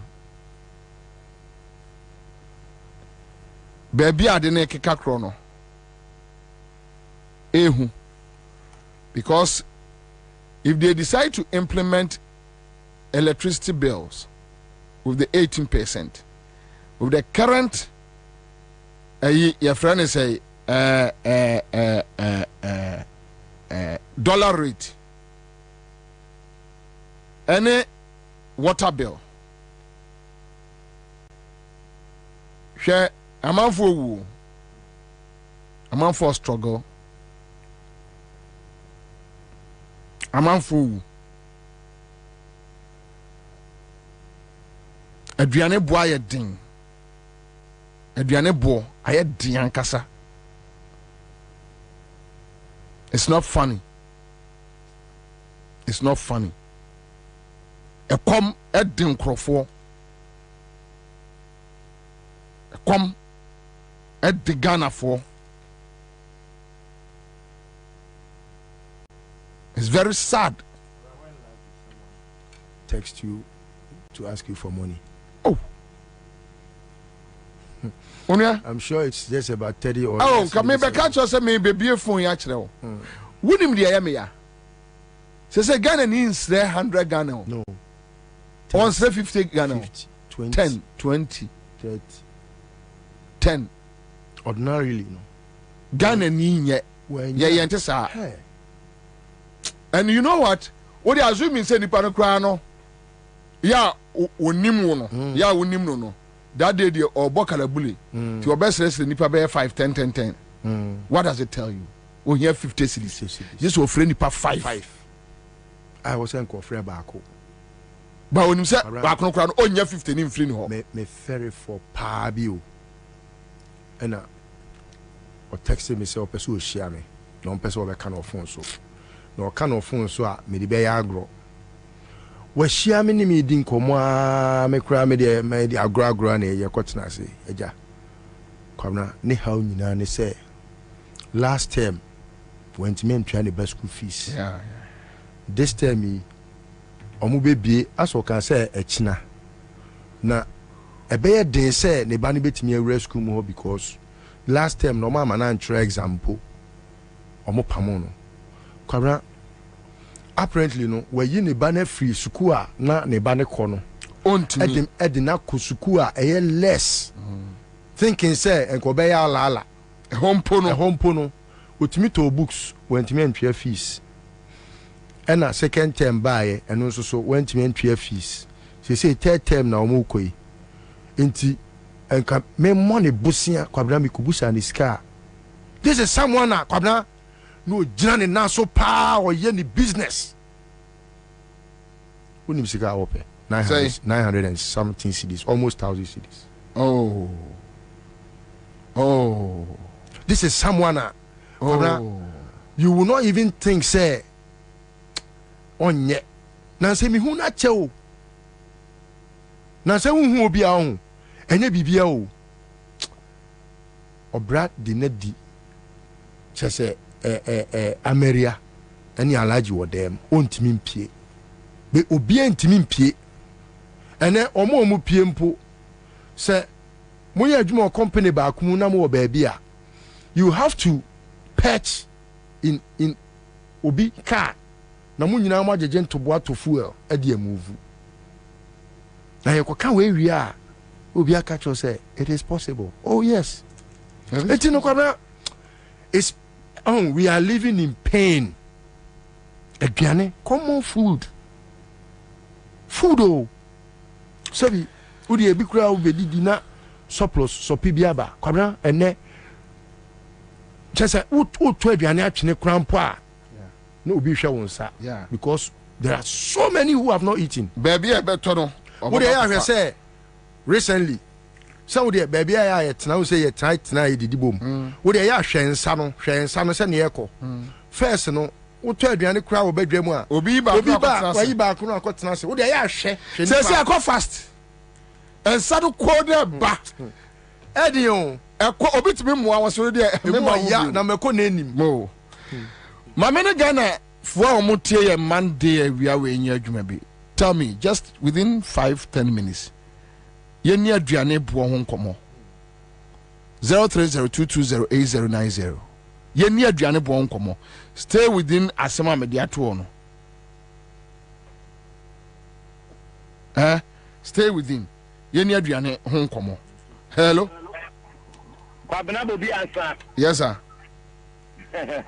Little well ene obi a me pena no asema tie ene the obo ni dey say apa no wo radio go near very say honto me say Nyankopon hira no matie no Bobie honto me say na dwunu mu do papa minya sa papa enti de bia me ana me tie mo say honto beba station boss Nyankopon hira what ye frame original kantama nungwa po nyina captain me chia Agnes na momo ewo nungwa Kwabena o mai mu ade me no ka say na ye tetrotrum oko kurom kɔtɔ adeɛ enti o kasa no ɛna ɔkasa a nkurɔfo wɔ nim nyansa papa ada yɛ ɔmo kɔ kurom nam sɛ ɔmo nyinaa kɔ kurom so well hey Ghana yɛ den wɔkɔtɔ adeɛ ɛwɔ kurom ɔkɔyɛ a ne boa yɛ den na ɔkɔ fie akɔfa sika asɔ so ɔbaeɛ a yɛaka nso atwom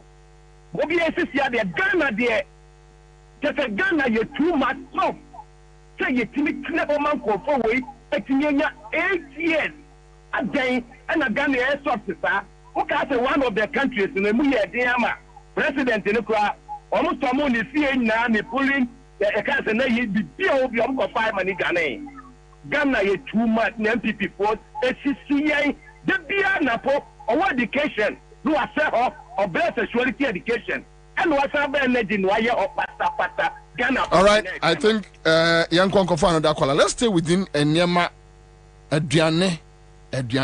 Hello. Commander of the Airways. Yes, I'm Pacho Yanko. Kunya Bema Eden, Mubuti Kwabena, and then you made out in Incan. Commander, you know my thing. And you come in Sumukram Pose, Mekotita, 5 city. Now, they drop what is really happening? In so top. Mekubo ding. Now I'm saying some crab 20 Ghana would dream. Baku 6. What is really happening? Yes, Nana Ekufadi. Yes, Frewo. And you see now the Ghana focus are you. Mekai, maybe so kind of CPS, I can say the crew 1 Ghana is 34 centimeters. Okay. Yeah. And then under the watch, yeah, Tom Dokno Baku. Kwabena 4 Now me say 5 cedi no and so baba mia we because we do 10 cedi no wa yire na ma mie no on be different yes kire na nado petrol na ntimi nto and a liter uko girl go e say aban there si bo 15 cedi 22 pesos yeah 4.5 because but baby I can diagram by November near turn base 16 17 oh. Last week me buy from UK yes it's a pound yes 20 pesos just 3 days back and why you and the pound said do this is 17 to 30 pesos yeah and let me tell you 17 yeah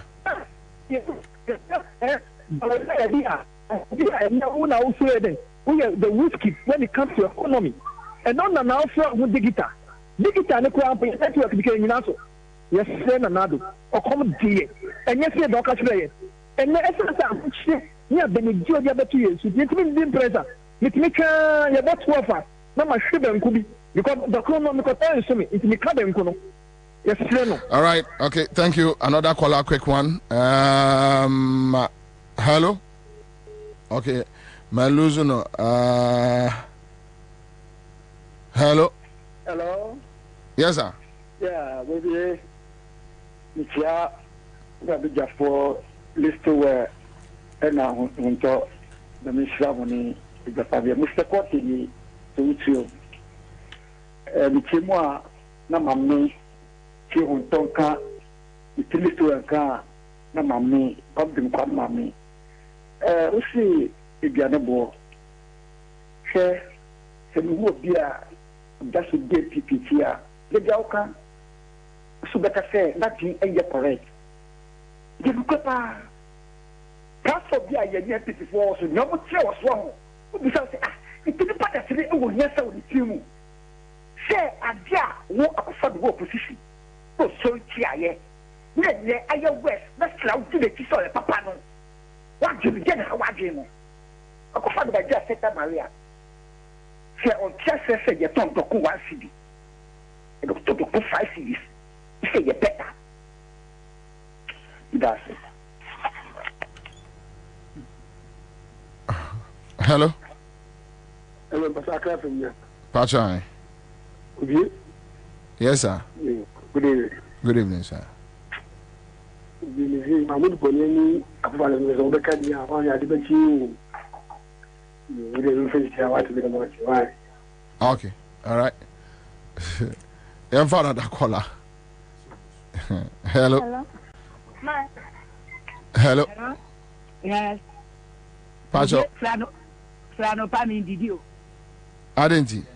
Minisika. Ni amedi be dipo me nidi. Eti afi na makwanya banki. Na me be wadi. Papa ye ble. Nyame. Baba.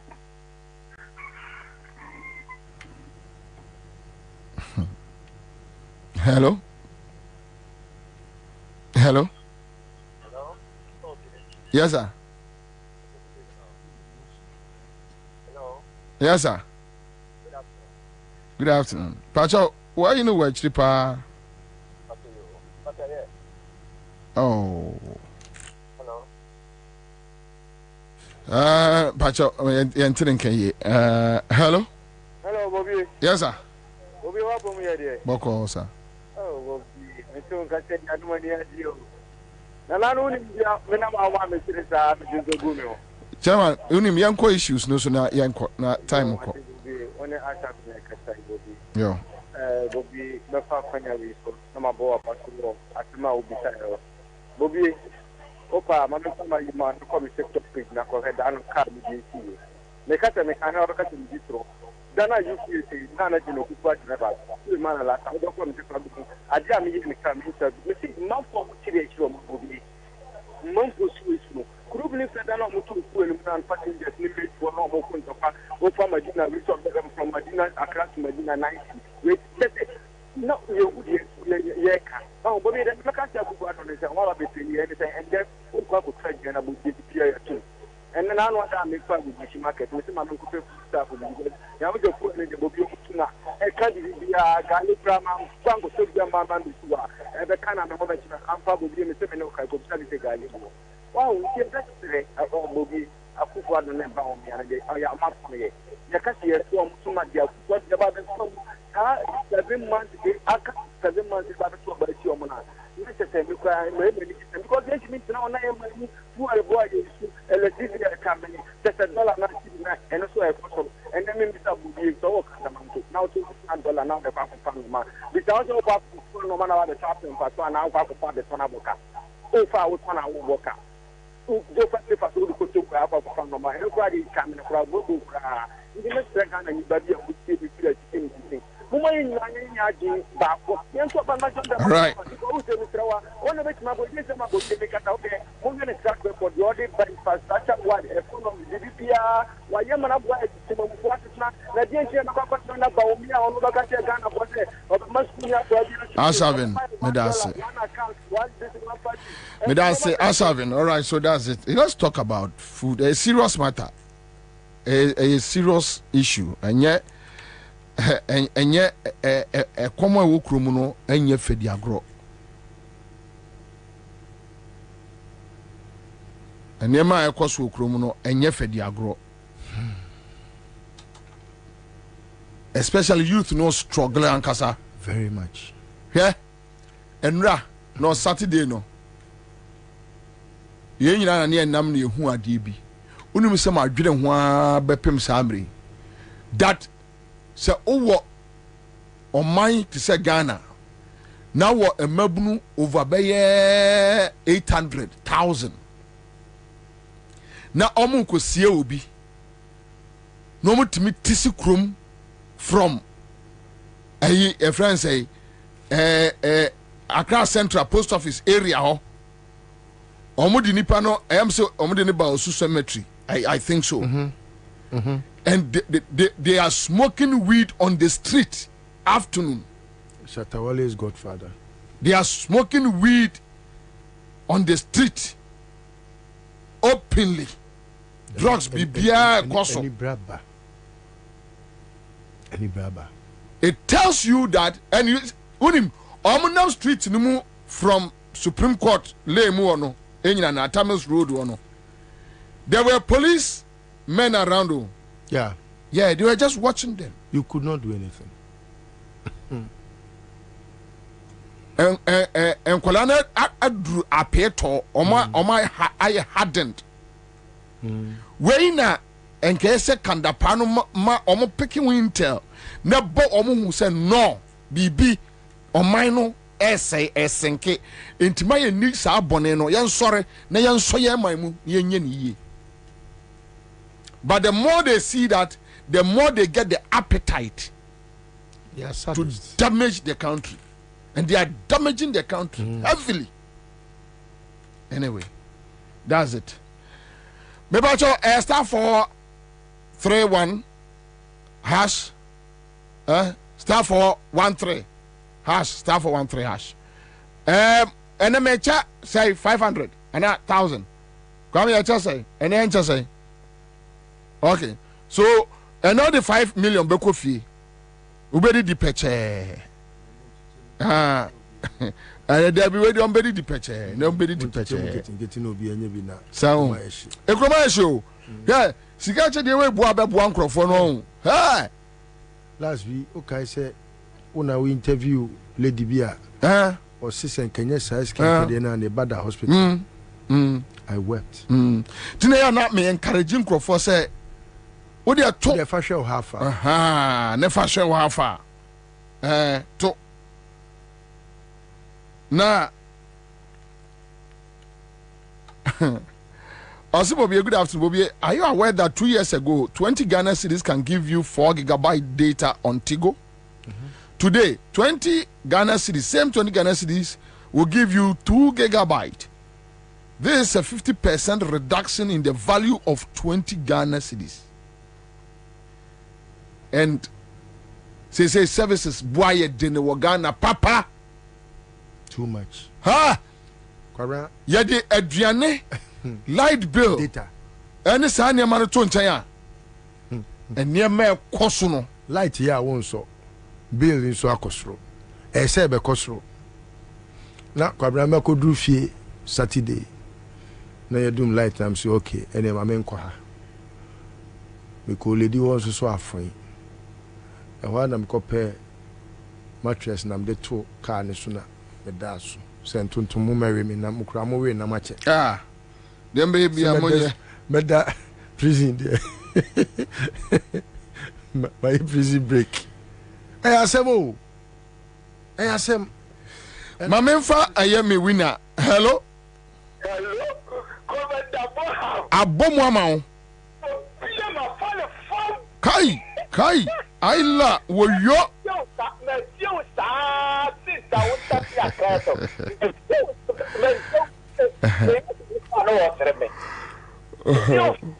anajo saa begin awa pube yen na da sitio eledi enyame asia behweme sign about phone so 500 kai cities medical 75 that the 2 months in the oh Gasefri ko fodi okrase oh ana nedi enyame asia behweme chia ko fodi okrase fo nyina chia omo nyina amaye why okrase ba hospital ba fie mate yeda asbebre now talk me chia listo well honto ochia mo nyina nana poku listo ochia bebre also omo je so okay so star 413 hash same just catch there but want to quick one so wo area dum so won asem to say quick one ye baba be delay the main issue ye di unkomo companies are A40 up. So you listen to what people are talking about. Duane boyedin, we boyedin. Ni nyina ne say economy na agency. Then companies are A40 up. Ni titru any local industries, some your beverages, and they keep on counting many. Yeah, SNK. But yantim almost doom so where out anyway of Maminchia Mamiema Yema market Otonya Dua we biem huha oh yeda Mamiema se yeda na se pa yechiano so ka se ekomu krom na no start so osu anyway enye izo Maminchia atifo ne ahwefo na yema ye nyina ho hyede ne yakọ because the aduni de na ade chenwa enye ni je biem areho is ya na metia me dwene ho say how amenye sika kra to fu every fie akwa adwuma na edu makwa sell list to 200 cc awenye bia mame ade ba kwa me dwene because nana o say ohina wo tia pa kan mu wo si awode wo na ya na mfomo ewo ho fa ye hu yensu yen kase ohina tia pa kwa se kesa awo no kase awo no oto enyo kase de na oto se awode wo okay nti asebu amemfinyum no me dwene ho nana se wo yisu ka enye luxury biem eye necessity yeah because enkra ha ye tie no enti se krase a se bi o sorry ya no afa akoboto no afa se kan na wabo na mu a no akwafom wakodo wabo ampesi adi watwa baye tu watwa brode tu banche ati kontomre mako mesoa na odi aba unya kusie bia unya kwifidie yi kusie bia aba be wawe akra ha etie ti se bia metie ekọ adwuma emotwe they say every week sakre sunya adwuma would the sacred crowd am come be the because pressure na microphone tin wo be wintem he says sika nyina editofu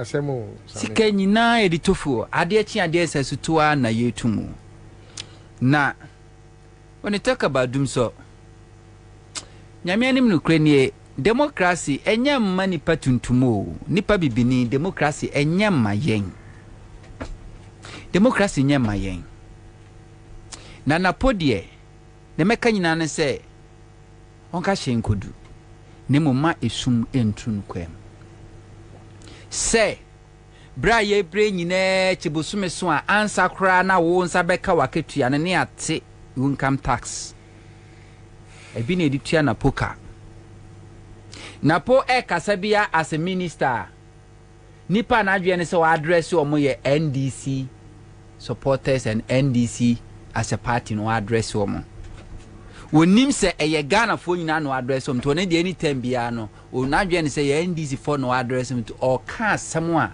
ebe ye omo ya obi bi obeka cho said there has been any improvement in the power generation and as a power supply ni bia oboa is rather getting worse. Ye dum kania no anyhow. Nevia na minister responsible wabano be di Ghana for them. Aban bi baya or inherited dum so or fixed dum so na ye di na temu nyina no. When you be at a minister responsible, Emma timely do so when team no na juma to oboko. Eno koye obwoni ni die ana omde serve Ghana for okofa akufuado kwa me patro de ya pese we nya mekọ me archives mega tisa bite ni dem akufuado 2060 omo last rally omo ye no ye la general la trade center o say samotu aba na eba sebio ye mmeme ma ya ho so ye me ya kaka bensem yo ma ene mema sebi omonim de ombe adwuma kufuado anu asem no and if from akufuado so ebesi the last person obi obegina simpiesu bia make sure say obi provoke Ghana for now if it's not because of democracy do you think say Ghana for benya abotratwe dey say bi artist Ansah kwase asem ni say ade wako kai me post this is democracy.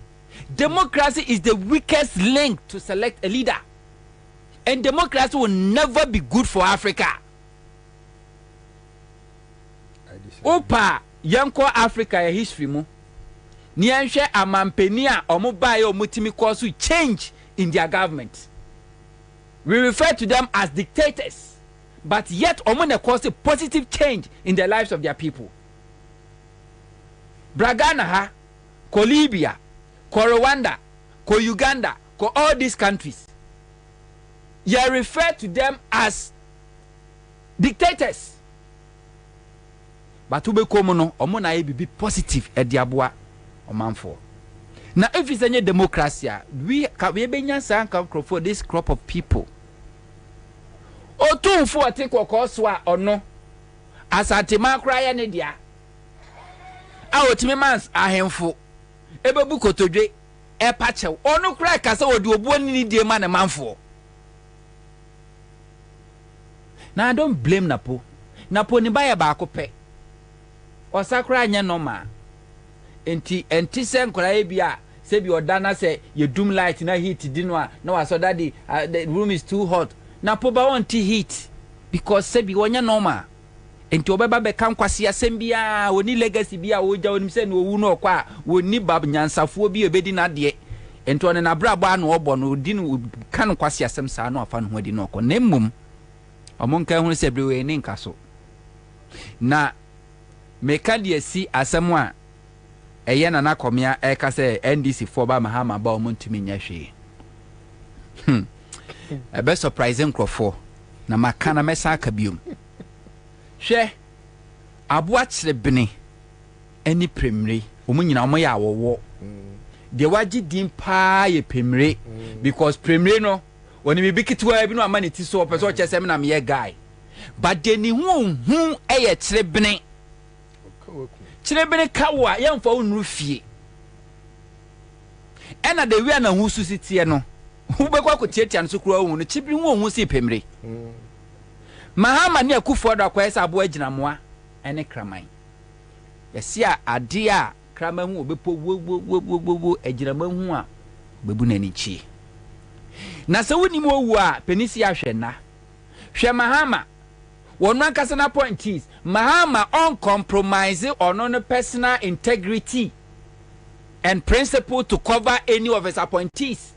Never like the Kufuad ya Kufuad na so dania say konkontani mgu ase nkruma be fere ka onanti ana ka otunti na ne me makwa krama yem prosecute investigating appointee bi anti ba quick one no ma ba clear na say menya corrupt no mahama will not do that. Ye revise free ankra 2012 election ejuwa be na wanye wojina baby a mahama begina platform bia mahama begina so bia no yera evise free ankra ene bebie kwa mu ansa na president mahama abegina ho ena Ghana for the tuni din toboy ene di tuni din we are very close to President Mahama. Professor Ahmed person evise free ankra no a deputy minister local government Omampeni Mahama ba ena mo sumpa no wasomo no ye lawyer no respect former President Mahama ntino Mahama mananye deputy minister omane be ye minister ankasa the kwesi was South Africa. It was just allegation. Brazil kwesi it was just allegation says wa kotokube $100 $50 obia quote amount Mahama didn't clear visa free ankra. Not at all. Because when himself is a free ankra nya corrupt ntino. O me set up a commission. Visa free ankra kwatena ho. Ekoyi ni ho ano. Sebi yatwa asama ato no so no yi ni ho ano a. Sebi oye emotion ani siogu no no. Can afford the strain. President Mahama may make sure say yen telecast yen fanto TVs no obi a fanto oni emisa wo sem na yin hu ano wo yin hu ano bia wo say sebio eye entwato so hunu ene de bo no eno fan hu di ye enten MPP ba mu no omo accuse Evisefi Ankara in opposition say Brazil wa wi Ghana ska no omo entimi anfa Evisefi Ankara besi ne ankwa kugina court se ebo no kwadu because na nukre bia nim Mahama Jifa ativo Ekan krofo a voter region ye ka se mpuna na epunu omo na puli vote e wo voter region omo na supported the grassroots e wo voter region the late Jifa ativo obwani papa into come voter region no crowd a enkrofo di na chie sa what touch no a what touch enkrofo bebre voter region ye NDC ye stronghold bad branding one samba ye President Mahama one omo refund sika no through the former chief of staff Honorable Julius Zebra omo refund sika no back to the state coffers. Yes some minister no resign here in adwuma to ho we say no the lady fative no na omo di adwuma eto ho Oko national service scheme President Mahama no na man national security for kwaya investigation ano mo uncover say corruption koso omo de nsamadin ewra national service num na bosome so a omo gi hu sika edie. President Mahama make sure say ya prosecute omo ya sika no mo wi ne ya omo je omo japade omo to ya omo ya confiscate ye. Ono ankasa na point is Abuga Pele. Okay, Sylvester Mensa. Eba. Abuga Pele. Chese oni Mahama chenua. Sada Jida ehun sensem. Omia prosecute Abuga Pele. Akufo-Addo ba na chese ya ye de be bia wie ane epia ne hyemu. Eno ko serve ye. Wodi ano to nchen. Roland Agambiri. Project be no be ya na o invite Mahama as a president. Hope City and also cost $10 billion project. And President Mahama na kwakate so. Because it was a Ghanaian indigenous company. Washa asia sambo laptops, computers ewa ha. Say or the contract na be kwa koma abrochire for say de na Akufo-Addo ye kofa abrochire for na ye the local contract na the amount money they collapse local business. Mahama didn't do that. Enti Roland Agambiri ye the sa contract ema no. Na ono no se bi ona jimi e bona kuma hunti no. Ohun government contract no sika kese sa ala ne free say sika nyina ye ne dia. No ODBD. Na ofre ma oba tell me your price.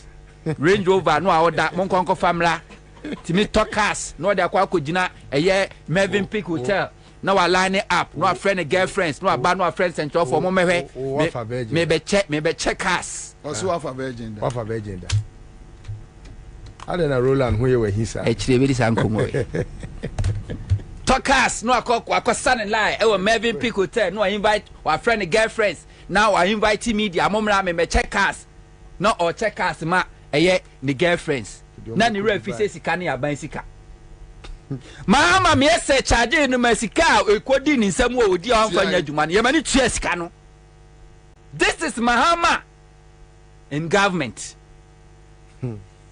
Now what did trato no so abeda da Ghana for beji to me no one find be ya the pass o man ewia o man akum o man abo o man Ghana to na oba na obenya to me say awose wo yo nsem nhwehwemu na odi adanse betodwa sa wo ye kromfo a obegye a wo te o ka se ontimi nya ohwemi nim say na nakomia na unim enkrofo adi agya no ne ya enti wo kana hye Mahama takra ojem ohum o soja agum wonu ankasa nim say Mahama take over 2025 MPP for be ye mobo MPP for be mo ene yoko tiwa adanka wo say omu hu de hu hia bia de wo mu say wo so mo investigate sisira brother pa and on any de onu agya kra onya de so be hwe. Don't worry yourself koda Mahama beba Abawe doesn't see the need say COVID-19 because omo ankasa a corporate omo na wi asikai and to see the cromfo the investigating ho and to who any interest bia modi monkoda Mahama beba COVID-19 muda mobati enkrofo a yesisa omo yema omo sika enkrofo anyare COVID-19 yesisa sika de mo omudum kogu Pentecost Conference Center ogo mu afete ani etu omo ka contractors na de enkrofo nam oba o se yebema 1000 me wa 3000 enti de we omo na no omo recruiting enkrofo omo na no omo recruiting enkrofo a enyare COVID omo timi me recruit omo sa mo ka se yare COVID sa de be de benya sika mesimo nya abotre Mahama beba Ghana be ye de na se Mahama me etimi ye nhwemu o even national service scarcely na editi omo at that time na is 400 and something Ghana no 500 Ghana cedi po now multi-million-dollar electricity omo PDS na yajai na ko when Mahama any atamas AC atobo gas processing plant na ship where dey enyama every China ba ebenya akwanhia e wo poso a nema ne delay ye di wo matam ka je zo obua omntimi nyenne enye china ena wo baya aboa papo a sabra wo soro wo di mahama tam na ne wo didi wo ho mo baya masaba begu mu begu eye eto obo gas processing plant because ho na mu didie na office mahama ba na we ja se mo mfa mo hunni me say mo de sa MPP fo na ma manage enne mo kura se bi o mo nanfofo wo NDC mo doso sine mo ankasa mo party mo no eye normal na busa wo se sa oni kro no a wo fi se wa fa no yonko no se sa ni pakro no otumi ono betimi stopping mahama government from prosecuting you a eye na wadwene hu mienu eye na wadwene hu mienu se sa oni pakro no a do ho ato no no wono no influence dan eye rela gambiria na the project na mahama ne commission di man no no eno kra mahama fidie yi no no ma ne refinance kan busa ho se sa ni pakro no a ene woni didi wa ndisi mo free say ndisi ba power wo no be kwa asama busa so oda influence na busa ho se anye bia power na eba no. This is not power for Mahama. This is not power for NDCO. This is power masses. For the masses. Power to the because kwasiebi edi aban to me akwaje akwaya friend akwaya be born bro pani tri hu Munti FM studio yi. Hey. Yo, we free di. Ba ma hunu koko. Uncle Bo. Ni ebo ni asem. Wonu timi fa V8 na wafa AK47 no watiasi wotini bi. Oba mi national security asase no. Ye ba be ye ho asem ti omtatawa no watwa asase ni bia ma omo no maja. That's what they've been doing. And oma jen krofo asase krofo ja padia ta omani ase. It's a power na be di omo nsem na do obi ape e no de ye na kandapa owi a no abia bebusa kandapa sai ebusa se na langas na ye henfo a ebo na ye sa de no ne papa no nko do mu do kuku no pie no mo na ye omo na ye sa. They know I am before boys not the chromers are there no. Chirame land guard or Ghana says ya onye national security. Chirame. Ajuma mo ya no. Tell me. Kwana kwahwe year 2014 before NDC free power. Me national security, this national security, invisible forces. Yeah, this data force invisible forces. Mo na mo ko national security secretary mo ko na omo pictures bo ho na omo ye wanted under NDC. And Akufo-Addo MPP recruited them. And Omutu assaulting the pillars of power. Yes. They used them against the security of this country. And when they took over, and to all of them, they are criminals. Chirami bodyguard or de Akufo-Addo onya criminal. Chirami bodyguard or de Akufo-Addo onya criminal. Chirami MPP vigilantes no omo omudido omunyina. Chirami nipa ba ko omo so edi no ho ya krojini onya criminal. Criminals nkuso. And omo free so they be able to what is my capture Ghana my bibia financial sector ya capture ho media ya capture ho security ya capture ho electoral commission ya capture ho civil society groups ya capture ho even the bad boys ya capture ho omonka hu say 2008 MPP capture bibia wo Ghana including na shawfo omukọ eye beach ko ball omu jams ade che na condoms egu honum na che factory ni nyina akiri no mulusie na power best honto wo de 2008 ko akiri obi atra so 19 years eya no onim all corners of Ghana and that time ne ka Rollins ya ne ka chikata no chikata nye kandapa yonko ni chikata o chikata na training gbevlolati kandapa salutu gbevlolati kandapa nya no yonko enye ne fe na busuam kura no oni obi a nadwirimu ayasite se chikata no mu mpokura no 19 years no munim so ma chechire Ghana be bia Ghana for giga ese you go wonu 64 battalion ni nyina Rollins mu be kofie fese o mu kofie na mo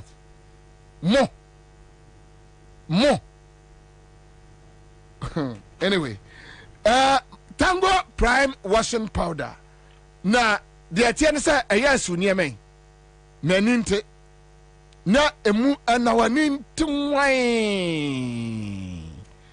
Tango Prime washing powder Tango Prime washing powder wadi aba oso de si ade a onsechi entwitwa empopo ai ena ema tare so mu ye hwam ne sent ne kamu a oh washing powder esu bikra ema da eye Delta paper mail na dia ba from 0243 033033 Greenfield Scientific Herbal Clinic omna de bright soldier capsules bright garlic plus capsules aba ya ebu nipadua sie nipadua manipadua esipisita afei wose mu nso mwe wode eye enitahini efrafra eye enura hodo de sayare amena no kura no ana no 2018 sei ni amomo we best herbal clinic omaje enam yade wo sa stroke nidwo yade wo sa oba ntimi frafro eye edompe ibe na to afre ho wanum bon wose bra no sa yade ai afei eye top choco ai top choco so me de eye choco chocolate spread aba de fabrodomo na no so na de papa ena woma side 3-in-1 chocolate drink aba na 3-in-1 de oso de ohia ne so hie oh la la edem nyeni top choco ai enkoda ne besu wo mo pese na akoda ne num bisa no okosku a na ne tri da ne ko ho na on e kro from 0243 033 wasa beka wo mo yeni Haruna Mahama odwane jaye Muhammad yebre Harun odwane jaye afa nu aba so yeni ba bi odwane ko ye commander jaye so me kra wa na mi nu yi na oski ayefa de that's oski ayefa oski ayefa hey no what you nyanga waya Hopsi atu nyanga Osia hosa so hope what you hope atu nyanga okay and I know me na me baby na omare wa de me ko oti asi oh mekoto nsuo ewo ayi ye friend say Jansen so ena me na me to nsuo packs egu me kam di akofie okay na me so mare wa de anim ni ono mare humi a na hopes what to say na me se ne honye mi a wo be wisa say hopes what to say no me na me obasa me nka de hope na minianum yenwura straight to a year companies are almost folded up with the current economic situations. A come wukruma ankasa. It's understated. And poverty, you can see poverty on our streets. But quick one, mame enchao me producer mo amekakra na onfa ento quick if me free had na so na mawura listo en ma sia ba be si back na sia fa so ba ko na ye ko no me nua bia send me message. Okay, good one. Companies live in Ghana. Wait, okay, so this message from a friend says JDM was in power and NPP was recruiting their own to the electoral. So let me pick it from here. Bobie, the problem of NDC is their inability to fix the technocrats into state parastatals whenever they come to power. Go and check all so-called technocrats in all state institutions are MPP. i.e. education, health, national service secretariat, VRA, ECG, whatever. Promotion in GES, Ghana Education Service, now on political colors. MPP MPs compound names of pro-MPP teachers and send them to GES headquarters after promotion exams for automatic success in the exams. This NDC will never do to help NDC teachers. JDM was in power and MPP was recruiting their own to the Electoral Commission headquarters. For example, Silviano, now ambassador. Some of us tried to get employed in Afute and insulted us that NDC graduates are lazy. Instead of us to be created, we were worrying them for job. Instead of us to be creative, we are worrying them for job fixing.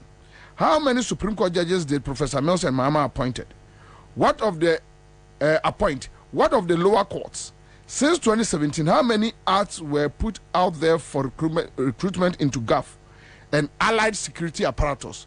But now, everywhere. I'm on for pencil. Hey, Massa. I'm for. Now, OPK we are companies live in Ghana.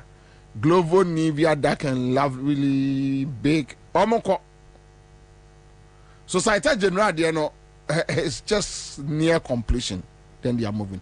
But before even these companies, 2020, 2021, now companies need to be folded up.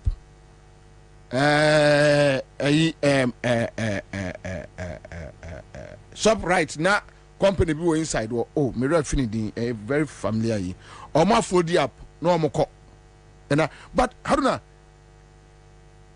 the hardship facing Ghanaians? Yanko. Chairman, Michia Etiefo, Michia Hunto, game, yeah. Yes, I check. Yeah, Michia Achepa. Companies, Nebusu, Nivea Co. Yeah. Bet 365, almost a co. Leptin, a co. Jumia Food, a co. Big Pen Co. A year back almost a co. See, na Mamisu Enchia Etiefo. Na Minyantia say, I'm say me too quino. Minyantia say, yeah, my maker baby. Yeah. Right. Me ni busia for Yako. Kwabena catch me. I really didn't know about it. Yes, sorry about that. Yes. So, the companies folding up in this country. Let me say this is not the first time. History will tell you why companies, including international companies, now Omuwaha, the interest from foreign countries in this country, in the past, say, you cast your mind back in 2012. You will agree with me, say, man, na Dumso that we were facing, led to a lot of companies folded up in that particular year.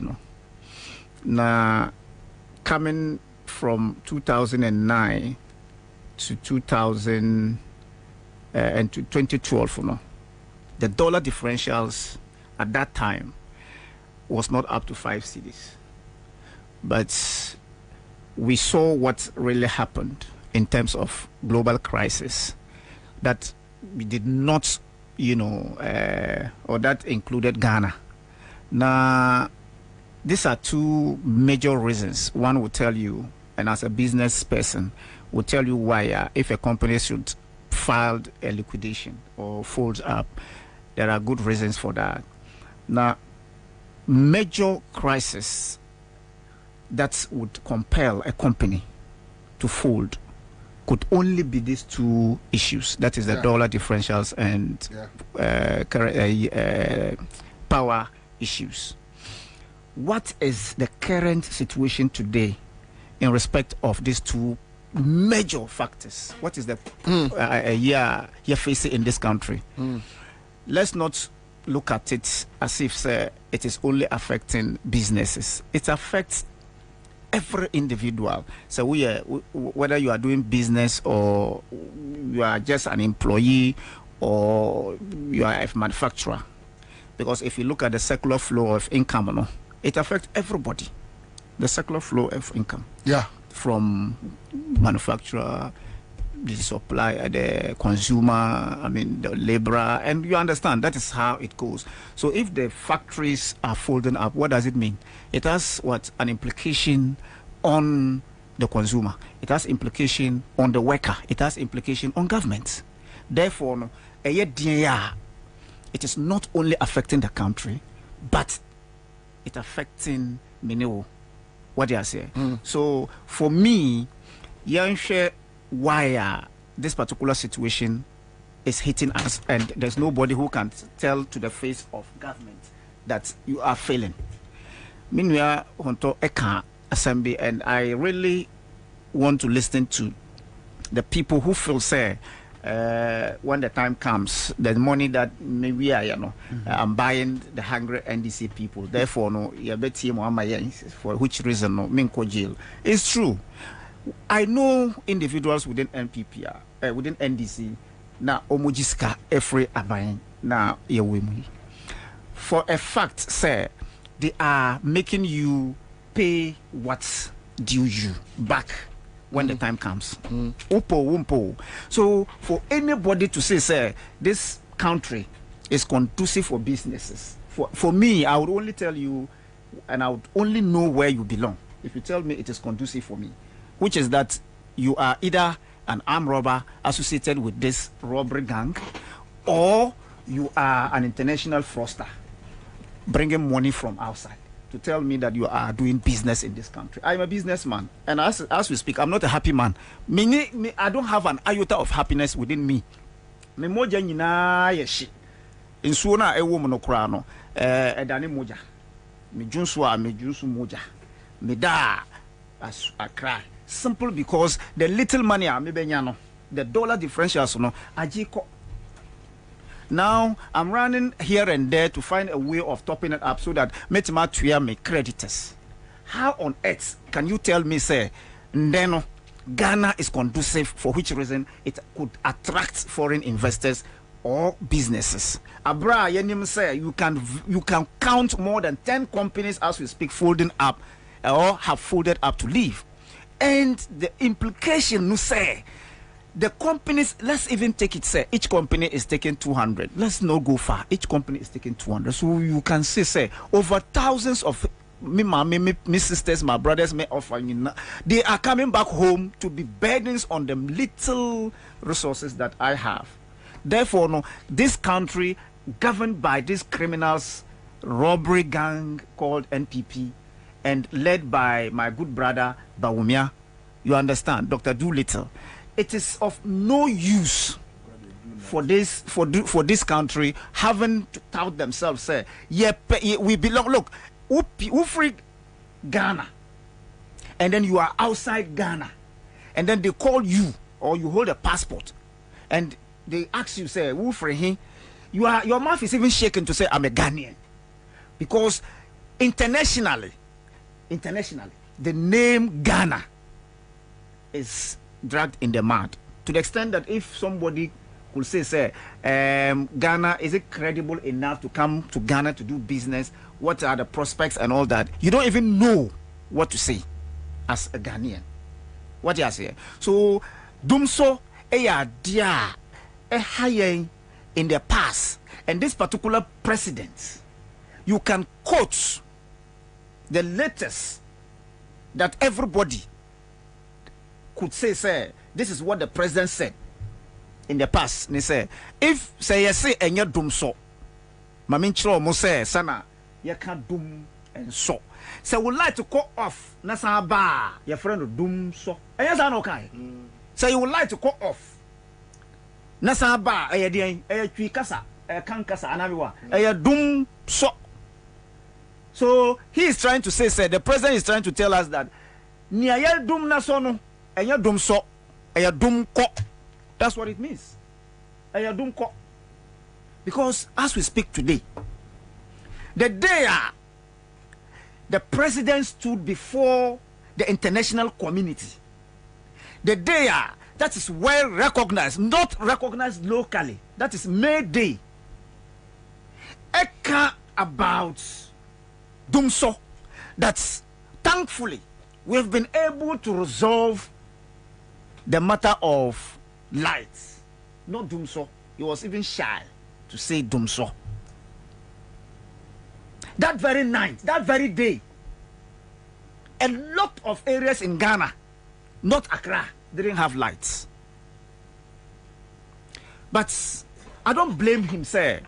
He is given the opportunity to get everybody whipped in line. Wumpo. You must be whipped in line. But onim say sika yebimo ejifro munsam. We are investing that money to come after them when they lose power. They shouldn't make their mind, they shouldn't make mistake to think, say, omuto the conscience of some of us. They cannot pay. Omuntimi ento obia adwin. And they cannot silence everybody. But the masses, as I keep saying, no say. In 2008, what happened in 2008? Using 2 regions, only 2 regions to compete with 9. To compete with 8 1. 2 regions to compete with 8 regions. Today, as we speak, tell me, he is going to create landmarks. He's going to create names without adding landmarks, thinking that he has expanded the scope of this country. That's a joke. Therefore, he can use those tactics to win. Yes, the Nivea, as we speak, if you Google it, the number of workers that Nivea used to employ, that can level used to employ, cannot, as we speak today, be said to have same number, even if they are still in operation, because every now, your heart beats because you don't know what you are going to meet, whether they will give you a letter to go home or not. The local companies, these are international companies, the local companies have been folded. But what they fear is to come out and say, I am not more in action. Just go to Metalex. Go to Metalex and see whether they are in operation. I'm mentioning the name. I'm in the same industry. Go to Asatec and see whether they are not suffering. Asatec. Really? Go to DBS and see whether they are not. I'm telling you, I'm mentioning we are in the same industry. I'm telling you this. Go to them and see whether they are not suffering. I'm saying Metalex, DBS, Asatec. I'm mentioning these names. They are in the roofing industry. Go to them and see whether they are not folding up. But they can't come out to say it. Why? Because they know where they belong. I'm telling you this. I'm mentioning names because I am in the same industry with them. Now, when you give the technocrats the opportunity to manage the traditional preneurs, this is what happens. Because one, the micropreneur, and then Yafanwa, what he managed is somebody's risk. He doesn't take risk. He has never taken risk before. What do you say? So that is what is happening in this country, where the people who have no ideas are being given the opportunity to manage this country. And that is what we have been witnessing. Sure. When you look at the issue of imports and exports, and you to try to reconcile, say, the laws that is given to Minu as an industry or local manufacturer, you will not be able to reconcile why Ukom Kantamanto. The NPP boys are omu GG shops, Eco China ni to import finished goods into this country, and yet to taxes, create employment and other things. We are not able to meet our target. Your invoices are overdue. You cannot retire them. Dollar differentials is killing you. Titio Dumso. And then you are telling me that I should be able to pay my dues at the end of the month. How do I do that? Look, how many factories in this country own their own lands? How many factories? You are not able to pay your land titles. You are not able to pay your landlord. You are not able to, pay your taxes. You are not able to meet your liabilities and obligations at the end of every month. And then you are paying people to work for you. Go to Kantamonto, just go to Kantamonto and see, or timber market, and see the number of finished goods that are imported into this country. What is happening to our laws? You are not allowed to import finished goods into this country. That's what the law is saying. The machines are lying idle. Yentimin produce, because at the end of the day, they catch the schedule, so that at the end of the day, if I am going to operate and implement before His Excellency John Mahama comes to implement his 24-hour economy strategies, we could manage ourselves. But at the end of the day, Miniwu We cannot speak our mind because we are governed by tyrants. You cannot open your mind because the wolves and the lions are after you if you are able to express yourself. That is what is happening. So the dollar is a major factor contributing to the causes and losses of factories folding up. Secondly, Dumso as we speak now. Last night I didn't have lights. Me fear very early in the morning. If you saw me yesterday, never way na mishe. At the end of the day, Mantima Ayonomi Nema. I have to put on the same attire to come out. So if you see me walking in this afternoon and you saw me yesterday, you will tell me I didn't go home. That's what you will tell me. Yeah, you conclude I'm in coffee. What do you say? So what is happening in this country is a result of we are from senior citizens that have sold their conscience and minds for money to these criminals.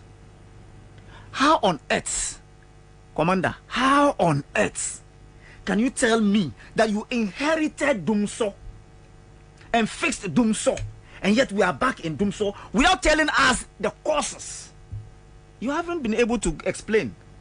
Nientina Yakodum and so. Oh dear, Yakodum CC, tell us. That's the point. Tell us. Oh dear, Yadum so. Yes. Yes. What tell us. For somebody to be able to bring something from somewhere, mount it, and then you are transporting it, keke. We are going to Dumso for more than 5 months. We have been in Dumso since 2018. What is this? Go and check the portals. My John Online, City, Class FM Online. 2018. Ghana Medical Association complaining about Dumso. 2019, we had the same problems. 2020, go make me a stories in natural. It has been with us, but you see, it's a bar omubenya that honest heart. Maybe they will not. Like John Mahama's look. Yeah. Problem. A buyer no omo ye by 2-3 months time. No my shakarebi. Na adene konkon no mo jane sa ne konkon ho. Na system no my din be 8 months 9 months na say be 8 years. Yeah. And after they are compiler na we no aje free wo nsem. That's why they say if you use saliva to build a mansion, morning dew is going to break it. Aje free wo nsem. What do I say? So you cannot continue to lie or do certain things just to sway your way out. You cannot do it. But the fact is, the problem of Dumso, can we ask, when did we start? Where are we? And when are we ending it? Nobody is able to tell us. So if in the past, in 2016, the records are clear, say, John Mahama finished Dumso before NPP came. It is still a matter of dispute. Say, NPP, Nabaya, Ansah Dumso Koye. It is a matter of dispute in the minds of these wicked people. Oh, now the issue is clear that Mahama fixed Dumso. NPP came and then brought it back. Period. Umpo. We are in Dumso. Mahama didn't fix it. So when you came, dear na we are in the same Dumso because we no can say Dumso no and one the barber. If you go there today, we are going back to the old system where they will put blade. So we like we are going back to that days.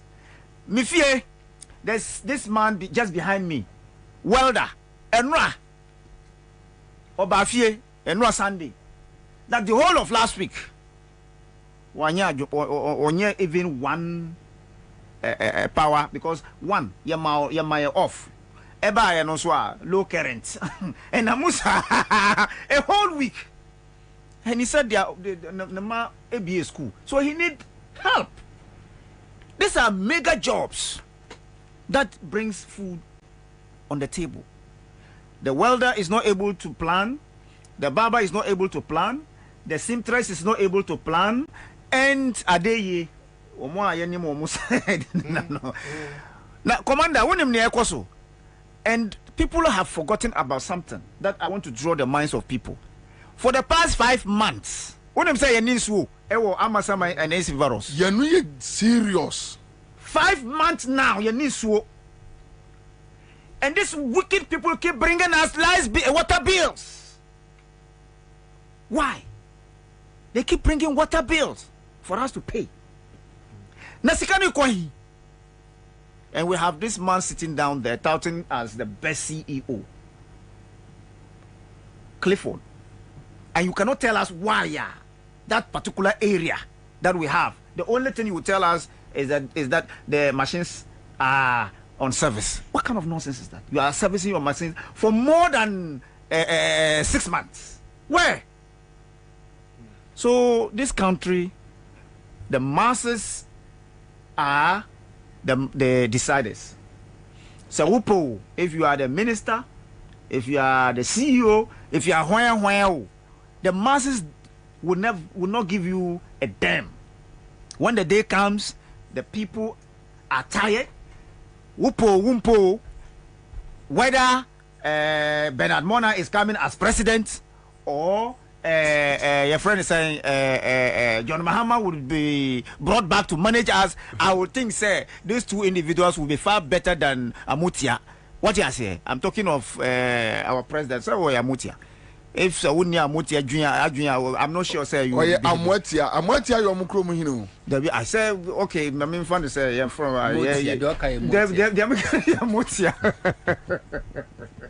Amutia. I mean, what you say? Because Okra evil minds to man this country. Your friend King Kong from King Kong, King of Kings. We are where? From King Kong to King of Kings. I haven't seen a president stooping that low to the extent of calling for greetings. Hey! Is that how we do it?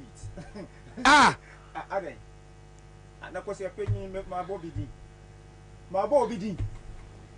Commander, maybe so title. And I will be. I don't know, Jaisa. Maybe so title and I will be. Jaisa. What's your opinion? A title, maybe so, Commander, and I will be dean. I'm Bobie. What's your opinion? Castle.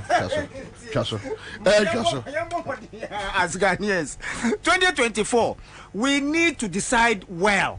We have to make sure that we reset this country, as His Excellency the former President Mahama said. Time has come for us to reset this country. If you failed, Miniwu, don't forget. I always say, time I campaign.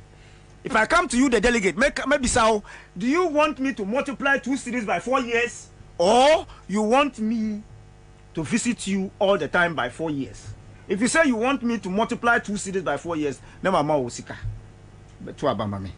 So that for 2 cities now, don't ever look for me because I have paid you at all.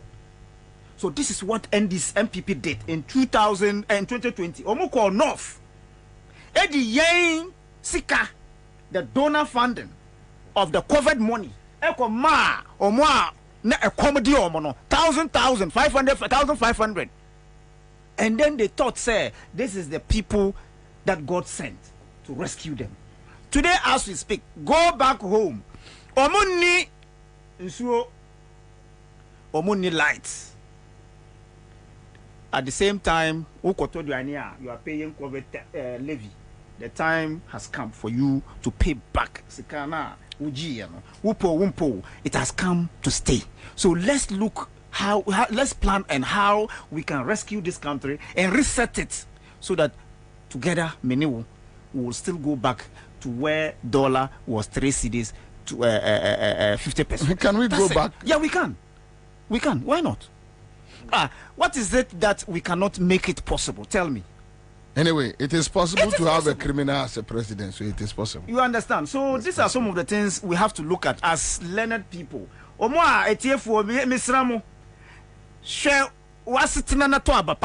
This were the worst of the former president J.J. Kufuor. Also, share J.A. Kufuor. Share was sitting on to abapa. If it is good for you, I won't lie to you. If today Nana Akufo-Addo is taking good care of me, he pays my bills, he does everything. If I don't vote for him, God will punish me because I am also a beneficiary. And I'm not saying say if he does that, he's a good person. I am equally a criminal and culpable. When Muhammad comes and his court, they should catch me too, because I'm culpable, and that is why we advocate. At the time that Gabi Ocheredakun was knocking doors of businessmen, and today he's the king and the de facto prime minister, and then people are knocking at his door. He must tell us what he does and make that money. And when the time comes and people power and NDC back power, they are going to do investigations and prosecute people. You can say anything today, freedom, but the laws will come after you when the due day comes. And that is what I am telling Ghanaians. Say, make sure, say, if you really vote for accountability and transparency, if you allow Dr. Do Nothing to continue, then you will go to jail, you will go to hell, you will be damned at your final destination. That is your grave. May God punish anybody who votes for NPP in 2024. Amen. Amen. Offer a Mitiaminachi and Caminese. And to the Nitamun in our mammy. Nana, if you are Miss here, Miss any mammy, you now say yes, Baumia, so bar, Calam says, or Menyesica. And teaching companies near for the economic hardship. So Uchina and Electoral Commission share limited voter registration exercise, and I say, now a deliberate unse publicity and cause. In the past, Dr. Kojo Farijan, you be born the room more than 2 months ahead to be aware. Charlotte said the same thing, but we monomonia because behind the scene they know how to convey their people to come and register. Under Dr. Kojo Farijan, na limited voter registration like this near yen between March, because March no sabre ne ensuring yang gugu ye, and to more to say a mia ensure to a ejiri no esan say ensure to anything no omo nyina team register strategically what the ababe she eye May ensure na shase eto the so called voter region afram prince in those places na ye jinisa area na ensure no ba be yira nkrofo ntimi ntwa nsuo e mama register just to suppress votes. So a calculated and deliberate attempt. Ekobani say ya pressure kwa koto NDC MPs. So samokujo tabra kwa no mom kauna mo mudue. You have to spend huge sum of money to get in Crawford to register. But instead NDC for say 2024 election no decide no esha asie ochina. Election a process and event. Say and Crawford ebekwa represent NDC or registration centers no. So my compromise, I forget the Pancrofa don't be a year December 7th. Because some succeed compromise or more. Now some more manipulative registration a year process no. Any abnormal year no. The same people na don't be a year December 7th. And the way NDC any abremin NDC a lot at training a lot of agents. I'm not 2024 December. Aba. But process no the most important the yen which no ehun hia esne the ebekwa akoye no eye December 7 it is say wasi ofie na wosi edan fefe ba epuna da no nya papa kromfo no nya kwa no owura mu wie se pa eyoni ni mienu sa jido ano kro bekun obewia wasa kun sa na kwa akoye ti esre party no say omu make sure say omu agent titru last election Ashanti region. There were several registration centers NDC agent several registration centers and several registration centers crown on more agent no now almost I MPP for any compromise on no NDC no more represent NDC and tinya wie mu wie na wie yesremo President Mahama aka say I was see a reset Ghana back na process ne shasi o china obi a make sure Timamufo munyasa akun ma NDC ni political parties. Because I want to buy any NDC for one or more. Ye making sure say registration center or no, obi a one sem fata. Ye money register. Obi a onya 18 years, ye money register. Or move be register so minim se mun dadanya ye betchre mo. Before me registration, no mon share say register no. Nipa do say na wo so. A day no mon calculating hu nipa do e register ye. Enti mu wie ni nyina mo hu nipa do e register because some machines no a electoral commission say ayira no. Enyina ye. Omodi be registration obabi na the end of the day mo be pin omagum tempacho mo mani na ho se aboa wowo se agent fee na muntua me pacho ukwa NDC branch bia ye wo nipa 9 am branch executives sa branch executives mo de man timi kura no so bia timi contribute 50 Ghana cedis this registration no mo betimi de tua agent ka I make sure munya bibia so say agent ne Ansah who watches the watchman very important. Enti agent ne kwa amri na kogina na say mumpo obi a obewoche no I make sure say bi ono nko amfa na do frupen konkoji sika ema party ne moka yes ro monim say almost 20 days to do this but nana back to companies are FODA. One of the NPP's ideology ni say property owning democracy. To make sure say government has no business in doing business. Enye abanya adwuma ne so obeye adwuma edemfa so beba to mo de so create enabling environment for private sector to flourish but sir owning property owning democracy na MPP kano it's not about national interest say no ba na Ghana ni bia nye yie na onye sika say nken nken hwe that property owning democracy is limited to MPP for pay. Because NPP has never had anything called national interest in their blood, in their DNA. It's never in their DNA. Not even in their manifesto. Dabi. Said national interest. Kwanle kobi sa fenyo marking. Catch us say a PCK or Ghana country. It is never. Enti nana rade MPP buy ye and Crawford ma be billionaires overnight. Chiremobia one the beka say we dey politically onye known, onye politically connected to NPP. Chireme one. But look at under NDC John Dramani Mahama, Professor Mess Rollins. All those billionaires are near Ghana. No? 90% of them were still MPP financiers that they were making money. Papa Kwasindum, Kofi Amwabeng, Makenyinaku, Mensa Wotabel, mention them. Tobinkos, pharmaceuticals, all of them. One name said no MPP for. But they were making money because at the end of the day, they will create the jobs. Ghana for Benya Jumaye and Tiomonfa bed in Koto about Ghana first. But tell me one billionaire. Our pager, our Kufu Adamamu Wemwa, on your MPP financier, and that's one MPP. Tell me one. Never say billionaire, sir. I could find by what collapse for the past 6-7 years, go 8 years, and what collapse woman. Sure, or baby, I shall say free. Papa Kwasindum shall see. Uko fani business obi ebie nyina o register ni nyina under NDC and they grow ya show okofa obi ti say Dr. Kwabena Dufo register ni businesses under NDC akufu ado NDB ama no within a year kofo obi ti say makenyinaku mensa wotabem all of them okofia omu business when they establish their business their banks who track it trace kwa bon say shall say and NDC didn't collapse them. Including a can you say bank, data bank. Because you don't say omoye, but the kufu about what happened. What collapses our business in and you were billionaires in this country. We don't even know what they do. Yes, you don't know what they do. People are building mansions. But we don't even know the business they owe. Like Papa Kwasindum. So auto private jet to crown the NDC. Obi anim say Papa Kwasindum in the business ni. Dufo obi anim. Nyinaku obi anim. Mensa Wotabe obi anim. But then Akufo the creating artificial billionaires. Say we don't know where baby omo ye adwuma. But omo ye billionaires.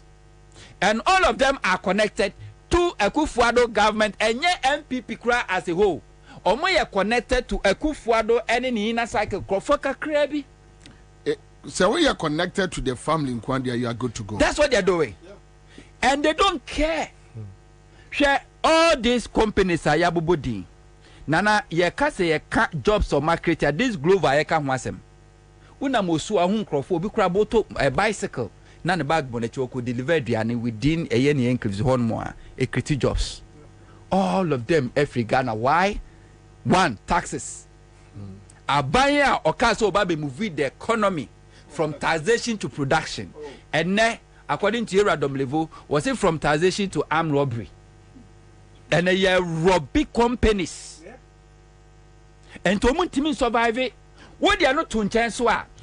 Yes, sir, yes, sir, and the way they attack the GR is from the Bromaje. A sumasi tax on MPP bar power. Do you know what they did? Most of these businesses are now work Ghana, especially woman no more government contract. They will come to you, Massa. Give her this amount, ranging from $250,000 to $1 million. So when to me and to our contract in the terminity. Or moment to me to or moment to me so they are collapsing them, and then private investor from Rwanda and Nebanos will be a company. The Omeka just say give us this percentage of shares. And this Yamawo pretty.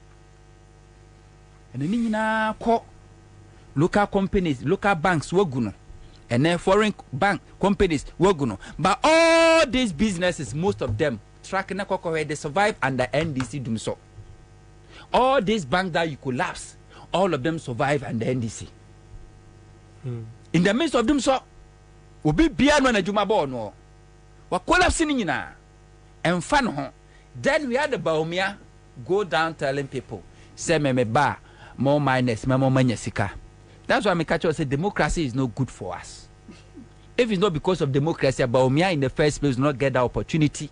That opportunity. Nana, Baumia will not get this opportunity to even go to the people. So, Kwako campaign. I could for the 2016 could now boase. And this if one nam keka say, Mia, maybe pay Juma Mamon. I'm a Ghana Mabuno. As me Google, I'm say. And you know, credit that. And you know, credit. Yababa Magana Mabuna Juma ye. Galamse for 2D Nachi. Ajijo Musika. Top pickups. Donati Sika the man or a brandy for chase or more site. Kufa the bear president. I feel Kufa the bear president. Less than a year, no good now. As I say, yes, eh. Galamse for any say. See, Papa, as I say, Baby Google and said, yeah. And then now I be dear anymore. I want to about my head. Maybe then I'll go past some. Then I'll go past some member, and then I'm a bay, and now about to ask him. Now to see mu. What she Ghana former Bruno to Galamse Kugu Fiase. Or more be cool, muku, or more be do them. Or more obeshi or mescavators, wish your mescavators and Kofunya heart attacks everywhere. Or more bejo more concession, what Jane I didn't know MP before. Watch foreigners, then no jamo. Yakoka, ya Safuma for Sena, I shall want Jelina and Paso Benny Benya. And ne, Okon Crofua, even illegal miners. I dare see illegal.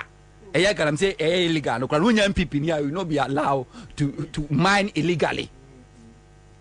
Think for a galam saying illegal mining in MPP for Kwan.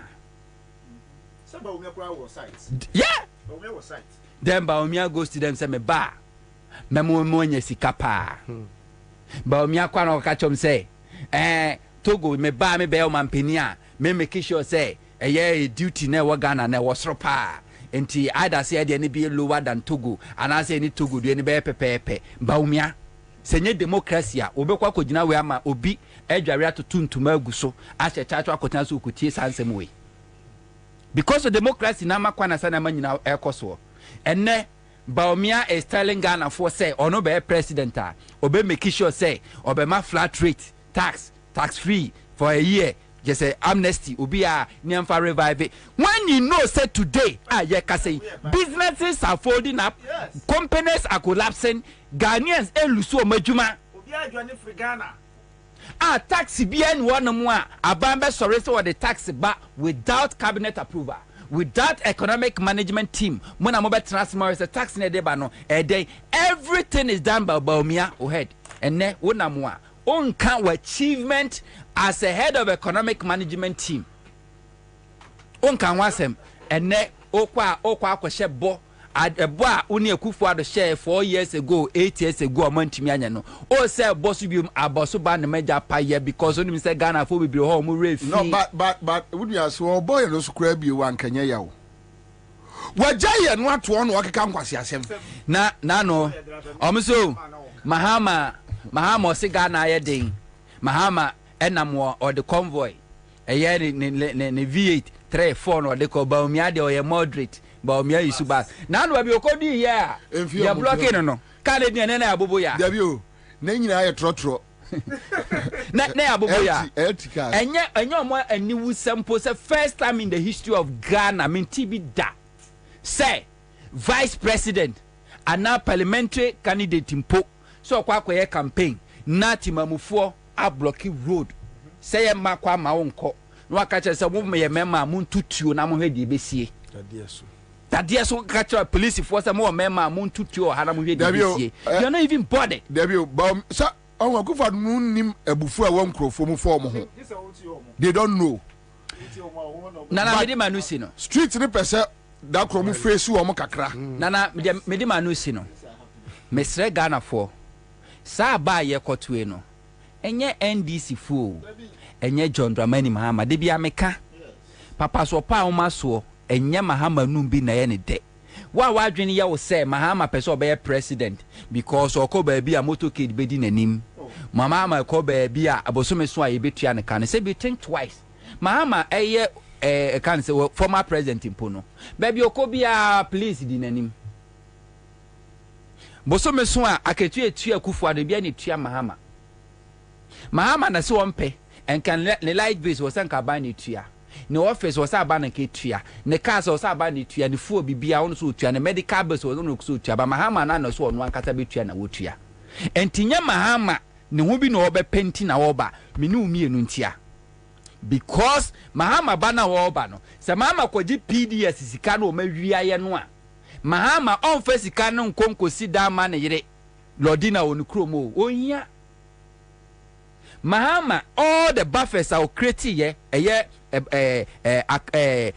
funds are created heritage fund sinking fund stabilization fund infrastructure development fund ESLA and all those funds no sika no di two mo no oko amfane sanka ba kumpo jade to mo my Ghana and all those funds here empty ya said ya kusia wowa e de aje bosia 30 years 35 years 25 years so Mahama is coming for you and I na sakwa ya mesini try se wotwa kokochira ka ya wasra pokre ya ne unhia na ne hunyenye it has on Prince Santa Cruz Lydia Akamsi Bobie go and go Janet Nasika no game shop na just a second na me just a second Mahama ba no oba no a revenge on Krofua o mababe wiaye ne mumnye Ghana ni a oye ni genuine business say Mahama so oba baby kula so genuine business so what's me go to the records of NDC now say NDC under Rollins NDC under Mel so the Mahama NDC under Mahama ugu opposition party bi anase a business person bi a oye known opposition financier ogunu business ana oba to make sure say sika no awia no na omudi se bi omudi yi ehi omawie sika SAD ehi SAD di atemo no enkrofo mo ba hyehye wo mo accountability is very necessary. Nana, the hardship that we are confronted with, companies are folding up. For Nante, my main chetty phobium. Na menchi aminiano Tony Haruna Kwaba. Na Kara Onia, I beyond. Okay. Okay. All right. Okay. Yeah, that's right. I beyond the Mabubui. Yeah. Will begin with my own company, which folded up in 2018. Finally. And I would go beyond my company and mention a couple of other companies. Not specifically, but Kwabena, do you know that the insurance companies in Ghana, most of them have been bullied to the point say enterprise alone and a adwuma e Ghana. To the extent say insurance sector no. Yes, state insurance company Omaguno SIC Omaguno the famous now SIC is just on the paper. If you see anything SIC is because they just have to also show their existence. But in reality, a new man I was a SIC na legitimate businesses are SIC legal businesses are even compulsory say I was a call SIC or this family the Oforipenyi fie abusue family no. A boy for family no. They have collapsed it. Kwabena, if you say Ekufodo ba bemu, baby a oman we yakwa kodru no. Akwaye te say bibia ekoso abusuam. Na abusuam hyehyɛ neoma. Ebi eye mason for ebi ye your friend is saying contractors. Ebi foreman. Ebi otobidie. Obi watchman. Obi what have you carpenter. Obi steel bender. Obi way. Na obi kona juma so kakran sene be ya. At the end of the day no, ne sabe kona no. Na abusuapani bi abase ono no so ye carpenter ni a wadwuma no e wo se o regularize wadwuma no e wo ono ne ba adwuma mu na wakobie carpentry shop se ifi na ekure se nye ono abusuapani ne small click na omowa ahimfie na se omowa abusuafie kakra bi nimu a eni kwan se obia oye busuani edidie ene Ghana oman wei adehye omonam fom na enkoa omoye dua bi humre nene omotete aponkoso o sha se free banks ahodo a omogu no na eya amanfa adwene mu se o after all yefa so born in Kobo Mahama na it is just that easy say you politicize no na e mane hu se Mahama mom na wanti mia mobrapa enu nti banks na ye gu no yankrofo bi ne Mahama negligence eno omugu na maami bi tifie sisi ai me no ka say o text me o si de bia obeti me ne na efa adwumaguo ho no na o de me boa mame esan say Kwabena, I remember say sa bra me ne maame na di nkita ho no na ne haw nyina ne say makotena mu ntie akase Akufo-Addo eye wudini oni me nya adwen oyam pipi ni ma papa mami kura ne me be ya aka Kwabena na yi nyina ne say ne ba eye adwuma o Unibank na ne ba no eye adwuma o Unibank no onna na eye me ne relationship manager chenam ne ba ne so ena o can say my mommy wants see you. She talks say you go talk something for somewhere where she won't talk to you. Till one day e konifie na me ma me ni ko shia. Ti ma me ne me din komo Akufo-Addo ye ni papa. Na say ma me unnim no. E say e o text me. Unim apart from say ne bana oye adwuma o Unibank eyi na die no ne ba no ne yere no oye adwuma o Beige. Both of them climbed to the managerial levels in banking. Ene maame no ne ba ne wo fie. Ne ba ne yere nase so wo fie. One family o omu yusu Toyota Vitz and omu de ye boat any Uber like nti oba besia o drive boat ko sin kwala na no atoa so aye adwuma kopim so be kwa kofa nkwala na ba fie o de ba fie na be ma na so car the same car nim no omu de apie. Now this woman I least expect to say obe frame enemy credit in komo before 2020 elections no na offer me say Mr. Liso me no one commodi na wa ti me person ke bia one of these days unya ho a don't have here say pacho why new oh why am na man am say oh pacho we there me sorry na Kwabena me name am e kwotena ase e tentini tietiem for a very long time na me hu ne ba no ena enka pese me ne credit komo ehu de ekoso.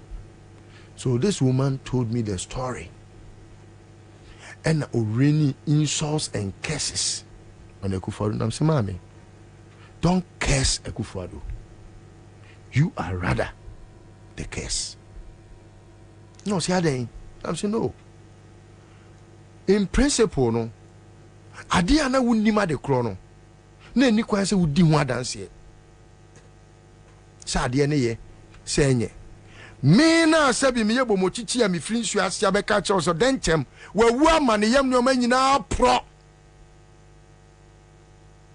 Enti suo no krampo a wodem no esanse ne bonwuma etimi kum ni penti hwe na ma anom no mo se da bi oh denchem ongu ye abo mochichi konkonse nyina na odie na odie bibia anye denchem onye bone kra se denchem nye sa ti wo na wo ye no me no ti emoni dua na wakofa jataba be fie jataba yi obenyini abehwewu ye de ya obenyin ye go nyuma ye we Kwabena, it got to a point when MPP phobia were politicizing banka ye gu no they can say enyina boa ejabe hia to mo ene sa boy no me call the Facebook page I hate to say waji Mahama contract. E ka ne nko no na nka enne ne yeto aba. Opposed John te say there I hate to say John ama obewu. Consistently. Look, me grandpa me tell radio so here you know. I hardly go on Facebook to even post John, but look, every blessed morning okoye John picture bi anase ni video bi no I post to. This is someone who never wanted to hear the name Mahama. So when I hear people talk and make people feel say na Mahama obeye den na Mahama ene kamu di nipa foforo baya, look, I feel that maybe a cow cell phone kwa na ki akofa de ono betimi no. Na so timi phone timi John Mahama no aworo ne car wa fa na beti. Kwabena, there is also another industry. Ansah na Mahama ebe fra bemu. Kwabena, omo na omo ton pure water keke, pure water Kwabena. Na ya dia ensuo enye they say obi be establish that company no, the business no. Kwabena, most of them have folded up. Omo no mo ye ensuo say pure water. Most of them have folded up because rubber ye de ensuo no Kwabena say ayi bi DBS or ye bi Dambot ye bi O man will be Ukumase. Eh? Yes. Ne ho na yakoje rubber na ya printi label na guso no. Okoto ne wo ho. Okwa na wa hye bia onye 1 row man, onye 2 rows, onye say. Kwara, I got to a point. Fanisa ade na 100 cedis a. Na oto. Koya ebia unim se obenya wonfa so tetefu ani we nyina frame workers car, utia workers car. Now, this is how companies folded up. The water company. Plastic now they co print ya print now they ko akotwa nsuo no sachet water no. Ne buo no because of same factors. Electricity buo. Workers salary. Rubber no say ye rubber no kra wo Ghana ha. Machines now or they yes annual no. Okra. Inti no the cost of dollar na e cost no. Inti emma afi rubber ne buo be ye den. It wa hia kanino na the quality of rubber ye di ensuo gumu no na e den chen ene de no aye bete because e was what teso na aye lighter na che se ko betimi de aye 1 roll a se say 1 roll no ensudodo e betwa no kane no se ketwa 100 a ene wo se twa e bia 200 because what rubber ne thickness so ama na aye lighter enti ene se oto nsuo na se esiwa wo se enche na enu eliki because rubber na emre ena seal na ade na edi seal no eyeja teja ne hia no a na atwa rubber no na akate no ansa na abeto ba bia ama enti no ade no thickness na ye less ni enti no ema ensuo no I say eno anso nsuo se eno efa ehwehwe ne kwan enti wo se nsuo siwa na eliki because rubber ne thickness na ba form rubber ne bo na ye din electricity a wo de betwa nsuo no ne bo aye din se kura de dum so asa kan mo ebio workers are be fa mo wan kan nsuo no a nsuo na wo bu agumu no kura de se wo de fa ne se ebi e borehole ebi e wei na eno crampo no ne reverse osmosis a wo de be treat nsuo no ansa ne nsuo na ye krogen a onim se betimi anom no reverse osmosis se okobusa ne bo ontimi nto eno so eframo no ne na eba wawie watwa nsuo na wie loading boys alodu agu track no then adebeko famiko fuel. So most of these companies have folded up. Yen free hokakra. Kwabena. Onia. Emobo. Anya bete. On say kanino. Na ye wo companies are omutimi fintech companies ebi wo ha bosiabo kitinkite, you know. I was just about mentioning somebody, but I can't use him for example. Companies that are folded up. Macro companies. Just say, and it's all aimed at only one thing. Correct? A family has decided, say, they will impoverish every Ghanaian by making sure, say, every facet of the economy, no, will belong to them by the time they are done with us. And so, Oko Ene, Ghana Port and Harbour Authority, this is a Port and Harbour Authority that was making profit when John Mahama was president. Go to the Ghana Airport Company. It was making profit. Today, they have privatized everything public. Yeah. And when I say, I mean, we are that damn foolish, docile, and stupid, say, we will watch on for this to fester after election 2024. Kofi Asante Bedi Etio can go and hide in ne mamiada kamnem or ne papa and now obekwa kwose or where in this world would he run away? So would the my ejapade ama fami did your mind sick di Nigerian by tribe, right? By birth, oh? By nationality. By nationality, yes. Nigerian. Yeah. Just say,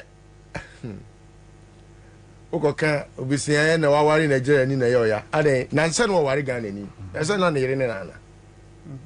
That's why Jano, Oko Wari Nigeria, Nikama, on in the name. Chrono companies now, Afanioma Bobomo, and now Kogana Post and about authority. Just say, Oma Seho Passam, Cobra, walk on and say, Simple Mo. And why the taxes are too much. And why you when last, Cobra, ask Udioko Ukofia Busa Otimase. When last did she have any container here in Ghana? Kwara, Busa say na when they go Dubai kwanso. Why na go Italy, o dey Vietnam and go Turkey here. Why na go? Obi anko. Why na go China? For there. China businessmen and women. Kwara, Chinese now have decided to even come down by themselves because Obi anko bio. But that's what I was telling you, say. And you know, look, baby, o man na kodru no, si e bo company a o ma fold up a. Na e bo na limiting it to about ensia enson wotwe edu dumienu e ko even eduonu a. We are just not discussing the issues. We are understating. It's an understatement. Yeah. Say Obi multinational company be to say game. Egu. Me, I don't have any game plan. Say me, I make also game, so say game egu. Me only dia do me egu. Those times she was doing 24 containers annually. And so tia about 12. She couldn't do more. And so tia must say no, one container crampono, she can do that within 2 years. Do you know how it folded up? I'll use my own example. She said, dollar na age na saying, time I know lady cock so no, not dollar a 4 cedis, eh? Or 4 cedis and or they cut $1. Me boy. And the dollar no, a cost 14 cedis. So she needs 14 cedis for only $1. Ni get try na ekura no. Fani say na $400,000. First no to me they talk $100,000. So say, how much do you need to get $100,000? You need 1.4 million Ghana cedis. 1.4 million Ghana cedis for $100,000. So how would a business thrive? Yeah, ajregaje, mama ya pole ajregaje. Yeah, ajregaje, mama ya pole ajregaje. Open it to us. Oh, so we don't have to. I to say, we are not much of inward-looking people when it comes to business. Look at how we are fast to want to say a multinational company has folded up and it's news. Why don't we do the introspection, the inward-looking? Bidia run now or fear in China. When did you check whether the bidia run na jumane ekoswana? Kwabena, ene ema na kane omoke kan memorial so. How often do you see that come? Buso mo say ne boy is saying. Wanzam ni na o trechre boreso no na ne boy is saying, and ne boy is saying. How much was Kenke? And the Kenke seller no was it one ton mekona na juma no ontimi kran toaso nya juma. How many people can go and buy Kenke? No watimi asa to meko. How does her business thrive? So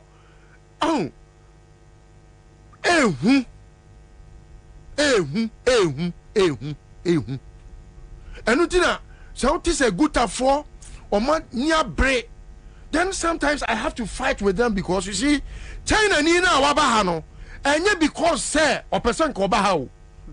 ono China no ko China omko China tembiana China ni ukwa China so ko yadwuma kwabra the Chinese has an agent ultimate cross out Ghana ni makora company ho directly akotonioma e dia bagana you can't do that in China and so ono what tiase but why production egu ho opesa wo Ghana ni no befa because wo and you need $1.4 million down to have one container down Ghana. You are supposed to spend not less than $300,000 to $400,000. One container. Now, in some cases, hardware crowd make you. Fane say bi kra ebi awoya mo ton chense o mo ton colorful flask bottle water bottle this annual no ne hardware Debio no the bar what one say we are duty yes adi be bokom etiade na China ni no omma Ghana ha no meje ye friend say bonded warehouse no wajene kakraka was a senior money free China when no dia kogu warehouse ho o ko yi anu watwe duty oyi nneoma na no aba begina kwa ho aton because Ghana businessmen bebre so ya kromfo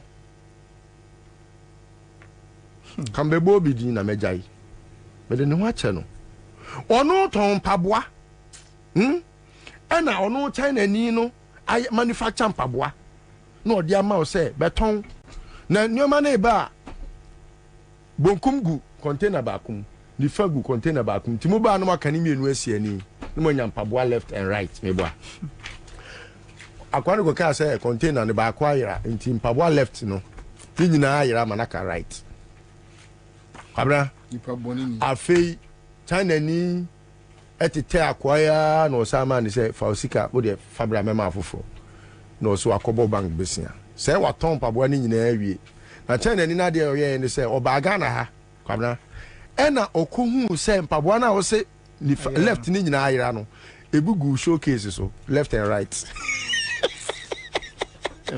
no mo dada no mo de ye no ti o mo ji ni sika be say container o de container 4 kwa sika kwa no mama container 8 ti de o de be ko bia be double no ena o mo di si akwai ti akwa no ko ye no o di scan e kwa akoma no na waji container for Ghana o di scan man na no see my friend the left this batch number, this is the shoe, this is the video in your shop, you are a thief, put the money, go. If you stay here 1 minute, I'll let police arrest you. China ni brofo. And I can't need the name Mrika, ni name Hancho. Or the bedroom Ghana ha afi adane na kasakasa. Me money di. Name China ni na wahano. Or waha because your government has failed you, the businessman, and you have refused to talk. When you say they are still in bed with them. No. Bawumia could share good for no more bomb sema Bawumia. Hey, you see, that is why sometimes I refer to that statistics now. It's as if say me didi yen ya tem. Ba bibini Jimmy, bagana ni Jimmy che bibini dia. Wo be timi pay dollar from 4 cities. I mean, you need 1.4 million to get $100,000 that you could get even as easily as possible. You could get $100,000. Na unim de yami nwanwa Ghana ni ho. Unim de yami nwanwa Ghana ni ho. Say Ghana ni ejimia say Ghana ni 5,000 Ghana, 10,000 Ghana na dwini nyina asesa. Yes. Meanwhile, no we say ade we anya de papa. Yes. Che kwara hi. Unim de ma me say hu say Ghana. Hi. De Kwabena kan. Hi. Say we this sika na ma no. Hi. Ni refise ote an import-based economy mu. As a sika na ye dia ma no 5,000 cedis no. O se sako dollar mu a ye just sika kitikiti bi o. Meanwhile that sika no Joma ma wo ho no. Na wutimi di nya $5,000 no. 5,000 cedis no. Na wutimi di nya $1,000 and above. $1,000. Ogo cost $1,000. Ogo cost $1,000. Ogo maje na eduwa metu atia no. We here 14,000. Yeah. Sure. atwere diabo ya metino kwabra me di si o sina wabam stonko na me do be me di si na maka che nyina ye se hwe until say ye betena se na ye busa ye ho questions atimi admit say aban we ye wudi fo aban a we should say never again to know we will be our own enemies. Ebedu baby no you be thinking say I'm thinking on partisan lines. Me MPP etimi de ya wo matum. Wo be ya MPP ni jimi ni a wo ye ho che say ye de ahoma se ohunim e na ba wo mia wei a ono na wo se nka de ahoma se ni hunim na wo twe na se sere koto na nkwase dem no ono de ahoma se ohunim e na wo twe wo te se odwan me fa wadwene ne ye adwuma Ghana ni bibi ni jimi fa wadwene ne ye adwuma ene koma de wo no ye because of owudini bia ono dwene na busua ne ma ho e na ono ne betimi akosi restaurant angu fa wadwene ye adwuma kakra o obibi ni jimi kakra de be mu wadi 300 Ghana nti uti Facebook didi matem o maame ene o papa ensusu emma wo nyansa enno so nche wo jimi arun uti ho didi matem o matem me won say nyansa dodo e jimi okasa no commander won say me me kuse nyina hye me 300 Ghana nti papa o ma chere ni mani nyansa dodo in August last year because signing agreement say me be ma Legon Nemobi from China. The agreement I signed, no say, was about $101,000, like 1.1. I don't know how to put it, like $1,100,000. So $1.1 million. No, Ghana cedis. Okay. So would the buy Ghana's into dollars are now 101. There be media 101. What do I say? Now, today as we speak, I am not able to retire my invoice because of the dollar differentials. As at the time, the dollar that I entered agreement with Legon was 12 cedis. That was within this government. Yes, I'm talking of this last year, ending of last year. Today, as we speak, +2. Point BB. Now, I am fighting not my interest again. Mempe for so be abio. What do your business no na and break even? I don't need even. Me capital. I don't want to break even. I'm not talking about Obio. Meka Piso investment. Piso. Me. That's me. I'm not talking about anybody. I'm talking about me. It say you can't say you may egu. We are not only mentioning international companies, but local companies that we say Commander Wunim in 2020 and 2016. Yena na ebodo wuro. Muntu John Mahama. This is somebody who would make Ghana better for us. I was part of it. I was part of it. Hobson is not the only. No, I'm just telling you, sir. I wanted change. So you yourself. Let me pay change. Mass action. Yes, mass action wanted change. Are you getting my point? And nothing I met imagine. Sir, Papa Nonim Ebekacha say, I don't want you to be president because I need change. And that's my principle. What I say?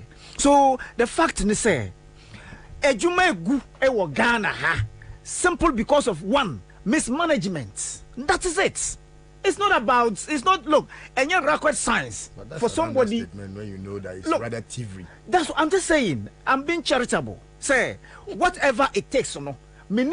We shouldn't go to sleep thinking that tomorrow, Tuesday, this current useless government can make a change. That is it.